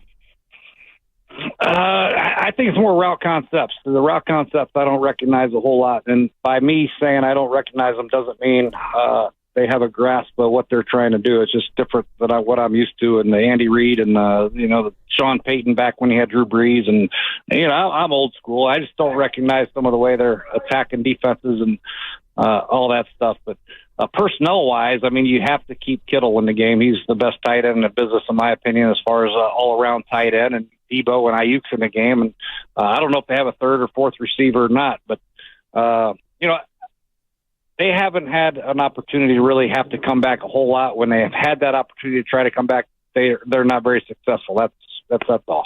Jay Gruden joining us here, Willard and Dibbs, 95.7 The Game. Coach, I know this is going to sound like a silly question, but, for football fans who are listening, we understand what a route is. But when you say I don't recognize the route concepts, what specifically do you mean? What are you seeing? Well, I'm an old man, and I'm an old school guy. I'm just talking about, a lot of concepts. You attack cover two, you attack cover one, you attack cover three different ways. If you get cover two, we're going this side. If you get cover three, you're going this side. If you get man-to-man, here's your man element and all that stuff. To me, it's just a lot of people running around in similar areas, and I just don't understand some of that. That's all. I mean, it's not that they don't have a rhyme or reason for what they're doing. I'm sure they do. It's just, to me, they're running in the same location a lot. If you freeze the film at the end of the play, you have three red jerseys in similar spots. It just doesn't make any sense to me. But they don't. I just don't feel like they work the field, all the blades of grass, the right way. Personally, you high-low the corner, you high-low the hook player, you high-low the weak side hook player, whatever you want to do. You work man-to-man against this technique. I don't know. It's just different to me. That's all. Is it a byproduct of being a run-first coordinator, a run-first coach, and a guy who maybe focuses more on pre-snap movement and formations and shifting? I think that's part of it. I think a lot of people have gotten into this jet sweep motions and crazy motions instead of more so, getting people lined up. And using personnel to have the defense show their hands so you know if it's man or zone or cover 3 or cover 2. But a lot of these motions can mess up the defense, but they can mess up quarterbacks as well because you don't know exactly how they're going to react to some of these motions. So I'm not saying I was a static guy, but I was more of a formation teller. So if I have tight end split out wide and the safety goes with my notes man-to-man, stuff like that. But yeah, I mean, they have a rhyme or reason. They've been very successful offensively there. Nobody's arguing that. I'm just saying on the known passing situations and come from behind situations, they haven't been as effective for whatever reason. And the concepts that I know that we learned back in the Tampa days, they're just different. And I'm sure he and Mr. Shanahan, they've come up with ways to try to attack defenses in different ways. I just don't recognize them very well. Coach, you also sort of indicated that you think Brock Purdy doesn't get the credit he deserves for the way the offense works. I wonder if you could expand on that a little bit. I think the offense, anytime you have an offense that is successful as San Fran's been, your quarterback has to play at a high level. The footwork, the timing, the anticipation, the accuracy has to be in tandem. And for it to be successful, that quarterback has to play, like I said, and be consistent. A lot of quarterbacks, they can throw a 5-step glance route. They can throw a play action, but do it on a consistent level and put your team ahead of the sticks all the time. I think Brock makes good decisions more often than not, and that keeps his team with the ability not to have to play from behind, not to play on third down and long. And that's part of why Kyle's so successful, because his offense is predicated on first, second down. You look at New Orleans Saints right now and Clint Kubiak, their offense. Derek Carr has had maybe 2 3rd and 10s, and the rest of them been 3rd and 2s, and they're 2nd and 5, they're 1st and 10, and they are crushing people right now. And that's kind of the similar formula that San Fran and Miami is using. But when they do get 3rd and long, they struggle like everybody else, not just them, but like everybody else. But Brock is an efficient quarterback. He's accurate and very good player. When you look at the upcoming game against the Rams and McCaffrey's out, Debo's out, George Kittle missed practice today with a hamstring. He'll be questionable. How does Kyle Shanahan go about getting Brandon Ayuk open and scheming a system where the defense will be paying him a lot of attention, but how do you make it so you can get Brandon Ayuk involved in this pass game? I'd be more concerned about George Kittle than anybody. I think George Kittle makes that offense what it is. He is the best blocking tight end and receiving tight end combination there is. And if you look around the league, not many teams have a blocking tight end like George Kittle that can go out and run pass routes and break tackles like he does. They're almost non-existent right now. I think he's the most valuable player on the team. Personally, I love Trent, I love Brock, I love Debo, but George Kittle is a monster. If he's not in there, I don't know what they're going to do. So you got to figure out ways to get another tight end in there and continue to hit people with Mason in the running game so your play actions are there on first and second down, and on third down, do the best you can and protect the quarterback and try to get through this game and try to win it probably by a field goal or whatever. But, yeah, it's tough when you lose players. You know, I'm sitting here on a park bench right now talking to you guys because I lost my starting tight end, my starting 2 quarterbacks, my starting left tackle, my starting left guard, and 3 linebackers. So when you get injuries, man, it's hard to function, and they're going to have to make do. All right, so let's dive into that. You have a Rams team that's got no Puka Nacua and no Cooper Kupp. You got a Niners team that's got no Christian McCaffrey, no Debo Samuel, and now, as you're detailing, maybe no George Kittle. Which team is like a lesser version of itself? Probably the Rams, just because they have offensive line injuries as well, and they have a very young defense. At least the 49ers have a very good defense, and I think when you have some injuries on offense, your defense has to carry the load, and they have to understand that. And Kyle, I'm sure, will understand that, and he'll take less risk on 3rd and 10. If 3rd and 10, maybe they'll run a screen pass to Mason or whatever and punt and back up the Rams and make them go the long field against a very good defense by the 49ers. So sometimes it's okay to win 17-13. We don't have to look at our rushing yards at 130 and our passing yards at 330. You know, the stats don't matter. We just got to get out of this game with a win. Punt when you have to punt. Don't turn the ball over, and make them go the long field, and I think they'll be fine.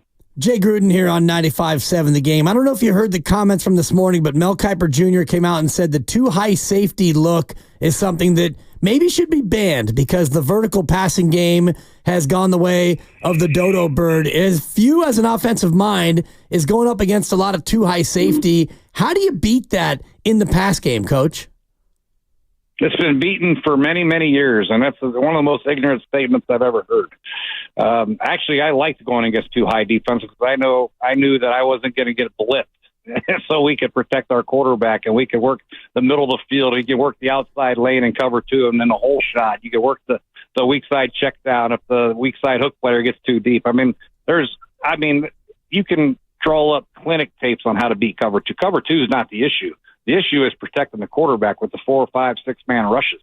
Maybe we should outlaw blitzes and just rush 3 guys all the time so the quarterback can stand back there all day. But I also said that you could play cover two with your corners. So your safety can come down and be the middle field reader, and your free safety can be the weak side flat player. I mean, you can dress up your cover. It doesn't have to be the safety. So teams are playing different versions of cover two now without the safety. So it'd be impossible to police. It makes no sense at all. And I'm telling you, most offensive coordinators that I know would rather go after cover two than actually after cover three fire zones and all these blitzes. Love the answer. That was great. Great answer. Yeah, you're listening to 95.7 The Game, KGMZ FM and HD1 San Francisco, on Odyssey Sports Station, always live on the free Odyssey app, Twitch and YouTube, powered by First NorCal Credit Union for a low-rate auto loan. Apply online or just ask for First NorCal Financing at the dealer. We're talking with Jay Gruden here on Willard and Dibbs on 95.7 The Game. Coach, I want to scratch into your sort of like offensive game plan mind here. If you were in a situation like the 49ers where there's a clear-cut sort of number one option that's still out there in Brandon Ayuk and a bunch of the other top options are not available to you, as an offensive coordinator, are you going into a game like that thinking, all right, we got to almost force the ball to our guy? Or are you decoying him some and still trying to spread things around? I wouldn't say decoy. I think every play concept has a number 1, number 2, number 3, number 4 progression. I'm trying to get Brandon to be our number 1 progression. So if you're running a shallow cross, I want him to run a shallow cross. Now, there's other progressions that are going to be part of the play. If they take away that, then you can go to other progressions. That's fine. But I always want him to be my number 1 progression. And obviously, if we get the man-to-man, I want to make sure I alert Brock Purdy that if we get man-to-man, we're throwing to Ayuk on this play. That's the best way to do it, because coverages, I like to say coverages dictate where the ball goes, but within each play concepts, you have your progressions, number 1, 2, and 3. I just try to get Brandon the number 1 spot. Certain play actions, you want him to be the one to get it, and then if he's covered, you go back to another guy or check it down to your back. So there are ways to get him the ball, but there's no guarantee. But coverages will dictate where the ball goes. But in man-to-man, we're going to tell Brock, hey, we're going to alert Brandon on this one. You talked about the pass concepts from Kyle Shanahan, but what about the run concepts, and what does it say about the Shanahan run scheme that Jordan Mason becomes another undrafted guy who appears to be very effective in the Shanahan run scheme? The best. And I said this, first, second down, Kyle's the best probably ever coached. And part of that is he's had some pretty good tight ends. And I think George Kittle, I made this mention a couple of weeks ago, George Kittle, if you want to run the ball effectively in the NFL, you have to have a tight end. And if I was taking a tight end, George would be my number 1 guy. The way he blocks for the outside zones, the backside cutoffs, all the things, he is absolutely clinic perfect in the way he does everything. He's the best. And then you had Trent Williams, you had some good backs and a great run scheme. Chris Foerster, I don't think gets any credit for some reason. He was my line coach for a year in Washington, and I was almost cried when we let him go. But yeah, he's awesome with his run scheme, and Kyle does a great job. Mike Shanahan, they're great with the outside zones, the inside zones. They come up with unique ways to cut off the backside. They're the best in the business of what they do in that regard. Jay, before you go, we got listeners here in the Bay who might have had to pull over because this is a fun and admittedly dumb sports radio thing that we do all the time with the Niners, which is sort of like, of all the stars, who's the most important? Who do you not want to get hurt? And so the answers from Brock Purdy to Christian McCaffrey to Trent Williams come out a lot. Did you say it was George Kittle? Well, Trent's obviously your quarterback. I don't know who their backup is right now, but you never want your quarterback to get hurt because all the information goes through him, and he's got to handle the run game, snap count, everything goes through the quarterback. So quarterback's always one. After that, I coach Trent. Trent's the greatest left tackle of all time. I don't give a damn what anybody says. However, if you want to run the ball effectively, you have to have George Kittle in your lineup. He is amazing to watch. He's fun to watch, and in the past game, he's good. He may not be the best tight end in the passing game in the NFL right now, but as far as a combination blocking, receiving tight end, George Kittle is the man. So it's a tough call for me. I'd go quarterback. I wouldn't want my quarterback ever to get hurt. Trent probably be 1A and Kittle be 1B. Debo might be 1C. They have some great players on that football team, and but George Kittle, I think you want to run the ball first, second down, you got to have a tight end, and George would be my pick. There it is. Hey, Jay, great stuff. Thank you so much for hopping on with us. All right. Thank you guys for having me. Okay. Jay Gruden, right here on Willard and Dibs. Yeah, I like it. And, he was defending his point about the pass concepts and the passing game. And what he just said there is not quite a backhanded compliment about Kyle, but he said he's the best in the business on first and second down. Right. Then you get to third down. Not the business anymore. No, although last year they were fifth in football on third down, in third down conversions. But, man, a lot of praise for the run game. Best ever in the run game. Right. But not as big a fan about the pass concepts. Well, and what, like, he sort of, changed course a little bit to say, I don't recognize him, which is his way of being like, it's not what I would do. It's not what I would do. Right. And, I don't know that the Niners should be doing it the way Jay Gruden wants rather than Kyle Shanahan, but he's not wrong that is a lesser version of the 49ers. What makes them special is first and second down. What makes them special is their ability to get out in front, be a physical team, and sort of grind you out. And now, you look at Kyle Shanahan, the second that things got going with a quarterback, they've always been good. You get to this point now where you feel like you've got so many eye-popping players, and they do. They become sort of like automatically, at least among the teams that you could count on one hand, who have a really, really good shot at the Super Bowl. But now, this weekend, and probably next weekend, you dial it back a little bit to like, this is more like Kyle Shanahan's previous 49ers teams. And they were good, right? Jimmy Garoppolo went to a Super Bowl, but games didn't look like they often, not always, but often do. There's a lot of 31-17 type of feeling games with this version of the 49ers. I think now you go back a little bit more to the 20-13 type of, and it may look like that, it may not, but I'm sort of readying myself for at least that possibility. I still think they'll be a good team, even missing all these guys. They should be, and they should be a team that can win a game like this because it's not really a road game. I mean, it's 300 miles away from where you normally play, but the crowd will be more in the Niners' favor than it will be in the Rams' favor, and it's a place that you've played a bunch of times as a team. So, yeah, it's a road game, but not really, and they're banged up too. And our producer, our technical director, Mark Grandy, points out that they're down 3 offensive linemen and their 2 top wide receiving weapons. Yeah. So even though you don't have McCaffrey or Debo and maybe not George Kittle, it still feels like a should-win game than a could-win game. Well, and he also said in games like that, you have to lean on your defense. And I will add that while Nick Bosa was limited today, I don't think there's a huge concern there. And Charvarius Ward being out today, the beat writers are saying, sounds like it was very precautionary on the part of Nick Sorensen. So I think right now, the defense, at least, is trending, especially with Hufanga now being back. The defense, D. Winters too, the defense is trending toward being full strength. And I would argue that I would hope at least that should be enough. That should be enough.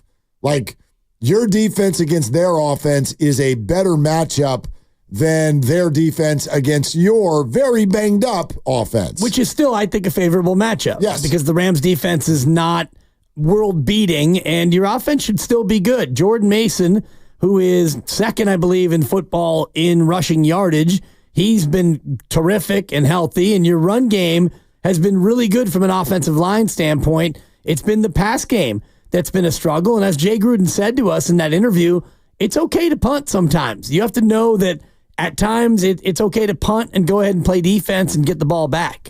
Let's go back to the phones. 888-957-9570. David Lombardi is going to join us in like 8 minutes, and we'll dive deep into the newsy side of this too, like Kittle and Charvarius Ward and all the injuries, and get all that perspective from practice. Let's go to Austin in the city, though. Hey, Austin, what's cooking? Hey, no much. Hey, I like that call with him. He kept it P with y'all, man. Hey, how come y'all didn't ask him about Brandon Ayuk drop passes and him getting his bag? Y'all didn't mention nothing about that. Y'all been mentioning about the whole time is about Brandon Ayuk not performing, but he does perform when Debo and Kittle is injured all the time in the beginning of the season. He do put up numbers. So, I mean, can y'all just lay off the contract and let the man do his job, man? And then the drop touchdown that he had, man, that's a diving catch. That's pretty hard to make right there. Come on, man. You know, in the back of the end zone. Come on, Austin. Come on, man. First of all, the first part of what you're saying, hey, we'll have a discussion here. We didn't ask Jay Gruden that because that's got nothing to do with why Jay Gruden was coming on the show. Right. That's not Jay Gruden's jam. That's not what he does, okay? The first part of what you're saying is actually the conversation that Dibbs and I are having, which is essentially kind of how much slack are you cutting Brandon? Where you lose me, Austin, whether it's $30 million, $14 million, or whatever. You want to be a good wide receiver in this league, you make that catch. I don't care that it's hard. Playing in the NFL is hard. All of it's hard. That was a dot. It hit him in the chest. Yes, he has to lay out for it. That's what wide receivers do. You're cutting him too much slack, Austin. A receiver that's making money this year is struggling, though. A lot of receivers this year is struggling. Even the quarterbacks are struggling. What's that got to do with Brandon, though, man? I'm just saying he's been putting up numbers his whole career so far. So why look at these 2 games like he ain't been doing nothing? Because he made himself a huge spectacle all off season, Austin. That's why, and that's how this works. I feel you. I got nothing against Brandon prior to this off season, and then he acted, in my opinion, incorrectly toward his teammates this offseason. And when you do that, whether it's fair or not, I don't want to make it about the money. All I simply said, and I said it all August, is it's going to be. It's kind of like telling people in New York to be rational. It's not going to happen, man. You do what he just did, and then you drop a ball on Monday Night Football on opening night in the end zone. You're going to hear about it. This is sports. This is how it works, Austin. It is what it is. He got his bag. Now let the man go do his work. He gonna have a couple bad games. Just like some of the good receivers that got having money, gonna have a couple bad games. Just like TD. He didn't have a good first game. Nobody's stopping him from doing his work, Austin. But we're gonna talk about what he does out there. Like, nobody's saying he's a bad player, but like, you also need to be accountable. Austin, thank you. Thank you very much for calling. You got to be accountable.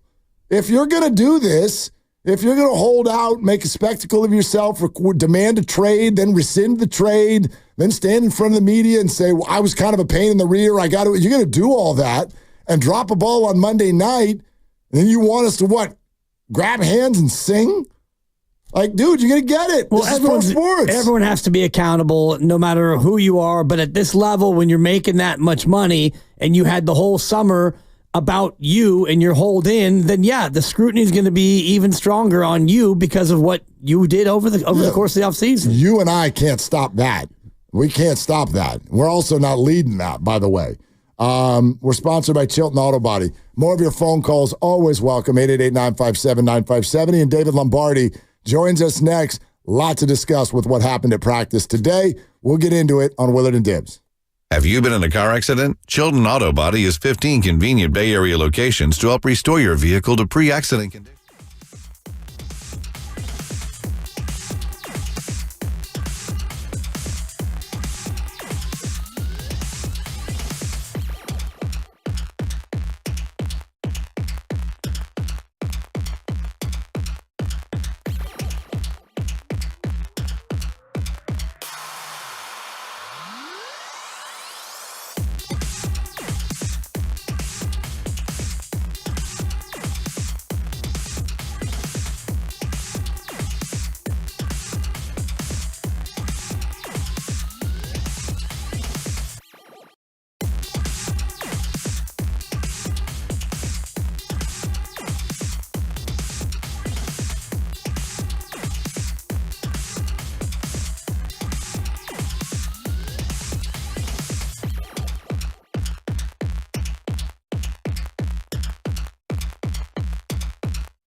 Now, back to Will and Dibby on 95.7 The Game.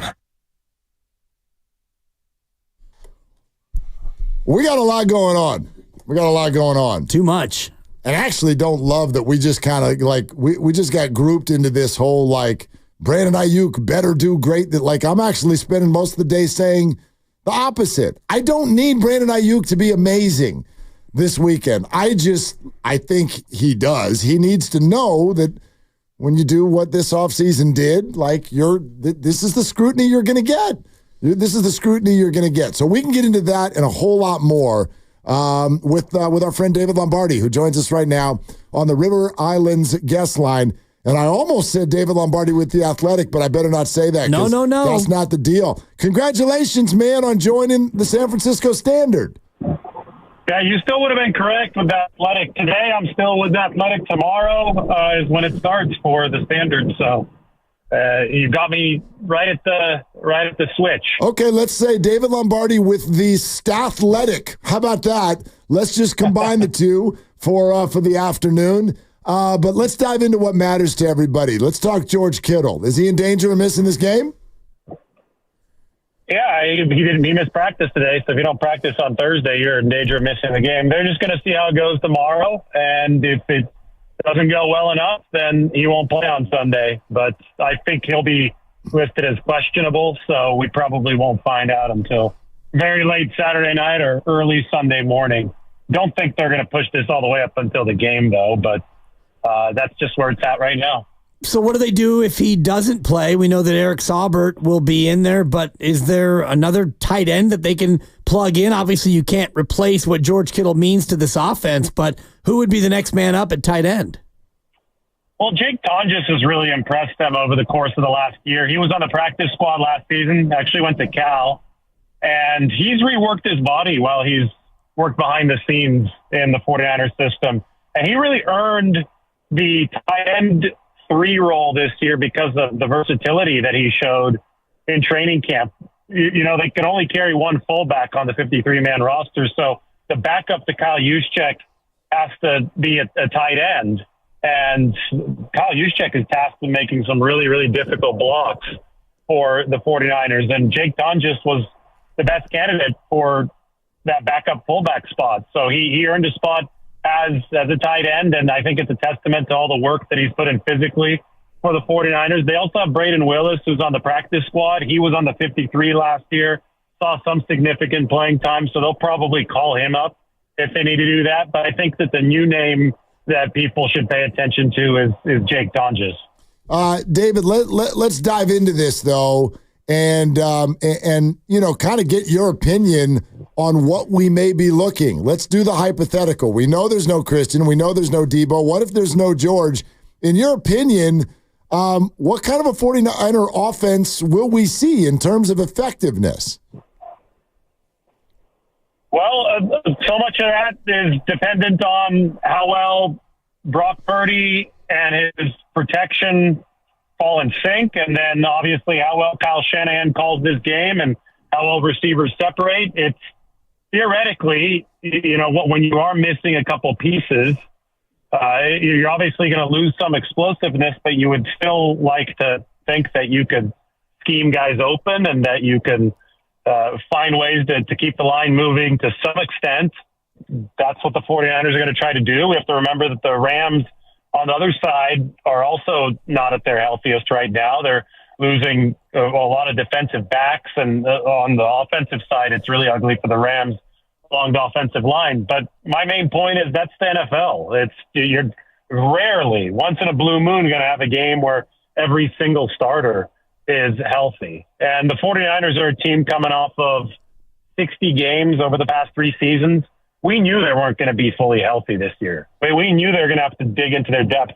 That's why we made such a big deal about the draft and about the offseason, saying they need to build quality depth at a controlled basis to fit in with a roster that is a little older, but has a lot of star players. But I think it was very clear that after running 3 straight marathons, the 4th marathon this season for the 49ers was going to be one that was going to be tough to endure, and that depth would be required to endure it. And that is the challenge that the 49ers have in front of them now. We don't know exactly who's going to play.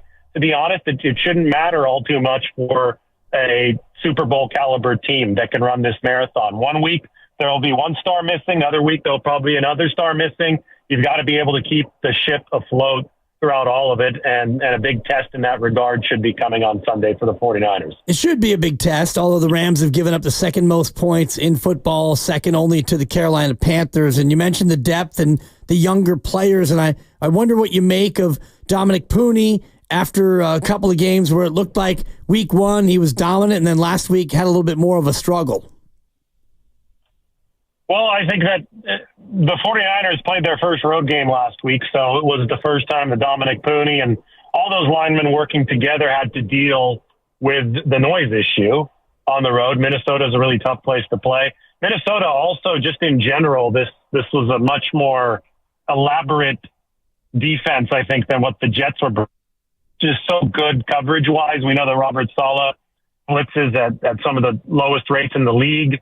Not saying it's a bad defense. I think the Jets actually bring a great defense to the table. But Brian Flores is bringing a whole lot more smoke and mirrors in your direction. Minnesota was that way in 2023, and then they're definitely that way in 2024. So for a rookie offensive lineman in his first road game, that probably was as difficult as the cerebral test gets in the NFL. With all the disguises and the aggressive blitzes that the Vikings were running up front. And, just as a whole, I think in the NFL right now, you're not seeing nearly as much training in the preseason and in training camp. You see offense around the league is very, very down through 2 weeks. I think that's a big part of the reason why. And then the parts of offenses that are struggling the most are offensive lines, because in general, I think over the last 15 years, there's been a proliferation of extremely athletic defensive linemen at, great degrees of depth across these teams. It's not just the starters. And that's outpaced how offensive lines have grown. So Dominic Pooney was kind of, right at ground zero there of probably the toughest position to play here in week 2. And I think it's only going to be uphill for him in a good way moving forward. David Lombardi, the Athletic and soon to be the San Francisco Standard, with us here on Willard and Dibs. 95.7 The Game, talking 49ers, and the latest news that both George Kittle and Charvarius Ward missed practice today. Add that in to all of the other injury news. I did see this, and obviously, David, there have been and will continue to be a lot of eyes on Brandon Ayuk. But for a lot of us, we just look at the stats and we go, hey, that's not that great. Kyle Shanahan was quoted this week as saying, well, if you look at the way he ran his routes and the way he blocked, he actually had a hell of a game. Would you help our listeners take a deep dive on how Brandon is actually playing so far this year? Well, first, Kyle Shanahan, he's the CEO of sorts of the team, and he's got to make sure that his players stay motivated, and he knows each player better than we do. So I think that what he says about each guy, especially given the context of some of the criticism that we're hearing in the media for somebody like Brandon Ayuk. So I think what Kyle Shanahan says is important, because it's always going to be geared toward getting that player in the best headspace possible. Because this, especially in the age of social media, everything comes back, and the players are going to be able to probably hear every single word that his coach says. That being said, it's a production game at the end of the day, and Brandon Ayuk is not being paid to run good routes, or just to run good routes and just to do stuff right behind the scenes. He's being paid to put up numbers for the 49ers. He put up numbers last year. He led the NFL in yards per completion. They obviously were, to at least some degree, disjointed in the game on Sunday offensively, where they were putting up some yards, but they weren't putting up the points. And that all came under the backdrop of missing Christian McCaffrey. And when you look at the efficiency numbers for the offense, Brandon Ayuk was a shadow of his efficiency from last season. So that's just the truth of the matter. It doesn't matter if he was getting open a ton. They lost the football game. And I think everybody in the 49ers building knows that Brandon Ayuk is going to need to deliver more from a statistical standpoint, especially if Deebo Samuel and maybe even George Kittle is now out moving forward. Ayuk was under probably a little bit more of a visible spotlight in week one because it seemed that he was targeted in higher profile situations and he didn't hold on to the nicest pass of the evening from Brock Purdy into the back corner of the end zone. And I think Ayuk himself has told us that he's not feeling himself yet, right? He was at 100% obviously last year. The efficiency was off the charts. He said that week one experience was almost like an out-of-body experience. He had never felt that way in a game, and he didn't like it. And then after the Minnesota game, he said he was about 80 to 85%. So I don't think there's any argument here from Brandon Ayuk that he's not at 100%. And I don't think that there's any argument from anybody in the 49ers building that they will need Brandon Ayuk at 100% as this season progresses. That's why they did pay him as much money as they did. Yeah, and hopefully that 100% gets closer to being achieved this Sunday against the Rams with likely two at least, and maybe 3 other skill guys out. I want to ask you about Talanoa Hufanga and what you thought he looked like at practice as he gets back to full participation coming off his devastating injury last year. He's such a great communicator. I think that immediately can help the 49ers on the back end where that's the biggest problem with this team right now is the third down defense. It's the worst in the league through 2 games. It's been a problem visibly against both the Jets and the Vikings. They gave up 7 of 12 third downs, including 6 third and longs against Minnesota. And so much of that was just, you could tell they weren't in sync on the back end. The rush and the coverage weren't tied together. And it just so happens that Talanoa Hufanga is one of the more vocal communicators on the team. He's playing a position safety that does ensure that everything is in line there on the back end since he's got the whole defense in his sight in front of him.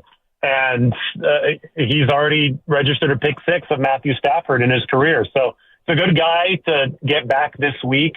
He's been working at practice for a while now, first couple of weeks on the scout team. So he got some looks against George Kittle, and obviously Brock Purdy was the quarterback working against Talanoa Hufanga. That gave the 49ers confidence that he was ready to take on actual first-team duties. So he's been fully inserted into practice this week, and we should see him on the field Sunday alongside Jair Brown. Those two have rarely worked together because, remember, Jair didn't take over as the 49ers starting safety last year until after Talanoa got hurt. So I talked to Jair about it today. He said in the preseason against the Broncos last year, when Jair was a rookie, he had 5 snaps with Talanoa, I guess at the start of that game. So they'll have to get on the same page, but I think they've done so much work together in the film room and in the meeting room that this is something that's going to boost the 49ers. David, a couple quick things on Nick Bosa. First of all, he's limited today. So A, is there any concern? B, how do you feel so far about what they've put around him? They've reworked this defensive line to be more effective. What are your returns so far? Well, again, they've played 60 games over the past 3 years. This is the NFL. Guys are going to pop up on the injury report. Guys are going to be limited at practice.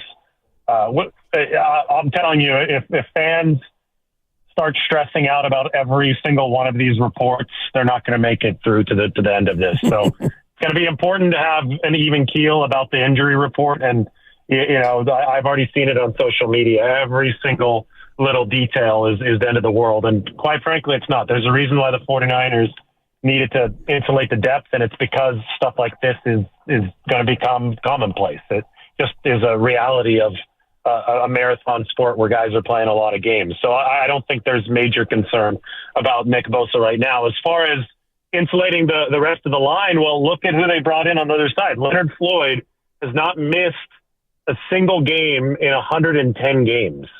He is one of the great Ironmen that's currently active in the NFL.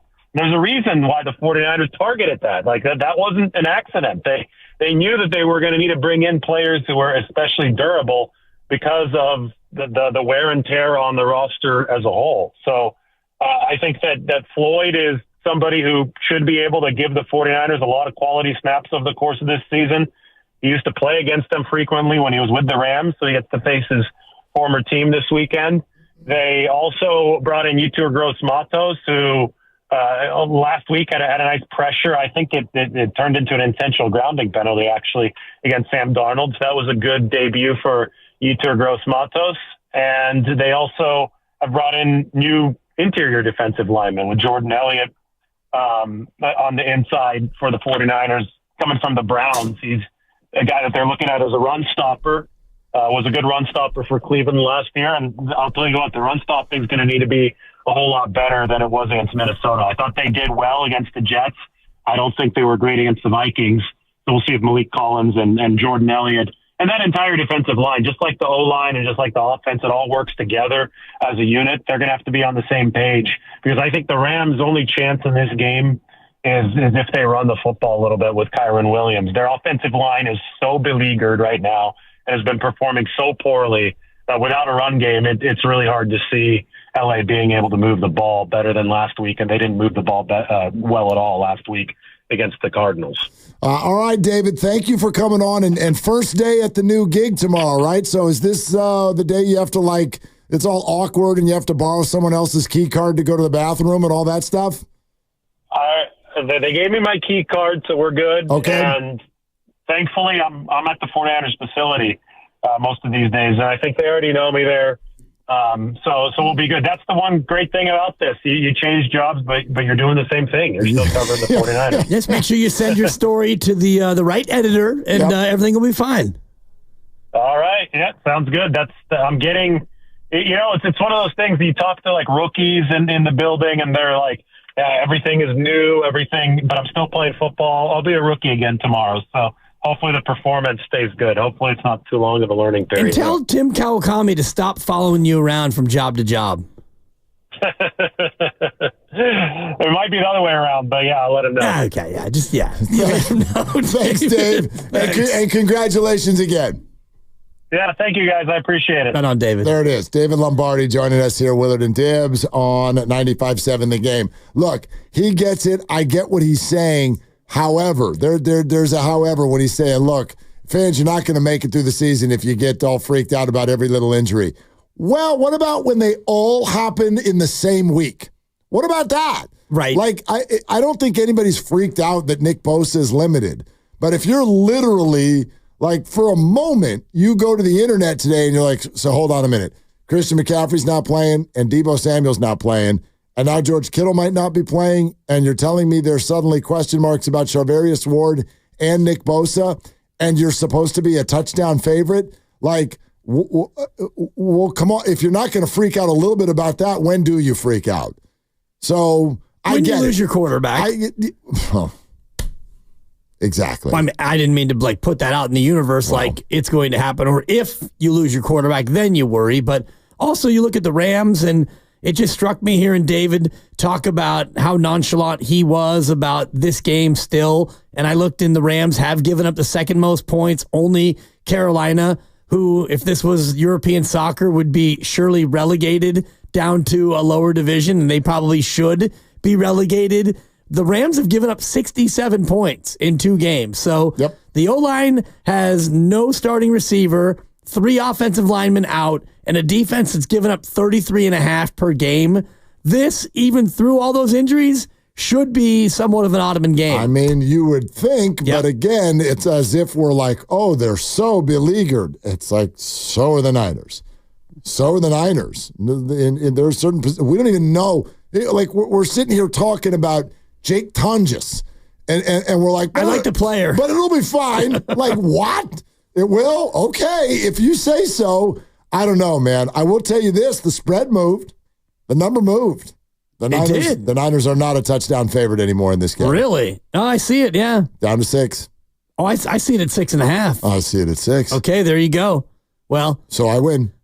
Well, you win, and I'm kidding. Well, if you're smart, I'm just kidding. You wait because I mean, maybe you bet it at 6 because I already bet it in my pick 'em pool that I do at 7, and it's my 3rd most confident pick of the week. I'm very confident Niners -7. So if I was able to bet it at 6 and I can elsewhere, I feel even better about that at 6. Well, speaking of your picks, and I'm hot. Well, first of all, you're hot. I've won 4 or 5. Kinda, yeah. 4 of my last 5. You have. You've won 4 or 5. And by the way, 2 on the year. I want to back you on something. Go ahead. Because earlier I said you got lucky on Monday night with when I found you. With your Falcons plus 5.5. You got lucky. It's a lock. But you actually kind of didn't. You got lucky after getting really unlucky. The Eagles should have won the game by 3. Correct. That's what should have happened. Whether it's Barkley catching the ball or the Eagles running the ball straight up the middle and trying to get a first down, the smart money at that moment was Eagles win by 3, and you would have won. And then Barkley drops it, and they go up by 6. And Christy will back me on this. We're sitting there together, and I just started belly laughing. But in that, like my friend sort of way. And that's when I texted you. Like a Steiny laugh? Well, I was just like, no, I would never do that. But anyway, that's just my way of getting the drop played. That's when I texted you where I was just like, OMG, Dibs. Yeah. Because that's absurd. That's absurd. And now the Eagles are up 6, and you've got the Falcons plus 5.5.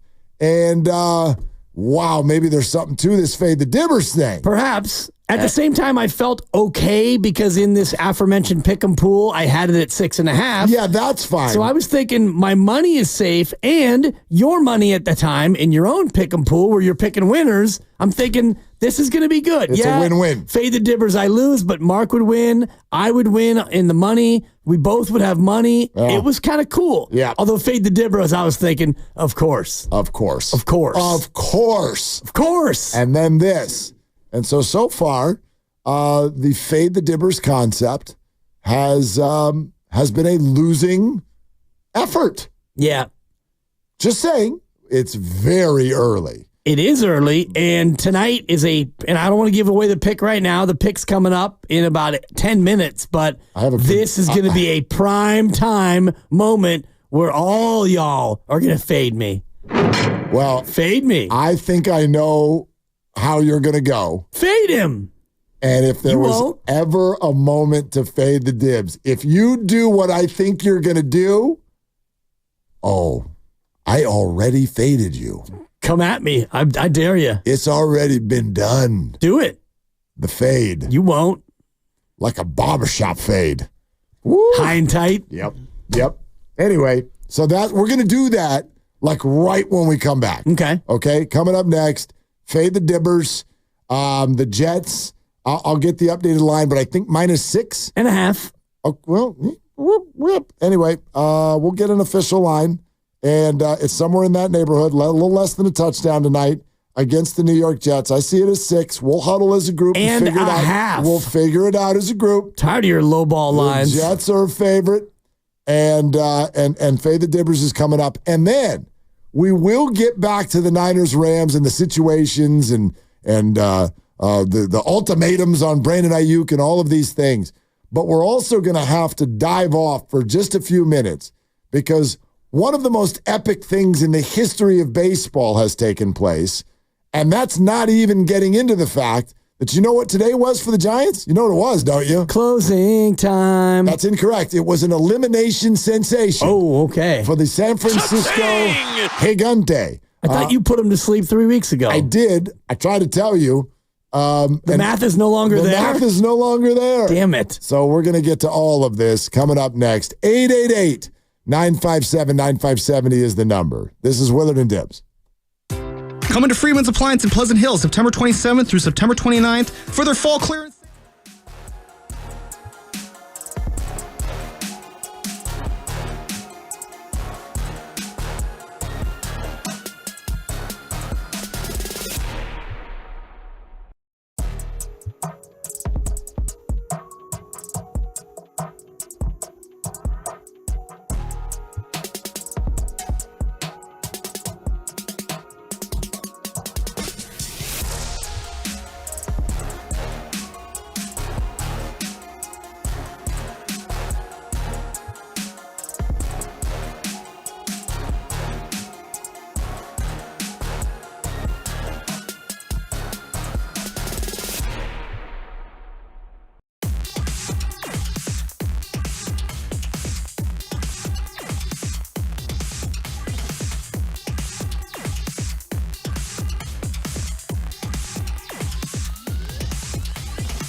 Now, back to Dillard and Wibbs on 95.7 The Game. Okay, we got a lot to do.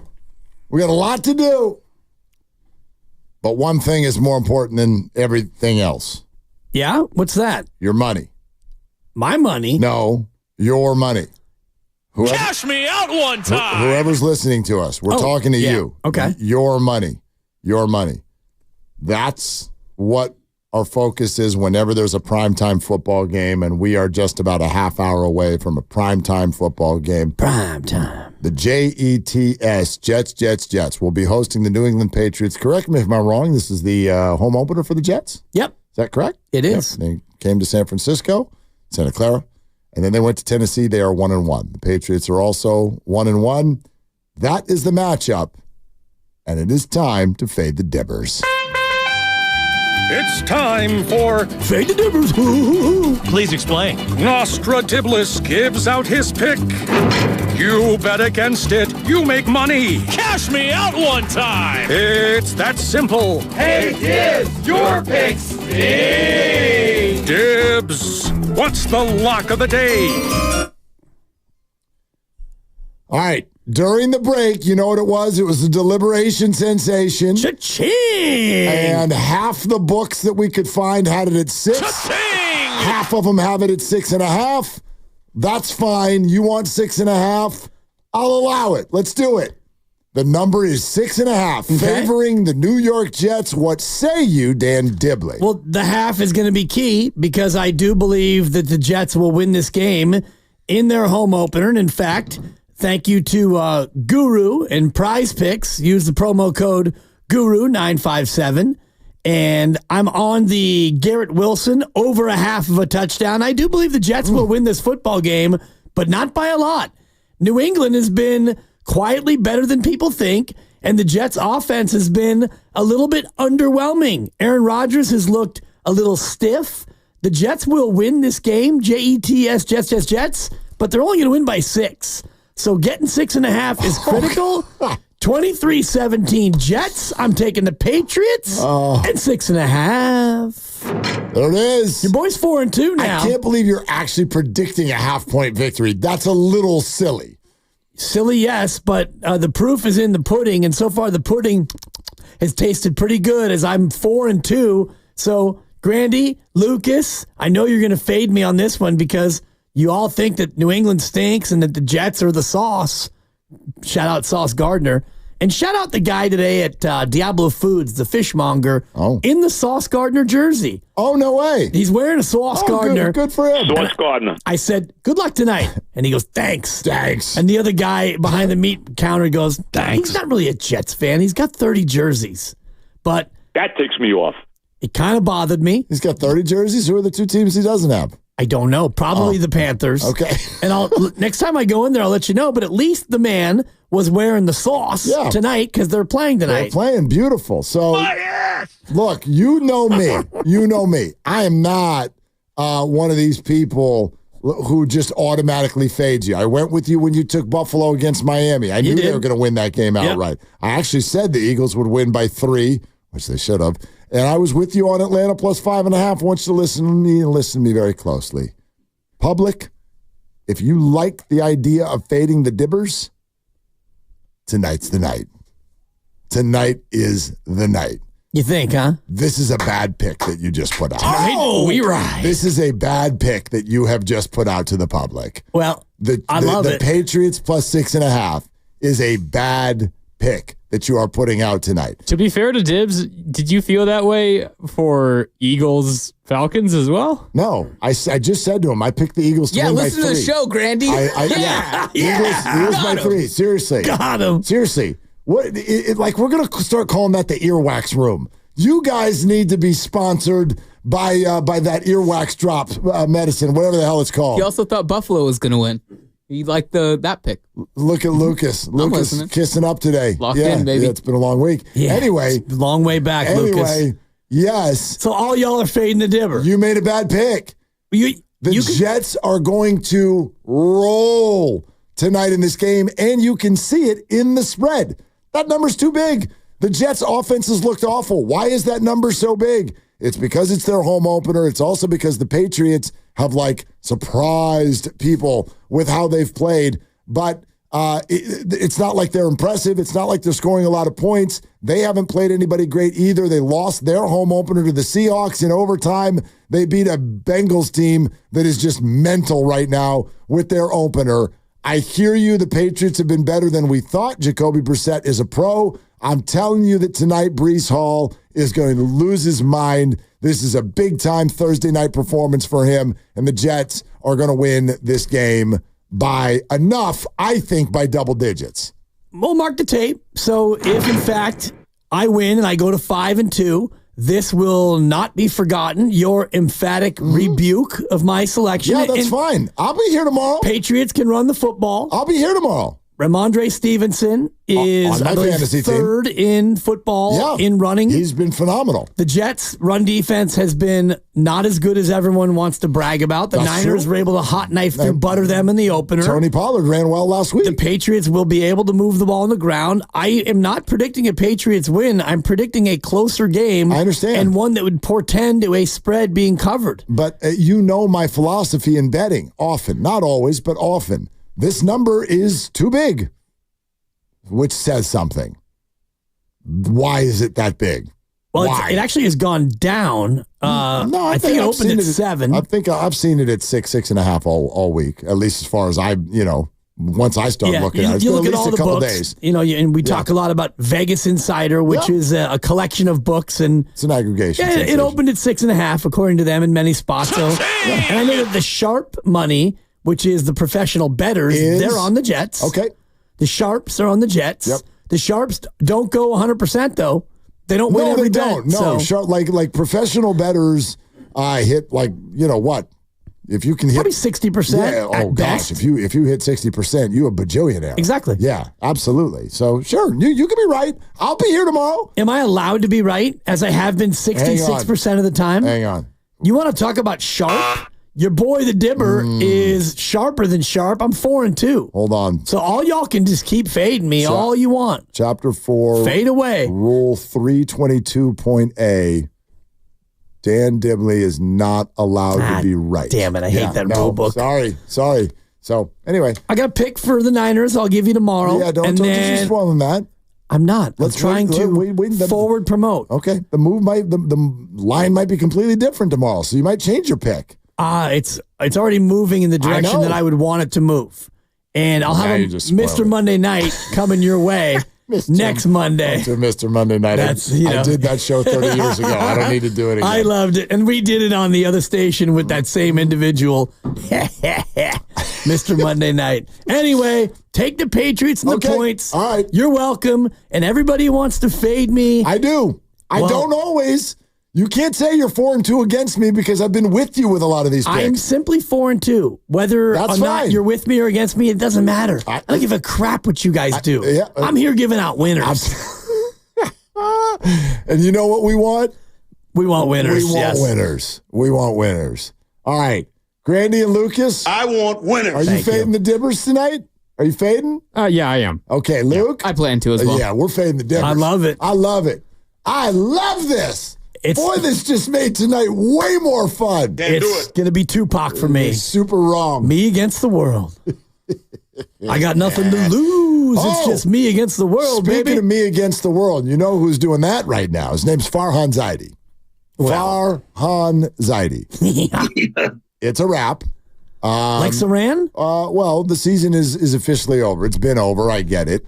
These games have been an absolute snooze and not exciting for a while, even though they played well in Baltimore largely. So they've canceled the remaining 10 games of the slate? Well, the math is over. No. The math is over. The Giants officially missed the playoffs for the third consecutive year, and you can start to let the conversation begin. And I know where it already is, and that will now start to ramp up in that it's official. And I don't know. Can I ask you? Oh, go ahead. Because I asked you a week ago what you thought. What I think is going to happen? And a week ago, it might have been 10 days, I said, what do you think the percentages are of Farhan stays or Farhan goes? And you said Farhan stays 54%, Farhan goes 46%. Okay. And I think this was a week, somewhere in there ago. Mm-hmm. And so I wanted to ask you the same question. Not, it's basically what you think. What I think is going to happen. Not what you want. Not what you want. Because that's not fair, and you don't ever want somebody to lose their job. I do not. Ever. I do not. In general, that's not how you roll. Farhan Zaidi is a good dude.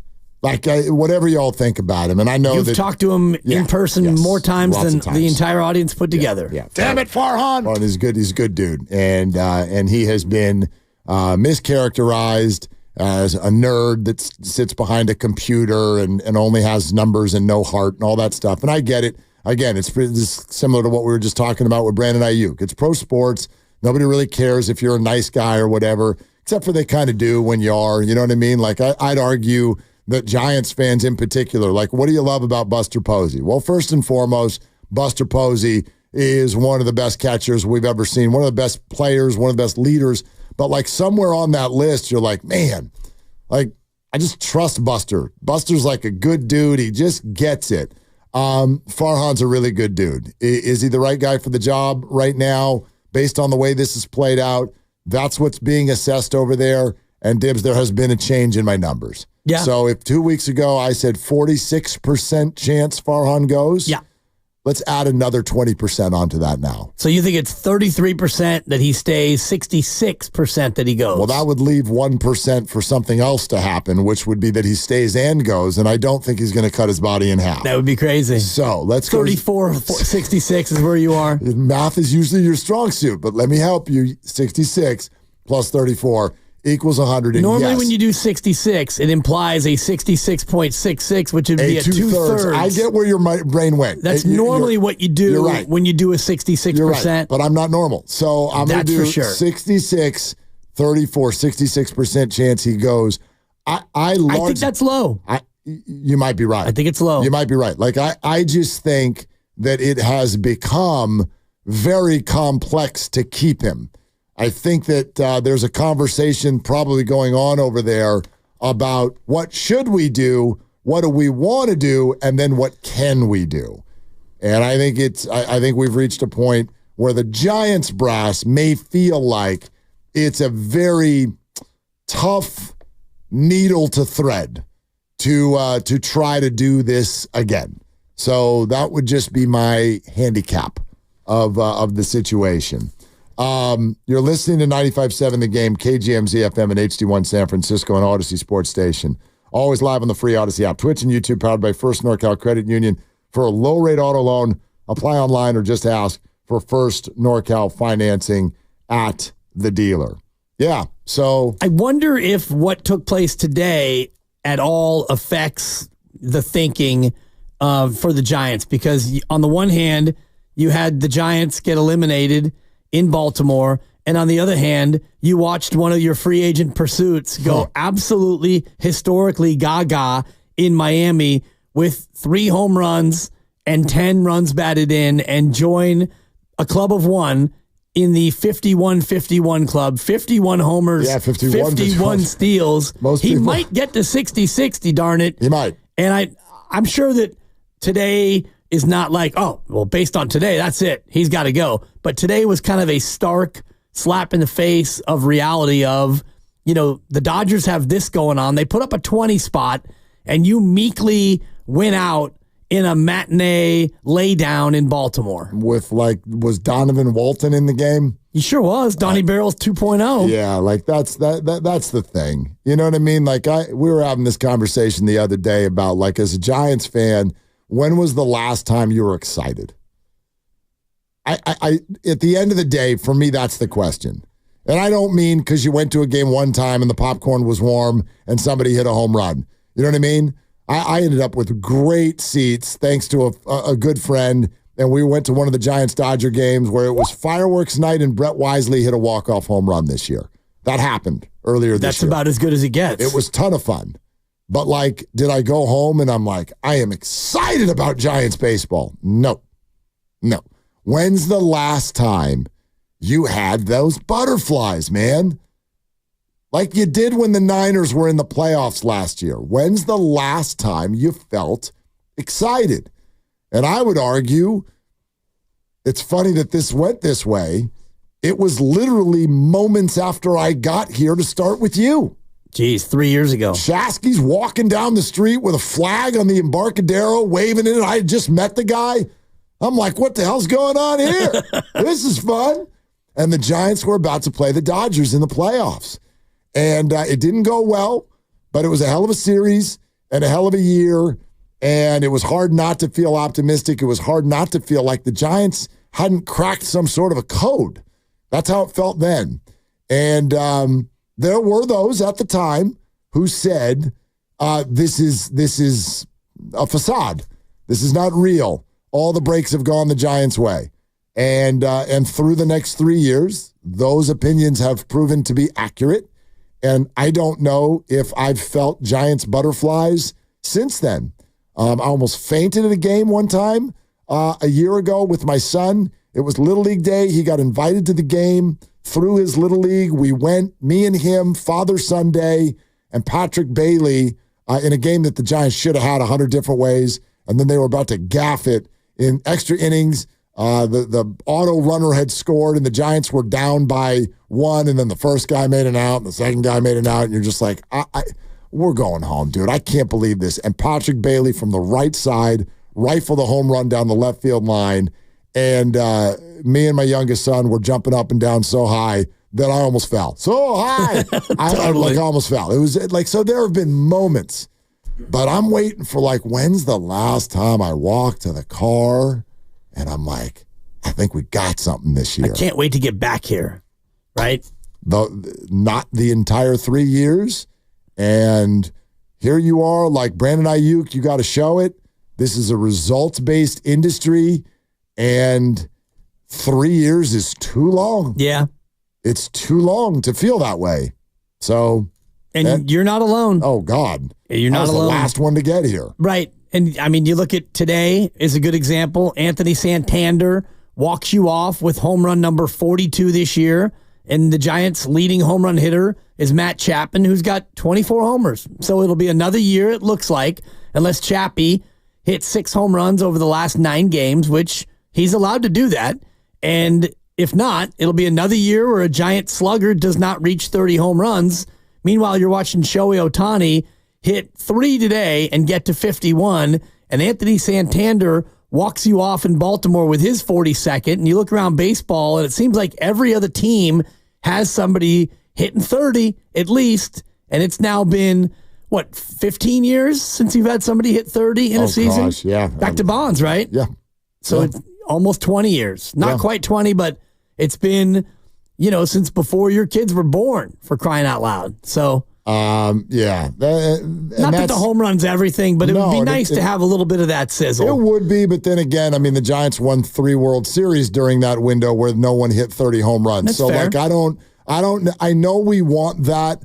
This year's candidate, of course, was, they got Jorge Soler. Guy didn't even make it out of July, and he's now having one-on-one fights with iPads. Like, just a colossal disaster of a signing. And they were lucky. Sort of like an awkward feather in Farhan's cap in that he signed him, but then he also was able to wiggle out from underneath it, which ends up being a good thing. But yeah, be that as it may, sometimes I don't think you know what the excitement is or where it's going to come from. You just have to feel it. So this isn't about it's not as simple as who'd you sign in the offseason. Because come on. You watched what he did in the offseason, and you gave it your stamp of approval. We all did. Yeah. We all did. But it didn't work. It didn't work, and this is an organic thing, which is everybody getting excited about a franchise. Sometimes you don't see that coming. You don't know exactly how it's happening, who becomes iconic. Hunter Pence shows up in a car in the middle of a game, in the middle of a season. Next thing you know, he's got a scooter, and he'll never leave San Francisco again. I don't know who those guys are, but they're not here yet. And this year's had some interesting young players come up, some not so interesting young players come up. Is Bryce Eldridge going to continue and be the 20-year-old we've been waiting for next year? Maybe. Maybe, but the bottom line is there's just still too many question marks and not enough butterflies. And so I actually don't even care who the hell runs the show.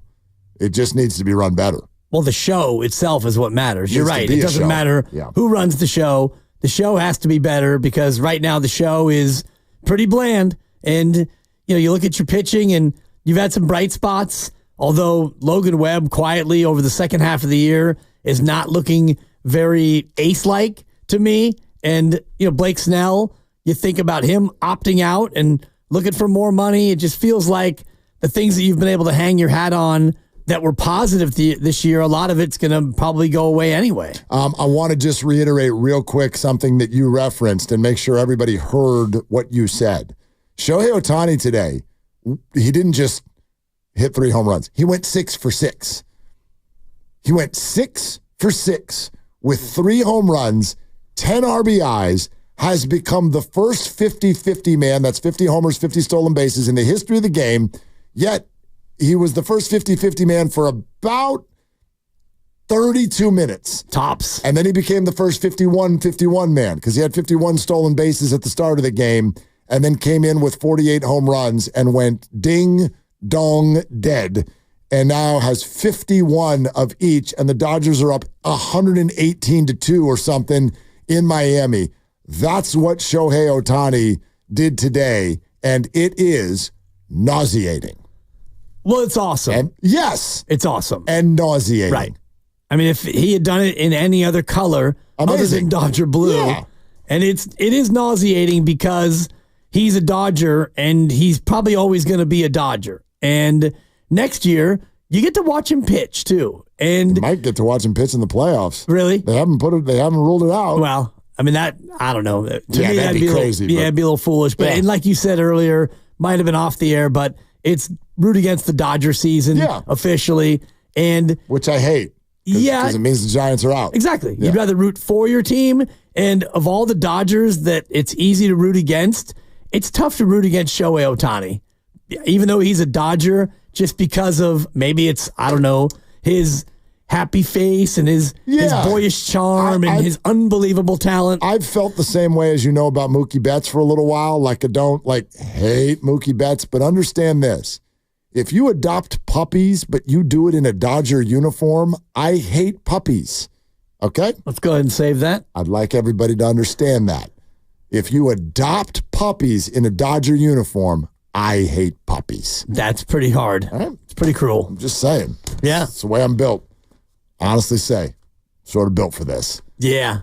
So's Brock Purdy. Let's get back to the Niners. Brock Purdy speaks on Thursdays as the quarterback of the San Francisco 49ers.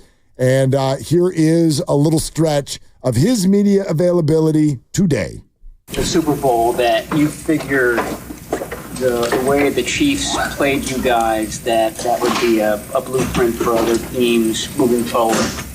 Have you seen that over the first 2 games? Any kind of similarities in defensive approach to you and in your offense? Honestly, I don't think so. Just the way the Jets run their defense, they ran it that way. The way Minnesota runs their defense, they ran it that way. So every team that we've played so far, it's only been two games, but in the 2 games that we've played, each defense has done what they've done, and they are who they are, and they compete that way. So I don't think I really have seen much of any similarities with Kansas City. Each team has their own style of defense. So Rams style still similar, even though number 99's not in there. They still want to emphasis with the D-line coming at you. Yeah, they got some young guys up there, man, that are hungry and that fly around, and they're aggressive, and so we have a lot of respect for them. And then their scheme outside of that, I think, is a little similar to how it was last year and stuff in terms of the coordinator that had left, but very similar in that regard. But the guys up front still bring it. So. After the game, you seem to compliment Flores' scheme a little bit. What is the challenge of that? Is it that it's mentally he speeds you up and then slows you down, and you got to find the soft spots in the zone, you got to find the rushers and who's coming, how many? What's the challenge of that defense? I just think he does a really good job of disguising some stuff and dropping guys out or whatever. And so, he did a really good job with that. And so in that video, that's all I was trying to say was, just give him his credit. Like, that was a good job that he did there. But nothing more than that. But like I said before in the last couple questions with, that's what they've shown on tape and that's what they did in the game, and they did a good job with that, of making it look like one thing and then making it another. And, their guys are all tied together really well. And, it's a bend but don't break kind of defense. And they did a great job for 4 quarters of doing that. And they didn't change it up from what we saw on film. Like, they did it. And they executed really well. That was the biggest difference. So much was made of your supporting cast over the last couple of years, ad nauseum almost, but now a lot of them aren't going to be there. How do you feel going into a game with some pretty key guys not playing? Yeah, I mean, obviously, it sucks not having your guys and like Debo and Christian and stuff. So it's like, all right, how can we figure out to get the ball to other guys and stuff? But man, we got playmakers. Like I've said that before.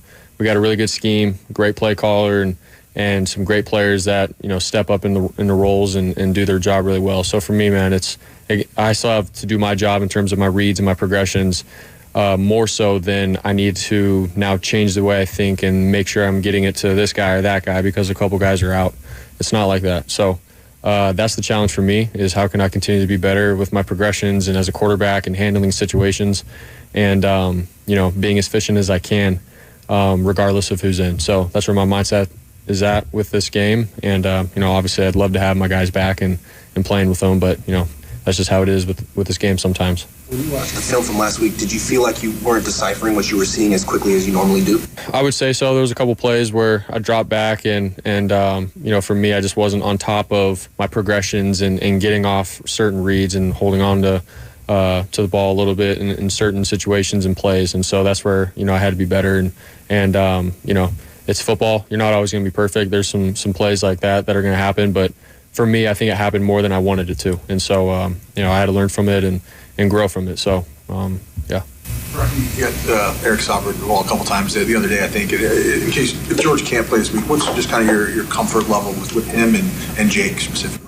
Yeah, I think Sauber has done a great job just coming in and doing his job well and knowing what our offense is, where his landmarks are supposed to be as a route runner. And then in the run game, he does a great job for our guys. And so he did a great job towards the end of the game, 2-minute drill. He was right where he needed to be and caught a couple, crucial catches and stuff. So, and he's got experience. He's played for a while now. So for me as a quarterback, it gives me some comfort knowing that he's been in those situations and he's willing to, understand what we're trying to do and then execute in the heat of the moment. So, and then Jake Tonjes, man, just seeing his progression from even last year till now of knowing our offense and being where he needs to be. And he's a smooth route runner. He's got great hands. So I'm excited for him and his opportunity, man. He's had a great camp and whenever his number's been called upon at practice or in some preseason games, I think he's done a great job. So I'm excited for both of them. 49ers fans historically travel really well to SoFi, times outnumbering the home fans there. Does it feel like a typical road game when you're in that environment, and does that help the offense when it comes to communication, maybe not having to go on silent counts in certain situations? Yeah, I think that's huge. For example, like last week going in Minnesota with the environment as it was and stuff, our operation, our cadence and everything is completely different and how we rep it at practice. So to be able to go down there and have our Niner fans show up and, to be able to use our verbal cadence and stuff, it's huge for us. So we're obviously ready for any kind of situation if we do have to go on silent. But more than anything, man, we're proud to be playing for the Niners and the faithful show up and have our backs, especially down in LA. So we're excited for that, and it's nice going down there and being able to, hear each other and communicate. It's a big part of the game. Some of the advanced metrics show that the receivers aren't getting quite the separation thus far that they did last year. What does the film show? And when they're not getting separation, do you have to throw more 50-50 balls? And does that add stress to the whole thing?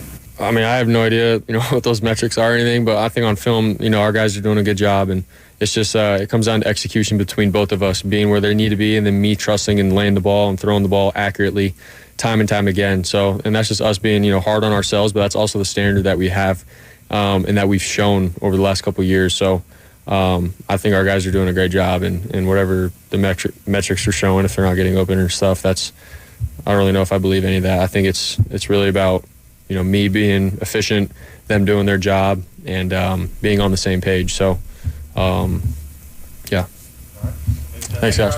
All right, there it is. Thanks, guys. Yeah. There goes Brock Shanahan.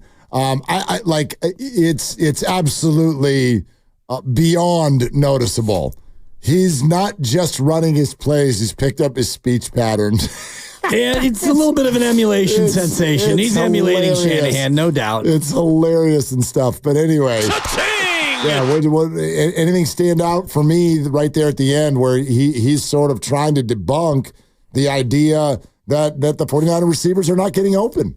And it really doesn't matter, and he's right about that part of it. And you can look at the metrics about, how many yards of separation a guy has. If he is open even a little bit and the pass is there and he makes the catch, who cares how open a guy is? For me, a bigger issue with this offense so far has been the pass protection and the fact that the pressure rate for the 49ers is among the leaders in football, which is not what you want. I think he's been pressured on 25% of his dropbacks, and that's not a key to an offense that, wants to push the ball down the field. Last year, he was among the leaders in air yards per attempt, right, as a passer, and in order to do that, you have to give your quarterback some time, and through 2 games, he hasn't had a lot of time. Yeah, that's absolutely a big piece of it. The weird in me is starting to almost look forward to this game just because I kind of, I don't wish it on the Niners. I don't want it to last, and unfortunately it might.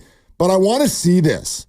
There's so many people in this game who sort of are going to need to do what the world has told them they can't do, right?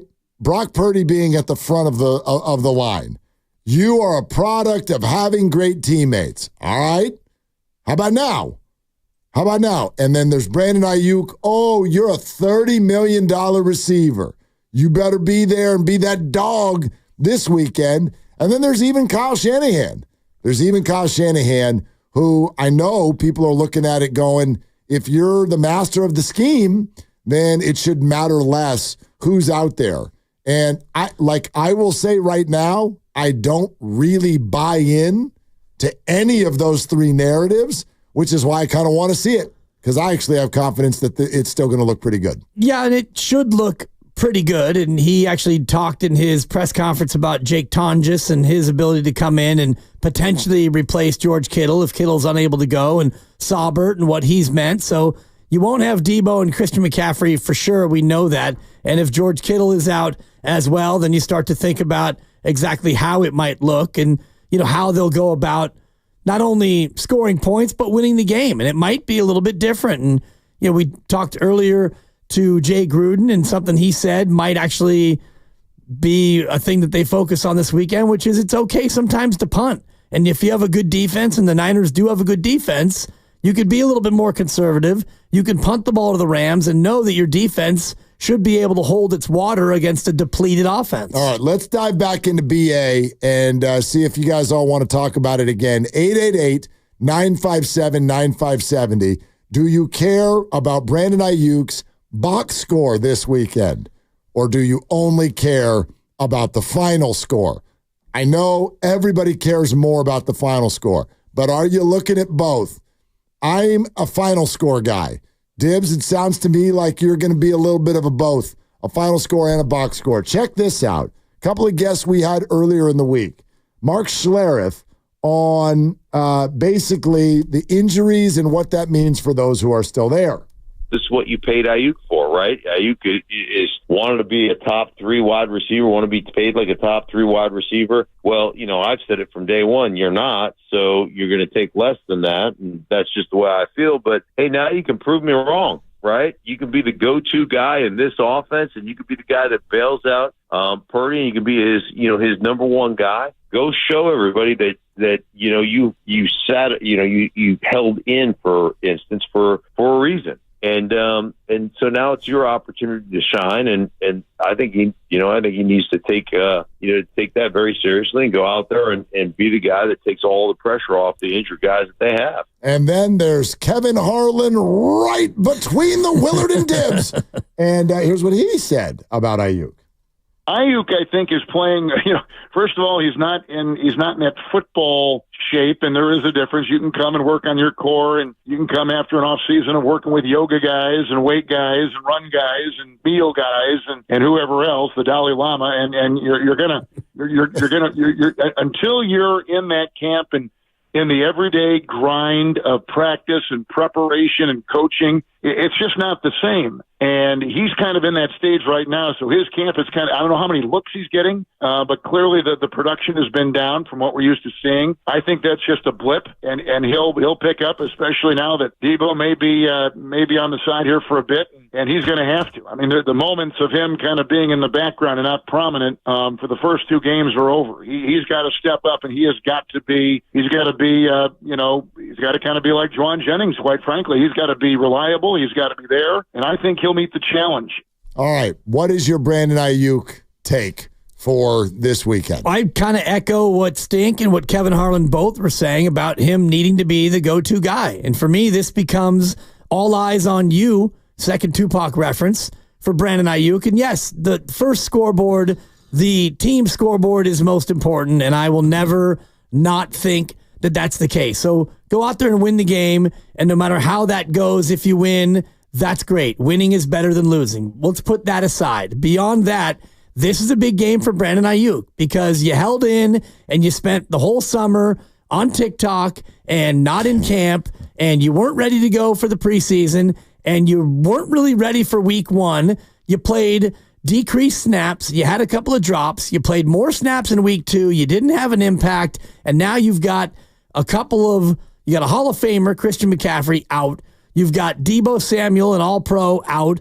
You got George Kittle, possible Hall of Famer, best tight end in football, maybe out. So here you go, Brandon. You're the man. You're the money man. You're making $30 million a year. Go out there and show us. Show us how good you are. Show us the kind of impact you can make. And you can look at number one receivers around the league, and a lot of these guys are unguardable, and they are so good that even if the scheme isn't necessarily going their way right away, they still make an impact, and they still go out there and they have a big game, especially when your team needs you the most. So for me, two scoreboards, yes. Scoreboard number one, win the game, most important.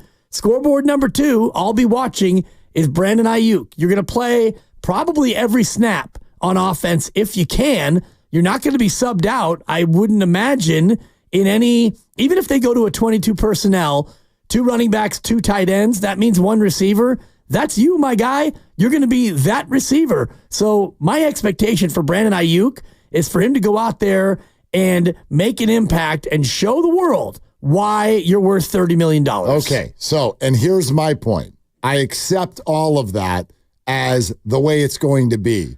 It just, it doesn't really matter to me. If Brandon Ayuk has a great season but a bad game this weekend, cool. I'll absolutely take that. I get the concept of where you're coming from, but my point is, it's sort of like, dude, Brandon, I tried to warn you, and who am I? But like, he should have known.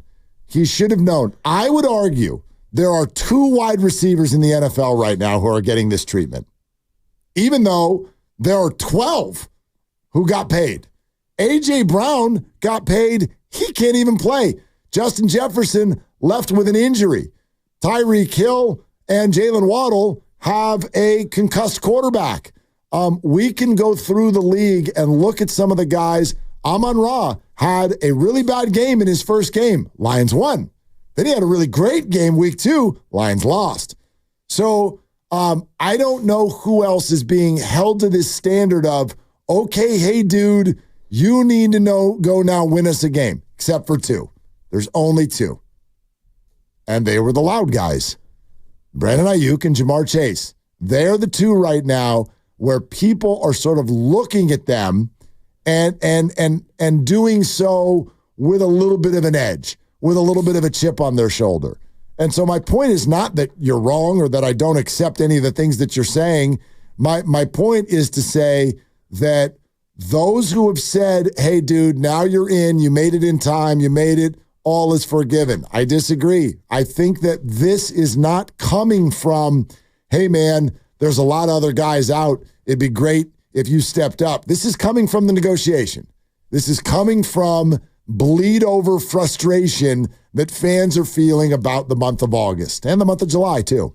You could be right, and I also would say that that's fair, and that's the way that goes, because you mentioned it, and other guys who just came in and signed, the guy from Philadelphia, Smith. A.J. Brown, Devontae Smith, both signed. Devontae Smith, thank you. Both this offseason, Devontae signed and was happy to take whatever he took, and there was never an acrimonious negotiation, and so the perception is that, oh, yeah, he got paid, but he got into camp and he didn't miss camp and he was ready to go. In week one, he played. And same with Amon-Ra. He got his money. It was quiet. He got paid. It was quiet. He came in. No big deal. This was different. This was tense. This was, oh, my God, he's getting traded back in April before the draft. It's like, I thought that he was getting traded before the draft. And then I thought he'd be signed. And then I thought he'd be traded again. Then I thought he was going to sign. Then I thought he'd be traded again. And this thing went on. And Pittsburgh still probably thinks they're at the 1 yard line. Oh, man. And, shout out Pony, friend of the program. That was a good body shot right there. That was tough. That was but a good one. Yeah. The reality was this thing went on and on, back and forth. And finally he signed. Okay. All right, Brandon, time to go play football. And so far through 2 games, he has not lived up to the contract. Right. And it hasn't really mattered because you didn't lose to Minnesota because he wasn't great. You lost to Minnesota for other reasons. So now, okay, Brandon, now we need you. Like, let me throw something out, and this is not, don't take any point from this. This is a genuine question now. I don't hear anyone coming off of a bad game, by the way, saying, hey, Trent, better open every hole. Jordan Mason better go for 100 yards because we need you. The passing game is completely hampered. No Debo. There might not be George. We can't have Christian catching balls out of the backfield. Hey, Trent, Mr. Holdout, you better be perfect this weekend. Why not? What's the difference? Well, a couple differences. Okay. One, he's been fantastic in the run game.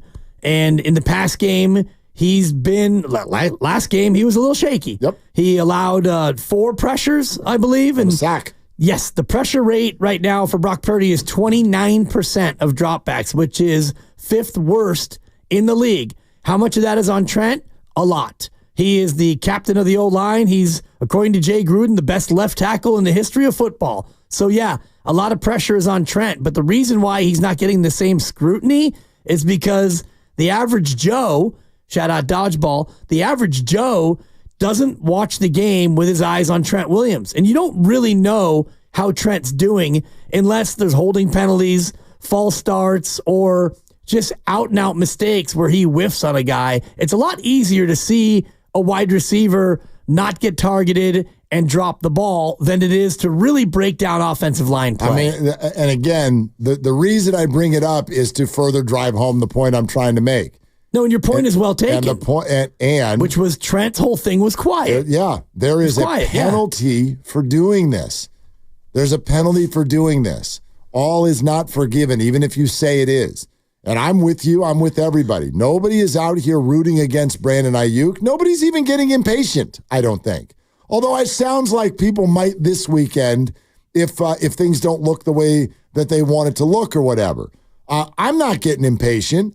I want Brandon Ayuk's 5-year contract to be good. I don't need it to be this weekend. It would be good. I understand that there will be focus on him. I understand that maybe his role is heightened in the wake of all of these other injuries, but I'm more focused on Niners win the game, and oh, by the way, the overall picture of Brandon Ayuk be good. But my observation is that we have not forgiven Brandon Ayuk. We have not. Like, there is still feeling there, which is why we've suddenly, it's like, okay, now let's see it. I mean, that's kind of, Schlereth said it. Harlan in a much sort of like lighter way. You've said it. A lot of our callers, our texters, all of it. YouTube, everyone has said it. Yeah. Let's see it now. I don't know if you can really do that to a wide receiver in one game. You know what I mean? It's very. Well, you can, because it's circumstantial, though. It is, but you can't control your shots when you're a wide receiver. You can't, but when you have no Debo and no McCaffrey and Kittle at the very least, will be compromised, and he'll be listed as questionable. He didn't practice today with a hamstring, so you look at the weapons. If Kittle doesn't go, you're looking at Jawan Jennings, Jordan Mason, Eric Saubert, and Brandon Ayuk. And maybe a collection of Cowing and Garendo and whoever else you want to sprinkle in there. Point being, of the 5 eligibles that we all talk about, the first name guys, Brandon and George, Debo and Christian. And, you start to run through Jawan. A lot of these guys aren't going to be there, but the one guy who is Brandon Ayuk. So now is your chance. It reminds me a little bit of the Warriors when you've got Steph and Clay out, and Draymond maybe is missing as well. Andrew Wiggins. All right, Wiggs, time to cook. Let Wiggs cook. And so you think about it's a Wiggins game where you hope he goes out there and gives you 28. And he probably won't. And it's the same thing with Ayuk where, he can't control his targets, but he's going to get the majority of chances. Well, I think that, basketball for me is the one where you can do this a little bit easier, which is that you can control your own aggressiveness. You have decisions that are happening on every possession when you get the ball, if you're going to take it to the rack or not. A wide receiver has some control over it. Yeah, you can play well. You can get wide open. Chances are, if you do that, you're going to end up getting the ball. The chances are, but it's not automatic. The quarterback's got to play well. The offensive line's got to play well. So that's all I'm saying. And I don't know what the defense is going to do. If all the resources go toward Brandon, and that means Jawan Jennings goes for $120, like that's an example of what I would rather not hear. I would rather not on Monday. Jawan Jennings goes for 100 yards. Brandon goes for 38. Niners win by 10. We're going to get that caller that's like, oh, so Jawan Jennings is our best receiver now. Yeah. Jawan Jennings. That's right. And it's like, well, just hold on. You know what I mean? John Salad. Thank you. It's one game. So as I said earlier, none of you are wrong. I totally get it. I choose to not kind of like hate watch the game like that.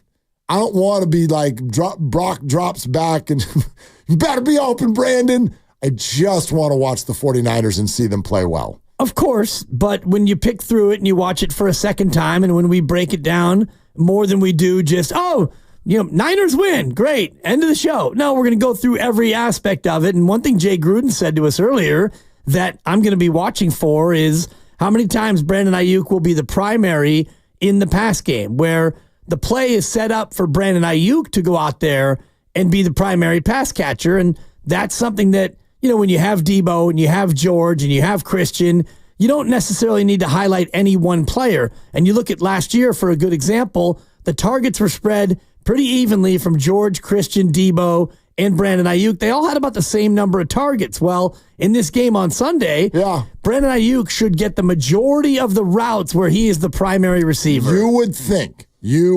I get that. Yeah. Will in East Bay here on Willie and Dibby. Hi, Will. Thanks for calling. Well, it's good to talk to you guys again. How are we tonight? We're so good. Couldn't be better if you were twins, I'm sure. Anyway, there was a great movie starring Edward James Olmos. The movie was Stand and Deliver, okay? Great movie. Brandon Ayuk. Oh, look, it's fantastic. Yep. Brandon Ayuk, you got the big bags. Stand and Deliver. Brock Purdy, Trent Williams, George, Stand and Deliver. Nick on the other side, you got the big bags. Stand and Deliver. Fred, you are a shining example. Inspire them. Stand and Deliver. And by the way, the only exception I have, Willard, there's only 17 games, okay? To sit there and hold players out in baseball, 162 games, even basketball, there's only 17 games. I mean, like George Allen and the Ram coach, Washington once said, the future is now. I mean, it's right now. There's no exception. Well, anyway, that's all I got to say. Unless you want to respond. No, Will, we do want to respond, but we'll take it from here, Will. But it's a good call. I think it kind of captures the essence of what I'm saying. I'm not here. Here's maybe a better way to say it. I'm not going to hold Brandon to a new standard this weekend because he made $30 million and teammates are hurt. I'm holding him to the same standard that I always do. And quite frankly, it's kind of the same standard that I hold all 49ers to. Play well. Like, I think you're the best football team in the league, or have the opportunity to be, at least. You have that opportunity. You're all making good money. Like, I want you all to be buttoned up. I want you all to give your best aggressiveness, all of your best effort, all of those things every week, regardless of circumstance. So nothing about Brandon Ayuk for me raises this weekend because Debo's hurt and Christian's hurt. It's already there. Yeah. I held it to him last weekend, the weekend before that, and that didn't go well, by the way. That's where I disagree, because the import of Brandon Ayuk this week is higher because you don't have those other guys. So yes, the bar has already been high for Brandon Ayuk because you're a member of a very good team and you expect a lot from a guy making $30 million. But when you have other skill guys not playing, for me, the bar gets raised because now the need for Brandon Ayuk to play and be impactful is much greater than if you have George and Debo. I mean, you're not Week one against the Jets, it wasn't that critical for him to play well. But you don't know that going in. You know what I mean? I get, like, it's not like you're not saying that he can go 3/4 speed in games where other weapons are there, are you? No, but what I'm saying is when you have other weapons, it's not as important for one guy to stand up and have a monster game because you can share the load like you did all year last year. You got other weapons. They may not be as devastatingly good. Right. But you got there's still plenty of people to tote the rock and catch the ball and all that stuff. Of course, but this Brandon Ayuk is a second-team All-Pro who's making $30 million. So the contract is a part of the expectation, and part of the expectation goes for me around the fact that you don't have your other All-Pros in the lineup. All right, plenty of time still for you to weigh in on this. Does Brandon Ayuk's box score matter or only the final score? 888-957-9570. We are sponsored by O'Reilly Auto Parts. This is Willard and Dibbs. It's O-Rewards Member Appreciation Month at O'Reilly Auto Parts. Get up to 5 times O-Rewards points on select purchases at O'Reilly Auto Parts.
I'm an old man. They're one of the most ignorant statements I've ever heard.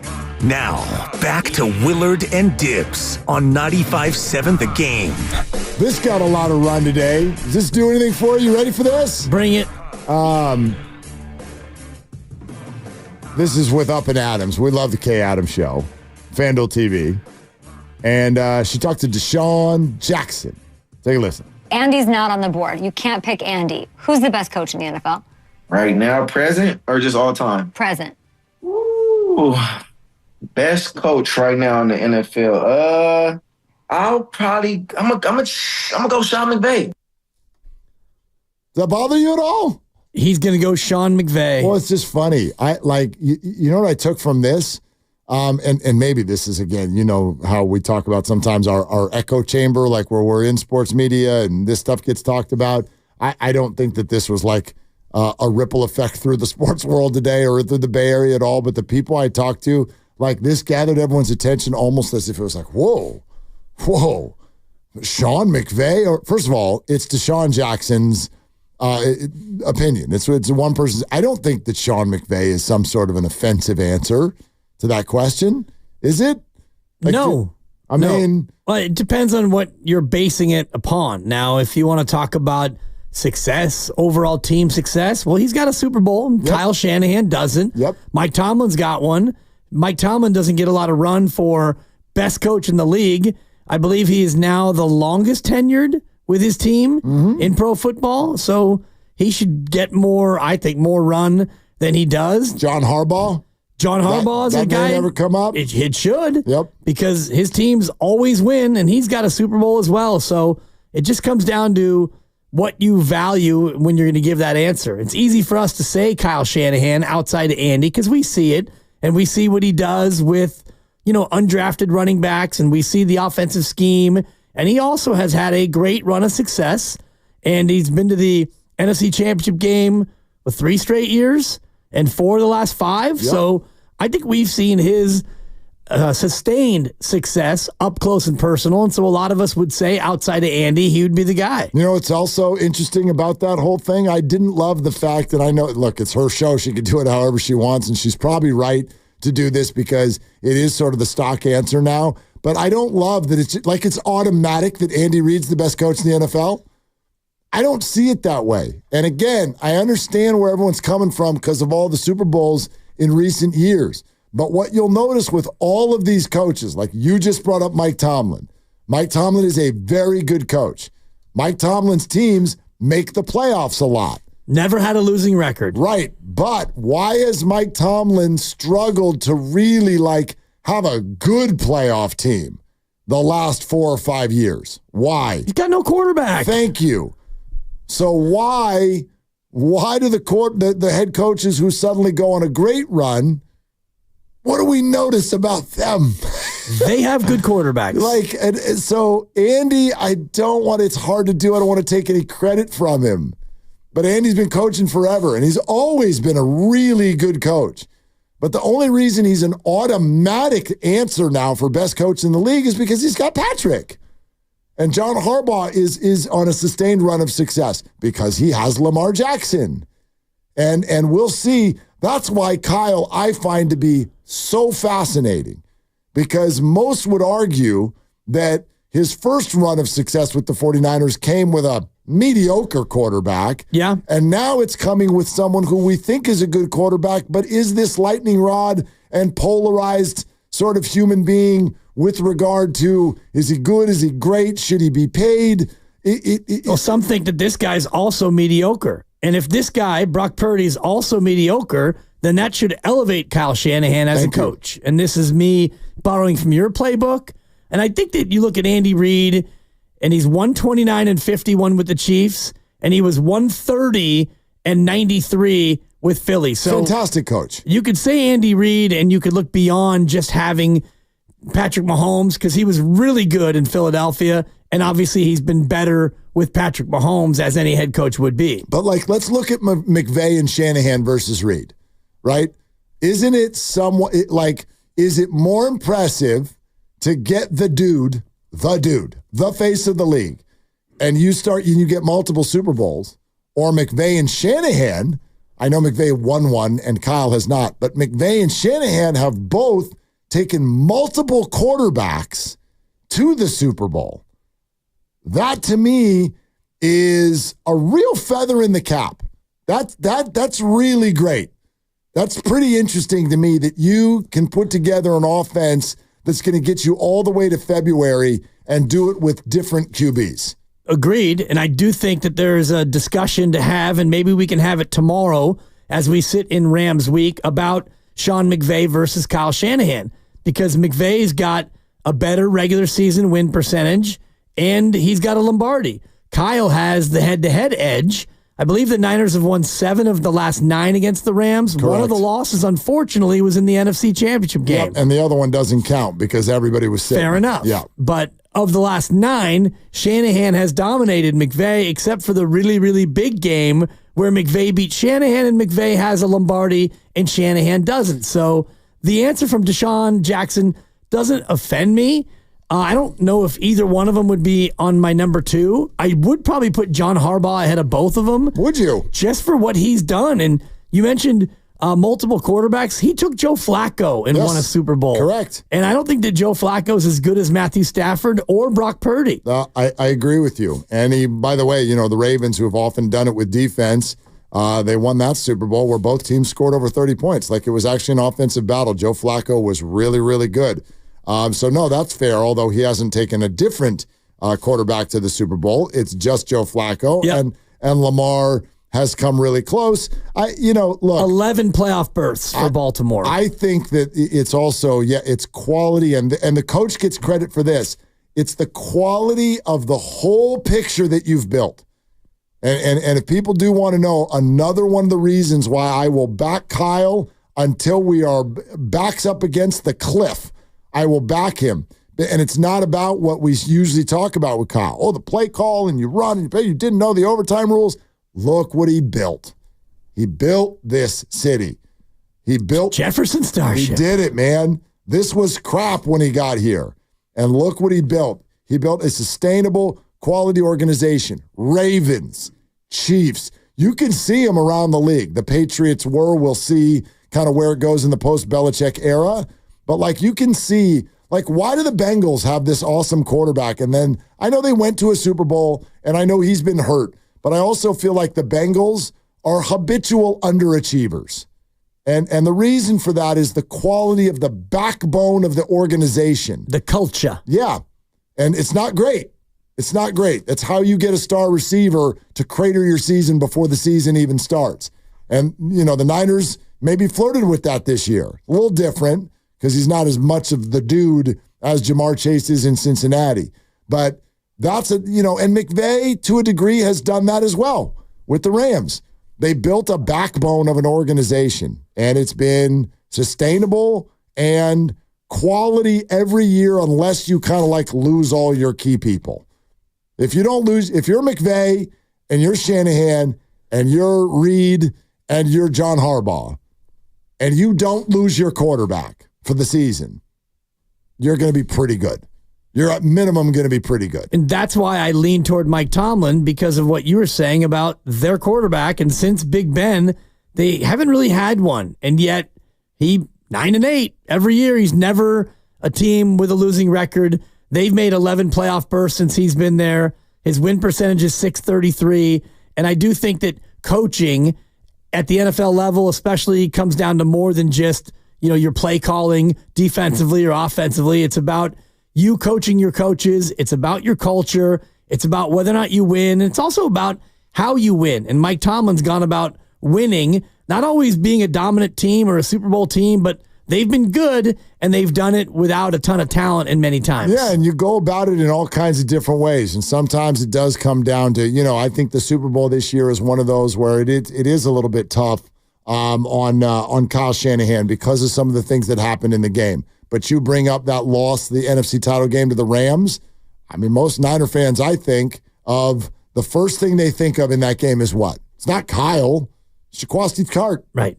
He dropped the ball. Is that Kyle's fault? Do they win if he catches it? I don't know for sure. Probably.